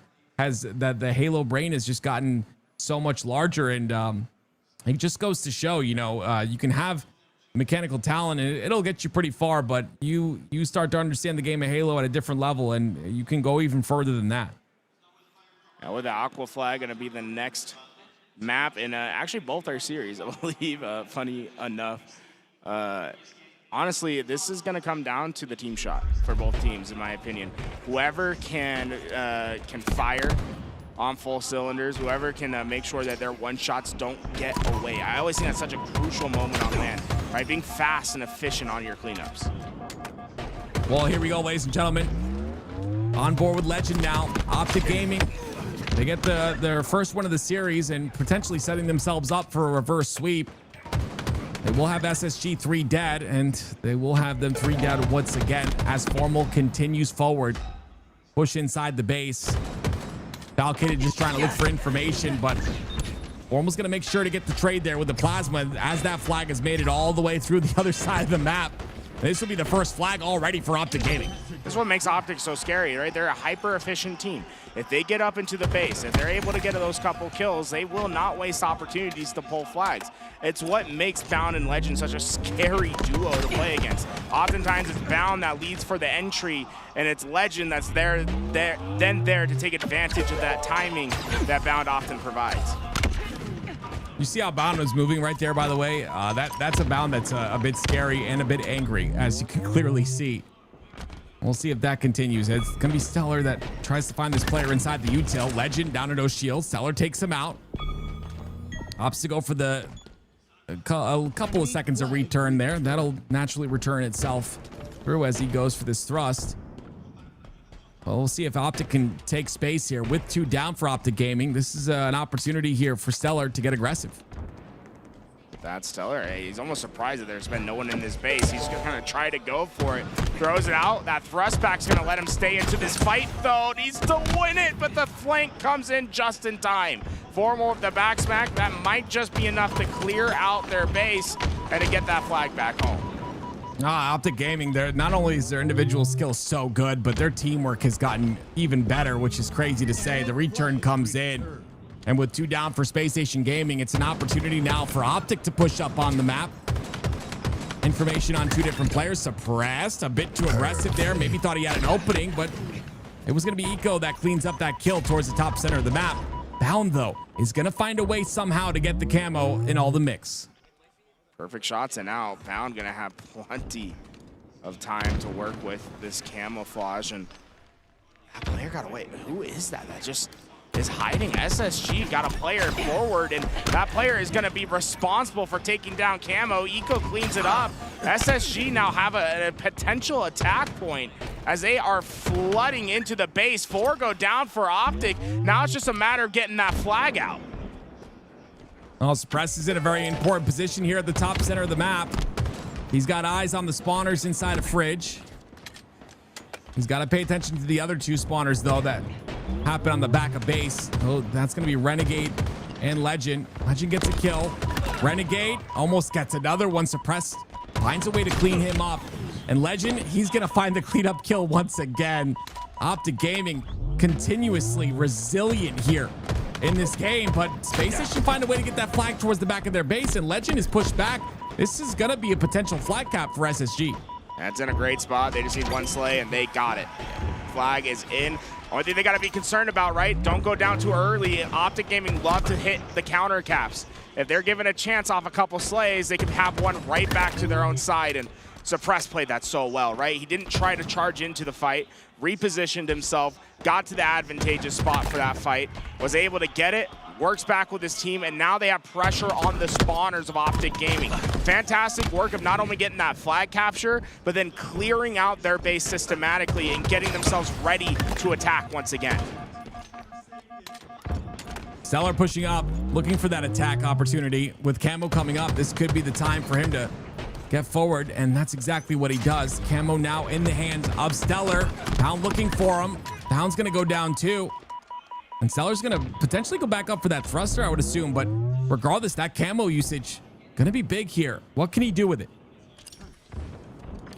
For his plan of attack, Stellar gonna reveal where he is, but look how Optic Gaming are very far back. They're not able to really watch anything until it comes. Because of that SSG, when they attack, they're gonna be right into the base. Suppress, oh, you can get some beautiful timing here. If they find these kills, this flag is gone, but a couple stray shots. That should be enough to slow Space Station down and allow Optic to at least fight this flag before it gets out. The spawns come out on the fridge side. They decide to throw the flag on the bottom mid. Eco's gonna play his life, get his shields back, come back to fight. Legend's gonna take him out quickly. Bound gets a kill on the kill feed. And Renegade's down bottom to return that flag. That flag will be returned. Now it's Optic Gaming in the driver's seat with 2 down for Space Station. With that, it's gonna be Optic that pull out a flag, but there was no one there to help. It was more of a distraction play from Bound, but distraction plays can often turn into more. Renegade got there to that flag and tries to keep it alive. A little bit of a daisy chain from Optic Gaming here to try to keep this flag rolling, but eventually SSG is going to be able to cut the line. They'll get the return, and they're trying to deal with the first player forward. Oh, okay, that's a big fight. Eco wins that one against Bound, runs over the body of his former teammate. Yeah, Bound thought he had that one. You can see it in his face. I thought he had that one. I'm not gonna lie. That was close. Camo, very soon. It is now. Guess who's got position once again? It's gonna be SSG. But Bound gets a big kill. Has to drop though. And it's gonna be Formal in the kill feed. Getting one, getting a perfect as well. Getting the Camo on top of it all. The push towards util is inevitable, but does he have help here? He does. Renegade's right there. Renegade pushes in. Bound gets a kill. The only players left are the ones at the back of base. It's Falcated that has to play his life, but a big missed plasma pistol by Formal is going to allow Falcated to live for a moment. Yeah, Falcade's trying to slow them down. Legend comes through, but because Falcade took so long, you see how the reinforcements of SSG come in. They aren't able to neutralize Formal, and that's a camo that could have been running flag. It shows that not often the value isn't derived from the kills, but oftentimes how long you can stay alive by timing for your team. Great job by SSG to slow Optic Gaming down in a premium position. 5 minutes left in the neutral clock. Eco takes that green gun that Formal previously had, puts it to use to get a kill. 3 down for Optic Gaming. That's a not missed jump good. by 1 player, but Eco makes the jump for himself. And the spawns are not in the util side. Even though Renegade was there, they were in time to block those spawns, and they'll have a free run, I would assume, with this flag on the car side. They're slowing it down. They're going back for Slays. Double kill for Eco. But does it come at a cost? They let Optic Gaming get forward on the map. They could have tried to sprint that flag back away. Bound doing his most to stay alive, but will not be able to survive. The flag just moments away. Meters until it's in. 2-1 lead, SSG. Oh, SSG are looking so good. The pressure continues. Falcon gonna go right back to the util side. Camo coming up as well very shortly. A very important camo for both teams here. But more so, you would argue, for Optic Gaming as they trail in this game. It's 3 down for Space Station, though. Stellar, the last player alive. He was the first spawner, and Renegade's got the camo. This could be a cap pretty quickly for Optic. Now, Legend wasted no time. They're the only 2 players alive, but those 2 working in tandem to get that flag back. Bound off spawn, able to work alongside, and this is what Optic Gaming does so well. Their counter cap, they are the best in the HCS at capitalizing off those captures of other teams. They get this right back to even. Renegade ends up getting 1. Anticipates the second one coming out of the util door, by the way, with that nade. Just got away with murder. Yep, he gets out. One of the fastest flag runners in the game is Legend, and he gets all the way through to his P door side. Is anyone there, though, to capitalize on? That's unbelievably fast from Legend there, but it's going to come down to this fight. The thing is, Optic's going to spawn way closer to this flag, and you see it now picked up by Legend. He's going to continue and finish what he started. The lead for Optic Gaming, the first time in this game. No counter cap for Space Station Gaming either. They're down 2. 2 players, and Legend gets another one. You see him getting fired up. 4 down for SSG, Optic Gaming. The trap on the fridge side as well. Falcated's in there. A player spawns on the back of base. And Legend's going to be the one to stop the push from SSG here. Or see a man just guarantee a game. That's what Legend's doing at the moment. It feels like he is hitting everything that needs to be hit for his team. But a couple mistakes there from Optic Gaming. A couple unnecessary deaths. And this is rare. Usually Optic, they... No. Is that going to cost them? Is that going to cost them? Can't Falcade get this one in? Yeah, you would expect it too, because the timing is everything, especially against his Optic Gaming roster, who's so fast, who plays so fast on their feet. The nades aren't good enough. The cap comes in. Is the counter cap opportunity there? There's 2 down for SSG right now. Optic are pretty fast inside the util, but Falcon somehow plays his life, and he's just putting damage in across the map. All of SSG stuck in the back of their base right now. Yeah, look how defensive they are. They know that a push is coming. They feel it. 2 players of Optic Gaming just standing in the middle of the map, trying to laser down, but Space Station is refusing to give anything up to Optic Gaming. That was brilliant from them. Understanding that they needed to go on the defensive, they gave nothing for free. Legend gets away as well. He sees 3 of his teammates go down, knows he has to play his life, goes towards the bottom center side. Nades are coming through to Falcade. He goes down. It's 2 down, though, for Optic Gaming. Formal with a big win. On to Suppressed. That's going to allow him forward. He'll play some defense on his side. This will be a big fight here. This next sequence, very important with a minute left. Formal has to live. They get the assist. Big kill by Optic Gaming. Legend's ripping them apart. He's responsible for the last 2, and even then, he gets to the front lines as fast as he can, gets that damage, and that's allowing Optic Gaming to stay aggressive. SSG, they're all trapped in their base. A little bit of a teammate there. Is it going to come back to bite him? No. He ends up winning that fight. Their aggression. Here comes SSG. Formal not ready for it. SSG comes out of the util side swinging, bound on his side of the map. He's the wall of defense here for Optic Gaming, and he gets the trade. Is that enough? One round of Slays, that's all that's needed for SSG. If they can win one round of Slays, they can get that flag out in time. Oh no. If Legend might have the timing here. If he pulls out this flag and they get the kills, this might be an opportunity for Optic Gaming. They will have extra time to work with, but stays alive. It's not over yet. Ooh. He pulls them back. I think that's the biggest thing here, right? Pulls them back. Renegade does have the camo, though. I don't think they're going to be able to activate on this, and it will go to an overtime. Taking a look at the stats real fast. Stellar, 25-21. Bound on the other end, 24-21. Going into this overtime. Here we go. First cap wins. Some shaky shots from Renegade early on. Not quite able to get that damage he wanted and immediately punished. Stellar right through the middle of the map. Stellar's not going to stop till he gets to this flag. He wants to play fast. He's ready to take on this fight 1v1 against Legend. Massive win in the util. Once again, look at his face. Look at the intensity on this man.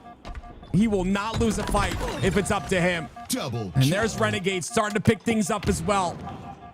17-22, not having a Renegade style game, but the minute he starts to pick it up, it will change. He gets the double kill.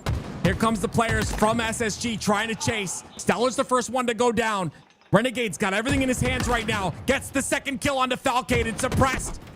Watch your back. Renegade ends up preventing all of this. He gets another kill onto suppressed, but Legend's not able to toss the flag up. Do they have the timing? Game 5. Ladies and gentlemen, we're going to a game 5. Oh man, I got chills. The energy is so vibrant in that venue. What a series. You knew it was going to go the distance, Tools. You called it. The minute Optic got that first win, we knew it was going the distance, and that's exactly what we're getting here. A game 5 opportunity. And I don't think anyone's getting up. I'm going to be honest. Is anyone getting up on the side of Optic here? But regardless, we'll keep you updated on that one. Take a deep breath, ladies and gentlemen, because we're going to go to Nemesis versus Cloud9. And right now, Nemesis have an opportunity to close this out in a 3-0 sweep. Yeah, for them, they had a big break. We had 2 games on the main stage between Optic and SSG between game 2 and game 3. So Cloud9, that's all the time you could possibly ask for to reset yourself.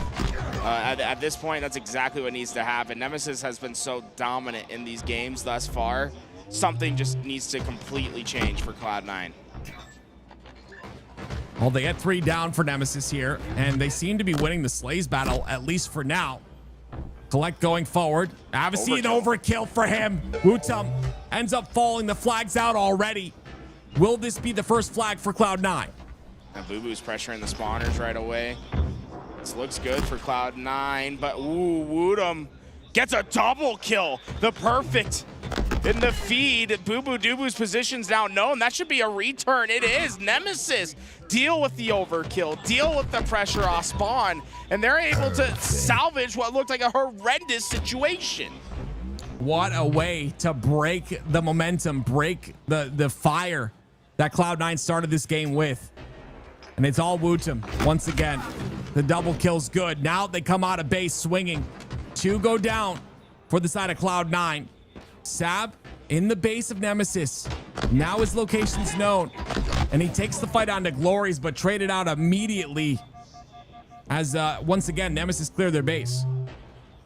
With that, Collect gonna charge his way in. He'll find Wutum right away, and the second comes in as well. Collect just breaking through Nemesis' base, but did SLG spawn in the back base? That might just be costly for Cloud9. Yeah, I think so.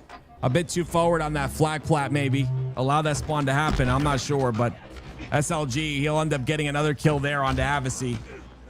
Glories ends up getting traded out, but Cloud9 now the one starting to fall. Utim's gonna take that flagpole. A bit of a rough timing there. Boo Boo makes him pay for it. Boo Boo once again another double. He's starting out 5-2. This is what we needed out of Boo Boo. You mentioned it. And the unorthodox position really works to Boo Boo Doo Boo's benefit there. I mean, Utim just did not expect anyone to be there. In fact, he's getting shot, and I think he thought the shots were coming from someplace completely different.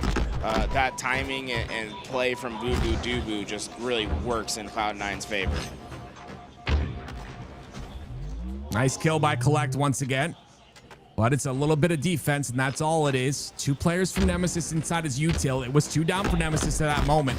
Nemesis is going to have to win this 2v2 engagement. Utim gets the first kill. Glory ends up going down to a player in the car side. But Snipe Drone going to run this flag regardless. Big kill onto Sab there. Cleans that up. And where are the spawns happening, though? That's the question.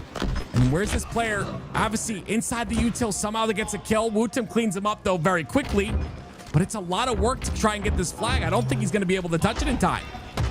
He does. They got the touch. Looks like that one might be coming home right now. With 3 down, that will come home. Cloud9 will not be able to stop this flag at this point. That's going to be, maybe.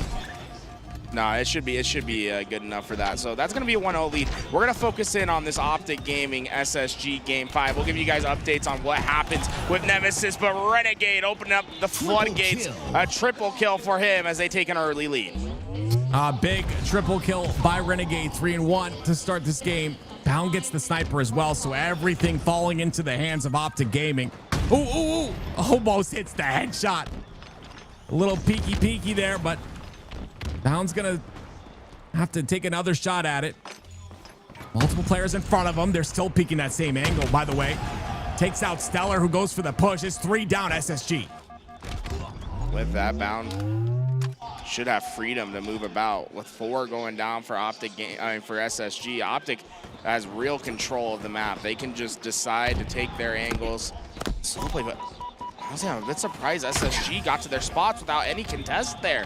Optic Gaming are conceding so much space on the map. Stellar opens up with the first pick. They need the sniper to connect. They need to equal up these numbers. He's got to hit it onto Suppress. He's going to miss it, though. Suppress pulls out the sidekick. Gets the kill. Suppress going to go down, though. Legend cleans up that kill. 2 go down for SSG. Legend still holding forward here. The spawns, though, happen on the blue side. So just going back towards his team as they try to get control here on the pyramid on the snipe side of the map. Formal playing that lower angle. You're seeing him going towards that elbow side. He's looking for an opportunity in. Renegade on the top of Rockets. Legend waiting for the team to activate. Little does he know it's 2 players from SSG on this snipe side ramp, so he calls for reinforcements. It's going to be a kill, and that's all they'll get, though. 3 go down for SSG in that moment, 14-10. They lead, and it looks like, I believe Nemesis gets another flag cap there. Yeah, second flag cap in. It looks like it took all their resources, but a 2-0 lead with just over 6 minutes on the clock. You have to feel that one might just be getting more and more secure for Nemesis. And on this side of things, Optic Gaming trying to secure this game 5. They've got the 4-kill lead, but they've got to do so much more. Formal gets the kill onto Eco. Renegade needs to get this one, though, onto Stellar, and he does nice and cleanly. That's going to guarantee the rocket lane and maybe even rockets if he acts fast enough. And Renegade able to grab in, get those rockets. Ooh. First kill, simple enough for him. It took 2 rockets, but clean kills are certainly a commodity. It looks like Renegade's going to help facilitate a few of them. Stays alive as well, gets his shields back. Legend now with a snipe in his hands. Love to see this out of him, but oh gosh, they just went 3 down from Stellar. They had everything, Tim. They had map control. They had sniper. Now they're on their back foot. You can feel the tides changing. The venue's getting louder. They know that God has the sniper in his hands. You have to remember, this is a home crowd here for SSG. They do not want Optic to win this one. And every single snipe means a louder and louder fans. Finally, Stellar shut down. That's a big kill for Bound, more than you understand. Just denial there is so big. Just denying the sniper out of Stellar's hands. It keeps the 6-kill lead now for Optic Gaming, and you can see the difference that sniper made. Ah, I can't believe that one missed. It was just a millimeter shy. Right over his shoulder. You got to be hating yourself for that one, but I'm sure they're not hating this 7-kill lead right now. We'll see what they're able to do with it, though. Optic Gaming pushing on forward. Bound looking for an opportunity on the elbow side. Legend's there to pick up the kill. The LeBound combo has been a thing since the beginning of the season, and it has not stopped. Renegade, that's a beautiful nade on to Falcated. Is he going to be able to clean up the kill? No, he's very aggressive to chase this. He ends up going down because of it, and they'll get 2 on the side of SSG for that, though. That Stellar just taking that ego fight formal. I think a bit shocked that that peppered BR didn't hit the head. Instead, Stellar is going to be able to get his shields back, and SSG building up a lot of presence onto that rock side. Formal, I think he's hoping to catch someone on this cross, someone not expecting to check this corner. He's going to get that thrust. The timing works out in his favor. You see all of Optic Gaming on that side of the map. Formal's taking a really interesting angle here. He's going to have a free ride to Rockets, but the problem is all of his teammates go down, and so that means that SSG know the spawns are going to happen on this side of the map. It's so unfortunate for Formal. I mean, they just did not take any lane in which he could help. Oh, that first rocket just shy.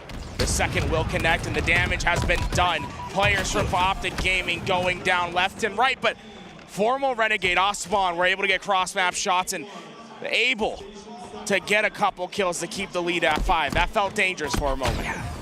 Great stick there. Beautiful stick. Nice and timed there on a Formal. But Stellar and Suppress get a kill and kills in the feed. Eco gets another one on a Renegade, and we're down to a 3-kill game. And the third flag coming in for Nemesis. They still controlling that game. Nice cleanups. That's exactly what Optic Gaming needed. They want to build that lead back up. Every time it feels like they're about to run away, SSG has responded with a few critical kills. Can they get the sniper out? I like that from Renegade. Did he get it off? He did. Yes, he wanted to deny sniper from Stellar, and Stellar looking all around. It's in the pits below. That's a big play by Renegade. 2-kill game. Optic Gaming. First kill goes in for Stellar and Space Station. Renegade gets 1, but 3 go down for Optic, and now Optic only lead by 1. Eco, he's in the front lines. Do they know? No, Legend caught completely off guard. But Legend able to fight back. Bound off a spawn, takes Eco down. The lead back to Optic. The dance is good. The damage is good. Renegade gets the kill. Renegade gets another. Renegade takes over games when he needs to. The 3 kills go in his favor. 2 kills and an assist once again. The man pops off at the perfect moments, 45-43. Just a 2-kill differential now. Space Station have been working to get back into this game. Optic Gaming, they are waiting for a mistake. They don't want to be the one to give up their lives. They're waiting for SSG, but no, here we go. Renegade, he found an opening. No one looked for him. He found an opening, he gets 1. Renegade once again, 47-44, the game in his hands. He takes it on his back. Dragging his team forward here. Rockets are up, 2 kills is all that remain. And SSG find themselves on the red cave, spawning with rockets in their face. Legend wants to guarantee these rockets. He doesn't want to just send them out. He'll probably, honestly, might just stay in this corner and hope that someone pushes him, but right now they know 2 rocket kills guarantee this game. That's what Legend wants to provide, and it's scary letting him get up to this point in the map. There it's it game is. over. Optic Gaming in a game 5. They love to keep it close, don't they? So many game 5s this team has been through, but they'll move on the winner's side of the bracket. My goodness, they'll move on to the winners finals. That's a battle. Honestly, it's a war. But Optic Gaming, they've been tested time and time again. They know how to get the job done. They know how to finish out those fights, and they've secured themselves a Sunday finish. We'll see them in the winner's final tomorrow. On the other side, Nemesis, they've secured themselves their win. And look at Woodham's stats, 31-19. He's come to fight. Wow. absolutely insane. This Nemesis roster has surprised me event after event, and it's Wootum that's just, the stats are crazy out of him. I would love to see his KD of the day, because it's got to be up there. You know it's got to be up there. He's been having a hell of a tournament. I feel like every time I see him, he's like plus 10 positive. He's got to be in the top 5 100%, right? Like, it feels like he's hitting some crazy stats. He's definitely got to be. 11 assists out of him as well, 15.7 KDA, and you can see it's a 4-1 finish and a 3-0 series finish for Nemesis against the Cloud9 roster that looked really good, but there it is. Optic Gaming find themselves in the upper finals, and now we wait for the winner of Shopify Rebellion against FaZe to see who's playing Optic. And then on the lower side of things, of course, it's Space Station that find themselves that are going to play the winner of TSM and Envy, and Nemesis waiting for their opponents as well. Yeah, it looks like Nemesis will probably, they'll be playing the loser of the Shopify Rebellion FaZe match. So some big moments to come here.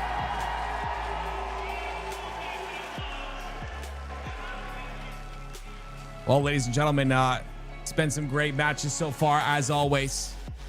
Excited to see where the rest of this goes. And man, Nemesis, I don't, whoever they end up facing on that winner's side, either Shopify Rebellion or FaZe, whoever they end up facing, I think that team's got to make sure that they do not overlook them, because goodness, I mean, Nemesis are great.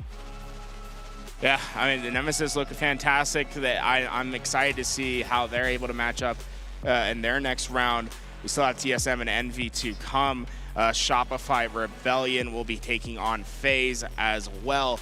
While we wait for those matches, I want to go and show you guys a documentary that took place at DreamHack Dallas, because we've had so many great moments from open bracket all the way to this moment. Let's go relive some of those best moments from DreamHack Dallas.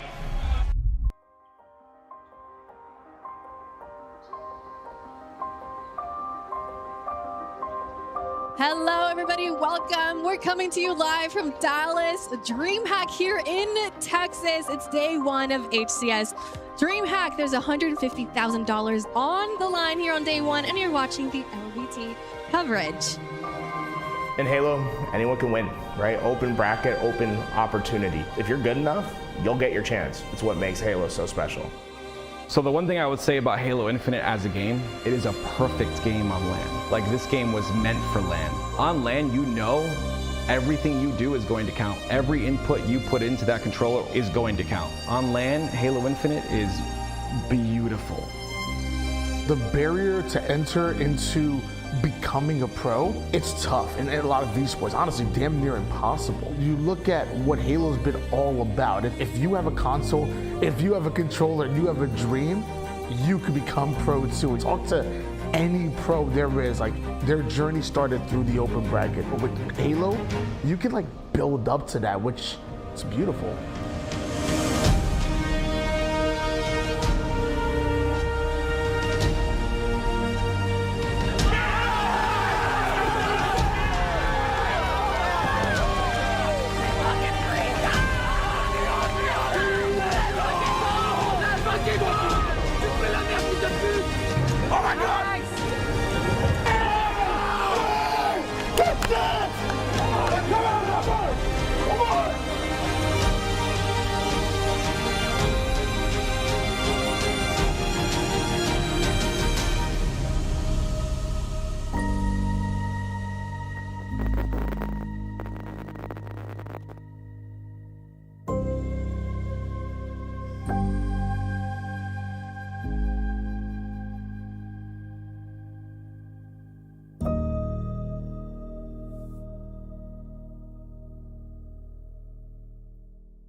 Hey, my name is Donnie Lopez, professionally and formerly known as Suppressed. My name is Envor. I've been competing since 2018. Hi, my name is Andrew Lopez, aka Diagram, 25 years old. I started competing in 2023. Currently went to the event with Looney, Ice Kid, and Super CC Evade. I think Envor brings like a lot of hype to the team. Like when he's on his game, like he's on fire. If you go up 1-0 against him, he's gonna come fight him back. And once he takes that game, that's all he needs. I grew up playing Halo Reach. I started getting into Halo because of my dad, but at that time we only had like one Xbox. Definitely had to share everything. I remember playing Halo. We shared a big like Toshiba silver like big just bowl TV. We would play split screen 2v2s, and we would like get the broom and get like a towel like purposely just so, like we don't screen cheat, like half and half. Envor is a very hard worker and one of the best teammates that I think I've seen. He's always gonna be there, it doesn't matter what he's got going on outside of Halo. If he's got work or whatever, he's there when it's practice time. I started competing because State of Halo, mainly, it's not really flourishing in a way. We would need more like salary-wise, more of amount to compete in. So I saw it as a way of like, maybe like just step away in a little bit, and maybe when the next game comes out, I'll start. I don't know, there's some like special energy about the triplets. They're like innocent, but also like really wholesome. They hype each other up. That just kind of shows the type of person Diagram is. I think he's right on the precipice of breaking into something better. Like he has the talent. One of the biggest what ifs that we've had in Halo, because he had all the talent and then kind of just disappeared in it. It always had us thinking, what if he stayed? What if he kept going? Like, you can tell the kid knew what he was doing. A lot of people would describe me as a passionate player. I want people to see me as the type of player to be very relentless. I'm gonna always come and give you a tough time no matter what. Like that's just how I am. Like I wanna win. When you ask me about the path to becoming an open bracket player to a pro, I think of Envor. You know, man's working full time, 6 days a week. He's grinding like no other, never cheat the grind, putting in that work, doing what he has to do in order to succeed. Again, people see the destination and they don't realize the journey to get there. Envor is probably one of the perfect examples of somebody who's doing what he gotta do as far as taking care of real life responsibility, but also not cheating the grind whatsoever. In Halo, there's like a fable of players that have come through and made a name for themselves that happen to have someone else attached to them. We think of Ogre 1, Ogre 2, the twin brothers. It's almost a staple in Halo that if you go to a tournament, there's a set of brothers that happen to be born at the same time. When I heard of the triplets, I almost was in disbelief that we had another set of twins to come in and wreck house. It was scary how fast their improvement was. The triplets immediately made an impact when they were given an opportunity, and they had to scrap for those opportunities. I think that's what made them so special. They really weren't just given the chance right out the gate. They had to prove it to everyone else, and they started at the bottom of the bottom, just playing in matchmaking, playing in eights, finding chances, and eventually being able to put together a roster and prove themselves to the rest of the world. When you watch an esport and you see the very best in the world, you don't always know where they started. But in the open bracket, that's exactly what it is. The open bracket is the passion pit, and it's the passion pit for a reason. There's an energy that you will never feel unless you have been to an event and you hear somebody win a game 3 or a game 5, and when somebody stands up and they roar. Stand on! Go yell! It's the vibiest thing you'll see in Halo. That's one thing in Halo. It's a never-ending cycle of players getting an opportunity, a chance to prove themselves amongst the gods that came before them. This venue is absolutely beautiful. Being right in the action, you can really feel the energy already. And we haven't even got started yet. Like once these matches start going, once the open bracket starts yelling, it's gonna be so fun.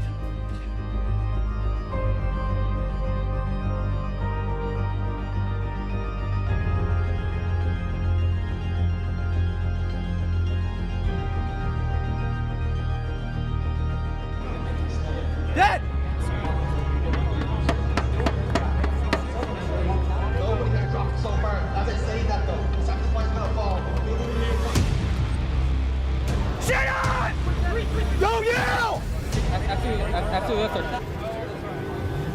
Next time, go Yale, Macy!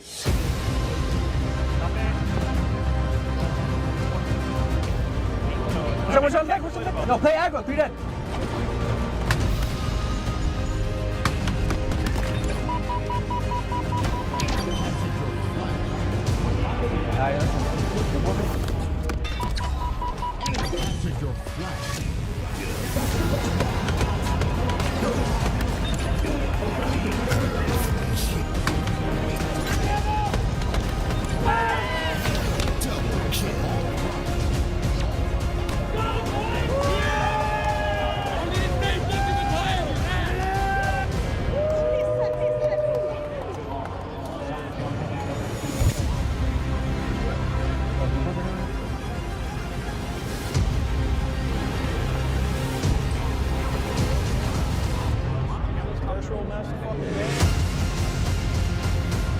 Dad!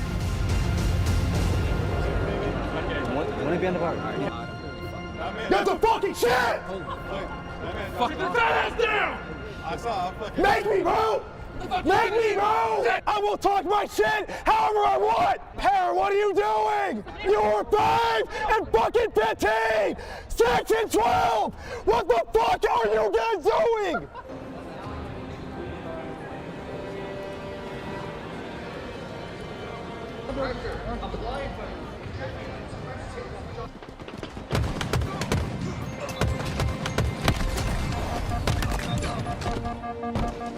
Yo, be proactive.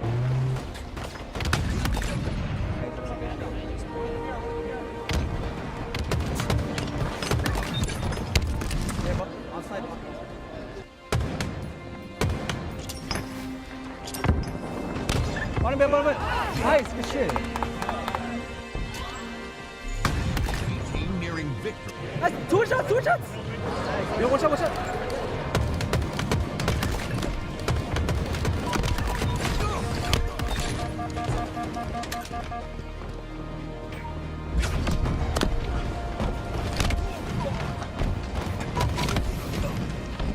Defeat.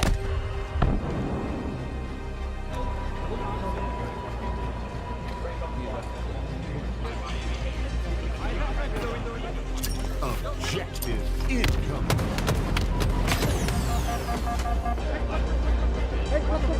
Jump on the shit.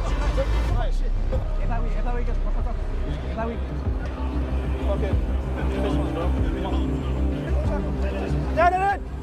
Side prep one time.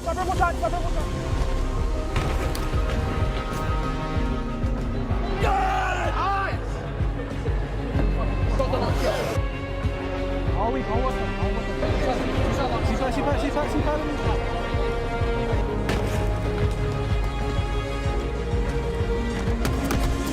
Look, fucking good. Bottom's hard. Done!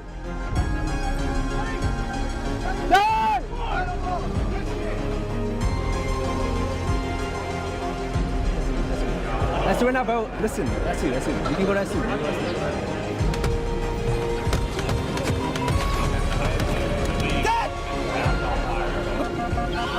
Enemy team score.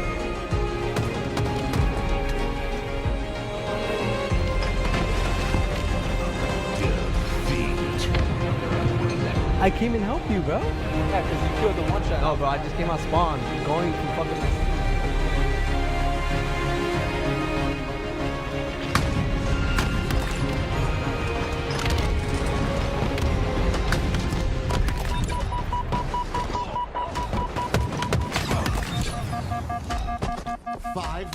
remaining. Enemy captured your flag. 30 seconds. What's your spot?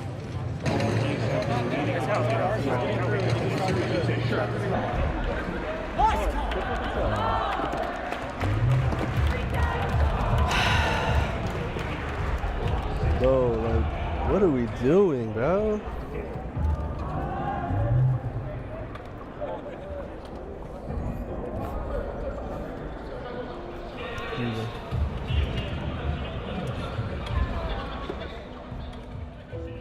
I mean, growing up with the Tripley brothers was like pretty hectic.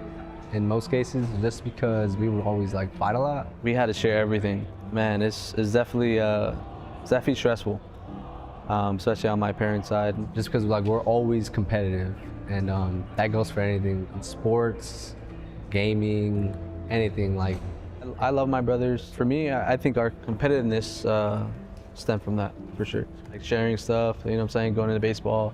I think we had to also share cleats, baseball gloves, bats, everything. Yeah, our relationship, Donnie and Eric, we've always like tried to critique each other's gameplay in a good way, just because like we know like in certain situations, if we're in that same play again, we know we're gonna come out on top. I'm the oldest of Donnie and Eric, so it goes me, Eric, and Donnie. What sets me apart from like Eric and Donnie's, it's more so of like my personality. I'm more of like an outgoing, like happy, like vibey person. Drew is like more of an outgoing, funny, class clown type of guy. But I really do vibe with Drew. Like I think he brings a lot of happiness when it comes to having conversations with him, stuff like that. Eric's more of a, he's really funny too, don't get me wrong. But Eric's more of a like a dominant, like serious guy. Like when it comes down to like real life, like no bro, I'm right. Like, you know what I'm saying? Like I kind of just like, I'm in the middle. I kind of just like listen to Eric, listen to my, like they're my older brothers, like no matter what.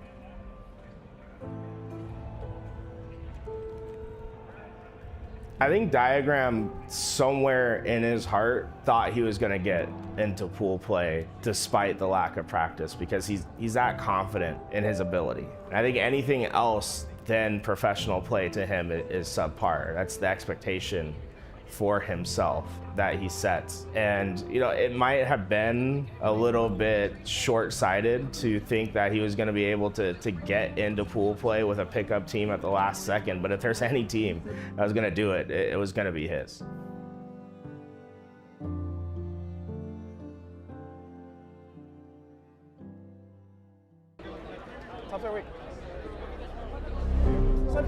Nice! Good shot! Nice! Down!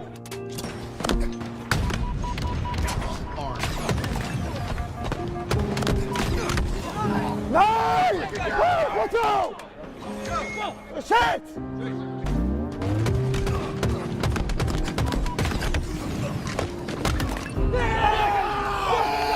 Good shot! Come on, come on! Come on! Look at that shit! Look at fucking 5K, bro! Look at that shit!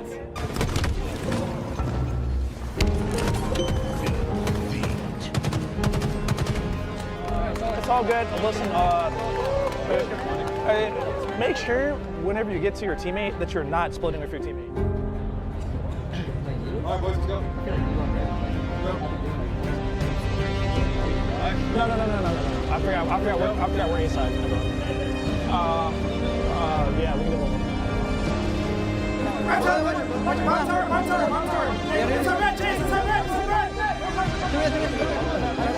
Guys, push on. Inside tower. Go to see. Nice. Get in. Let's fucking go! Fucking go! Holy shit! Fucking go! Holy shit! Finally, bro! Holy fuck! How are you boys? Let's go, Lee! Holy fuck! Open bracket!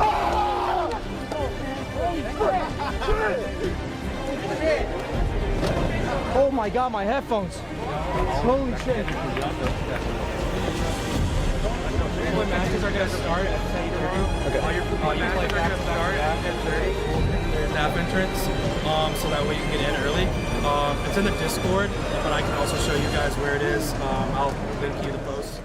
That bomb, bro, was so fucking good, bro. You literally, like, I don't know who was like arming the bombs, but you did exactly like what I said, like we needed to do. That was that fortress neutral bomb assault, like, bro, that was perfect.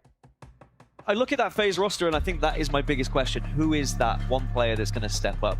Suppressed on a tear already off the start. 8-1-0. I was referencing the tear just off of that double we witnessed, but his stat sheets are even more nuts.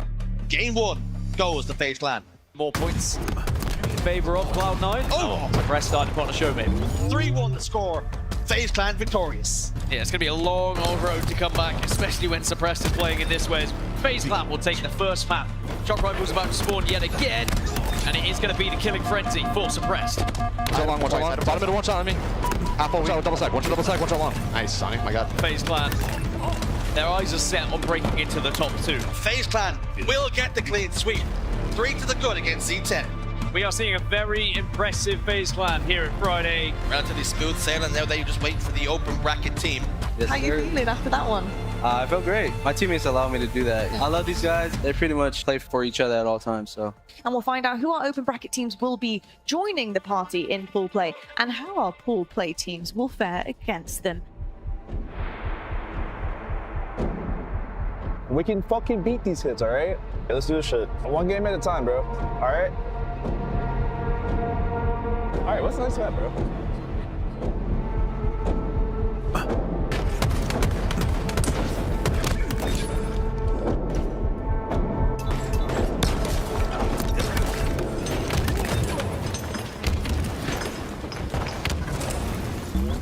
Defeat.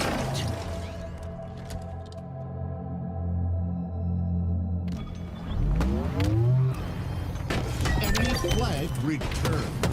Enemy captured your flag. Be all right. Defeat. Besides that, bro, like, go ham.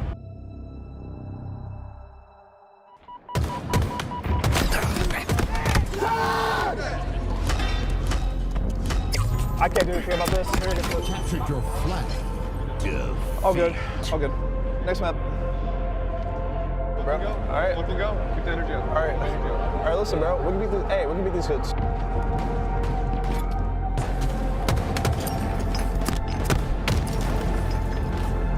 Ivy weak. Ivy two guys. Ivy two guys.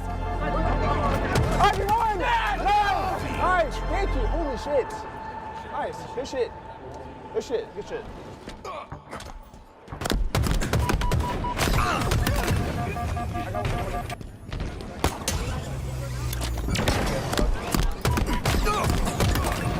It's man.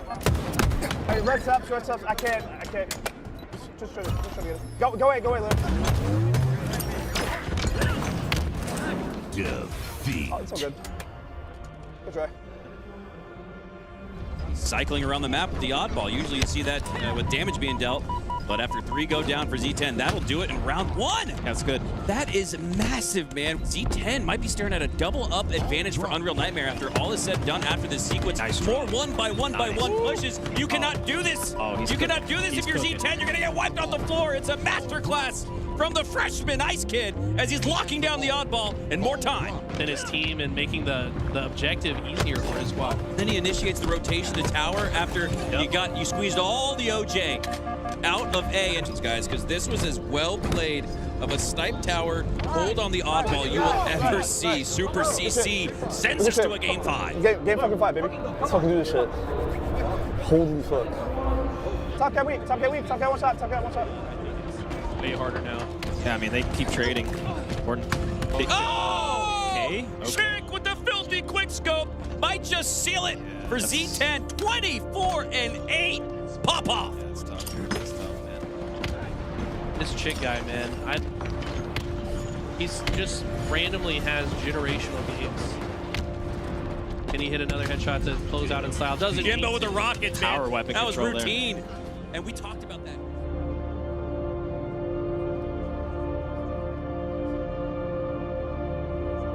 Unreal Nightmare are not giving up. They're treating this as if this is an opportunity for them to make it out right now. They want to show the world what they're made of. Stepping out of that hill once again. This time it's Unreal Nightmare.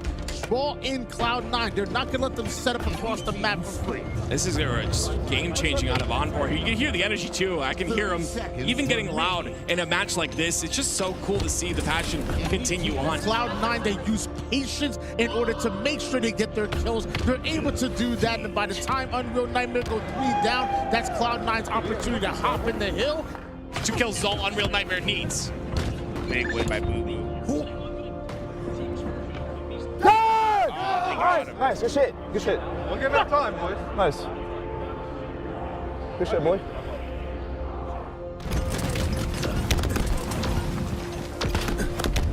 Bomb arm. Nice. All right, good shit.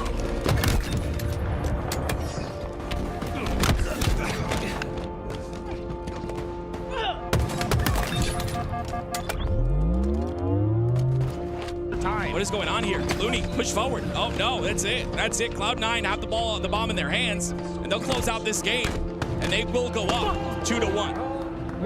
We had no one to watch the front boards? How did it happen? I was watching the site.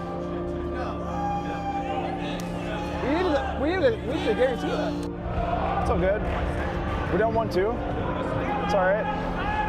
What's the next one? All right, bro. Let's fucking go. Fucking fist bumps, bro. Go fucking nuts. Come on. They're after Alpha. They're on Charlie, but Charlie gets reset, and that may just be it. Cloud9 able to take it. Unreal Nightmare are going home.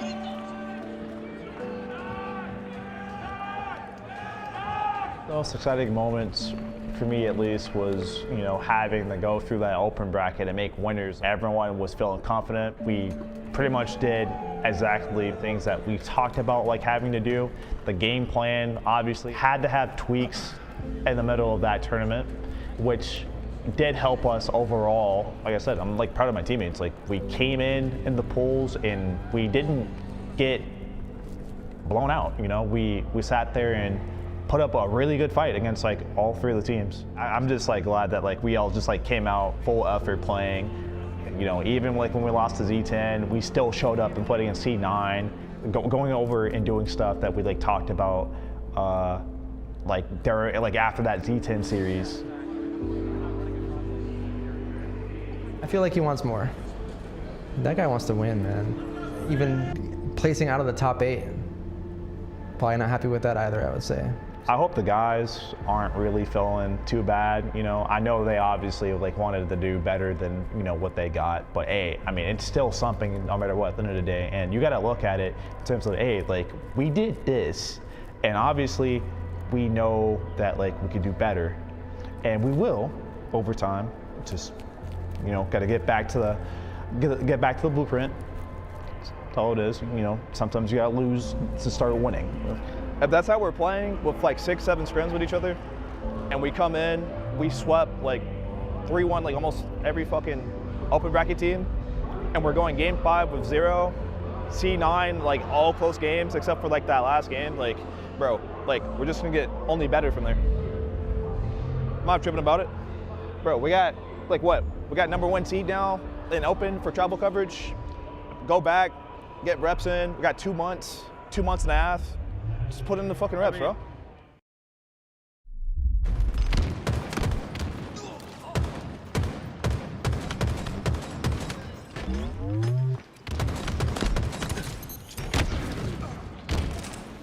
Ladies and gentlemen, welcome back. We've got Shopify Rebellion versus FaZe here, and this is going to be a really good matchup just to kind of see where FaZe end up, I guess. I feel like they've been playing really well this entire tournament, but this is going to be their one true test. My name is Active, and of course, alongside of me, all the way in Salt Lake City, is going to be Tools. Tools, what do you think about this matchup?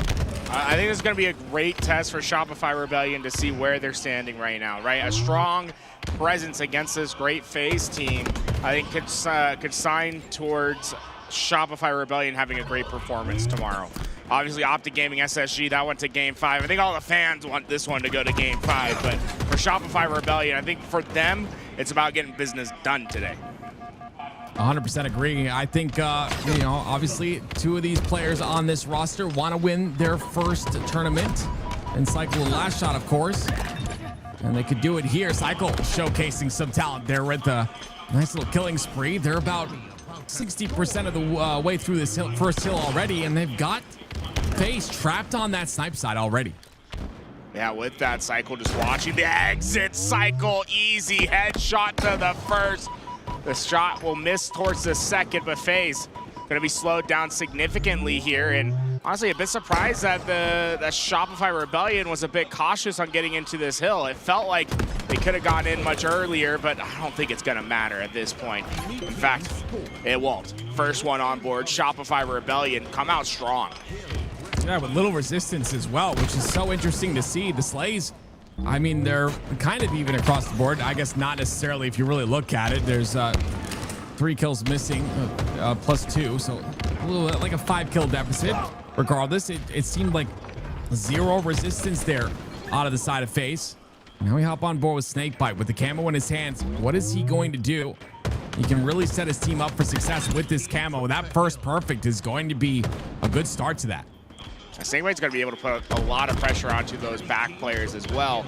That'll clean out the lane for FaZe. They'll be able to get into that hill cleanly, and you see Snakebite, the frustration from there.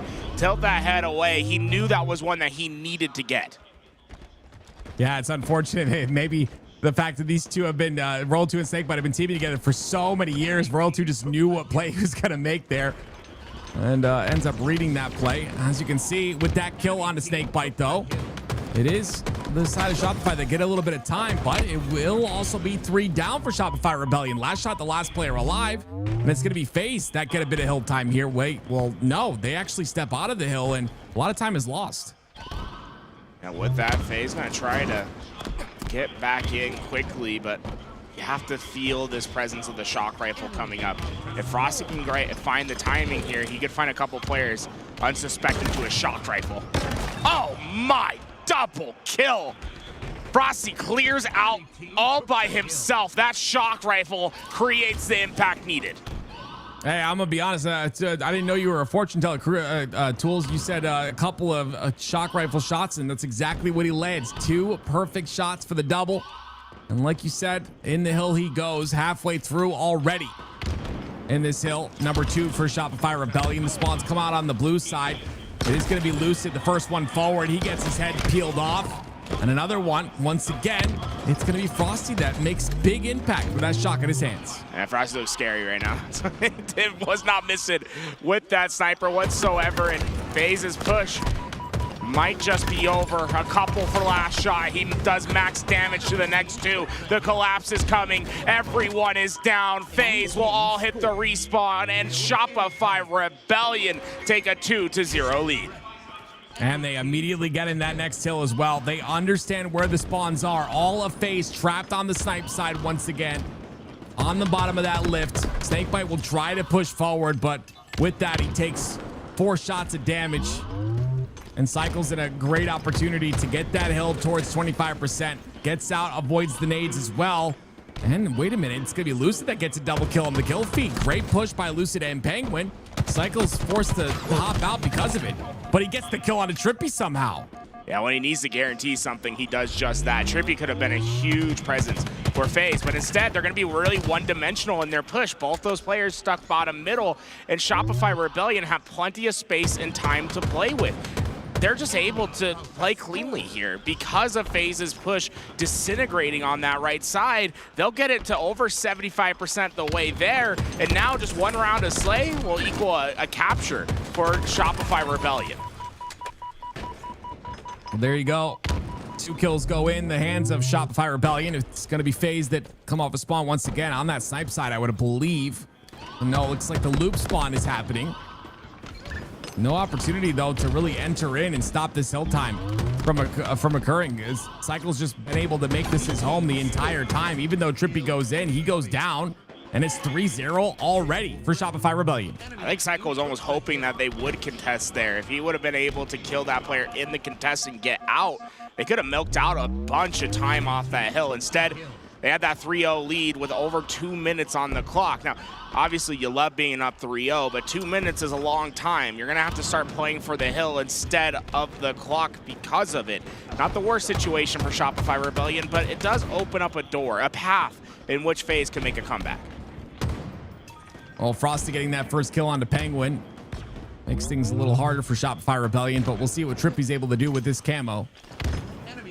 Has to step into the hill for just a second. Let's try and spot him, though. There he is. Immediately spotted with this camo in his hands. They know exactly where he is, but it's a great kill by Trippy. Cannot convert on the second, though. He'll go down. Camo value pretty much 0 at that point. It's just been clean from Shopify Rebellion, and the reality is FaZe just doesn't have the slays. Not one player on their team positive. A couple of them looking at double negative stats, right? It's just you need more slays. Right now, Shopify Rebellion are controlling everything, and look out where Lucid died, right? Like, Lucid's getting destroyed by Frosty off the spawn at lift. Like, there's no contest that can come in. That might be one of the cleanest games, a Solitude King of the Hill you'll ever see. That was a quick 4-0. It's going to be Shopify Rebellion that put the first score on the board, lead the series at 1-0. And didn't expect that at all. This Shopify Rebellion roster has been one of the best teams in the league since the start of the season, since the changes were made. Looking to see if they can make their way back to that grand finals like they did in the first event. DreamHack was a bit of a different story, but we'll see what they can do here. And it's going to be, of course, like you said, the Slays that is a big difference in this game. The big thing, it was never in doubt, right? From the start to the finish. Like, Shopify Rebellion had the first hill almost immediately. The only time it was ever in question for a hill was that second one, right? Where we saw FaZe have a couple chances inside that hill where Shopify Rebellion had to scrap it away. Other than that, the other 3 hills they captured, I think there was like less than 15 seconds of contest time from FaZe. That was domination. And you can see a little bit of the replays here. It all started with the shock rifle in the hands of Frosty. He gets 2 before this. Then he's able to get another 2 there as well to wipe them 3 down. The second he got that shock in his hands, things all changed. Frosty, a menace with that weapon. Yeah, I really love Shot had a pretty solid game as well. Yeah, I love the route that Frosty took to get behind him, right? And that was the weak point of FaZe's setup, is they didn't have anyone watching through the bottom middle of the map. Frosty recognized that and then had his teammates distracting those perimeter players. And with that information, he was able to get those clean grabs. And from here, I mean, this is just solid work from Shopify Rebellion. FaZe has the spawns that they want, but they're trapped. And Shopify Rebellion not only scoring in this situation, but you see that pressure that Last Shot and Royal 2 are putting in on the left side. Cycle comes in, puts in that damage. They're going to be able to work together. And by the time FaZe, even though they're winning these gunfights, they're winning it to the direction that they don't really want to go, right? They want to contest hill. They just never can get there. And Cycle was always doing a great job of patrolling, right? Getting damage onto the players when he needed to be getting damage on those specific players. Never giving up a lane, playing every lane on the map at once from this position of scoring. It's just, this was a masterclass. Yeah, very dominant. You saw the lobby getting reset there, so we'll get the players in the lobby as soon as possible to get you this game too. But Shopify Rebellion coming out pretty hot here, and against a FaZe roster that I keep saying has been really solid throughout. And yeah, of course you do have, we did have that other semifinal happen. It was Optic versus Space Station Gaming, like you mentioned earlier. It went to a game 5. And now we've got the 2v2 final happening on your screen. It's going to be, of course, Sirion. That was on your screen just now for a moment. And on this side, you've got Uzi. So Dark Uzi versus Chosen here, Tools. Yeah, it's going to be Slavonic and Sirion versus Uzi and Zuzi. Uzi and Zuzi have been in, I think, the grand finals of every 2v2 coming into this tournament. They have not been able to win one yet.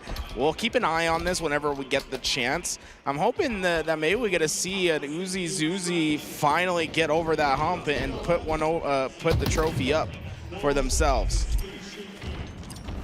Well, ladies and gentlemen, we'll keep you updated on that. Link Tools instead, we're hopping into game number 2. It's going to be Live Fire Slayer, Shopify up 1-0 in the series. That Trippy able to get a lot of damage, but those kills not quite coming in yet. Both those players in Shopify Rebellion able to survive, and in fact, kept the damage onto Trippy. He never got the shields back. The Cypher's back for Shopify Rebellion. The nade makes him one shot. Oh my, everything's just going right. Oh my goodness, 5-2 already, and Last Shot's not missing whatsoever. He wants his first tournament victory. He wants it now. It's a lot of work to get there, but it could all start here with this win against FaZe. Last Shot down to no shields, has to back up. 6-3, the Shopify Rebellion lead so far. But here comes FaZe on the push. Oh, great damage. Cycle cleans out the rest. He has yet to die on the map. He'll be the last player alive for that little bit, and with that, gonna regroup with his team, work on what this next engagement looks like. Well, the engagement looks like there's a lot of players from FaZe on the A side. Cycle wants to take the rat tunnel approach. Snakebite gets kill onto Last Shot. There it is, 3 clean kills for FaZe. They're right back in this. FaZe did a great job of just baiting Shopify into their space. Didn't try to force anything from A there. Shopify Rebellion took an approach to in which it was multi-pronged on the lanes that they were going to attack, but they weren't connected onto those attacks, allowing FaZe to have each other's help, to win those gunfights, and to keep this game close. 11-11. It's as close as it gets here. Snakebite looking for an opportunity onto Royal 2. Penguin's going to clean that one up. Snakebite will move towards the top side of the map. Quantum Locator coming out very shortly. 3 down for Shopify Rebellion and a nice lead for FaZe. Oh, that Snakebite going to catch the spawn of last shot in the open. Was almost able to rip the 5 shots needed, but will certainly get that information to his team. And now it's the complete opposite situation that Shopify Rebellion found themselves. Instead of pushing into A, they're trying to defend A. The big difference, though, camouflage coming up in 10 seconds. That's going to force action. Snakebite going towards that action there. Gets a couple shots into multiple players, but 2 of his teammates go down, so he has to back up here. And he'll go down to the top side of the map, and that's going to be a free overshield for last shot. Just FaZe going down at the wrong time there. Yeah, you know, even though this game is close, they seem to be losing the position when it matters, right? When the camouflage comes up, when the sniper is coming into play. Giving those pieces of equipment, the toolboxes, to Shopify Rebellion is a dangerous game, because oftentimes that's where they're going to find their lead. And oh, Frosty working alongside his teammate. They break through to B. They have FaZe split off on the map, and now Sniper in the cans of Shopify Rebellion's last shot. That's unfortunate too. It's just because last shot found Snakebite's shoulder there for a moment, was able to spot him out, and then the collapse comes through after that. Nice shot by last shot once again on a Lucid. Penguin trying to win his 1v1. Royal 2's gonna chow it. Penguin gets the kill. Trippy gets the kill, I should say. And Snakebite gets his own. So right back in at his face. Well, it's connecting last shot. I love that repulse, right? It lets him sit on this ledge without anyone from FaZe knowing that he's there. Oftentimes that's enough to keep you alive. He'll get those shields back and still plenty of sniper to work with. 6 bullets is a lot of sniper to work with here. 1 kill lead for FaZe still, though, as Lucid gets a perfect in the kill feed. Royal 2, though, trading out onto Penguin. And interesting position here by last shot, staying alive on that nest side. They don't expect it. Snakebite's going to go down pretty quickly to that. And still 2 bullets left. They haven't been able to take out last shot. I think this is a big piece of the puzzle here that is allowing Shopify Rebellion to stay in this game. Player at top tower has been frustrated and take down, and last shot going to continue to feel that frustration as too many players from FaZe are around. Massive live. I believe that was Trippy that was up in that tower. That might just be enough to give FaZe a little bit of a head start into this mid game. That could have been a massive kill for Shopify Rebellion. Instead, we see a neutral game in which they're battling for map control. So far, FaZe have it on the top of tower. Camo's coming up as well. This tower position is very important, but last shot finds a way in. Trippy gets 1, but last shot finding his way in, finding the kills. He's going to secure the camo once again for Shopify Rebellion. That's been a big difference between FaZe and Shopify Rebellion this game, is the power-up, power weapon control has clearly been in the control of Shopify Rebellion. And that might be a big missing piece, is FaZe, without their normal coach of Royal 1 and King J, not able to make it in. Instead, Hunter JJX will be back there, and he's a very good Halo player. I imagine he's doing a fantastic job of coaching in this situation, but you have to feel for FaZe here. They have not been able to control those camouflages. Great kill once again by Snakebite. Open things up just a bit for him to push forward. The camo, or I'm sorry, new sniper coming up in about 5 seconds here. And you see it's immediately FaZe going towards that tower side. They want control of the tower for this snipe. Let's see if Shopify is able to contest on it. Multiple angles. Snakebite's got to try and watch them all. 2 kills going in the feed, and it's a lead for FaZe and 3 down for Shopify. This is an opportunity for Snipe to go into hands of Snakebite. First sniper that we've seen from FaZe. How far can they stretch it? You know, they did a great job of playing keep away with the camo of Shopify Rebellion after it was grabbed. It kept them in the lead in this game, and it's been very slow since, but it's starting to creep into the favor of FaZe. Snakebite reads that one. Not fast enough, unfortunately. It's going to be Cycle that takes that sniper in his hands now, and he puts it to work immediately. The QT comes out. It goes right directly back towards B. It's got about a little bit of QT to use remaining. I wouldn't assume he uses it whatsoever. Not going to give up his life or this sniper. I think they have his location. Trippy's going to be the one to spot him. And they rotate away from that, it looks like, towards the outside. Snakebite goes down to Frosty, and Cycle takes charge of the top tower. That Cycle just too far away from the rest of his team to help finish off any of that damage. Instead, they'll be relying on that sniper shot to give them an advantage. Look, there's a player from FaZe that's long flanking behind them right now. That camo's coming up as well very shortly here. There's the kill onto one. Somehow stays alive. Somehow is still alive. Ends up going down finally. Snakebite's going to be the one to get the kill. And camo is up, so Lucid directly towards that tower side, looking for the kill onto Frosty. Very big 1v1 here to solidify the top tower control. But as I say that, it's Royal 2 and Shopify Rebellion that once again get their hands on this camo. And they've had the camo all game long. Every single camo has been theirs, but they haven't gotten a lead. And oh no! Oh no! Snakebite gets the kill. Somehow the back smack with the camo goes in his favor. You could see the eyes went wide for Royal 2. He couldn't believe what just happened, but Shopify Rebellion not out of it yet. Just down 3. They found a couple big kills. Last shot could be a huge menace here. If he teams up alongside Frosty and they win these couple fights over at screens, this game could look completely different. Frosty, UT to keep himself alive. Have three's done a lot of damage. Royal 2 gets the kill onto Lucid. Frosty goes in for the kill on a Snakebite, but it's a trade. 46-43. FaZe still lead by 3. That was a hyper-aggressive play by Frosty. He got the comms and there was a one-shot player. He decided to full send it. It didn't work out in their favor. Now FaZe just one kill away from tying up this series at one apiece. Big game Trip at it once again. The very pivotal moment in the game. Goes out, chows that fight. Gets 2. One more kill, like you said. That's all that's needed here. Lucid's gonna go for it. He's gonna go for that top C jump, but oh, he misses it. Unconventional out of Lucid. I never see Lucid miss those jumps ever. And he's got to get out of dodge because of it, but he goes down. 49-46. See how thin the margins are in professional play. You miss a jump, you get punished. It's just the way it is. Shopify Rebellion need a clean wipe. They cannot afford a trade in this situation, and you feel the game start to slow down. But Penguin able to find it in FaZe, get themselves out of that sticky situation, and secure themselves a game to tie the series.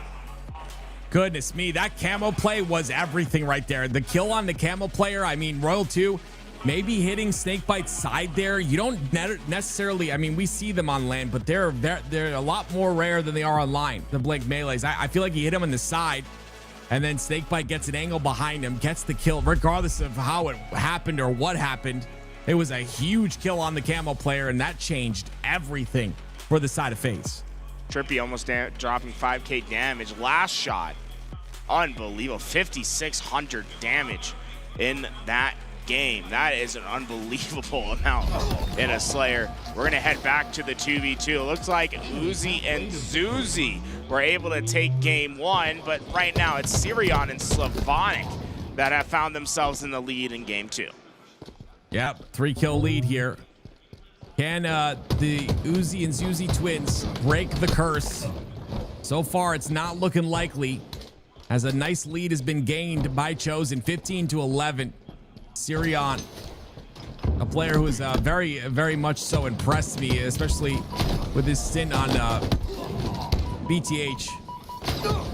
He's performed really well at this event thus far. There's a couple of kills, though. Now bring it back to Dark Uzi's side. That see Zuzi trying to charge into the front lines. A couple too many players here, though. He won't be able to find that first kill. And that puts Uzi in an interesting spot, right? He could try to commit for that gunfight, but it would be risky. Instead, he'll back up, and they'll just accept that they won't get that kill and won't get that camouflage. Savonic and Sirion have a big moment here to try to get themselves a massive lead going into the end game. From bad to worse, Sylvanic ends up taking the melee there. He's going to read this play, and he'll get the kill. Right as his shields are coming up, goes back to Chalet. Cleans up the kill. Chals once again. His teammates there to help. Some great teamwork out of Sirion and Sylvanic. It'll be 18-13 now. With that, Sylvanic working with Sirion to track down that player from Zuzi. And really, it's just they've done a great job of finding the kills before the help can come through. Uzi and Zuzi just have not been able to connect these last few engagements, and it's going to continue to be a problem. The lead now 7. 4 more for the side of Chosen. Let's see if they can close this out. Otherwise, we're going to a game 3. Wait, this is plenty of time left on the clock here. Oh, no, it's a best of 3. Oh, no, best of 5, best of 5. Okay, best of 5. I apologize.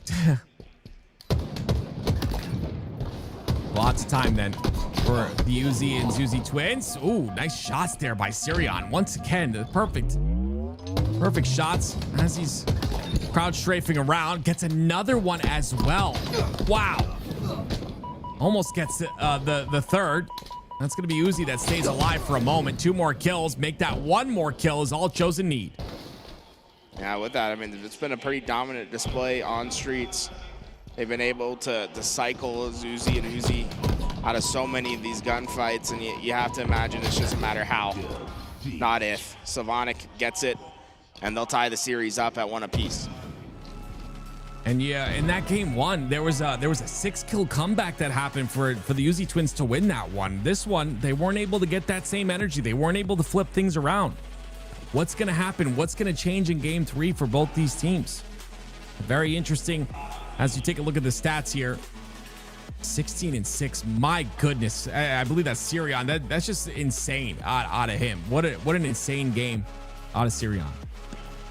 Yeah, I mean, he had as many kills as the other team by himself, right? That's when you know you cooked. Well, ladies and gentlemen, that game 3 definitely going to be a factor. We've also got the FaZe and Shopify Rebellion game that is going to a game 3 that is tied up at 1-1 as well, and you can see that lobby is forming. Goodness me, FaZe definitely win a very big game here to tie this series up, and gives you the belief that they can bring this back. They're all set up, they're all ready to go, it looks like, and we will be going to recharge strongholds for the next game. And this game all about just timing, ensuring that you get to your spots at the appropriate time. You want to try to play for those total controls whenever they are available. Both these teams, no strangers to what it means, to what it takes to win on strongholds. Oh, here we go, ladies and gentlemen. It's going to be Shopify Rebellion versus FaZe, game number 3. And again, it will be FaZe that win that Slayer. And it will be them going into this game 3 with a bit of momentum. But Shopify looked clean. And you said that word before in that game number 1. Clean gameplay out of Shopify. That's what I've noticed as well. FaZe have to come through with that teamwork. 3/4 of this FaZe roster won a championship with Formal, right? It's just Snakebite kind of filling the shoes now. Can he do that? Can this roster come through with the win here today? Should be straight to the BR, wanting that long-range rifle to try to help his team take that player off needles. But Royal 2 just had no fear. You saw what I saw there, Tim, right? That is just the ego chow of all ego chows. Not only wins that gunfight, but that helps facilitate now a camo grab as well for Shopify Rebellion. And this is a nice start. They could get a trip cap in, and they have the spawn lock necessary to keep a trip cap in if they want it.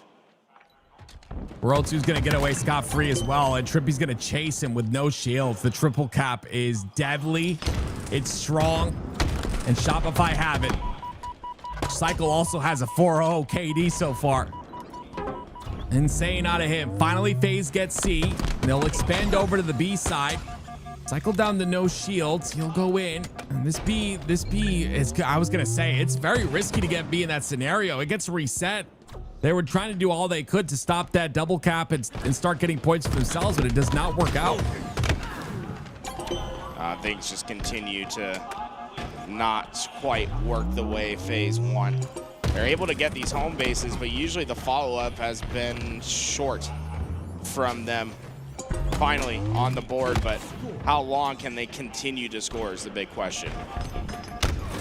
Frosty not able to get away with his life. Great nade by Snakebite. Listening to that communication. Gets the kill onto Frosty. They'll start to score, but Lucid gets perfected on the A side of the map.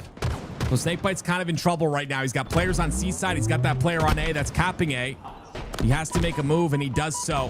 While doing damage, he'll go towards the A side here with Penguin. Penguin gets his kill, and the slate in the favor of FaZe right now. With that, Snakebite gonna try to hit a route underneath. Oh. He thought he was sneaky. Royal 2 was never seen, and he got himself a gnarly back smack on a Snakebite. Wasn't a ninja, though. Don't count it. Trippy, though. What can he do with his camo? Wait a minute. Last shot spots him, and he gets the curb slide into the melee for the kill. Guarantees that kill for himself, and a triple cap guaranteed for Shopify. And look at this. Oh, okay. Ooh, Lucid just saved themselves a lot of heartache there. They didn't win those fights over towards that tower side. They would have been stuck into that trip cap that Quadrant won, I think, 20-plus games in a row with. Lucid, unfortunately, a player on that B side, on that batteries, due to Trippy's death. And because of that, Lucid's not really able to freely walk into A like he wanted. Last shot anchoring A. Has all the rest of FaZe once again trapped on the long and the C side of the map. Snakebite does have an opportunity on the tower, but it is Frosty that takes Lucid out, and Snakebite's down to no shields as well because he's hiding at this point. Gets his shields back, gets the trade at least, and Penguin gets a kill in the back of Hydro. So definitely good trades here out of FaZe so far. That should be enough to at least allow them to hop into B, and unless Royal 2 wants to commit, and he won't. That's smart from him. They will be able to stop the scoring of Shopify Rebellion. The big reason as to why that works out for FaZe was the trade at bottom tower. Taking down last shot with that sticky was big. It allowed FaZe to have way more space to work with, getting them into this 2-cap situation, and now staggering the spawns of Shopify Rebellion. They could be looking for a trip cap dagger here. Yeah, they haven't had enough pressure on the C side to make that triple cap happen, but they do have them trapped on the long haul. The first kill goes down. Penguin's not able to clean up the kill onto Royal 2, but Trippy does it instead. And now at this point, you just play for those points. You play for the double cap scenario and just don't allow Shopify Rebellion to get across towards that catwalk. We really haven't seen Shopify Rebellion have to play from these positions too often in this game. But Frosty just trucks his way into A. He just wanted to force the gunfight. That does not work in the favor of Shopify Rebellion. It might have been a distraction all along, though, because they wanted Royal 2 to be able to grab this camo, but he is spotted immediately. Wow. Great beat down by Trippy there. He'll guarantee B. He wants to get out of dodge, but looking for an opportunity to do so. 2 down for Shopify Rebellion. And it's going to be Trippy that takes a lot of nade damage there. He's the first to fall on the glass side. With that, Lucid can track his way back into pipes. And he has multiple ways to approach this, but I like this way. The hyper aggressive, I'm going to get in your face. This noob combo is going to win me this gunfight, and I'm not backing down from any gunfight. That's the confidence that I feel like we need to see from Lucid. He's starting to bring it here. You see that ooh, that's a long haul player that gets through somehow. I'm sure Luce is not very happy about that. He finds his way through. He breaks the entire setup in half, and it's going to be Frosty that does it all. 2 caps go in immediately for Shopify Rebellion back to back, and they'll start to score. Although FaZe had the lead, Shopify are looking to come back. Now with that, still 3 down for FaZe. It's going to take him a while just to even have numbers up on the map. Does Frosty read this spawn? He did hear the nade in time. Is able to get back towards safety, and he has that grapple. He could try to go to C quickly if he wants. I think he's waiting for more information, and the information comes in that 3 players went down. He never has to head back. Instead, he can pressure the spawners of FaZe with that grapple if he wants to. Oh, how? Oh! How did Frosty just do that? Oh no, I don't know, but it turns into a lot. Last shot gets the camo. Frosty gets his kill. Penguin goes down as well. 2 down for FaZe. And it's all crumbling down here. FaZe are trying to scrap up some time, or trying to scrap up some hills, but they just can't do so. A reset onto B, and they'll reset A momentarily as well as they continue on to this triple cap. They do have presence towards A, so FaZe should be able to stop the scoring relatively quick, but question is the follow-up, right? They don't really have a lot to work with after that play, and with all those players committing back to C, they had to give up A, and they need to win this gunfight. Royal 2 will not go down. They start to score once again. Yeah, interesting that they all left A and then all tracked back to A as well. FaZe will get A once again, but Cycle has that shock rifle in his hands, and he'll do some damage with it. B is being taken now by FaZe to try and stop this scoring for Shopify Rebellion, but it gets reset immediately.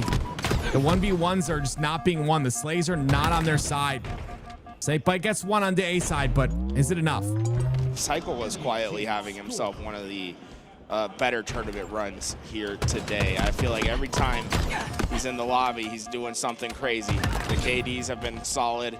He's been hitting the rotations that he wants. He's been a big reason to Shopify Rebellion's success. Great awareness by Snakebite to understand his role there to get towards the top of glass, but last shot shuts him down immediately. And because of that, he'll go into B, and he'll capture B. 231 and counting here. Ooh, great win by Penguin, though. The nade is going to take him out. B gets reset, A gets taken. It's just all FaZe is always playing on their back foot here. They just have no room to move. That time is starting to tick away. They have less than 10 seconds to be standing into these hills. Trippy will be the first one in. That camouflage going to help him potentially find this secure, and they will be able to stop the bleed, but this is about the moment where we say mistake-free Halo is needed. Shopify Rebellion, they find a clean 4 down. This game is probably over. They're looking for this camo and Trippy. Trippy gets a kill on the Royal 2. Wait a minute, this is not good. Oh, he gets too aggressive on the Cycle there. Cycle was down to no shields. He's down to no shields again. FaZe are scoring, but it's Shopify Rebellion that have that pipe side control. Cycle always does a great job of just making sure he's in a spot where he needs to be, but also isn't expected to be. It allows him to get easy kills, and with that, he knows this last one can be game-winning. The back smack dagger as he flies into the spawners of FaZe, trying to prevent them from even stepping into the hill. 2-1, Shopify Rebellion. Dominant fashion too. And you talked about Cycle, 23 and 12, I believe it was, out of him in that game. What a crazy game out of him. What a great game out of Shopify Rebellion. And they'll go up, like you said, 2-1 in the series. Now we hop over to Envy versus TSM. A matchup that we've wanted to see for a long period of time. It's going to be Envy with that ball in their hands. And we'll see if they can get some time to catch up to TSM's lead. That's still just a camo to beat around with precision, able to get through, find the early shots, and now time starting to accumulate more and more for Envy. That's a 3 down, and some roars coming in from the side station as well. I think Envy getting a bit hyped. You'd love to see it too. That's going to really pile up if they can bring that momentum into the game. TSM still leading for now, though. No ball time, even with those kills, has been acquired. We'll see if they can break into A here. Talik, very difficult kill as he continues to slay out. Is 3 down for Envy. Oh, that Talik looking towards that tower. They want to try to get as much distance from this ball as those spawners of Envy. And it looks like Envy opting to send 3 players towards that stairwell. With them getting that kill, that's going to force out the early play. And Talik, I like this reposition to tower as he's going to have great sight lines onto that play ball. TSM should be in a very recoverable position from this point. A great play ball and a great little sequence from them. What can Talik do with that shock rifle information on the bottom of gold stairs? Looks like Precision gets one. Another player down to no shields here. TSM doing their best to slow them down, as it is Envy that do get that elevator control onto A. Yaxton gets the kill with the plasma. And that entire lead that TSM has had this whole time has been shrunk down now It looks like Envy are in control with Camo coming up. Especially just being able to grab this camo without much contest. But surprised Jackson opted to run back towards half wall there. To me, that's a sign that the comms, they didn't quite know what the spawn system was there. With him getting caught out, that might slow Envy down, but Precision, not able to stay alive. Tried his best in that situation, but Jackson might just be able to recover something here. Massive kill from the middle of the map. Both these teams want to make it to tomorrow. And it's going to be tough to do so. The winner of this will go on to play Space Station Gaming. Too big door, too big. Jackson calling out the 2 on big door. He ends up falling. Envy have gotten a 5-point lead with all of these slays, but you'd expect them to get a little bit more. It's 2 down for each side. Bad Descendant able to look back towards those spawners. Not quite able to find those kills, though. With that TSM surrounding out that ball, they want to find a couple of slays, grab that, and get it back towards safety. Potentially a long haul grab, or if they, with Talik going down, it makes it a little bit more difficult. You can see pushing Manny back. If Talik stays alive, Manny would be able just to go and grab that ball. But you can see how small deaths like that gonna have big ripple effects in a game. Piggy gets one. Talik goes down. 1 minute left. Not a lot of time here. Nice. One team's got to act fast. It is Envy that do have that round number 1 lead. So Truck in. Nice. 3 dead. Descendant trying to push in into A. 2 down for Envy, and they'll grab that ball still. Even with 2 dead, they're confident enough to try and rotate this towards the C long side. Yeah, and you know, TSM was trying to get that ball to get themselves those few seconds, but never quite able to have that free grab. Envy's been just moving on the map so well. It's a real flow to the way that they've been playing, and TSM's camouflage is just not going to last. Precision flies forward, and Precision about to hit 30 kills. Remember, this is round 2. We're not looking at round 3. Yeah, 30 bomb in 2 rounds. Yeah, spawn him, see if we can. That's insane. We know what he's capable of, but great to see him pop off in a very important game. 13 seconds left on the neutral clock and counting. Piggy's got control of the pipe side. Big 1v1 against Talik. Talik ends up backing up. It's only 5 seconds left. The ball gets held by TSM. He has to drop down. Another TSM member drops down into a nade. Talik has to go down for the ball, but he cannot do so. And it will be Envy that take game number 1. Yo, maybe the audio shit's a power. They get the fist bumps out, and they just played that really well. You know, it felt like they were never really giving anything for free to TSM. I was really impressed with Precision in particular. It felt like he was always finding that just right route to get the double kill that was important for the team to prevent TSM from getting their foothold. Well, as you can see, ladies and gentlemen, Precision, 8,400 damage in the lobby, a 16.3 KDA. And that's what we expect out of Precision. I mean, he's one of those players that I just feel like has these really big pop-off games, and that's definitely one of them that he'll remember. You can see Live Fire Slayer is game number 2. As Envy look very solid right now. TSM looking for an answer, and I think it might be on Live Fire here in the Slayer game. Yeah, you feel like Live Fire is definitely a map where you have a lot of equipment and tools to get your way back into to a victory. I think TSM need to focus on the power weapon control. If they can get those snipers, the QTs, the power, the camouflages away, that's going to be key to their victory, to get a victory against TSM. Well, as we do hop over back to the winner's semifinals, it's going to be Shopify Rebellion up 2-1 in the series. And they're also up 2-0 in this game thus far. FaZe looking for something here. They won the Slayer game, but in the objective category, they haven't been able to even make a dent. Can they do so now? It's going to take a lot. Someone's got to pop off at some point here. They want to make this happen. There's last shot, making sure to shut that down. And so far, I mean, the stats are telling a very clear story for Shopify Rebellion. That's a story of efficiency, right? FaZe and Shopify Rebellion, there's not a huge differential in the slays, but a 2-0 lead in the game. Shopify Rebellion have not wasted any of the opportunities they've been given, and that's always a tough look whenever you're on the other side of it. It feels like every mistake you make, any pop-off moment that the other team provides leads to objective work, and it's scary. It's tough to beat teams when they're playing that efficient. We'll see if that efficiency will stop here. It's going to be Lucid at the top of P. Very important kill on the Royal 2. He gets taken down. And that's an opportunity with that first kill to take this flag towards the util side. Already through towards the car side of the map.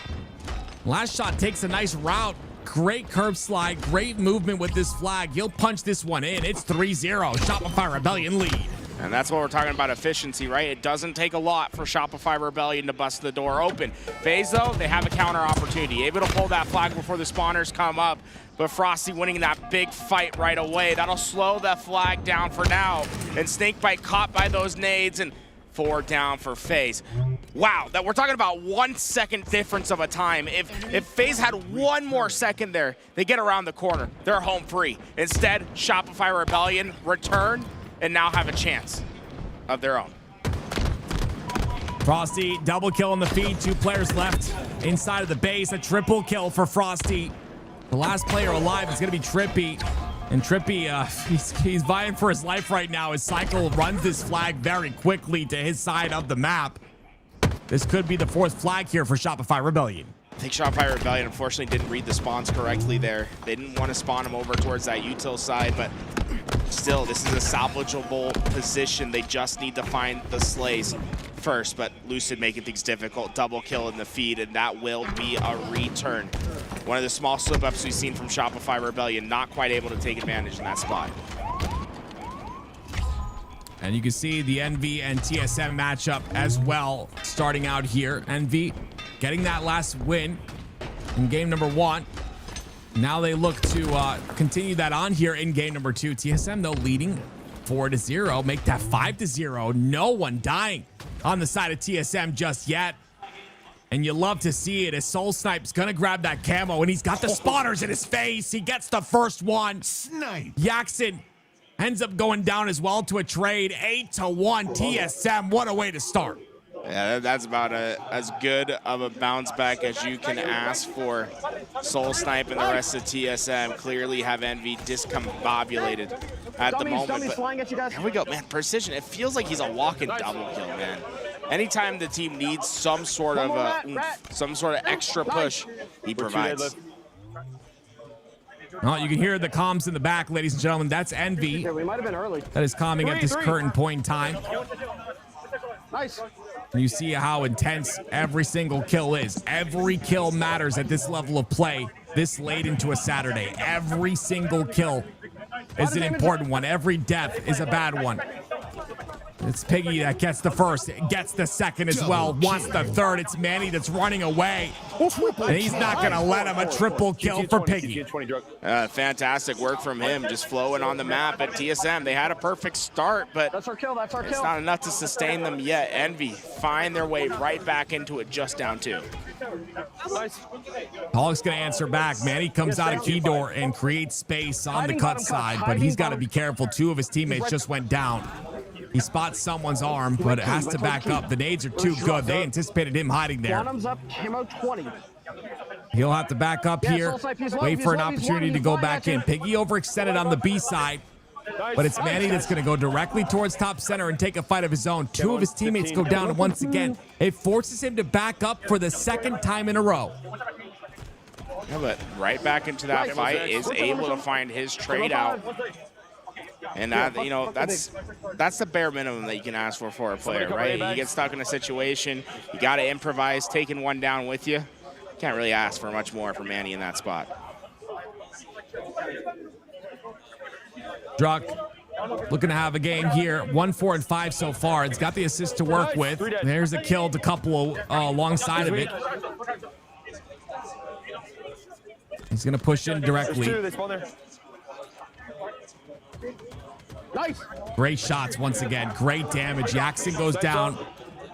Druck against Precision, I believe it is, but Descendant comes to his aid. And there's spawns that are happening on the Camel side are making it very hard for Envy to get comfortable at all. Oh, that they're just this could be big. Talik able to clean up. That team nade helps finish that fight, but the more important piece of the equation, the sniper gets back and away for TSM. Let's see where Talik routes with this. Depending on the information he gets is depending on where he's going to go here. And I like this, right? You want to make sure to get that player off that tower side or get information on the player on tower side. 15.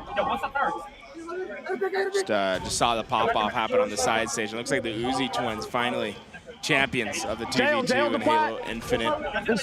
They're so happy. Yeah, two there. To see it, but I love that. They are jumping up and down. So excited to have that championship. I know they've been working for it for such a long time. That being said, Envy had a rough start to this game, but they find themselves right back into it. Just a 2-kill lead now, but when you think about how this game started, that might as well be a mountain for them. It was like 10-0 to start this game. Yeah, now Descendant's got that snipe in his hand, so things just got a little bit scarier.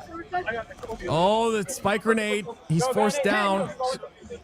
Cam on 30, Cam on 30. Tries to get back up, though. He's got a teammate near him, I believe. He gets the trade, and that's all you ask for in that situation. With as mixy as that was, a trade is beautiful for him. Precision. Looking to get into that fight. The punch didn't connect. The second one doesn't. The third one does. How is he alive? 2 missed melees. The third one got the job done, and he gets his shield back. I can't believe it. Yeah, and Envy are continuing to create a gap in this score here. Great movement, but Soul Snipe comes in and reacts pretty quickly there. That camo's up as well, so with all of Envy trapped inside of A, well, I wouldn't say trapped. They actually got a kill onto Manny, who was going for that camo. The Senate gets a kill onto Soul Snipe as well. 6-kill lead here for Envy. Camo now in the hands of Envy, I would assume. And Druck trying to run away with his life. Yeah, Axel was able to get the camouflage within all that chaos, and they can grow their lead with this. Wants to paint through the middle of the map, and no one from TSM opting to give him the challenge. And when they do, check at the corners. It's a hard fight. The pistol not enough. Whoa! Is it storming over there? Tools, is it storming over there? Big breezes. They got massive. It's an open air complex. There's a hurricane coming through. That is not user error. It's the nature of it. Oh man. Thanks for going along with me on that one, Tools. Sniper's up. 39-36. Envy still with the massive lead here, looking to extend it. The player on top of tower. Sniper still at the top side of the map. Talik, never mind, it's in his hands. And it's now only 37-40. TSM, the game in the hands right now of Talik. So far, Talik's been having a fantastic game. Oh, man, he is not missing. That is a confident challenge that he just took. +6 to his name so far, and we're just down 1. TSM, this is the start of their comeback. What is Talik going to do here? He's looking for an opportunity. The triple push on the Campbell side of the map. Is Envy ready for it, though? It doesn't look like they are. Jackson looking around. He gets peeled. Another one. Precision takes the shot as well. Killing spree for Talik. The man pops off at the most important moments at all times. And it's TSM with the 2-kill lead. I'm trying to guarantee this for his team right now, and everyone on TSM just trying to feed Talik in this situation. They want him to control this game. Just watching all the lanes. Camo 7. Finds his first target, but not quite able to get the finish fast. It'll be instead a help that comes through. But I wanted to keep that sniper out, man. The patience was insane right there. You get jiggled like that. Breathe. Oh, wait a minute. Oh, I like this. Oh, you hear the breathe comms. I like that. I like that. Those comms out of Thug Nasty. Tell everyone to relax. It's a very tense moment. You can go up 2-0 in this series if you do so. There's a kill. Talik gets another one, though. And another one for Manny. This team plays off of momentum. You saw it. You saw the break in the game, Tools. It has turned into a potential victory for them. A little bit shaky from Manny, though. They got to find the kill on a precision, and they do. TSM tie this series 1-1. Huge pivots, bro. Getting the troops together, feeling confident after that win. Had a great start. Fumbled it a little bit in the middle, but they finished strong. And I think that's what counts to this team, right? They want to have a little bit of momentum. They want to finish those battles strongly, and I think right now TSM definitely going to have a lot of momentum going into Game 3. Now, we did see multiple players instantly stand up. They are going to get themselves into their Zen zone, whatever they need to do, as they are going to use their Game 2 breaks. Look at this. You don't usually see, I think everyone but Descendant got up from the table. You don't see that every day. Oh, who else stayed? Yeah, you think Druck and Descendant just have a conversation? They're like, yo, what's up, man? What you been up to? Just start talking to each other. Hey, man, how do you think that game went? Druck's going to lead Descendant all by his lonesome. What do you think? What do you do when you're like the last player there, right? It's like... You get up. Yeah, you get up. You're like, this is awkward. I'm out here. Oh, wait, is he going to get up? I don't know. I mean, I would at that point. Yeah, glasses on. Okay. He's gone. Yes, sir. Yes, sir. But there is an update as well. Shopify Rebellion actually win their series against FaZe 3-1. And now they're going to be the ones playing Optic Gaming in that winner's finals tomorrow. I love the no one's sitting in the chairs. They're all gone, guys. They're all gone. Everyone getting themselves up to their bathroom break. And congratulations to Shopify Rebellion. That's huge. That means FaZe and SSG will be playing up next. One of those, I believe it's going to be the FaZe team that'll play against the winner of this NV and TSM roster. Or is it Nemesis? Very interesting. Yo, hey, hop on real fast, bro. Come talk. Okay, yeah, go grab him. The Uzi twins are gonna come here for a second. In a second, want to talk to him about winning the 2v2. Sounds good. I'll let you guys talk. Oh, it's gonna be a second. We have time to enjoy ourselves. Hey, chat. If you're watching, well, maybe sub to the channel. You know, a little primer. It goes a long way for us. Yeah, I know you guys got primers just sitting there. Don't lie to me. All right, just press the little purple button, scroll down to the bottom, and it should say Prime Sub. Okay. Yeah, you know, every day you don't use your Prime Sub, it's like 17 cents to Jeff Bezos. You think he needs it? That's ridiculous. Does that guy need 17 cents? Heck no. Come on, we gotta take it back. Claim what's ours. This has been fun, man. This has been fun. Oh yeah, I've been having a blast, dude. It's cool. I love the atmosphere here today, and dude, the matches have been just awesome. That Optic, dude, the Optic series was crazy. This place was bumping. It's fun to have like two crowds that can go at each other, because the SSG fans are here and they're representing. I'll tell you what. I love that. There's a primer. Oh, there's a 5 gifted subber. Akran with the 5 gifted. Young Garbaggio with the Twitch Prime. Let's go, guys. Thanks, guys. Appreciate the support. We're right now, guys, if you aren't aware, we're just waiting for the teams to get back towards their stations so that we can have this Game 3 happen on Aqua Flag between TSM and Envy. They're just taking their allotted break. In the meantime, we got more Prime subs with Co the White Boy giving out his Prime sub. Hey, thank you so much, man. Let's go. We appreciate you guys very, very much.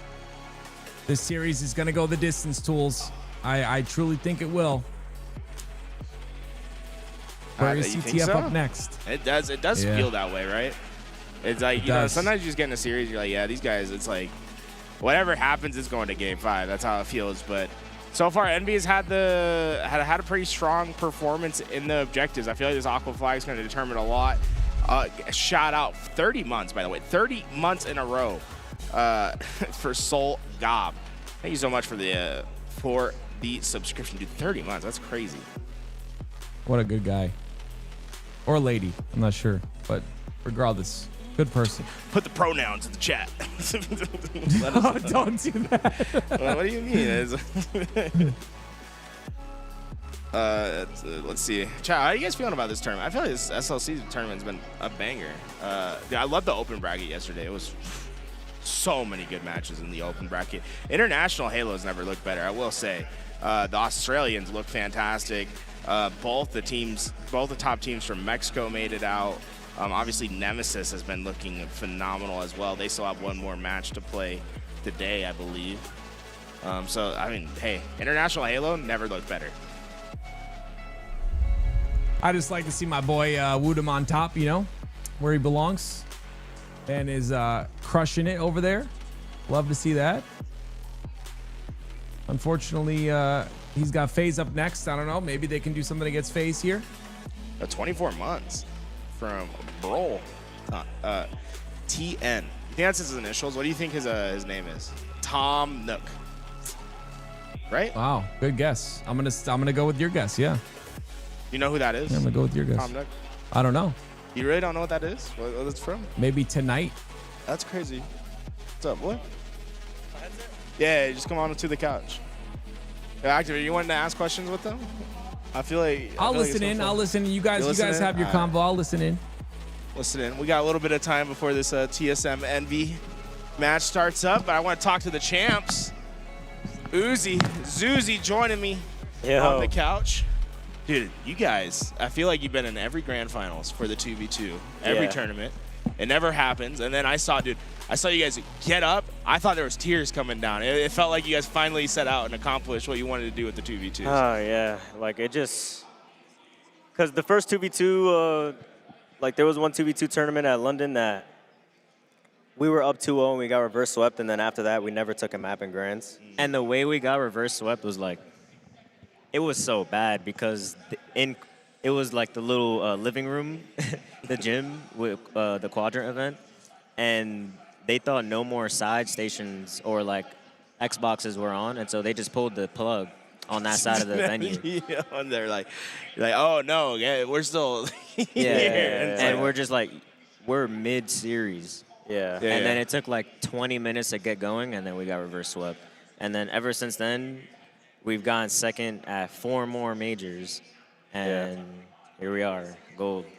And that was still a tough match. Like, Sirion, he plays money twos all the time online. Like, he's obviously going to be tough regardless if this is his first event or not. Like, he's a shooter. Yeah, he's a shooter. Do you guys do any like prep for 2v2 before you come in, or is it no? This time we didn't, not at all. So maybe that's the key. It's like don't practice. Yo, I guess. Like I guess so. That's how life works sometimes. Yeah, because before some events we'd be like, yo, let's play some money twos just in case we don't get out, you know, so and then we can be prepped. But on LAN is completely different game type, so we're like, why would we even go out our way to practice this when we can put that effort towards 4s and then just come to the event and have fun in the 2v2, which we know are game types we don't normally play. Yeah, you know, the goal for you guys is probably not to even be able to play the 2v2. Exactly. Right, so, of course. Yeah, so, I mean, you guys got pretty close, right, throughout the open bracket. Can you talk a little bit about how the 4v4 run went this weekend? Yeah, so we got top 20, and we played some good friends of mine, Lido and Morgan. We played them without their teammates, which honestly kind of hurt me because I want to beat them with their real team.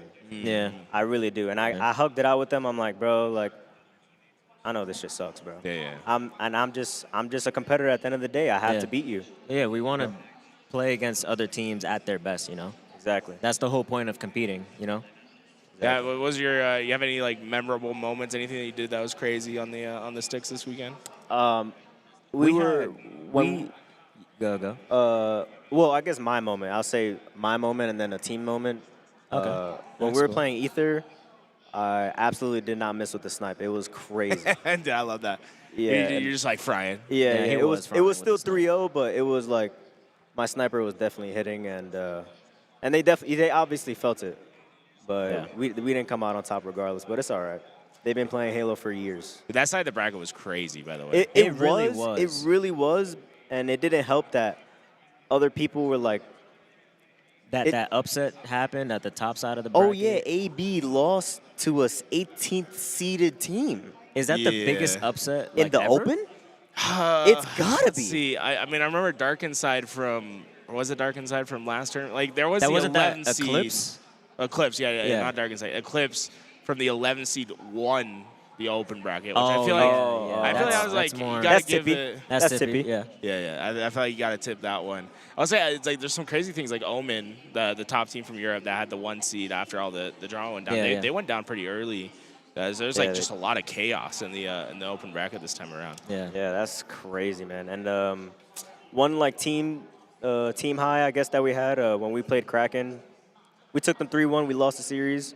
Extreme grudge match. You know, I was teaming with Super CC and Aiden Suspector, so I obviously wanted to beat them. You know, you got to prove that point. You know, I don't really have those grudge matches like often because we don't change teams. We don't change teams. We didn't change teams for a long time. Yeah. So those kind of grudge matches never really happened until the second to last event. Yeah. Right. Now it went 3-1. Yeah. Oh no, go ahead. It went 3-1, and the first map was what was it? I don't even remember actually. Well, I know the Slayer that we won, we beat them 50-28, and damn, that's like there's something about like me and Angel and like being on a team where we're like really good at Slayers, but I feel like when you guys were casting online, I feel like too as you were there when you guys were casting online, you guys would say like, where's this fire in the OBJs? And like, I think that's the biggest thing when it comes to me and Gabe. It's like, we got to incorporate some of that, bro, to every other game tough, type, right? man. It's never easy. I will say, like, I feel like you guys got a good chance. There's 2 more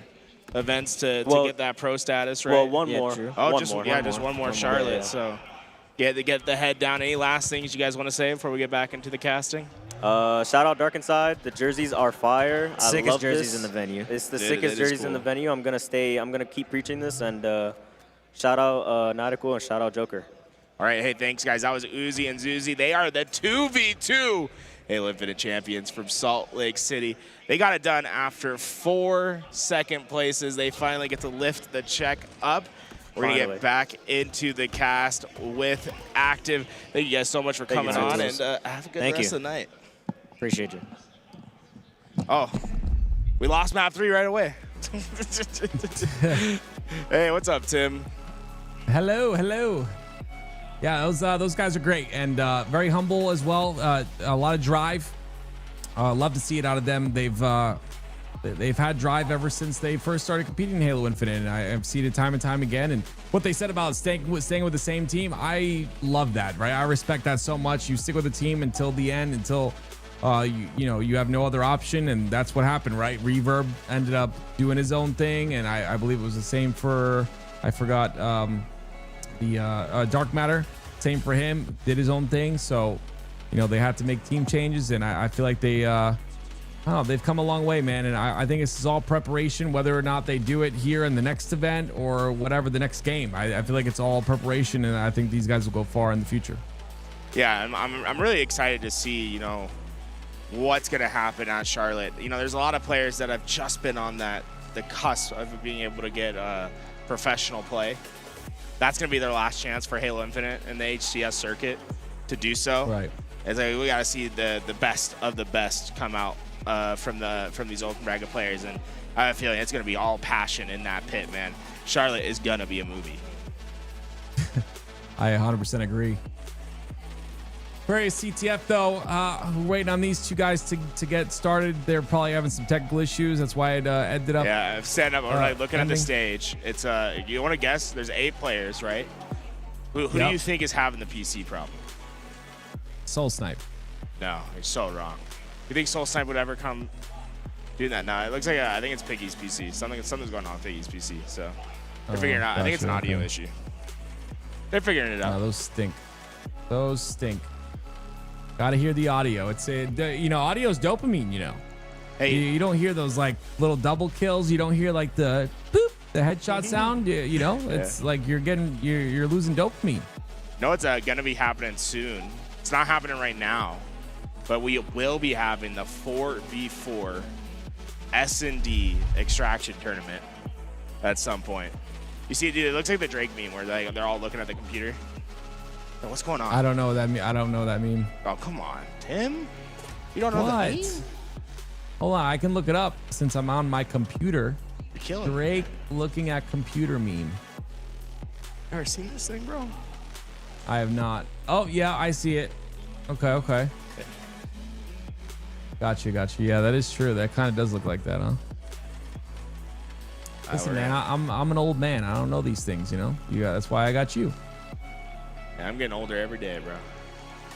I hear you. I don't think I'm no longer a young man. Having an existential crisis in the middle of the venue. I hear that. It's gonna happen. You're gonna have many more too. There's not just one. There's gonna be many more. Dude, you know, someone said Royal 2 is only 5 feet tall. That's crazy, bro. That's crazy. What time does it start tomorrow, guys? It starts at noon Mountain Standard Time. But you can stay here. We'll have all sorts of action for you guys to watch.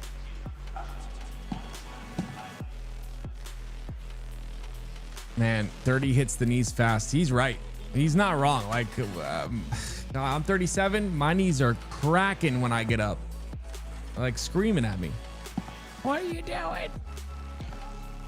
What are you doing?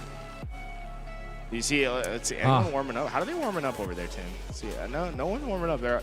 Is it BM to warm up while there's a computer problem going on? It's like, hey, if there's a computer problem going on, we all have a computer problem, you know? I would literally be shooting my bots right now if I was up there. I don't know how they don't. You got to keep your hands warm. That's the whole point of the Ogre Twitch, was to keep your thumbs locked in, you know? Oh, I think, look, they're starting to populate that lobby. You see they're getting into there. Maybe, he's thumbing up. Oh, wow. Okay, that was really quick. That's probably why they're not doing anything with bots. Did Piggy just jim the camera? Did you see that? I didn't see it. Dude, I swear to God, he locked eye contact with the camera, did a thumbs up, and said, yeah, we're starting, dude. Don't go anywhere. Okay.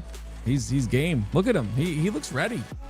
Is that ready or tired? Which one is that? What do you think? Honestly, you said that. I'm like, I'm questioning myself. What time is it? I can't tell. It is like, they are East Coast, right? So it's like it's probably a lot later for them. It's like a 2-hour difference from East Coast. I've been saying this, like, people meme on me, dude. I've been saying this for so long. It is so, I don't know how they play 100% every single game for an entire, like, it is draining, dude. It is draining. And yeah, I respect it so much. I really do. Someone said he's ready and tired. You know, I like that option. It is a full situation. The thumbs ups were in. The fist bumps come through. Aqua flag is the locale. Game 3 is on its way. I'm excited for this one. I truly think this series goes the distance, ladies and gentlemen. And man, TSM looked good in that Slayer, but can they bring the same energy here in CTF? Very important to do so. And you can see it's already starting off. We're going to start off with Druck on your screen with the battle rifle in his hands. He has that ability to just laser anyone in the middle of the map, but Yaxon, no fear, grabs that camo. The silent assassin trying to get to work. He'll take Manny down as his first target. Yeah, it's a good kill. Now we can move up on the map. Druck, you know Druck, he just got information on him. You saw that shot. It didn't hit Yaxon, but the info is there. What are they going to do with it? Well, Piggy's going to take Druck out, and Yaxon's going to move this flag inside of the util. This is a great run here by Envy, but I would assume they're going to slay one more time. Druck's the only one dead. There's the slays right there. 2 go down. This flag should be free. Oh, what a nade. I lied. Druck and Soul Snipe are going to combine to get right onto that return. Piggy, did he get the touch? No, the return comes in. Clutch plays from TSM. That's insane. I didn't expect those last 2 players alive to be that forward on the map. They get all the way to their side in such quick fashion. They stop the flag. It is nowhere near free. And because of that, my goodness, TSM continuing on here. They're going to have to push this. Soul Snipe's going to be the last one there, and they'll get the kill onto him. 2 down. They should be able to pull this flag towards the util, and they do. So far, I mean, Envy's had better opportunities for these runs. It feels like they've been a bit better on the offense. This flag trying to get away. They got 3 down. It's just one player from TSM that's trying to solve them. Manny doing his best. It's essentially a 1v3, but he bought enough time for the spawners. There it is. The push through. Descending gets the flag touch. He's relaying it through the util side. Gonna be down to no shields. That flag will be on the plat. Not patient enough, and because of that, It's going to be a little bit more difficult, but the sliding comes through and Envy takes the lead. Well, with that, I mean, Envy, they've clearly been the team that's been on the front foot. They've been the ones dictating pace. On the other side, TSM, it just seems like they're trying to do their best with what's been given, but oftentimes it's just a little bit too much from Envy. Their brick, their P-jump. Yak's going to try and stay alive here. He ends up going down. And he'll free up Druck to get this camo. See, he pops it a bit later. Towards the top center of the map. Going to look for some sort of kill here. One of his teammates go down. It's going to be Soul Snipe. There's a trade. Descendant goes down as well on the side of Envy. An opportunity maybe for Druck to push up on the map, but he doesn't feel free enough to do so. Looking for information somewhere. Druck. That's a pick. Listening That's a pick. for what is to come. He has 2 players ahead of him and will continue on his rampage. It's 3 down. Druck will hit the flagpole, but won't be able to get it much further. Yaxon in the perfect position to cut him down. That's a great stop by Yaxon. Last one alive inside the util. He prevents that flag from going. He's not able to get the trade on the second, though. That flag is still down on the floor, but it will be touched. It will be up for grabs to send the last player alive. All 4 down for Envy. An opportunity for Druck to continue this flag run, and he will do so. There should be a flag, a person spawning in the flag. I was expecting maybe a toss up there, but regardless, they'll get this flag in. And it'll be all tied up at 1. Hard fought, but TSM, they certainly earned that flag run. And they're looking to maybe go back-to-back here. They got great pressure onto this util side. They just need the kills. Oh, Druck just short on the shot. You hear Envy getting locked in here. Man, he's going to be the one top center with that plasma pistol in his hands. He's got Soul Snipe there on the util side as well. Instead, he goes for the cross-map shots on a precision. They'll get him. But it's going to be Soul Snipe that falls. Druck will take top center. Camo is up. Very important couple of kills here. Druck does not miss a shot. And he gets the first and the second kill, too. And with that, TSM gets another camouflage. Things just start to seem to roll their way. Momentum has clearly shifted. It's now TSM that's been controlling much of the game. They continue to control the game. Yaxon gets beat down. It's 4 dead for Envy. Manny going in for a flag touch right now, and he'll potentially get it. The spawns come out on the fridge, and you see the resistance by Druck just putting as much damage as possible in. Will that flag make it through to the halfway portion of the map? It looks like it might have, and this could potentially be a flag going into util, but it is stopped momentarily. The kill comes out. Manny's only able to get 1. Nice. We heard the comms. We fumbled, but TSM not done yet. They get the 4 down. That should be enough for this one to come home. The util spawns got damage onto Druck, but they won't be able to get the finish. A 2-1 lead for TSM. Great start by TSM right there. They're continuing on the pressure too. They don't allow the counter cap to happen. Lots of damage going into the players pushing on the util side. And it will be them getting cleared out. It's 3 down for Envy once again. Precision, the last player alive. He's still in the util. It was a player that even I didn't track there. He's going to be a problem. They have to take him out quickly. Manny able to get that flag through. Nice. More and more kills going their way. Druck is putting him into a blender. How is he still alive? Forcing them to use the nades. But he bought enough time. You see the flank come crashing through. Soul Snipe gets 3. Talik's flag is close to home. And TSM has come to life. The overkill for Soul Snipe. Oh my word, Soul Snipe pop it off. Camo is up soon as well, and I believe that will be taken already. And it's in the hands of Manny. Manny down to no shields, though. They snuff him out, and he'll go down pretty quickly, but a nice two cap lead here for TSM as Soul Snipe goes towards the top of P. That's Soul Snipe able to get through this door. He'll get information. I love that. He's like, yeah, I'm not taking that fight. Let me get back to some safety. Takes a lot of damage there, though, and they're looking to clean him up. He's just got to do all he can, and getting a kill is what he's going to do. It's a massive kill by Soul Snipe. He decides to go back towards the fridge side. They're not able to get that flag toss. You see the flag toss was attempted towards the fridge side base, but They missed the toss, and because of that, that flag is going to be dead in the water. Live as long as you can. Soul Snipe will have to live here on the fridge. That's Soul Snipe just looking to continue to be chaotic.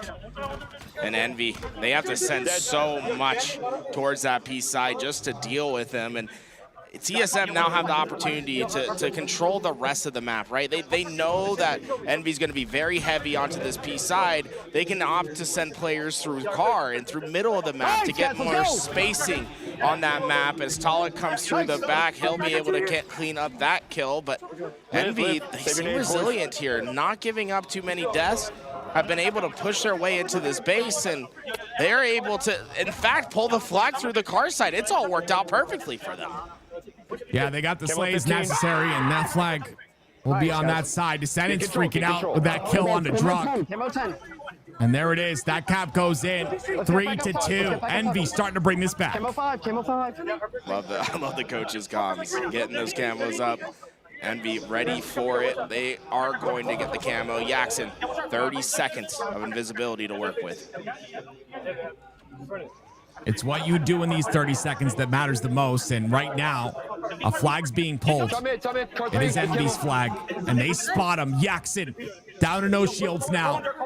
He's got to take some unconventional routes here if he wants to live. Instead, he goes to help his teammate out. Those couple of shots will solidify the kill. In fact, it'll solidify 4 down for TSM. 2 seconds, Yak. Your camera's out. I love the Gonzer Thug. That's great. I love it when they time the... when they time how long they have the camouflage.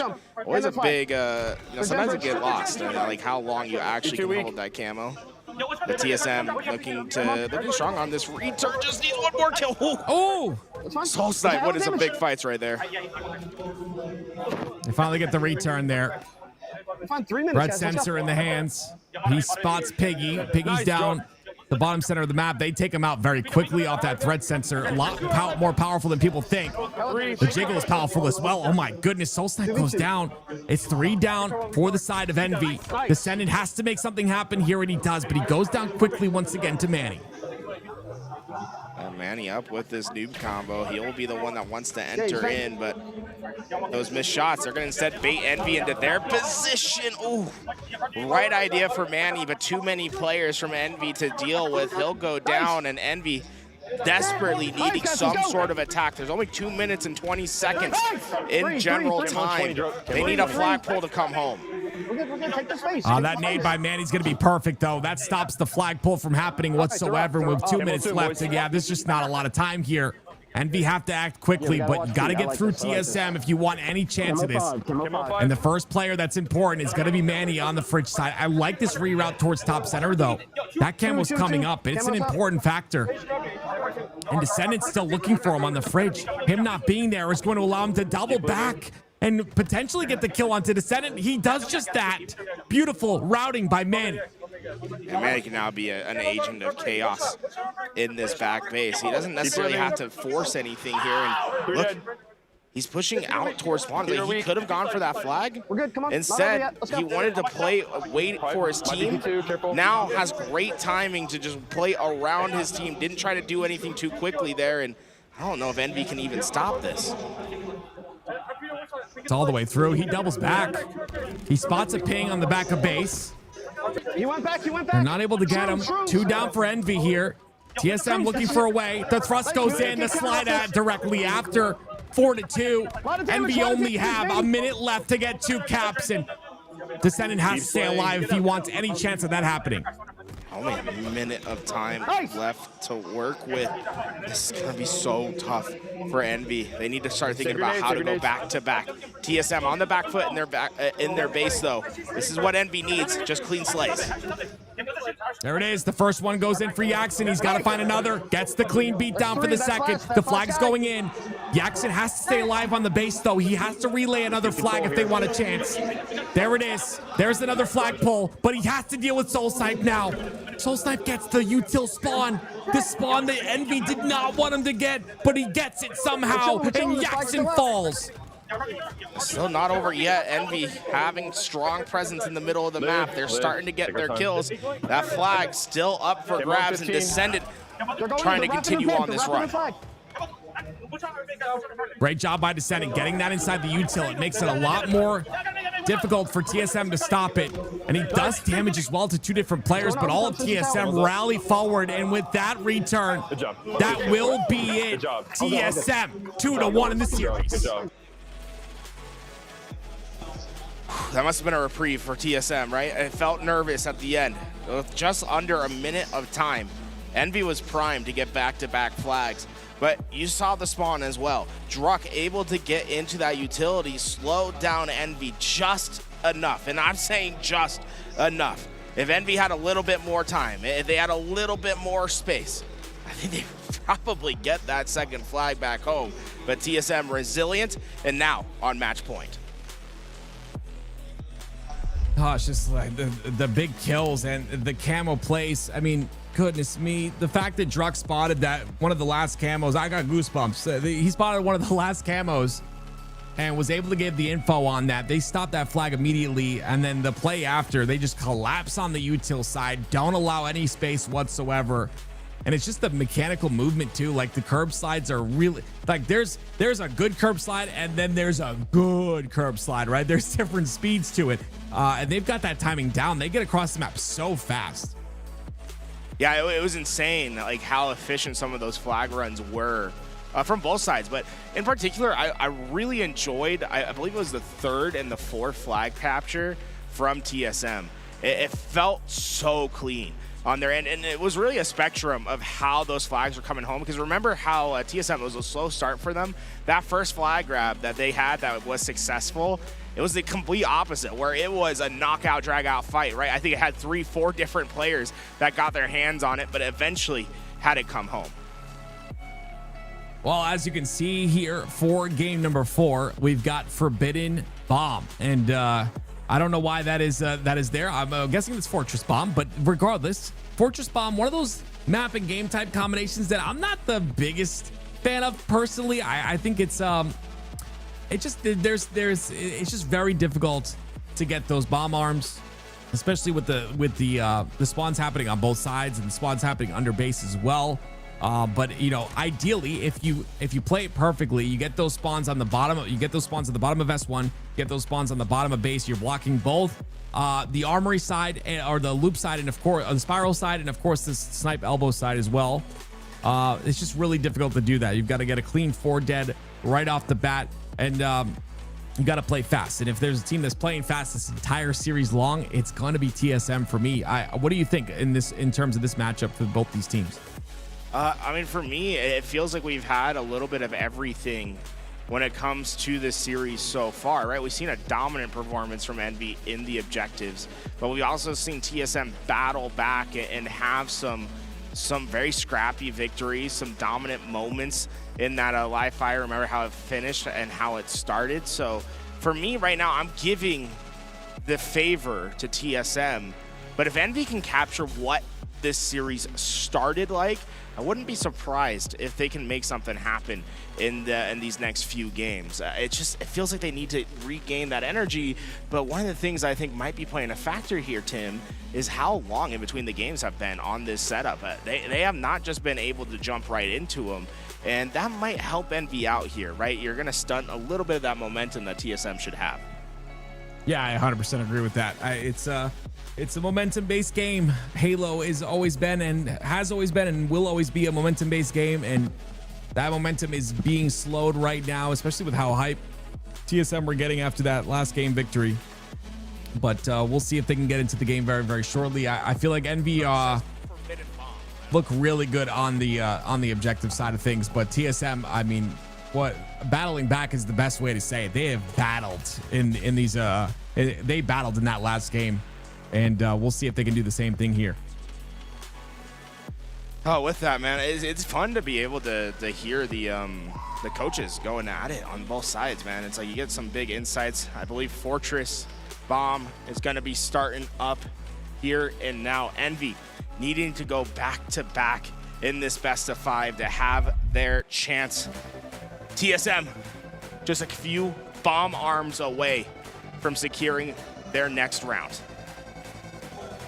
Well, here we go, ladies and gentlemen. Fortress Bomb, game number 4. Let's hop on board with Druck. And already an overshield. They're trying to get right into the front lines for Envy, but a couple players down. Jackson doesn't want to be too quick. He wants to maintain as much of this overshield as possible and try to contest the sniper. Lots of players in front of him. Sniper's up as well. That's a big kill out of Jackson. Nice. Got to get another one, and Talik's able to win that fight out. Once again, Talik gets the snipe in his hands. He has snipe. Nice. Not able to take that fight. The sniper connects, and Piggy, remember, this is the sniper of TSM that he has in his hands. This could be a big moment for Envy, but the big thing that's holding them back, they need that bomb to move forward. There's no one in position to move it. Instead, it's just been a prolonged game of Slayer. Piggy on this elbow side with snipe. Moving our shit. Nice, he's dead. You hear the comms there. Soul Snipe's going to be the first one to go down. And because of that, Piggy feels a bit more comfortable here. With this snipe in his hands, Druck gets a kill on the feed. Piggy, there it is. The shot that he wanted the most, and he'll try to get the kill on the Soul Snipe as well. Piggy, one shot left. He's basically wasted this entire sniper of TSM, but they don't just want to waste a sniper. They want a bomb arm opportunity. With 2 down, this is their chance to move it up. And they have that bomb underneath. You heard OS in 25. Big kill by Piggy once again. 2 bolt spirals. Bomb is on the arm spot. They've got to get more slays, though. You hear the comms, they're both spiral. They're going to be isolating those players. And with that, the first bomb arm goes in. Envy put one on the board right away. And they're playing well. I mean, it took them a while to get that bomb into that spot, but once they got it there, they didn't look back. And now with an overshield to tank their way through, this could be a quick second bomb arm on Fortress. That could be a death sentence. It's 3 down for TSM. There's been a lot of hype, though. You can hear it in the comms. The kills are going in the favor of Envy time and time again. TSM are not able to get off the spawn. The elbow spawns come in. Precision is doing all he can to get the slays. I like that they're not trying to push that bomb too fast. They want to get the slays first before they go in, but TSM not making it easy to get clean slays. This is a big fight. Big win. Descended with a reversal on to Manny. That may solidify something here, but he has to drop bomb. Spawns are coming out on the spiral, and Tog's got an angle onto him. Druck gets the kill. And with that, they are able to clear, but that was close. TSM, for the first time in I think a few minutes, can take a deep breath and try to work on an attack of their own. Druck's going to put that damage in across the map. He's going to go down, though, to Jackson. Piggy's got another sniper to work with. 6 bullets to shoot here. The game, the cap, the second cap in his hands. If he can land a couple shots. There's the first one on a Manny. Druck, though, and Soul Snipe get a kill in the kill feed. Piggy trying to jump off a snipe, and he does. Trying to get that damage in. Wasn't quite able to get that finish, but it's all back into the neutral game. Descendant wants to get forward, right? The big goal right now is to try to get forward into the opposing base and to create chaos back there. It hasn't been easy for TSM to accomplish that. Envy's had their few moments when they've been able to get forward, and it's starting to create pain for them once again. Soul Snipe having to stay back on his side for so long. He wants to have that sniper into play, but Envy's just preventing TSM from getting forward. Oh, that melee is going to be good. That's going to be a great stick, though, on the OS player. It's going to be 2 for Precision. Soul Snipe, though, with the double of his own. Clean 2 shots to take off the head. He wants another, but he'll miss. Just barely. And TSM still reeling forward here. Bomb in the base of Envy.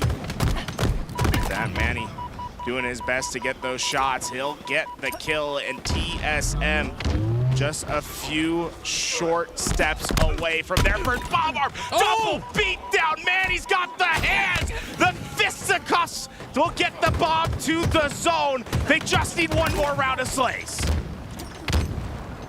They're looking for it. Piggy's the first one to fall. Players all over the place, though, under the base, on the top of tower. And TSM not able to deal with them quick enough. Finally, they get another one. They've lost a lot of numbers. Oh, but Talik, oh my word. 3 go down for Envy. An opportunity for TSM But the bomb, not in a position just yet. Tolik's trying to create space. Bomb is arming. Tolik has to do something here. But there's too many numbers, too many of the MV members making this tough.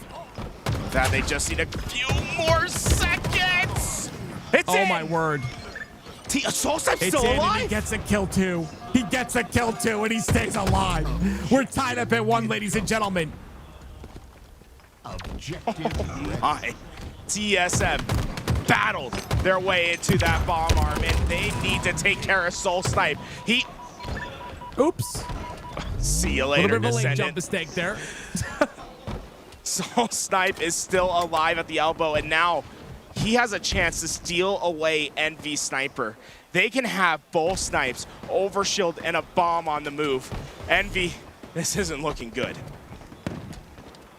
We'll see what Soulsnipe can do, though, with this sniper. He's going to miss the first one. They're aware of his location now. You can see that bomb inching forward. But it's shots that have to go in for Soulsnipe to make something happen here, and he's being overwhelmed. They finally take him out, but they also get traded because of it. And Tolik will take the sniper for himself, but Yaxon going to be unaware of Tolik, and another trade comes out of Pancake, actually, for one of the players. Still tied at 1. Precision trying to do his best to be chaotic in the middle of the map, way to get that sniper away from TSM. He did get the kill, but sniper not back into their possession yet. Bomb should be touched from Envy, and this attack isn't quite over yet. Manny ends up going down. Yaxon, you would think he was trying to bring that bomb towards the top of base, but maybe a bit of a fumble there. Maybe just trying to get the slays, but either way, the timing not on his side. 2 down for Envy here. TSM looking for an opportunity to continue to play defense, taking every member of Envy out of their base, and that bomb will be moved forward as Tolik gets that kill and alleviates some of the pressure. 5 minutes for his next chance here. I like the patient play, right? You want to try to catch a timing onto these players from Envy. He's behind everyone now, and they don't quite know about it. This is premium from Tolik. He's going to be able to do max damage. That's 1 kill, and let's make it 2. He's responsible for all of Envy's demise. Oh, he wanted it. He wanted that kill. He didn't want to give it to Drunk. That's when you know they're hungry for those kills. Truck ends up going down again. And it'll be a problem because Piggy's in the base at TSM right now as that bomb moves forward. It is overshield that is up. Will someone grab it? It's going to be Precision. No, it's going to be another member of Envy, I would assume, getting that overshield as the spawners for TSM come up. Druck's the first one to fall. Precision trying to look for an opportunity to bring this bomb forward. Precision, bomb in the zone, trying his best to get it in. He will! Envy take a 2-1 lead. There will be 4 minutes on the clock. TSM, what do you got? So much time to work with here. Envy know it though. Envy know that they've got the game in their hands. They are pressured up into TSM's face. They're pressured up into their home. Precision decides to step back just a bit, but still Yaxon applying pressure on the opposite side. And it's so much damage that's going in across the map. Precision's gonna find Soulsnipe, bring him down to no shields, continuing to challenge Druck on the top of tower and putting more shots into Tolik. The perfect shots come out. It's 3 down for TSM. And that base is clear for the taking. TSM will spawn and have one last chance at taking Envy down before this bomb gets to the arm zone. Snipe in the hands of Piggy. He's had a phenomenal game thus far, 22 and 14 with 14 assists. Bring the bomb towards the top side. Manny gets that elbow spawn. It's not looking good. 2 snipers beating down on them, and Piggy takes the head. Piggy's had a massive game, and he can continue. He can shut the door on the comeback from TSM right now. Looking for those stair spawns. There it is. The bomb is armed. The bomb is planted, and Envy will bring us to a game 5. And they're happy about that one. 1 Slayer, 50 kills will determine whose tournament continues. Gosh, it's got to be Piggy for me. That man on your screen just a moment ago, he's the one that really came through at the very beginning of the game, at the end of the game, closing it out. That snipe being everything there. The man just popping off at the most important moment, bringing them to a game 5 here. Now we go to Origin Slayer, and this is gonna be, oh my goodness gracious. For the first time, I was right. Game 5 is on the docket. Who do you favor in this game type, on this map? Hell, flip a coin. I feel like that's how it's going to have to be. I have no idea. It's so, these games have been so back and forth in moments, but in other times, like, we've seen dominance from both sides. So let's go back to the Slayer that we've seen before on Livefire. TSM came out to a stellar start. I believe it was 11-1 to start that game. During the mid-game, though, Envy at one point had established a 7-kill lead. But you see how it finished. TSM were able to bounce back and then make a sprint towards that finish line. I predict that this next game will be much more slow. We're going to see it be a big struggle to find those big advantages. No longer is it going to be a clean 3-4 down, wipe, get yourself in those situations. Every kill on this map is going to be earned with blood, sweat, and tears. Wow. What a series it has been. My goodness. I mean, you're right, though. You have to flip a coin at this point, right? That all it takes in year 4 of the game is for one player to have that monstrous performance to bring a team forward, or regardless, like, a team like TSM starting off really strong. We know how much time they've had on this map as a roster. So very interested to see how this one pans out. But gosh, TSM not coming in with the momentum this time. And you talked about it. It's something that we have to speak on.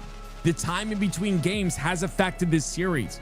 It has been a big part of it. And I think, both teams are doing a great job of taking advantage of that time, whether it be on one side or the other, and using that to, continue forward and to get that reset that's needed. Oh, 50 kills, Origin. Dude, I feel like Origin has been the, game 5, game 7 for, every memorable series I feel like I see these days. Origin has been the centerpiece of it, man. This map has come back, and honestly, I think it's my favorite in the Halo Infinite map pool. It's just something so natural about Origin. It has everything that you love about Halo, right? The rockets, the sniper, those long sight lines, the potential for outplays. It's all there. I agree. It is my favorite as well. It's my favorite game 5, game 7 Slayer, without a doubt. And I'm excited to see how this one pans out. I think this is going to go to the wire, or it could be really one-sided as well. It's going to be one of those interesting things. I think the reason we talked about it earlier with that interview with Last Shot Frosty, the reason a lot of these teams don't play Slayers in the scrims is just due to the fact that you cannot replicate the LAN environment. You can't replicate players taking it as seriously as they are. I am assuming, pace will very much so slow in this game, depending on the situation. One player can really take over. A team can take over. They get that snipe. They get that rocket. They control spawns. It's there's so much on the line here. So much at stake. All right, chat. I got a simple question for you guys. TSM or Envy? If you're an Envy, throw up the 1s. TSM, I want to see the 2s. I got to figure out what chat's feeling. I'll be honest, because I don't know what to predict. I have no idea, Tim. It really has been such a back and forth series, and I also want to give a shout out to the Enraj with the gifted sub. Thank you so much, man. A lot of TSM. What a good guy. What a good guy. Ladies and gentlemen, as you're typing those 1s and 2s, make sure you click your purple button on your screen and see if you have a Twitch Prime sub.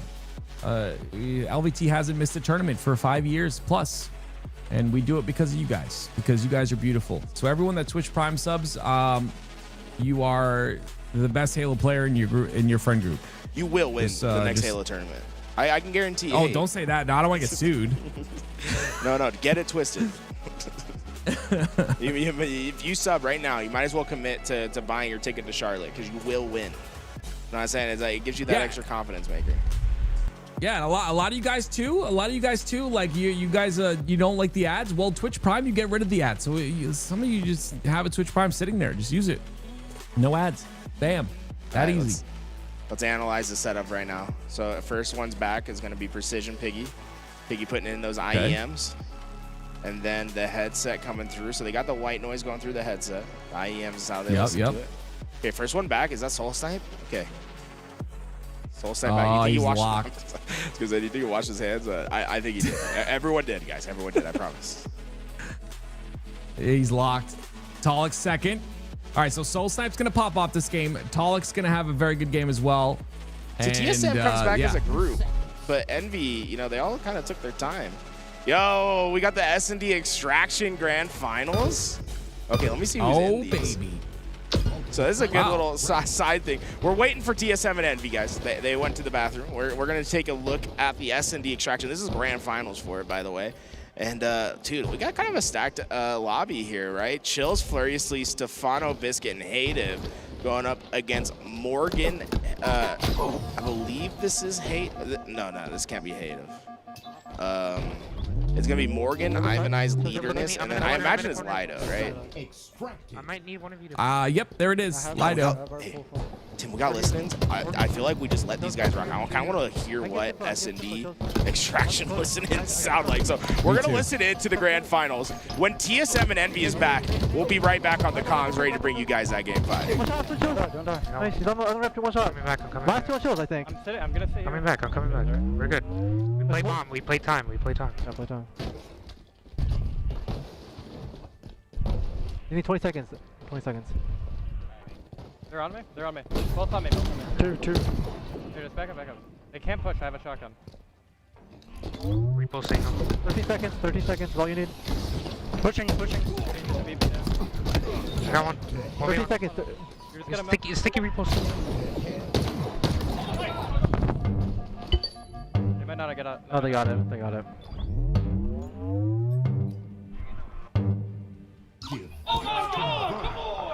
All good, bro. All good. Hey, this one, you're good, bro. Just go. Round 6. 30 seconds remaining. Okay, bro, like grapple play or some shit. Yeah, honestly, I'm down for the fucking grapple play. I don't know where we are though. B. I have a thruster, bro. Fuck. I got B or mid. 10 seconds. Where are we going? B or mid? Go mid. I have bought the grapple. I'm the only one about it. I bought grapple. I have a thruster, bro. That's all you need. I'll play B again. Ready.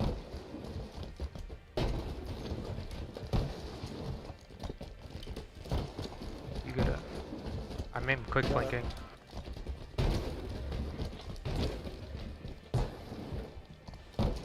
They're not even map. They're on my Welcome side. back, ladies and gentlemen. You know, you can keep updated with that extraction game. We got to get back into the important stuff. It's going to be game 5. Envy versus TSM. Tools. This is it right here, baby. This is what it all comes down to. With that Descendant going to play very fast through that rocket side. I don't think he expected Druk to be in that position. Druk, a one-shot, got away not only with his life, but now the Rockets to work with. TSM going to have a big benefit early in this game, and the consequences are being felt. It's a double for Druk. That might just turn to 3. Descendant cuts him down, but Soul Snipe has the cleanup. I just love that by Druk as well, utilizing that jump to make sure to get information, not necessarily give up his life. He does go down, but the trade is there immediately. It's 6-2, TSM lead. With that TSM, every kill has gone through Druk and Tolik, and they just so happen to now have controlled both the power weapons of the game. Tolik surrounded, but they're trapped with him. The sniper connects on Precision. Soul Snipe takes Descendant. Manny finds Yaxin, and Envy aren't finding a trade on the map. It's 9-2 to start game 5. This is where TSM is most dangerous. They are very momentum-based. If they get momentum at the start of the game, you got to shut it down quickly or they will turn it into much, much more. You can see Talik with the snipe making things happen. Another double kill for him. Perfect start, I think, would be an understatement at this point. Talik has been phenomenal. The sniper still has 4 bullets, 2 in the clip. And Envy, they are really, there's nowhere they can go. Nothing is safe. The assists are rolling in. Soul Snipe cleans up what Talik left behind. And there it is. Talik has not dropped yet. He's 6-2-0 in this game. 17, make it 18-3. What a dominant game here out of TSM in the game 5. Envy's reeling. They cannot get control. Things are going from bad to worse to downright diabolical. TSM has them in a blender, convulsing Envy at every stage of the game. Talik still has some bullets to work with in this snipe too, and the pressure continues on the snipe side of the map. It's 1 bullet, I'm sorry. I'm gonna guarantee a headshot here for him. He has been non-stop on fire. This will be the 8th kill in a row without dying. The guarantee is good. 23-4. My goodness gracious. Talik's gonna be on a frenzy here shortly. It's just nothing has gone right for Envy. I mean, even now, they have 5 kills. The game started. You gotta let them know. Scream it, I'm not over there. My goodness, this is insane. TSM are just dominating in this game 5. When it matters the most, they are coming through and they are just putting on a clinic. Finally, it's Envy that answers back. Will it be enough? Will they be able to bring this game back? And what is the path forward? It feels like it must start with the power weapons.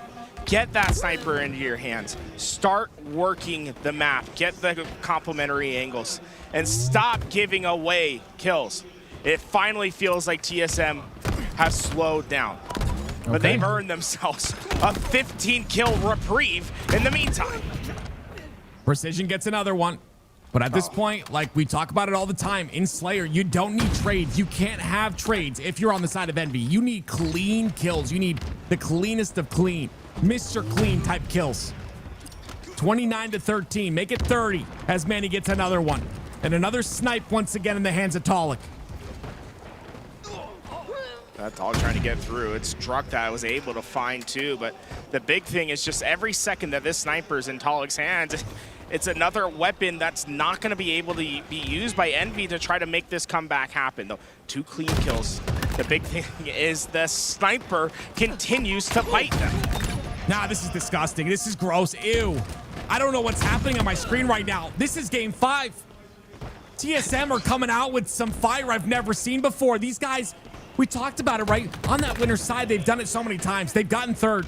They've done it from the winner's side so often, but they've never had a good placing from this lower bracket side. And now they have the chance with step 1, taking out Envy, and they look amazing right now. 36-20, make it 21 as Piggy tries to fight back. That just more and more continues to go wrong for Envy.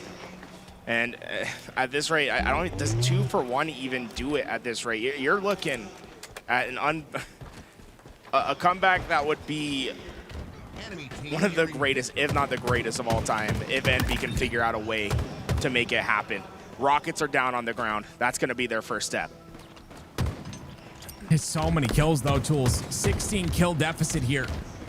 You're going to need I'm not even going to do the math. You're going to need so many clean full wipes on the side of TSM when they're playing like this. 12-3 for Druck, 11-5 for Talik. They get another couple of kills. There it is. There's another one. Another clean kill. Wait, ladies and gentlemen, is everyone awake? Because my goodness gracious, Envy just woke up. This is not over yet. That's 4 in a row that they have not traded out. Let's make it 5. That's 5 untraded kills now, as Envy has started to find their footing. They need to go 2 for 1 to end this game. Every 2 kills, they can afford a death, but nothing more than that. And oh, that's back-breaking. 2 kills for TSM. Envy go 3 down. as Talek finds the next. And just when you thought Envy might have come to life, TSM is shutting the door. It's like a balloon deflated. It was looking so good, and then it just all falls apart. 4 more kills, and TSM are gonna run away with this one, make it 3. That is just a few left to hunt down. Soul Snipe trying his best to pepper down those shots, but Piggy was able to stay alive. But they're hanging on by the thinnest of threads. It just looks almost impossible at this point. 3 more kills. Manny doing his best to stay alive here, but all he does is do enough damage for the assist to happen. And 48-37. Envy put up a fight here at the very end, but it was too little too late. You let them get out of hand with this one, and there it is. The thumbs down from Manny, letting them know you are no longer allowed to move on. It is us that go on to play Space Station Gaming. You know, Manny was sitting there when they're up by 20 kills, thinking like, how am I going to celebrate this one? He said, take him to slaughter. Oh, man. And TSM give the fist bumps. They know they've secured themselves one more round. They get to play Halo for just a bit longer. Oh, man. And they have a big test ahead of them. It's Space Station Gaming waiting on that lower side, but there's a look at the beautiful best of 5, the beautiful 5 games in a row we were able to watch here. Back and forth, and it just goes to show you how much momentum really is a factor in this game. You know, obviously the little breaks at the stations were a big factor in this series, and both teams, I mean, it was even on both sides. Both teams took advantage of it, and that's why we went to a game 5. But TSM, when you come out with that much firepower in that game 5, there is no way you're being stopped, and they had decided that right when that game started. No, there was certainly no way that comeback was realistically going to happen at the end. I mean, TSM, that was domination from start to finish in Game 5, and that sort of reaffirms the positioning of these teams within the HCS power rankings, right? I mean, we saw this at DreamHack Dallas, TSM and Envy in the same situation in a knockout round. They went to Game 5. It was 48-47 that time. 50-38, and that score is deceptively close. There was nothing to be seen there to make you think that Envy was going to come away with that one.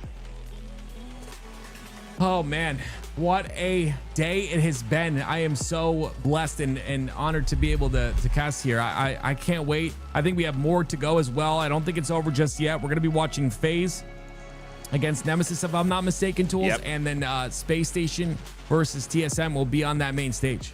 Yeah, I'm super excited for both of these matchups. In particular, that Nemesis FaZe match. Dude, I have no idea how that one's going to go. Nemesis has looked fantastic, and FaZe had a little bit of a lackluster performance against Shopify Rebellion, where they were able to take the Slayer, but none of the objectives were particularly close. I'm curious as well. I just honestly, I think FaZe had the potential to be one of the top, the top 2, top 3 teams, but I just truly think it's got to be found, right? And they haven't had enough time. I don't think with the Snakebite on the roster now, I think obviously it takes a little bit more time to kind of fit that player in and even take some of the rust off from the previous World Championship team, but excited to see how that one pans out. Nemesis, on the other hand, have been playing out of their minds this tournament, and this is their chance to kind of, break into that top 4, right? I mean, that's got to be enough drive for them, right, to finally break into that top 4 and showcase that they're good enough to be there. And with these matchups still to come, we have the S&D Extraction final up for grabs. It's 1-1 between Omit Lies and Walion. Am I saying that right, Tim? That's not a word. Walion, I guess so, yeah. But with that being said, it is a new game type, very strategy focused. We're going to hop into our listenings between Omit Lies and Walion and see what this S&D Extraction sounds like during the grand finals. Arm? Yeah, go for quick. Here for the mid. Alright, you watch Vincent. I'm playing for the side, Watch him mid-room. One's mid-room weak, Morgan. One shot. And then our spawn, two spawn. Two spawn, both weak. One second in my box. One shot. Nice, lead up big. Mid-leader. One shot top cat. Morgan, over there. Here. In the middle room, Ivan. Hear that? You're ready to jump up. Wait for damage, They're playing here. Yeah, behind me here. Spawn. They're gonna flank me. They're gonna flank me. Step, watch me. I'm fighting Chills. Shot on the guy on you. I'm here, Chills. One's weak on bomb. Here you. Step out. Two challenged me. Two played for me, bro. Come on here. One. Nice. Last two are up. One's in the pipe. Hey, It's fine. Watch me. I'm gonna go. On bomb half. Just keep living. Pipe. Hey, we're good. Pipe's one. Nice, like a bomb. Let's go with bomb. Just play time. Literally play time. Do not peek. Wait for him to tap it. You can hear it. He's in pipe. No, that's it. Shut up. Get on.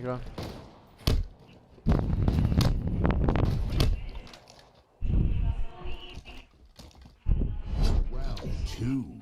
30 seconds remaining. I'm not gonna buy. Yeah, I'm not gonna buy. I'm gonna save. Yeah, you don't buy either. Yeah, we have more money than them. Yeah, they got 1 kill and no assist, though.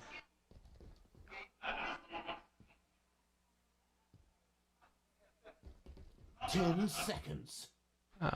Should we go mid? We should pro. Yeah, let's play for the pipe side. Which side is that? Hey, let's go there. That's probably harder to retake than B. Ready.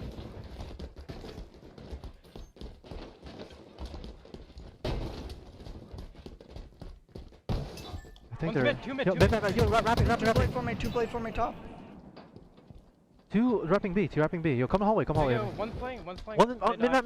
Can I shoot this kid? One shot on me. Right above you, right above you. One more on you, Hayden. Half. He's weak. To the right. Dropped. One shot. Two dead. 3v2. Just play tight. Two on me. One shot. One shot. He went up the stairs. Don't die. Don't die. Nice, so just live. 2v1. So, wrap me. Go. They have to plant. Wait, you're fast, Ivan. Wait 2 seconds.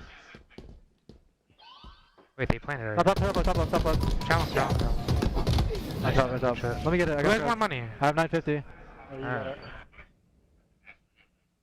Yeah. Alright, good shit, bro. Good shit. Device converted. Dude, their shields aren't showing popped. It just shows nothing. Yeah. I wasn't seeing that on Death Cam. Fucking weird. Round I have 1350. 30 seconds remaining. Yo, I can buy you a sniper. I can drop it for you. You want that? Yeah. I can also buy a snipe though. You can save. Just save. I'll save. I'm buying shoddy. You're buying shoddy? You want a sniper or no? I'm going shoddy and getting to the I think mid. I should buy a snipe if we go A. Get a snipe. Alright, I'll buy a sniper for you. Alright. I'm gonna go into the mid room. I'm gonna drop it for you, Biscuit, alright? Careful saying top of pipe, okay? Because then you can't drop it. Up top left. Top of one time! Don't even dead. Nice, we even. Hey, chill. Literally chill now. Top right. Hey, did you good? I didn't want to mid with the shot. Where's this kid? Don't die, don't do a pick. I can't peek with snipe. Right here. You're good. We don't have to play for shit. You want to go to the other side? One's here. So, see. And yeah, I'm going to the other side, bro. I saw two on that side. They might wrap to you. Alright, well, come quick. I'm coming. On us here. They did it. Back up. I'm planning. Yeah, I'm getting out. I mean, you guys can cut them off mid. Right below me. Yo, come back, step. Right here. What's shotty? One shot. Two there. So one shot. He's still one. Other one's I can't help you, bro. Back up. They have shotty and sniper. The challenge. You just flew out. All good. I still have money to buy snipe again.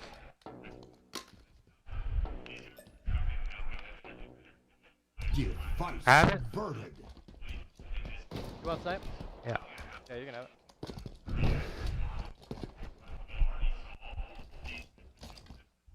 Round 4. 30 seconds remaining.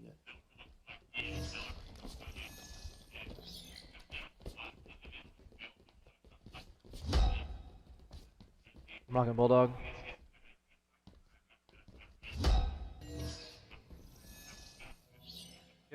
10 seconds. I wish I could drop in this fucking space. Yeah. Oh, wait, I can't. Multiple sites ready. I'm gonna be. I went right. I'm gonna left. I'm just playing for on left. Top mid. Here. Top mid, you said? I see nothing top mid. I see nothing, bro. Could be hit. Yo, on me. No bullshit. Every chase. I'm getting out. Site extracting. Yo, don't hide it. Alright, they're all on B. Yo, double shit up. Hit a walk over me. Hold on. He's up top. I've been waiting for him to peek. He's peeking. He's one, I think. I don't have a nade. I'm one shot. Are you good? One went up top and one. Top weak. I can nade him. Stay left. Yo, on me. Don't hit him. He's one shot, Max. Three there. Play for trade if you can. You don't have your shotty. I do now. He's walking your right. I can Try it. All good. I'll do that, bro. Just he ran a corner, had the shotty out, doesn't even shoot him.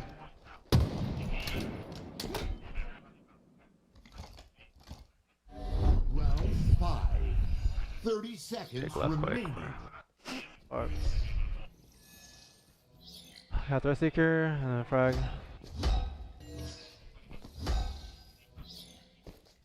I have a bulldog. Pushing left. 10 seconds. I have a stalker. Good luck. I'm safe. Alright, we're going A, right? Going A, yeah. Alright. Multiple sites ready.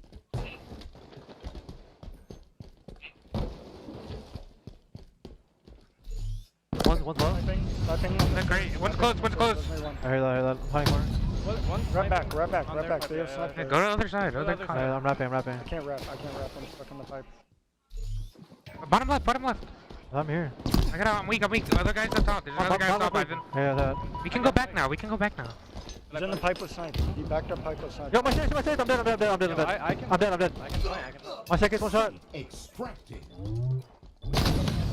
Got one. Shit. He's behind me. One shot, guys. Can you plant chills? He's hat. I already. I'm big fan, one shot. I saw you, Biscuit. You literally just have to live. Don't even get a kill. Wait, we planted? Did you not hear me? I was trying to tell you guys. I can't. Shot. They're defeated. Fights converted.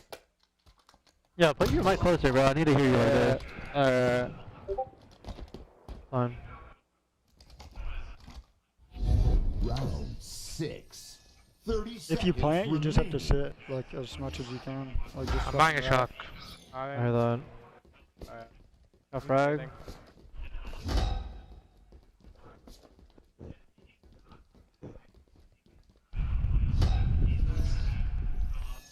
10 seconds. Alright. I'm gonna play right. Alright, yeah, play. Multiple sites ready. Very quick. I get info. You guys should go back. I got info. One's in the mid room. I'm in. Two's the pipe side and two in the mid. I'm one, bro. They have nades. Top room. Top room with soccer. Yo, pump flanking mid map. Weaken your building. Chills. Two top. Attack. Nice. Just live. One with weak. He have numbers. Don't even die. Just don't die. Flank a bomb. One shot in the building, Phil. One more. Watch out. He's one shot on me. You with me on it? No, right here. My ping. Got Morgan. I'm in here, last guy. I'm here. Nice. Nice, good shot. What's up?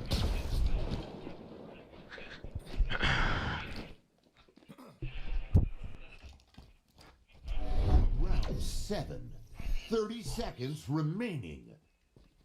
I'm saving. Buying a stalker. Oh shit. You don't want snipe? I could get a snipe. Get a snipe. I'm out of fucking sticky. I'm broke. What do we want to do here? Do we want I'm gonna buy frag. We're offense, right? Yeah. Let's play right, bro. Alright.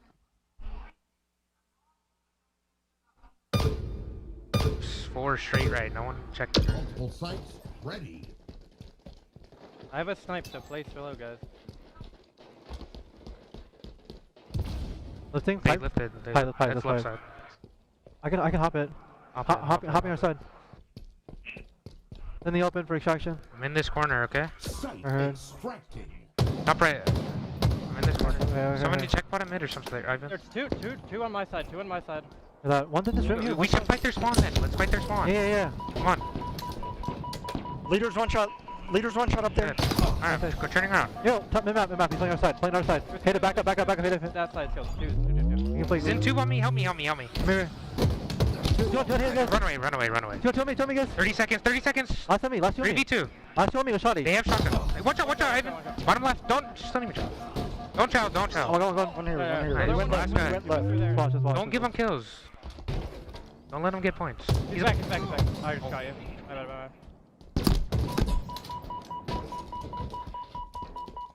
He's still here. Don't jump up, Ivan. He's one shot now. Nice. Good guys. I get shot. Nice job, guys.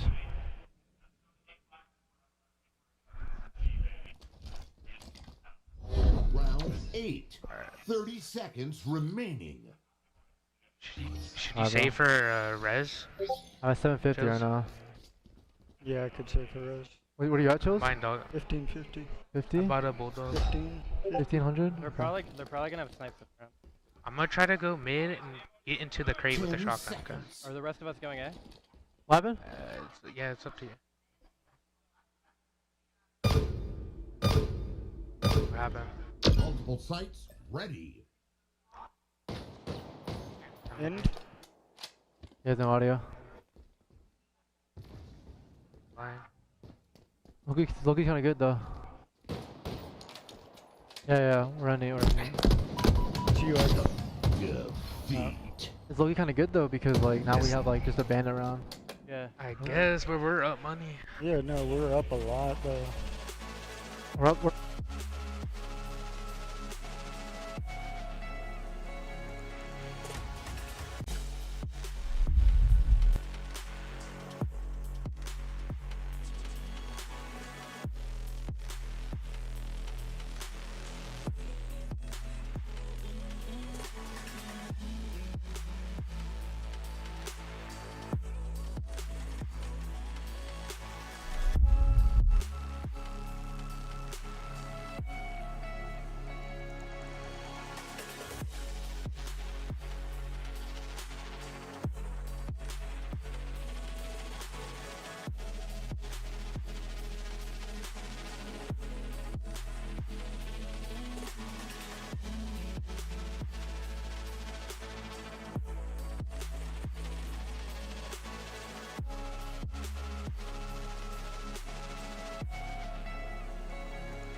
Extraction.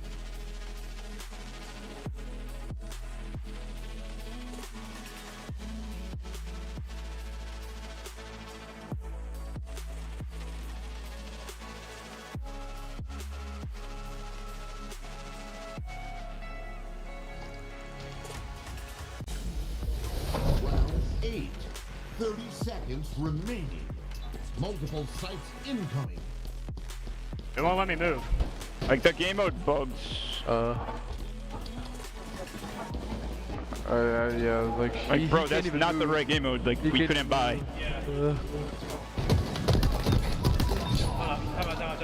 Like that wasn't even. We didn't buy. Like. Yeah. He was like stuck in place. He literally couldn't even move. Like look, like we're already starting. Like it's not supposed to do that. The game mode we've been playing. Why didn't just give him the win? I think they just ended it. I know it. They just stuck in place. What does this Mickey? Yeah, it didn't give me the menu to buy anything, and then everybody all spawned was just running, which you can't do. Yeah. Okay, I'm gonna reset the server. All right. He's gonna restart the server. Holy shit, it's 9:30, bro.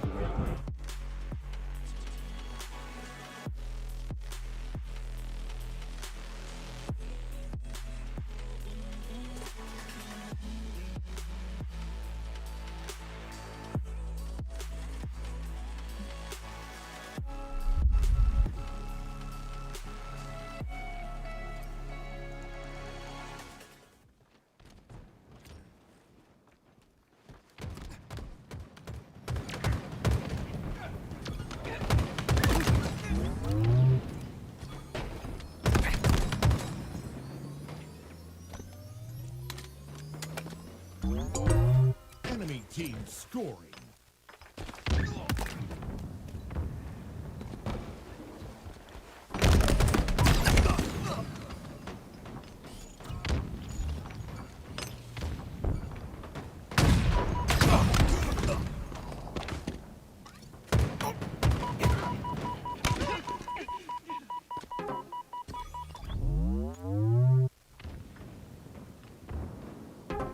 Ladies and gentlemen, welcome back. We finally got the match you've been waiting for. It's going to be Nemesis versus FaZe.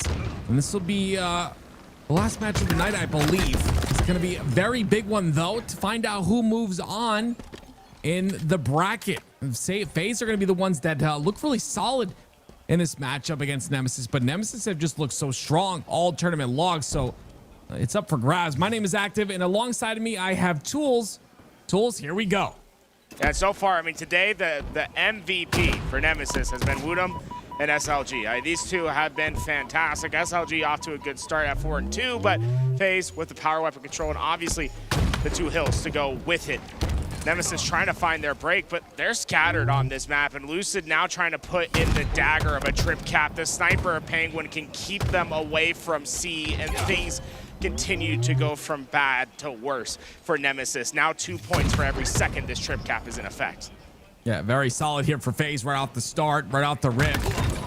Penguin's gonna get that kill and solidify it. It'll still be a double cap. A will be taken, but they've got a nice strong wall on this B and C setup, and they'll continue to score points as all of Nemesis come off a spawn.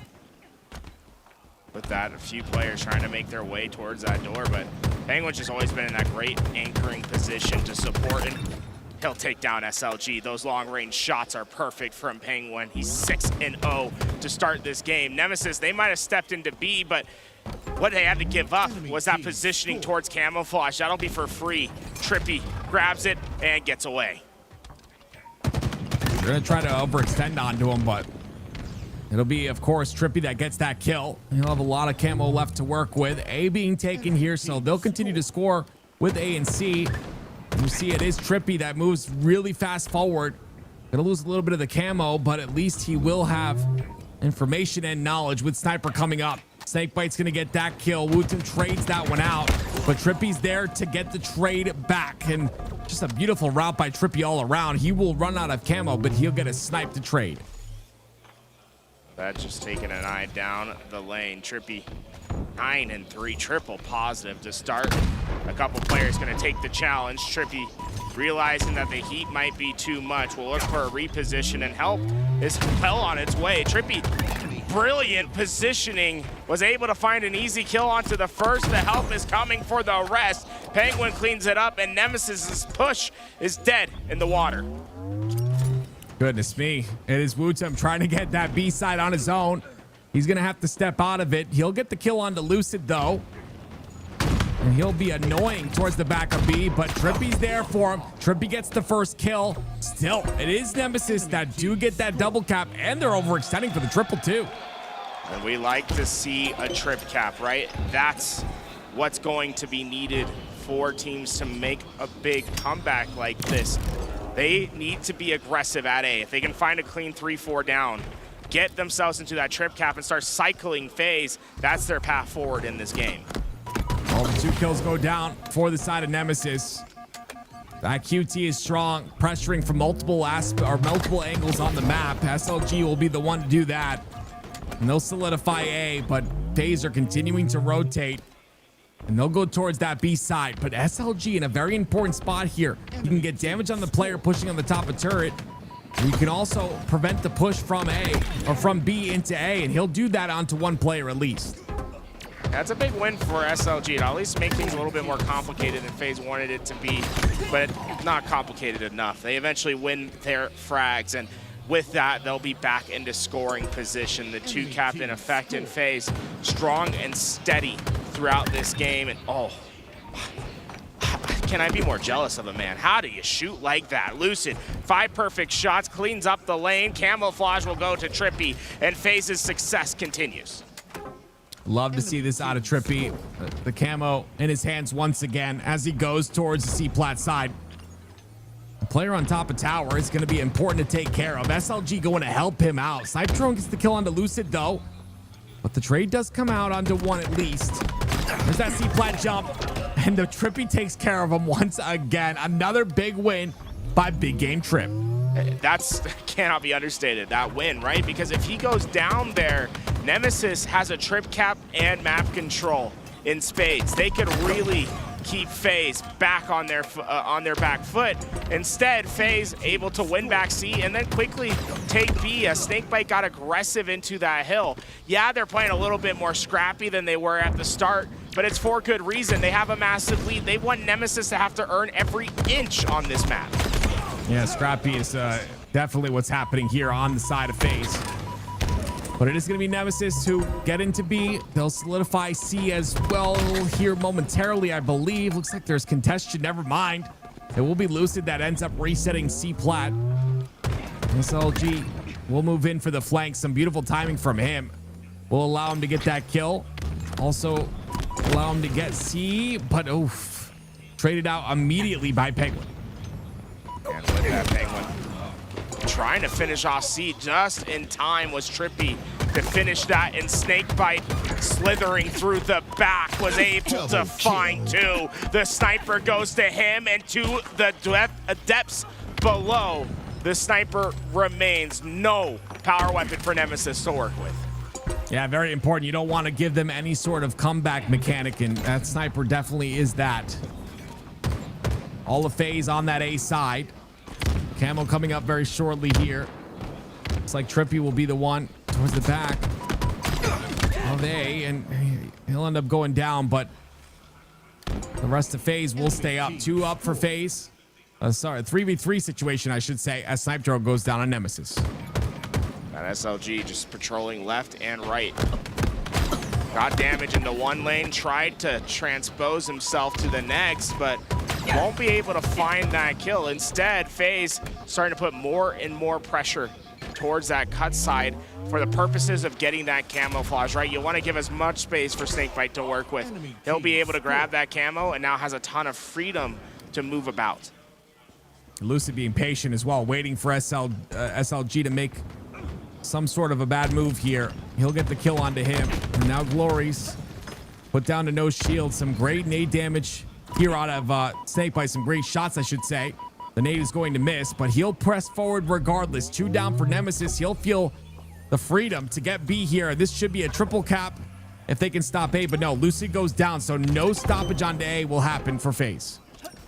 Well, with that, I mean, FaZe, it's been a slow trickle for these, probably last 3 minutes of the game, but it's not as if Nemesis have been able to take advantage of this slowed down game.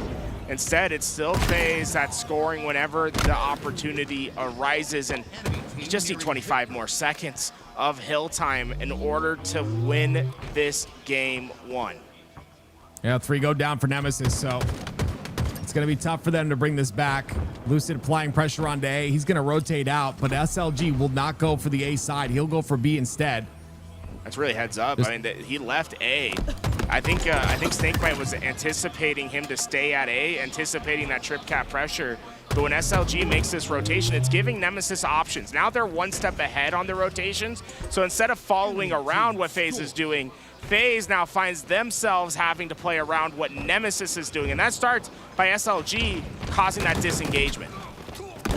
11 points does not seem like a lot, but in a game mode like this, on a map like this, it can definitely spiral out of control. 3 go down for Nemesis, though. FaZe will look to solidify B. Glory pushing very aggressively as Trippy gets the beautiful snipe shot into his body, cleans him up with a headshot as well. And he'll go to defend A as well with the beautiful no-scope onto Wootum.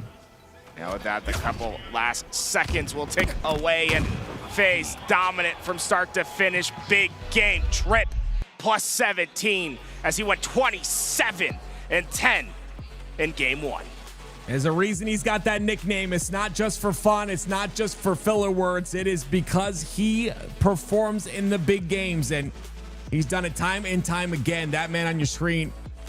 But goodness me, what a way for FaZe to make a bit of a statement here in this series to say, hey, you even think that Nemesis has a chance against us? You're mistaken. We are here and we are ready. 27 and 10 is just a disgusting stat line. There is, goodness me, that is a way to come through in a game, in the first game of a series. And it felt like Trippy was just consistent from start to finish. It wasn't like he had a big flashy life. It was just slowly and surely getting those kills for his team. On the other side, right, the biggest performer this weekend for this Nemesis squad has been Wootum. Surprisingly a bit quiet here, only 9 kills to his name. A bit of a rough start for this series. If Nemesis wants to fight against FaZe, they're gonna need more of their star player. Yeah, they're gonna need more firepower. Going into Solitude Slayer here for game number 2. They're gonna need it, and they're gonna need it fast. And you can see, of course, Recharge King of the Hill as the game number 3. And if we get further, you've got Streets Ball and Aquarius Slayer for 4 and 5. But yeah, FaZe looking good. That's the way you start and make a statement in this series. That's the way you let everyone know that you're still here to compete at the highest levels, and that you should not be forgotten about. This FaZe roster, if you didn't remember, 3/4 of them won a world championship. So with the addition of Snakebite, who's also won a world championship, you know, I think this team definitely has potential to do the same here on this in this tournament. I remember FaZe trying to get themselves in a position to potentially have that fated rematch, or I should say grudge match, against the teams that split. You know, we saw SSG and FaZe do a 2-man swap, both of them currently playing. If they win, we get that fated rematch. Nemesis, though, they've looked damn good all weekend long. I wouldn't count them out of this series. In fact, I'd say it's just a matter of time before they find something to push them forward. A lot of factors that come into play here. These gentlemen sitting on your left-hand side, I don't know what time it is, where they're from, but it's got to be a factor, right? You can't sit there and pretend it's not. I mean, of course, it is excuses that I'm making for them, and I'm sure they don't need those excuses. I'm sure they don't have those in their head either, but I'm sure they're very tired at this point. It's been a long day for everyone competing here. Yeah, I mean, you just got to find that fire in you, the adrenaline that'll keep you awake for a very long time. That one big kill that wins a game, that can really spiral things out of control for this roster. So, yeah, definitely looking for Wootum to step up once again like we've seen him do. And we'll see if Nemesis can make this series interesting. See, obviously, I think you're right with the idea that the time is certainly going to be playing a factor. The other thing, you know, we've seen Nemesis in North America these last, I think for like a week and a half now. I think that's been a big benefit for them because they look a little bit more adapted to the time zone changes. Before, you know, when they don't have those boot camp days, these days can get rough, and when you get further and further into the day, that jet lag hits you harder. So, you know, although it's late, I think this is the best version of Nemesis that we've seen all year. If they're gonna battle back, it'll be here and now. Game 2 is loading on in. Let's see who gets to 50 first. Here we go, ladies and gentlemen. Solitude Slayer. This can get out of hand real quick. The spawn traps that you have available to you, if you get control, can really just turn things. But you'll see a team kind of take the lead at the very start, and then it kind of evens out afterwards. But let's see what happens here with the side of FaZe and Nemesis. Nemesis looking to have to look to start very strong here in this game number 2 to make a statement here in this series. And with that, Trippy going right through the middle. He wants to grab camo before Nemesis can react. Can he get away with his life? Wow! Oh my word, Trippy! big kill out of him. You have to understand the implications here. This is a shock rifle and a camo in the hands of Big Game Trip. With the stellar performance that he had last game, it can really turn into things here again for him. He'll get this camo, he'll get the shock, and he'll move his way towards the top of Gold Ledge. Trippy just able to be where he wants, but could not find the finish. He had everything necessary to win that gunfight, but now lost that sniper, and it's essentially a full one that moved over to Nemesis, but might be a bit cursed as that thing drops into the U-turn. It's going to take quite a bit of effort for either team to pull that one back away. A bit even across the board here. 8-8 is the score line as 2 go down for each side, but Penguin and Snakebite pushing on towards the yard side of the map. Things come out, and I like this double back here. The blue spawns do happen, so Penguin aware of that. And the route of Nemesis, you see them go directly towards that top gold ledge. FaZe are just playing this perfectly. They're moving around the map like they know exactly where Nemesis are going, but it doesn't matter. 2 go down for FaZe. Nemesis take the lead. No hesitation from SLG onto this push. They found Snakebite. He was trying to stay hidden below, but sniffed on out. Nemesis is going to be able to get a couple massive kills, and Snipe Drone was trying to create chaos into those remaining players on FaZe, but with him going down, suddenly these next few kills are way more important, and Wootem got that trade. I think that was a melee that did not connect, and Wootem is able to punish that with a kill of his own, a massive trade. And Penguin goes down as well. Trippy, though, gets a kill in the feed. It's another camo for the side of FaZe. Shout out to Hunter JJX, who's the coach at the back of FaZe for right now, as King J wasn't able to make it due to flight complications. Snakebite gets a kill as well on SLG. See what Lucid's able to do with this camo, though. 2 players in front of him. Beautiful shot. Stays alive as well as Trippy cleans that one up. Beautiful teamwork by FaZe. That more and more kills start to trickle in. FaZe have finally found themselves a bit of a lead to work with here.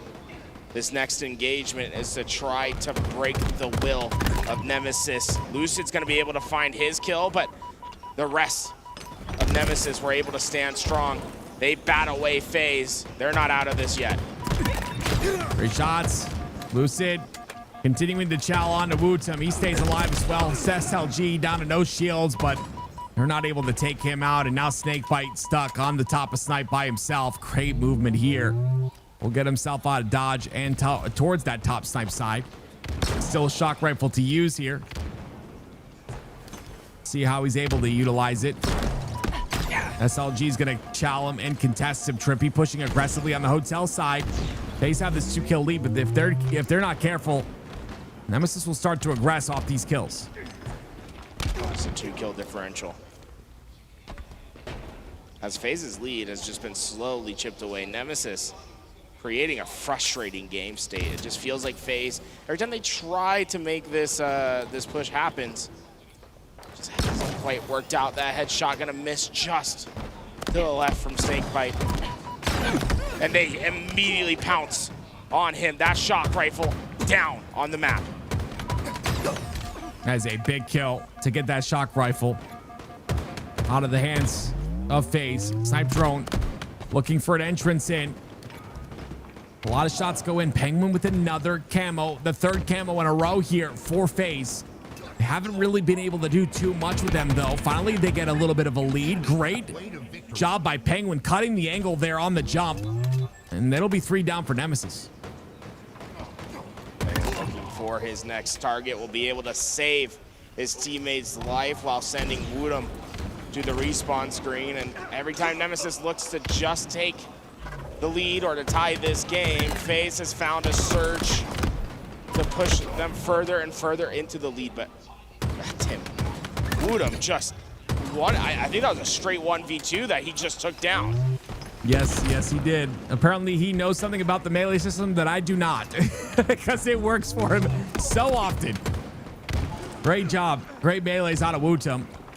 Still, though, FaZe hold on to this lead. We'll utilize that teamwork to try and stay alive, but wait, Snakebite doesn't know the spawns happen on the Snipe side. It's Wootem directly up that Snipe lift. looking to try and even the odds here, but lots of work to do. They have the information on the 3 players from FaZe. I don't know if they do. 3 players from FaZe stuck inside the loop. The flank is good. Snipe Drone gets 1. Glories gets another. And Wootem gets the 3rd. 3 down for FaZe Clan. Great routing there from Wootem. It gives them that first shock of life that they need. Can Nemesis resuscitate this game? It felt like it was starting to pull away, but now with great positioning, if they can find these next round of slays, the shock rifle and the camouflage will be their spoils. Information on 2 different players on the blue side. Snipe Drone looking to activate. Trippy ready for it, but not really. No! It's 3 down. Snipe Drone cuts them apart with a triple kill and a 6-kill lead diminished to only 1. 36-35. FaZe still lead, but my word, what a comeback. And now because they died in 4, they are going to be trapped on their spawns. This is the easiest map to manipulate these spawn traps. Wootem looks to take advantage with the shock rifle. Gets the first body shot. That assist comes in, and you heard it. But the great nades. Couple trades come out, which means FaZe are still in this. Penguin down to no shields. Chowling. SLG makes him pay for it. And it'll be a lead here for Nemesis for the first time in this game. And everything's starting to go right. The spawns are starting to simplify for Nemesis. Priority number 1, don't let them escape. But Snakebite, immediate to the middle of the map, was able to win his gunfight. And now you can see how FaZe are able to expand much more presence on the map. 5 minutes. Great assist on Wootem's teammate. He gets cleaned up, though. They clean up another kill onto Trippy. This is not good. This is really getting real scary here for FaZe. Glories. You still have the spawn traps, Tim. FaZe has been struggling on being able to get out, and Snipe Drone doesn't have to move his reticle. He knows that they have to walk into it. They get his info, though. What can they do with that information? They look to expand towards the hotel side. Snipe Drone going in, but he's not aware of Penguin. A huge play by Penguin in that scenario. Damage onto Glories as well. That'll get cleaned up, too. The break from FaZe happens as Trippy gets that kill, and Penguin's still looking for more kills. He's got 1 bullet to work with in this shock. And he uses it. Actually, no. Looks like it's gone. No more ammo to use. Great shots by Snakebite once again, though. FaZe take the lead. Snakebite has been having a phenomenal game. He's 10 kills, 12 assists, and he'll rack up the 13th. He has been ever present for FaZe, and Nemesis has not been able to deal with Snakebite. This game's starting to look out of reach as they just need 1 more. Wow. Wow, that entire last sequence was all Snakebite there. It is just incredible. 10 kills, 15 assists, 11 deaths, and FaZe will win game number 2. And they had to battle for that one, right? Nemesis had brought it back, but FaZe persevere. And the big thing was Penguin playing through the bottom of the map and laying a trap that Nemesis just completely fell for, right? When we're talking about the end of the game, we had FaZe. FaZe was trapped over by that Nest side. Their outlets were either to go through benches or try to wrap into hotel. Nemesis, being aware of this, wanted to get their shock rifle into play. So they move it forward on the map, realizing that they're not going to come to benches because of that presence. He tries to cut through into U-turn. But Penguin was waiting there, laid a trap, and once they took 1 step too far forward, they got that kill, and it broke them out of that spawn trap that Nemesis had worked for. It's all it takes sometimes, 1 kill. Now we go to Recharge King of the Hill, and this is going to be, as we look at the replays, a very important game for Nemesis to keep their series alive. They do not want to go out in top 6 fashion once again. They've done it so many times. You can solidify top 4 if you win this one, but you've got to get through this FaZe Clan roster who looks like primed and ready. It looks so dominant, especially in game 1. Look, 250 to 92 is a crazy stat line in that game 1. Recharge King of the Hill, maybe a bit different, and I believe probably a break being had for both these teams. Kind of talk things over or reset just a bit. Mutim, though, having a much better game than he did in that last game, Tools. He definitely picked it up towards the end there and had some good routes to get some big kills. Yeah, I think the big difference and the reason why it wasn't enough for Nemesis was FaZe. We're playing just so well connected throughout that game. Their assists were just out of this world. We had 2 players that I think had like 13 and 12 assists apiece. When you see high assists in a Slayer game, it just means a team isn't letting their one-shots go. The communication is solid, and it felt like Nemesis needed FaZe to slip up to complete that comeback. And when everything was down on the line, when FaZe was in their worst moment, when their back was against the wall, that's when they played the best. And you just can't teach that, right? That's the experience that you get from this team. Every player has been a part of a championship roster. Hell, Snakebite has multiple world championships to his name, and you have MVPs on the roster, right? It's like you expect that from a team like FaZe. Backs up against the wall, they will always prevail. And you saw that the energy they came through with that game 1. You saw that, right? There's a whole day of playing, a whole day of tournament play, and their strongest games are the ones at the end of the day, which is kind of crazy to think about. But Nemesis definitely look really good. They look a lot better than that game number 1. I'm just curious how this objective will go here. As we look, it's going to be Space Station Gaming versus TSM. SSG take the first game in this series so far, but TSM looking to answer back here in game number 2, and they'll do so. 4 more kills, and they'll close it out and tie the series up. Solstab looking fantastic as well. 17-9 for him in this game. It seems as if we're going through the motions on how this one will end. Seems like it would be a tough comeback for Space Station to make at this point. It'll be very tough. Solstab's going to get his 18th, makes his 19th, make it his 20th as he gets a triple kill to end the game. We're tied up at 1 in that series. You see instantly those players getting up. They want to reset the flow. Game 1 didn't go their way. Game 2, though, they look to be in control. And with that, we have both FaZe, Nemesis, TSM, SSG. They're all on a small break after their game 2s. Well, ladies and gentlemen, I'm excited to see how both these series go. If you have not done so yet, I believe only 50% of you are subscribed on the YouTube side. Make sure you hit that sub button to the channel. It's free, and we end up on your front page. Anytime there is a tournament, you will see us on the home page there if you are subbed. So make sure you hit that sub button. Also, lots of content goes out for LVT. Lots of documentaries if you want to get an inside scoop into some of the pro players or some of the open bracket teams or players. That is a really good way to do so. So make sure that you subscribe to the YouTube, whether you're on Twitch or YouTube. Make sure you do that. Follow the Twitch if you're not followed already as well. See a lot of new followers today. We cover literally every single Halo event there is. And next year, I'm sure we'll be doing a lot more in terms of Halo as well. So you don't want to miss any of it. So make sure you follow the channel. Here we go, ladies and gentlemen. It is FaZe up 2-0 as we go into game number 3. Nemesis have to have an answer here very soon. Otherwise, they'll end their tourney once again in top 6. Who steps up for this team? The Europeans, they've been fantastic this weekend, but they haven't been in this position. Tournament life on the line, down 0-2.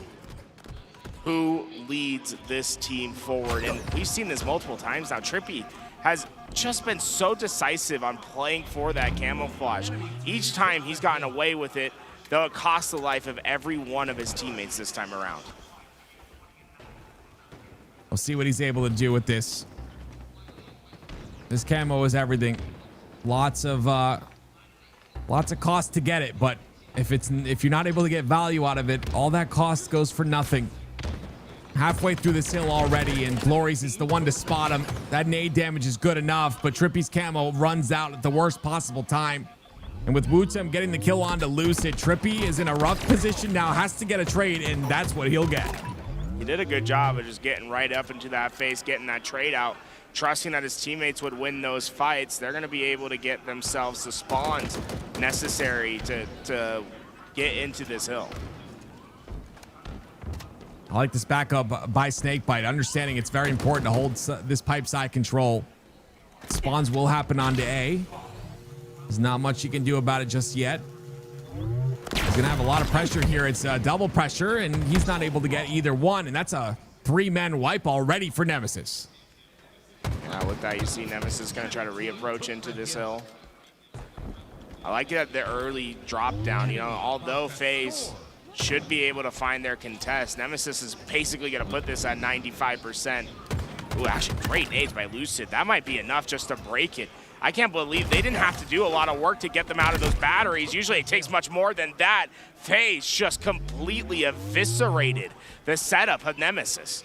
Wait, but SLG gets a spawn in the pipe door. They allow that spawn to happen. It might be trouble for Penguin here if he gets through, and they'll take him out. Penguin ends up going down as well, and Wootsum gets the camo this time, but it is immediately taken care of by Trippy. 3 down for the side of Nemesis, and FaZe, they're going to get their very first hill with no one to contest. That's so impressive because Nemesis were well set up into that hill, but great nades start the trend that was necessary. FaZe able to break through and won a hard-fought battle, and that's just been their mantra for this series so far. When the going gets tough, they get better. Oh, Penguin, unfortunately, he didn't get the better of SLG in that fight. SLG will come out on top, and with him doing so, back of Hydro is his, and he'll enter that hill with lower shields. Wootsum gets the kill onto Lucid, which means pipe side is his for free. Halfway through this hill already is Nemesis, a very quick kill for them. That SLG winning on this back rank, being able to anchor out these spawns, and Nemesis look pretty secure in their setup. With Penguin going down to 1 shot, they have a chance to stagger him as the spawns come up, and that's just gonna make it that much harder for FaZe to try to contest this. In fact, they might just opt to hit the punt now and work on their rotation, as there's no chance of them getting there. And I actually really like this. Active, he steps out because he wants his team to get into position to win rotation. It's not just about getting that hill. They want to go much further than that. Yeah, I thought Lucid was posturing towards that elevator side, but it looks like instead he decided to go forward towards pipes, and I don't know if, yeah, it does look like FaZe do have that elevator side control, which is huge for them. They'll get hill as well. That delay, not necessarily having the impact that they wanted it to, but they get the kills. 2 down for FaZe. They can push through pipes now and maybe get a break. Little detour for that shock rifle. Oh, it looks like, I don't know if Woodham intended not to make that jump, but it works out for him as he's able to help his teammate just in time. The back smack comes in, and that has to be scary from the FaZe POV, seeing a player just completely 180 in a beat's time. That's what makes it so strong here. Trippy with the camo once again. The shock rifle as well. Lots of damage output. Still continuing to damage, continuing to get kills. Trippy, big game Trippy with that triple kill. Almost gets the overkill onto Snipe Drone, but he hides his face. And what a time to do so as Trippy gets hill time. With that, FaZe has complete control of the map. You see Penguin watching the cross from Trippy's corner, and Lucid gonna be able to watch it from the bottom of A. There's just nowhere Nemesis can go without being spotted. Trippy, though, takes a bit of damage there. He has to get out of hill for now. That's a couple of ticks of hill time that he's not able to get, but instead, gonna pressure on. Have some pressure on this A side and prevent the push from Nemesis. It works out. He's on a killing spree. He gets another. And now look at the way they're just taking each other's positions here. It's just so clean out of FaZe. With that, they're just a couple seconds away from getting this hill. Trades come through. Oh, FaZe. Resilient. Wow. Lucid stays alive. The second hill comes in. Lucid continues to stay alive. Gets a perfect. Gets 2 shots into SLG, who just spawned. Lucid 12 and 8. Having a really solid game here. And I love the constant damage that he's putting on down on the map. So very important with camo and shock rifle coming up. You know they're looking to get control of both of these. I thought he dropped onto camo, but it looks like he did not. He'll stay alive for now. And I believe it was Trippy that gets the camo in his hands once again. With that, Trippy going to be delegated back to the hill, and his teammates going to be a little bit more aggressive on the tower side. For them, it's really just about keeping Nemesis away from the hill. The more time they buy, the worse the situation becomes for Nemesis. Oh. Okay. Oh, no. Recovery. That was tough for Trippy there. He thought he had him dead to rights. Instead, a Uno reversal comes through, and Nemesis have found a clean break. This is the momentum they've been looking for. Penguin not able to get anyone. Lots of players down to no shields, but like you said, it is all of Nemesis inside that hill. Pay attention to the kill feed, and this is what's going to be most important here. Will FaZe or Nemesis find kills in order to solidify either a defensive hold or an offensive break? Enemy about to score. Just a little bit further onto this hill. Nemesis, they lost those couple numbers. I'm curious as to how far back they decide to play, because they don't want to challenge this hill without a numbers advantage. Snipe Drone's gonna inch forward here. The shots will immediately send FaZe out of the hill. The beatdown's good, but look at the cleanups in the kill feed. Glory and Wootum both get one. And Snipe Drone with that will feel comfortable enough to get inside this hill. Glory's, he's gonna hide on the sneaky side, and it will be a tie game now. Nemesis puts another one down. Two players just trapped on the back elevator side for FaZe. That's where you, it's a fine spot to start, but they want to get themselves towards tower and eventually into C to find this break. And oh, things just might have gone from bad to worse for FaZe. Not only do they not have the setup that they necessarily want, but they've lost the camouflage to go along with it. Nothing is going to feel safe for them. Snipe Drone playing with fire here, getting in this hill is going to make FaZe double back. Wait a minute, that was a little too aggressive there. FaZe run away from the hill, then they double back to make sure to get the kill on the camo player. And now they find themselves in the hill with a bit of time. 3 down for Nemesis. Snakebite checking all his corners. He knows where that push is coming from. I like the reposition. You don't necessarily just have to stand into this hill. It's more that you want to coordinate with your team, ensuring that you have something to play for instead of just trying to do useless damage. And right now, it's been a slow process, but Trippy and Penguin are going to be the ones that open up the action for FaZe. Yeah, SLG was not expecting them, but the cross damage on the tower side was too good, and that stick is going to be connected. Trippy goes down, Lucid goes down as well. Snakebite's going to get one, and he's going to be annoying on the back of Hydro. It's up to Wootum to kill Snakebite here. Can he do it? Does Snakebite even know Wootum is there? It looks like he doesn't. Wootum's going to get the back smack here, I would assume, right? I think he's still searching for Snakebite in the back, if I'm going to be honest, as really the fight. The reason why Snakebite would stay back there, right, is try to win those spawns. Those spawns are never won because Wootum went all the way into the back. Nemesis were able to stand into the hill while all the action happened over at White Tower, and they've earned themselves a lead as we go into the final minute of neutral time. And it's a Batteries hill, one of the most difficult hills to get on this map. Lucid, Wootum, another 3 go down for Nemesis. Glory's the last player alive. He's going to have that A side as Penguin sits in that hill. They have information on him, so would assume they take him out pretty quickly here. And that's a trade that will be good, but what is Trippy going to do with this camo? This is another camo for the side of FaZe and Trippy. They find SLG. It's clean. No deaths go on the side of FaZe, but look, Nemesis are in the pipe side. Yeah, but if they can't contest hill, it doesn't really matter if they're there. FaZe have all the doors locked down, and Trippy, he's just been able to chip away at this time.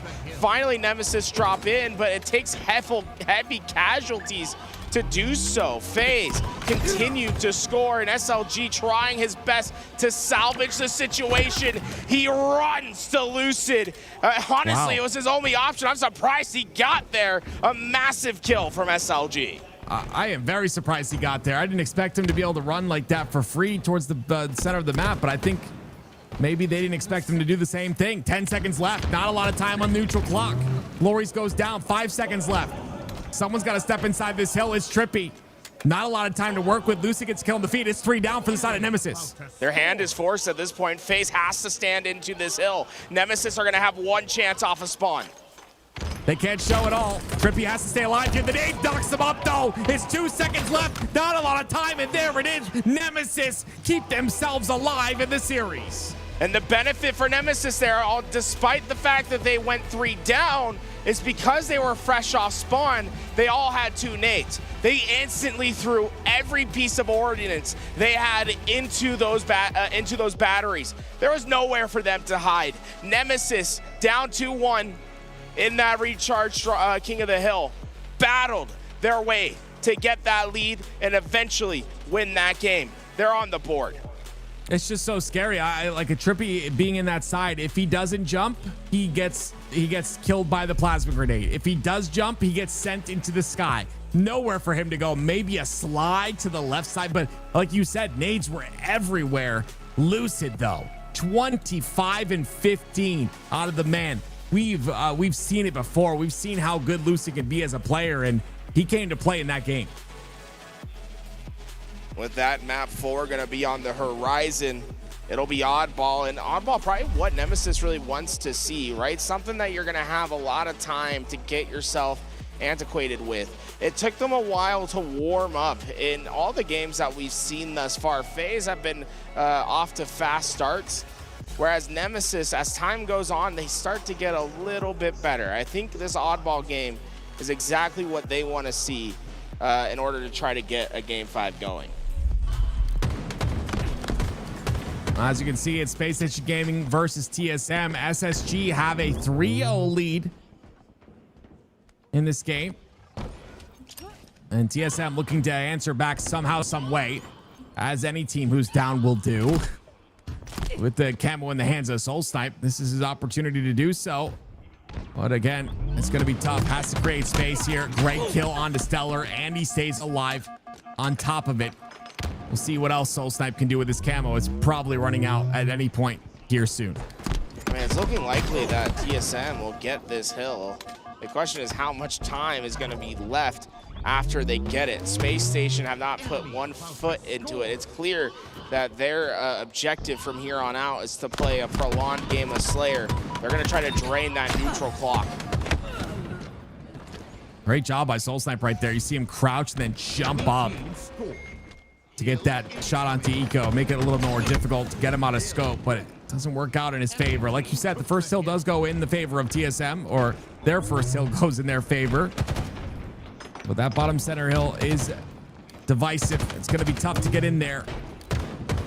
Minute and 40 left on the neutral clock. Talik trying to do all he can to put as much damage as possible into the players spawning on A.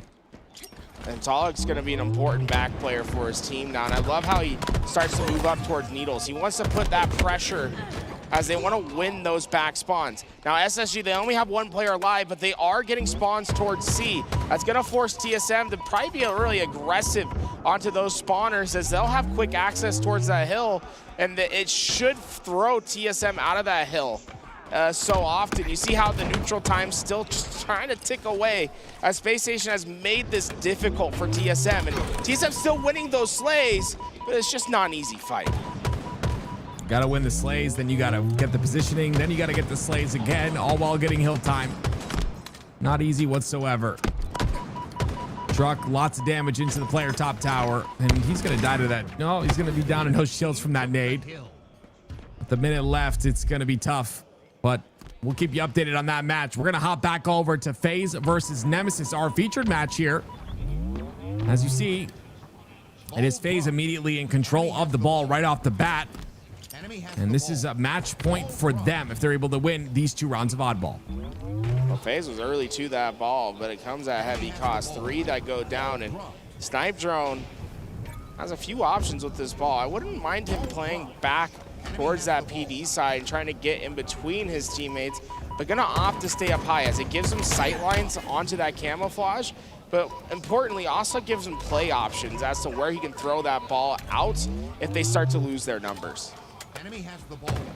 FaZe have been phenomenal in terms of getting these camos. Trippy's had a camo in his hands every single game, every single time it's up. pretty much. That ball finds itself at the bottom center of the map. Trippy will try to just make a play onto Glories here, and I like this. Take the elevated play, get the cleanup kill. He does. He chows Snipe Drone there. Very interesting. I believe maybe he thought he could get the kill quickly and get out of dodge. But regardless, he'll go down because of it, and so will Lucid with that trade. Trying to find a player onto the perimeter. Penguin not quite able to find that damage, but still, that was enough time for FaZe to go and grab ball, and they're really not wasting opportunities. The second they feel that Nemesis doesn't have the pressure necessary, they've been grabbing that ball and just chipping away at the time. Yeah, they'll chip away at a lot of time here towards the back of C. Look at Snakebite set up on the B stairs. He's on that corner side. He's just waiting for them to cross, and what a beautiful place to be. A double kill will suffice, and 3 go down for Nemesis, which allow even more ball time here for the side of FaZe, but they're not holding that ball. I believe the one ball player ended up getting taken out. Actually, I think it was Trippy that was holding ball. He has to go for camo here, which is definitely more important. Trippy going to be on the front lines for his team, trying to get information, but Nemesis got that first pick, and they follow up with another. They're just clean. So far at FaZe, they're going to be forced to try to throw this ball. But Lucid, this is just trying to salvage a tough situation. There's just not really much for him to play with. Nemesis not only get the break, but also have themselves a setup to work with now. BXB does not land there for Lucid. Wooten will win out on that melee fight. And that ball will stay on the C side for now. Wooten's got a nice little angle here on the top of B rail. The shots are clean, long range. He'll push the players back, but he'll go down, and so will 2 of his teammates there for a moment. It's now Lucid on the top side with Glories here. Teammate there to help. And C side control for FaZe again. Ooh, great reaction time from Lucid there. I think he caught that nade at the last possible second, but multiple more come through. They're able to find those kills, and that's going to make it a neutral game for that oddball. It's an all-out fight, but right now it seems to be favoring Nemesis as they've been able to wrap all the way towards that backside. Penguin going to have to vacate the area. I don't know how he's still alive here. Playing with fire. Camo up very shortly. They need to take this C-side control. If that camo, they want to get another camo in their hands. They know the objective, and they're pushing for it. Expect a player to cut through the middle there. That's going to be Trippy. He gets another camo in his hands. This time, it is burnt. SLG takes him out. And Penguin's looking for the kill onto SLG, but he's not going to be able to find it. He was trying to isolate the angles on the B side, so he didn't get shot from the players on B rail, but unfortunately could not find that angle in time, and he ends up going down. Lucid able to find his approach, gets the beat down to find the pick, but that's the only pick that's going to come as FaZe go 3 down. Penguin's position well known. Nemesis trying to track him down, but he's not an easy kill. Snakebite comes just in time. Yeah, beautiful teamwork there. Penguin going for more as well. Great jiggle peek by Snipe Drone. Just making himself a really tough kill here. Penguin delaying the inevitable, but his teammate will be there to clean it up. That's going to be Snakebite once again to his rescue. And, you know, following the mantra, the delays over slays, because oftentimes delays lead to slays. If he goes down early there, you don't see that flank develop, and you see Nemesis just go +1. Instead, he can find a trade out. And that's so often is what happens when you're playing for those trades. Only a 10-point lead here for FaZe. Ball thrown towards the mid side, but it's going to be Nemesis that have the C side control. So when they get the slays, if they want to, they can rotate this ball to C. Instead, SLG actually gives up C to attempt to help his teammates here with some damage. Gets 1. But Lucid gets the kill onto Glories. Trades back and forth. SLG has been cleaning up really well here. Incoming. So far, it's a close game, but it really has been just teams chipping away time. We haven't seen many established holds. Instead, 50 seconds of neutral time to work with. Nemesis need to overcome a 11-point deficit with what remains. Snakebite not aware of snipe drone up until that moment. He gets the trade.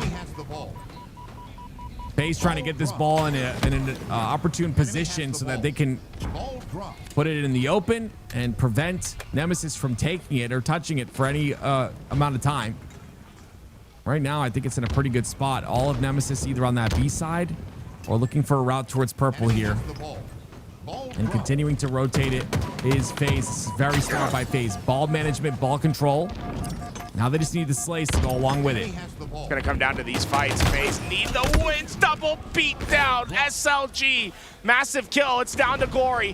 A 1v2 for Nemesis. He needs to come out on top, and there's nothing he can do. Shredded as Trippy will take a celebratory crouch at the back of the map. They're up 1 round. Goodness me, I think there was a PD spawn that happened there as well. I mean, that looked all but Nemesis round until the very end there. Great job once again by FaZe. The control of the ball's location, the making sure to get the slays, making sure to be ready to react to a play. They do everything so well right there. Now at the start of round number 2, they're going to stay alive or try to on the bench's side, but trade comes out once again. And his trades back and forth for both sides. That Snakebite able to vacate the ball just for a second to wrap back to finish off those kills. The big reprieve for Nemesis, though, is they were able to grab that Stalker, and Glory is not wasting any time trying to chase down that ball player. He is a menace for FaZe to deal with. Well, he's been called out, and that ball rotation should happen towards the B Street side, but I believe that player that was rotating did go down. So that ball, ends up right back towards the C side of the map, and it's going to be Wootum with this camo and ball in his hands. Wootum, plenty of time to work with here. He doesn't have to force anything, and well, they'll get 3. Wootum just destroys FaZe. Great positioning. That camo gets the value, and this is what Nemesis was struggling with in round 1, was getting those 4 downs, expanding on the map, having more space to work with, and Glory went all the way to PD. Nemesis has an option to rotate here. I wonder if Wootem tries to take it, or instead they opt for the slays. That was just disgusting by Wootem. I can't understate the amount of times he's 1v2'd or 1v3'd. It's been a big factor in the game, but all 4 down go Nemesis now, and an opportunity for FaZe to get a clean amount of time, especially with the spawns happening. Very close on the red room side. I really didn't like the ball handling there from Nemesis. When Glory makes that play to PD and wins that initial kill, to me that indicates that that ball needs to move. They keep it back there, and FaZe eventually were able to get their numbers and made things difficult. I feel like Nemesis could have gotten a lot more out of there, but the big thing that's helping Nemesis in this round so far is they are outslayed, right? They've given FaZe a couple chances to make this more difficult for them, but at the end of the day, you win more of the slays, the job becomes that much easier, and Nemesis is looking like a much better team, and I love that from Glory. Man, he is certainly playing on that next level. Enemy halfway to victory. Great job by Glory, continuing to anchor the top of C here, and so much damage going into every FaZe player he sees trying to cross through, and it makes it so tough to get anywhere near this ball. And it's Wootum with 63 points of ball time once again. But it is FaZe. The teamwork is strong. They'll get that break finally. They'll have a little bit of ball time to talk about, but SLG gets that kill onto Lucid, which just makes things so mixy and forces FaZe to drop the ball. Yeah, SLG is really just acting like an enforcer right now. He is just getting bloodied and bruised as he is trying to get into every engagement possible, it seems. Oftentimes, he's the one that's starting the chain, and then you have players that follow closely behind to clean up. It's just Glory left for Nemesis, trying to keep FaZe off that ball until the spawners can come into the fight. 3 minutes left on the neutral clock. That ball should reset here very, very shortly if it's not touched. It looks like it will be FaZe that try to go for the fights here. Back and forth the trades go. Ball grabbed at almost the very last second, I believe. Glorious is the one to go for it, but a bit over aggressive here. He ends up going down. Wootum gets a kill on the Penguin. Great team shot once again on a Trippy. And Trippy will stay alive somehow. My goodness gracious. Yeah, I think Trippy somehow bought a couple extra shots there. It felt like it was enough to take him down, but nothing connected with the head, and Spartan's a little bit more resilient than you realize. Now, this has been an awkward fight here, the ball down middle and this camouflage up, but Nemesis have done a much better job this round of not letting FaZe just grab a couple seconds of oddball here and there. Instead, they're forcing them to completely wipe Nemesis in order to get time, and that's been working to their benefit.